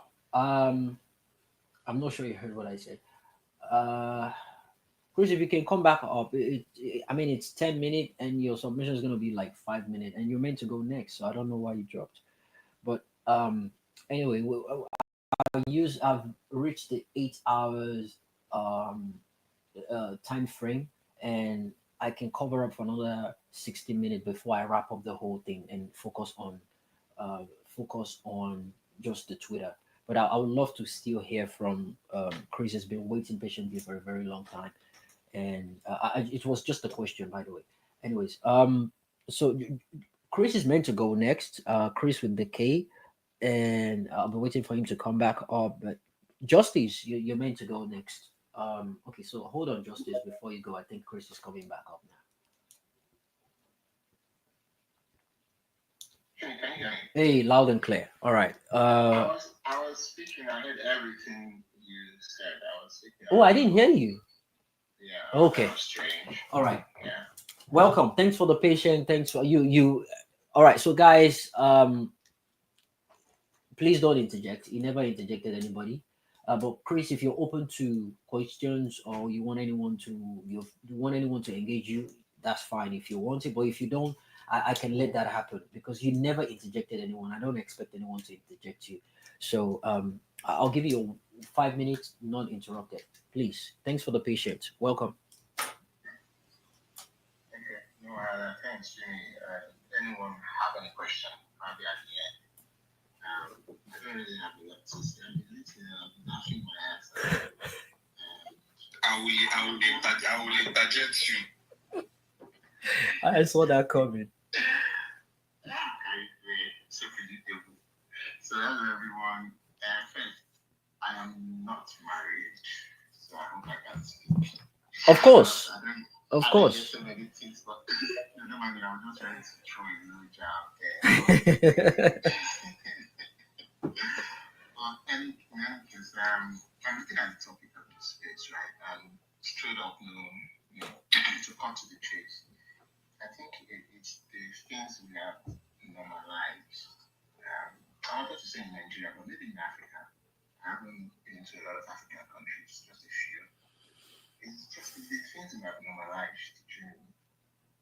We have normalized a lot of wrong things that did now become tradition. And there are instances, every time every second you have examples of these things.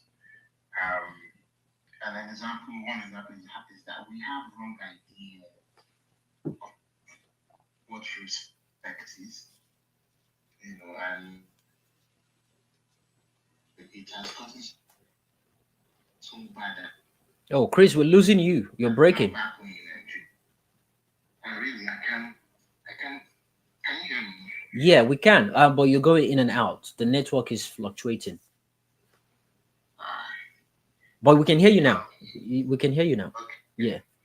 So I was saying, imagine a 10-year-old who's got something to say, but because he or she's saying it to an adult, to respect in that instance trumps that child's reasoning. That's just one instance that's it's all over the place. Like we have the wrong idea of what respect is. So I think our culture, you can blame the culture. It's as simple as that. Our culture is skewed in so many ways. For instance, we see stigmatization within the community as a way of correcting mistakes, which is very very wrong.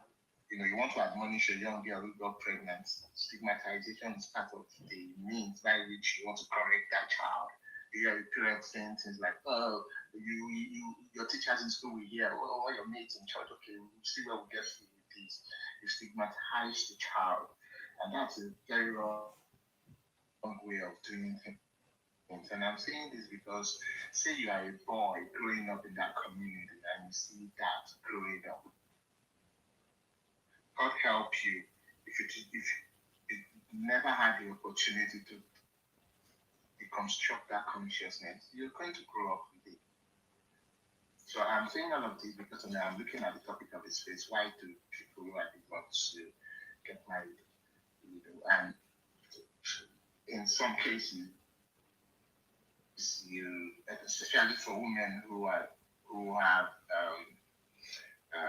single parents, single parent or a woman who as a boy, you witness that stigmatization. You probably have it in your consciousness that one has a bad thing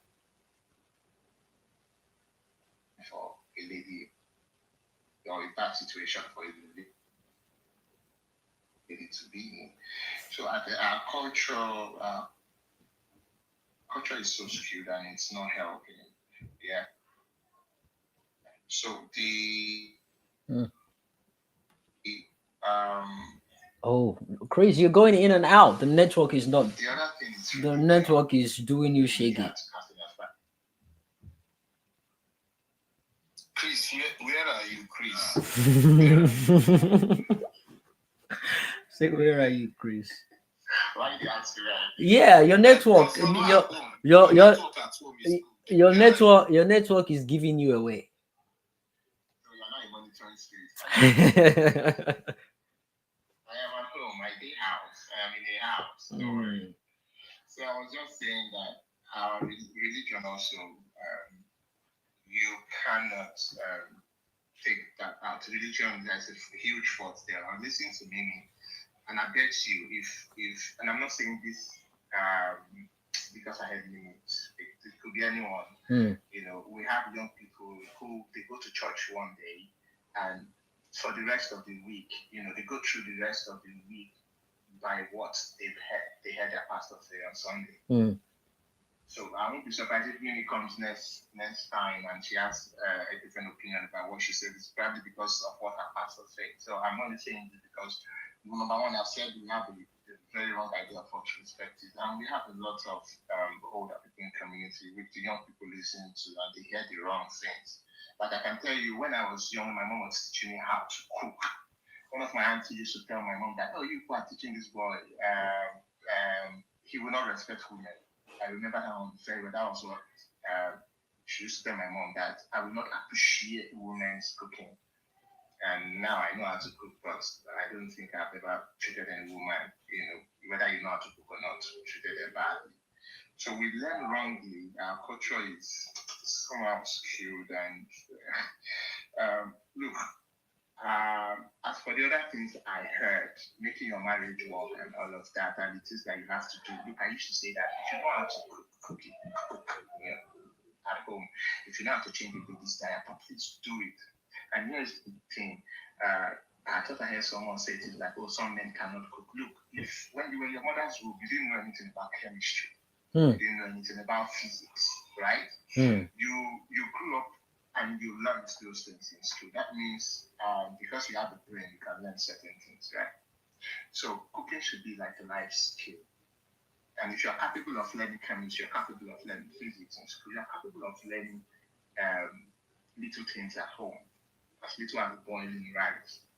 I think most of the problems that we have in marriage is lack of effort. It's because there's no effort. There's lack of effort. Because if someone tells you that you have bad habits and you're trying to change, at least there's effort, right? And someone tells you that, oh, you don't boil water and you have to change, at least there's effort there.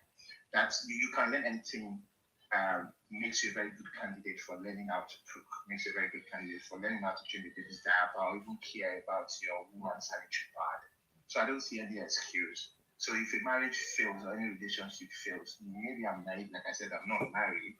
Maybe there is lack of effort somewhere. And maybe that might just be a chunk of the larger fault. And I have listened to you, Jimmy, earlier on. You reeled out a couple of reasons why marriage is failing in Nigeria. So maybe that might just be one of them. When there is lack of effort, you don't make efforts to want to change certain habits, you don't make efforts to want to learn,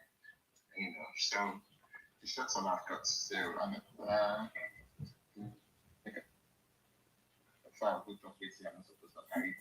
Thank you, Chris. Yeah, thanks a lot. I mean, I've heard you speak many times, and I know your take on topics like this, so I'm not shocked. Thanks for that. Straight to the point.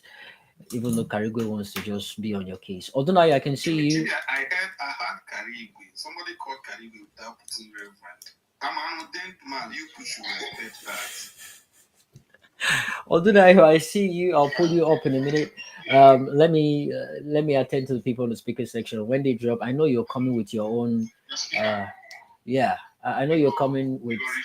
Yeah, definitely. But thanks, Chris. That was beautiful. Thank you. I wasn't expecting anything different. Justice, you've been patient for a while. Thanks. You see, Chris was on time. Just a couple of seconds ahead. Justice, jump in real quick, then we take the Chris with the C, David, and we take a new cue before we bring up new speakers. We have 5 minutes, so I can wrap up with the StreamYard live streaming. That way we can focus on Twitter. How you doing, Justice? Welcome. All right, good morning. I greet everyone on this space, especially. And I think the last speaker said something that other speakers have been saying, the culture. I think our culture has refused to evolve. It has completely refused to evolve. And then you see some people want to leave Nigeria, and then they also want to live with that culture. They want to export that culture to another country. The truth of the matter is this. If you are a single guy or lady, if you are going to make a very good husband or wife, you would know why you are single. It is no rocket science. You would know why you are single. One of the things I look out for in my relationship, if I'm into a relationship with anybody, I want to believe that everybody should be able to change. I hate it when people say if you change, you will encounter problem in your relationship. There's a saying that fools don't change, but the wise always change. So you're in a relationship with someone who is always telling you, that's what they bomb you. I know if you change. Like there is this thing I don't like to understand. We can be familiar, no matter the familiarity, no matter how close we are. You don't dare fight in my presence. If fighting is a means of communication in your family, it is not a means of communication in my family. I hate it with passion. And then I'm telling you that, look, I don't like this nonsense you are doing, and you're telling me that's why they bomb you. You not feel change. You see, then that relationship might have hiccups here and there. The truth of the matter is this: why a divorcee, widow, single mom, plus 40 plus women stigmatized, all these things boils down to culture. I think in Nigeria, you understand, it is either we derive pleasure in putting down people, or we are just a complainant society. It is either we enjoy putting down people, we derive pleasure in putting people down, or we are just a complainant society. This single mom, my question I always ask, who made them single? It is still the same society. A lady is 23 years old, and the society is already putting pressure on her to go get married. And then she lose guard with probably one boy like that. And then the beans enter. And then the boy cover. And then the lady is single. Who is to blame? The society. The society is to blame for all these things. It's a fact. The problem is this: men should learn to be men when trying to make decisions. I have my own, I always say, and then it might not work for everybody, and I'm not saying this must work for you, and I'm not saying you should employ my own pattern. But I always tell people, marry your madness, marry your kind. But I'm not saying that you should go, if you are temperamental, you go and marry a temperamental person. No. But for me, I will always marry my madness. If I'm crazy upstairs, then I'm looking for a woman who is crazy upstairs to be with me as my wife. I will not marry from the church. I will marry from the street.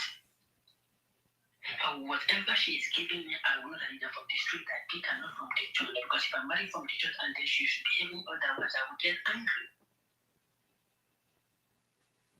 So I will go for my like for like. It's as simple as that.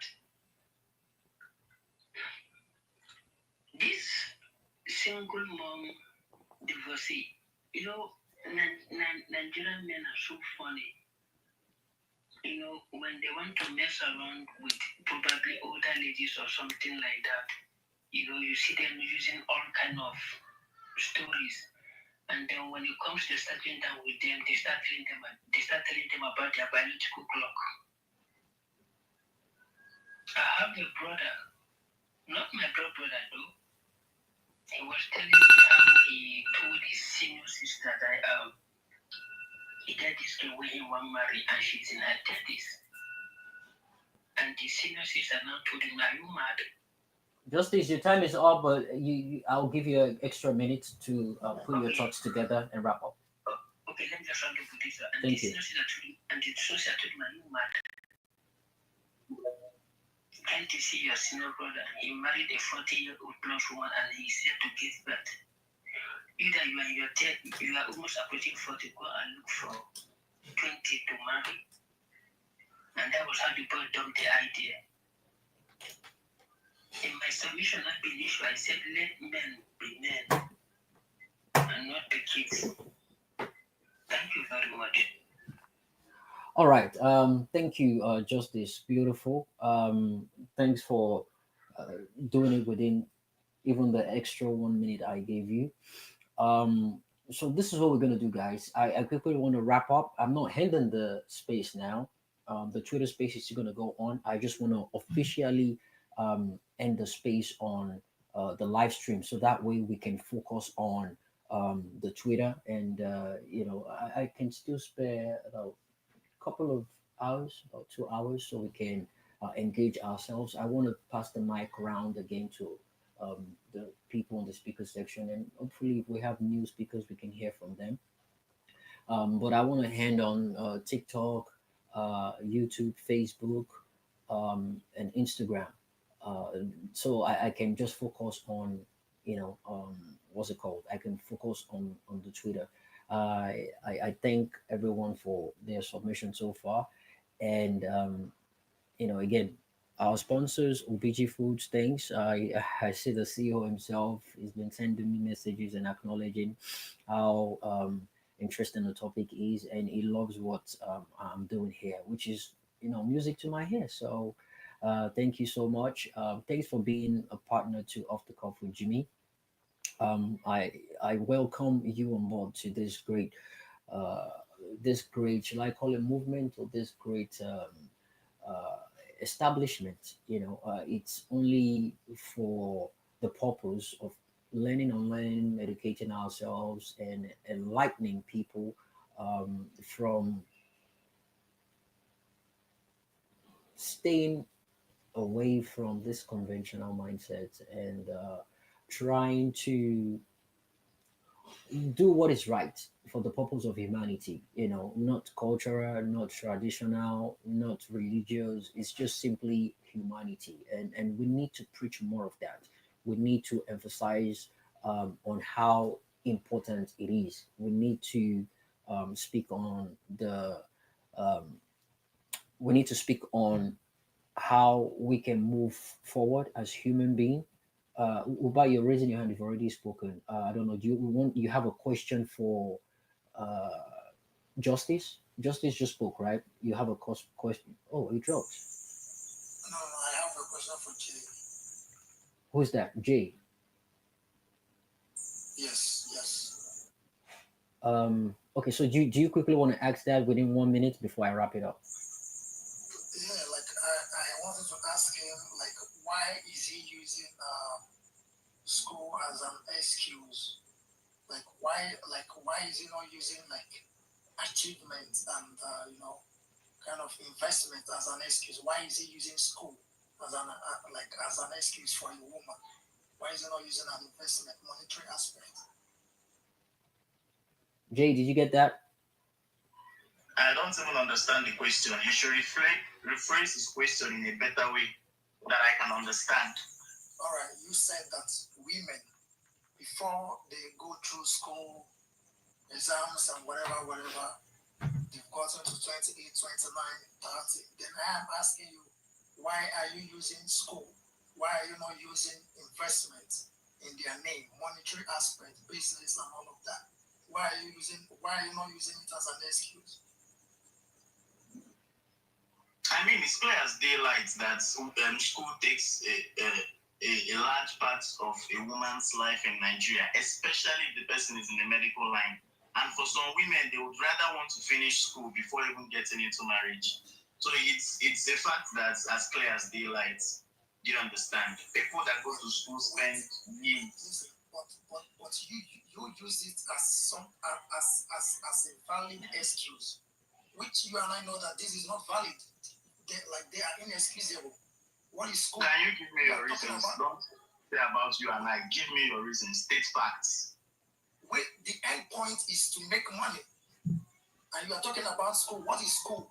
Not everyone that is like not everyone is wealthy or successful because of their school. Can you read the topic on the things? We are talking about marriage. You are talking about money. Yes. Correlate what you are saying.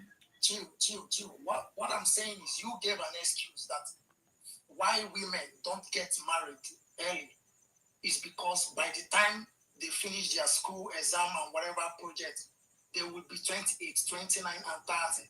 Then I'm asking you, is this a valid excuse? Why are you not using stuff like maybe she's into business and trying to grow the business and run it and make it a business? And I'm telling you that school is not It's by events and that delays some women. Someone that's a medical line, excuse me, please. I dated someone in medicine, and one of the things that was her hitting point was that I need to finish school. Right. And she will soon be 30. Do you understand? So it's for some women in the medical line, for some women in health, of course, business, whatever. But what I'm trying to say is that school is a factor that actually makes a lot of women to marry late. That's the fact in Nigeria. All right. I don't know about abroad, All right. So Jay, hold on to that thought. Uba, we'll be right. We'll be right back to pick this up from where we just left it. Let me wrap up. And to be fair, we need what's it called? We need Chris to go. He's been waiting patiently, so let's do this according. I don't want it to be a back and forth. Guys, stick around. People on Twitter right now on Twitter Space, stick around. I just want to end the live stream officially, so bear with me. I'll be right back. Just give me 5 minutes. I'll be right back. A world shaped by events and happenings. How do we keep up with the trends? How do we get a hang of facts and vices playing out around us? Join Off the Cuff with Jimmy, where unscripted, uncensored, and unforgettable controversial family and social topics are discussed by different people across the globe. Topics ranging from depression, abuse, homosexuality, marriage, sex, anxiety, drugs, suicide, mental illness, bigotry, near-death experiences, parenting, PTSD, racism, culture, rape, peer pressure, abortion, and many more. Listening on Fridays, 10 a.m. Central Time Zone via YouTube at Off the Cuff with Jimmy, TikTok at Off the Cuff with Jimmy, and X Off the Cuff Jimmy. Join us to explore today and tomorrow while shedding some outdated views from yesterday. If you want your story to be heard, contact us via WhatsApp +1773 461 7622 or X handle at Off the Cuff Jimmy. Just in my mind, Yans Jimmy.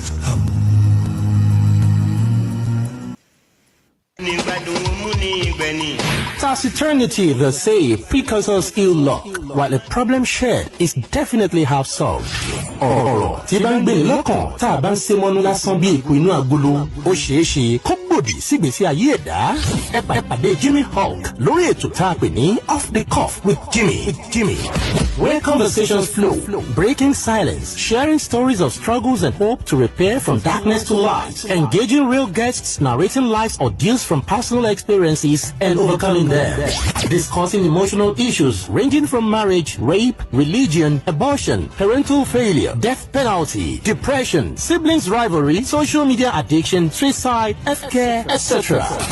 Off the Cuff with Jimmy. Ní gbogbo ọjọ́ Friday, 10 a.m. Central Time on X, TikTok, Facebook, YouTube, and Instagram. You can't afford missing these. All right, welcome back, ladies and gentlemen. Thanks for being part of this. We've come to the end of today's episode of Off the Cuff with Jimmy. Thanks for sticking around, guys. Thanks for being there throughout the whole 8 hours we've been at this. Thank you. Divorcees, widows, single moms, over 40 women. Why the stigma? That's the topic for today. It was a beautiful one. I had great opportunity of engaging beautiful minds. We exchanged ideas and great thoughts behind those ideas. Thanks for being part of this, guys. Today, we stripped away the noise. We looked at it in a different way. We stripped the raw truth out of every element of this particular topic, one after the other. We did this without prejudice. We did this without gender. We did this without tribe, religion, or ethnicity. We did this because we reason as humans, humanity first. The divorcees who chose peace over pain. The widows who didn't ask for tragedy. The single moms who showed up when no one else did. The over 40 ladies who are still standing tall despite the pressure. They're not shrinking, they're not yielding. They have a career they need to pursue, and they are doing that diligently. I both might have to. But here's what I need us to take home with us today. Marriage is not a trophy. Motherhood is not a requirement. Submission, it's not, for me, it's not slavery.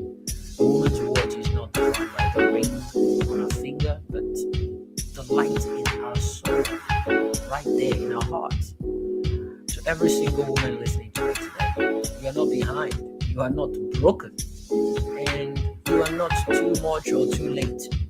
You are exactly where you need to be. Learning what you need to learn because you are meant to become who you are. And to the men, let's unlearn the ego, Jeka farabale. Let's unlearn the entitlement. Let's stop using culture to crush what is not justified within our society, within our community.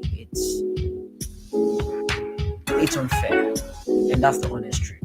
Let's not hide behind religion to get away with every single thing we want to do. It's absolutely ridiculous. Until we see each other again beyond just the label of the cuff Jimmy, beyond the status, beyond my way of presenting my podcast, my live stream. I'm truly an humble person, and I care about topics like this, the controversial ones, the one people shy away from. I don't do that. This is off the cuff from Jimmy signing out. The raw talk, real truth, no filter. Don't forget, share, rate the conversation. We have a YouTube channel, we have a Facebook handle, Twitter, Instagram, and TikTok. We have a couple of videos on there. I'm sorry, I don't mean to be rude. Have you noticed my hand up? Sorry, I'll attend. My hand up for the last 13 minutes. Yeah, just hold on. You just got into my flow. I'm trying to wrap up, and I'll be with you in a minute. So please don't forget to share, rate, and subscribe whenever you're listening. I've had a couple of videos. Sorry about that, guys. I've had a couple of videos, a couple of interviews I've had with great people. Check out the YouTube handle, and we'll be doing this more often than I've actually started since I think about 6 months now. But thanks, guys, for being part of today's topic. Until next time, stay bold, stay free, keep it off the cuff, and I'll be catching up with you. But remember, next week I'm gonna be doing it on Friday. I usually do this on Fridays, but I decided to try this Saturday. And from the analysis I've seen, the breakdown of the numbers, the least I had on Fridays about 1,700 listeners, and the highest was about 7,000 listeners. Since I moved to Saturdays, the numbers gone down drastically. So, for the purpose of the experimental reasons, I'll be trying the Friday again, and just to put a nail on picking that very day, as off the cuff with Jimmy, it's going to be on a Friday. So next week Friday is going to be tackling that. And until then, thank you so much, guys, for being part of today's off the cuff with Jimmy. And for people on Twitter who carry on with the conversation there. And I still have about 2 hours to spare until we wrap it up. Thank you so much. I'll catch you next time.